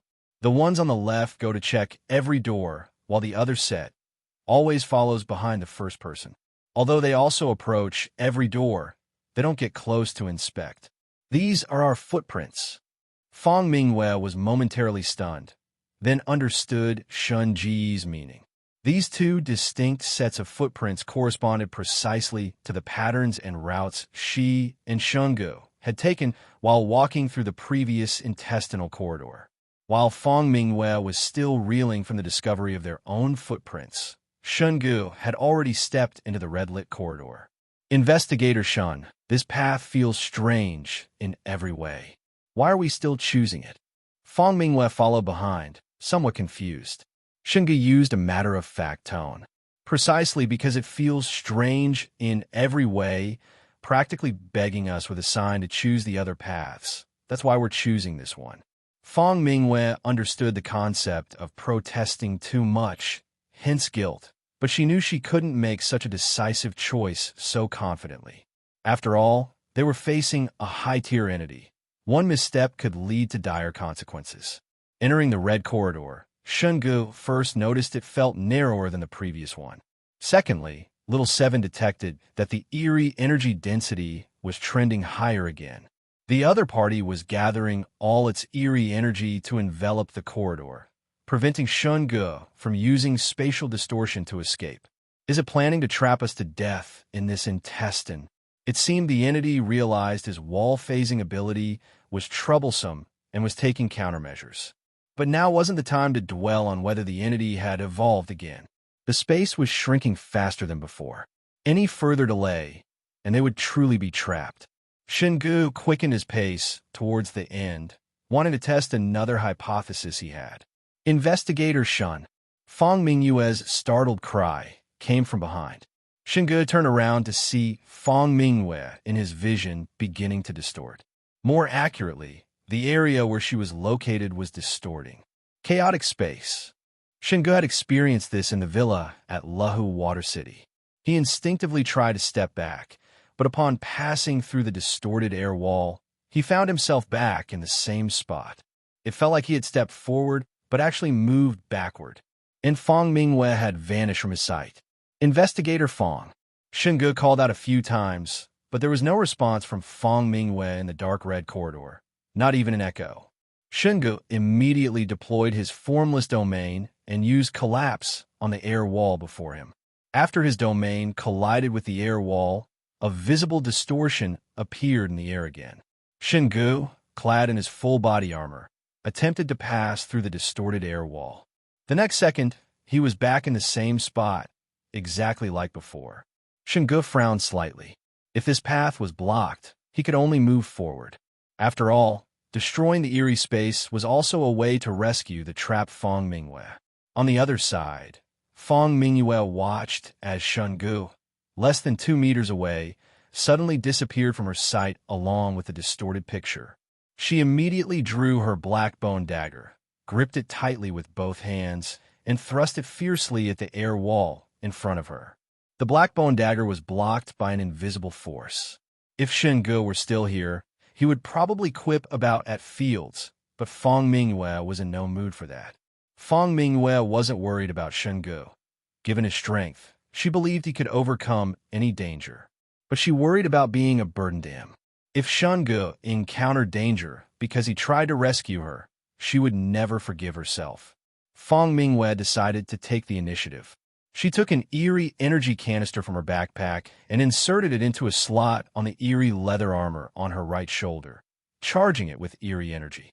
Then, the skin of the eerie leather armor rapidly extended, covering Fang Mingyue's body and arms, similar to how Shen Ge's rotten flesh armor functioned. One eerie energy canister could sustain the eerie leather armor's full defense mode for 10 minutes. In other words, she had 10 minutes to find a way out and reunite with Shen Ge. Blocked by the invisible barrier ahead, Fang Mingyue decided to turn back and search for an exit first. When she was about 10 meters from the entrance of the dark red corridor, Fang Mingyue suddenly noticed a dark figure flash past the intersection. Instinctively, she followed the figure with her flashlight beam. Seeing the tall figure standing by the wall made her hair stand on end. The person was at least 3 meters tall, clad in black armor. At first glance, it somewhat resembled Shen Ge in his full body armor. But the creature's body was covered in barbs. Its crimson eyes were exceptionally terrifying, and the area below, its nose wasn't a normal human face, but an eerie, gaping maw. Gurgle, gurgle. The creature opened its mouth, emitting horrifying swallowing sounds. Black blood flowed from the base of every barb on its body, dripping continuously onto the floor. Each drop sizzled and corroded the ground upon contact, like potent acid. Fang Mingyue's flashlight beam shone directly on the creature, but it seemed unresponsive to the light. It stood motionless by the wall at the entrance. Fang Mingyue could feel the terrifying, cold aura emanating from the creature. An intangible sense of oppression filled the air. She felt like a helpless child, utterly at the mercy of the creature's fear power. Behind her was an invisible barrier. Ahead was a terrifying, eerie entity. Fang Mingyue's palms were sweaty. Tension and fear made her body stiff as she warily watched the creature's every move. 1 minute, 2 minutes, 3 minutes.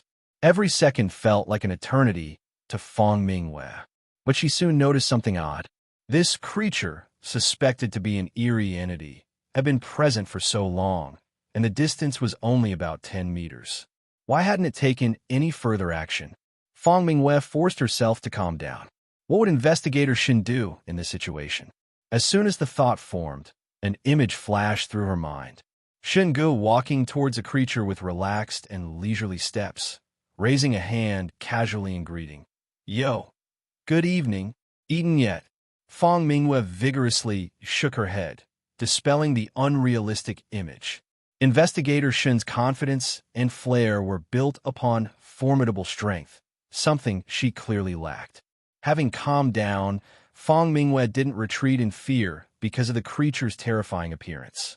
Instead, she tried to find its weakness through observation. Then, she suddenly noticed the creature's face looked familiar. The ghost face on the hotel lobby wall. The moment Fang Mingyue realized the creature's resemblance to the ghost face on the lobby wall, she immediately slowed her breathing. The reason was simple. Based on Shen Ge's series of tests, they had determined this entity was highly sensitive to sound and hunted its targets by detecting noise. Fang Mingyue stared intently at the creature, ready for any sudden movement, while slowly reaching into her backpack and retrieving a grenade. Click! Fang Mingyue gently pulled the pin. Even this faint sound provoked a reaction from the creature. Its crimson eyes snapped towards her. Without the slightest hesitation, Fong Mingyue threw the grenade next to the creature. Boom! The high-explosive grenade detonated beside the creature, but its effect felt like throwing a firecracker at an adult's feet. After throwing it, Fong Mingyue stood ready, holding the black bone dagger in one hand and the eerie bone staff in the other, watching the creature warily. The creature looked towards the explosion site and, after the dust settled, slowly turned its head back. The creature's body remained still, only its neck twisted towards Fong Mingyue's direction. The angle of the twist exceeded 90 degrees, looking utterly gruesome. Gurgle, gurgle. The creature's swallowing sounds grew louder, almost as if the dark red intestinal corridor was emitting the same noise, the two different sets of gurgles echoing each other. Then, the creature let out a roar from its gaping maw and charged towards Fong Mingyue. It covered the 10-plus meter distance in the blink of an eye. As the creature threw a punch at her, Fong Mingyue pushed off the ground with her feet, launching herself into a sideways dive. Simultaneously, she twisted her body mid-air and swung her eerie bone staff, transforming it into a bone cage that enveloped the creature. The creature grabbed the bone cage with both hands, roaring and trying to tear it apart. The cage warped under the creature's immense strength. Fong Mingyue wouldn't let the creature escape the cage easily. Landing, she pushed off the ground, flipped to her feet, and lunged at the creature with the black bone dagger, aiming straight for its crimson eye. Fwhip! The next moment, black blood splattered. Hello, everyone! As we wrap up this video, I want to share a quick note. I have a Patreon account. If you'd like to support me and enjoy on-demand audiobooks, you can become a Patreon member. Alternatively, you can check out my Google Drive link, which has 500-plus novel audiobooks available through my Ko-fi or Patreon shop. I appreciate your support.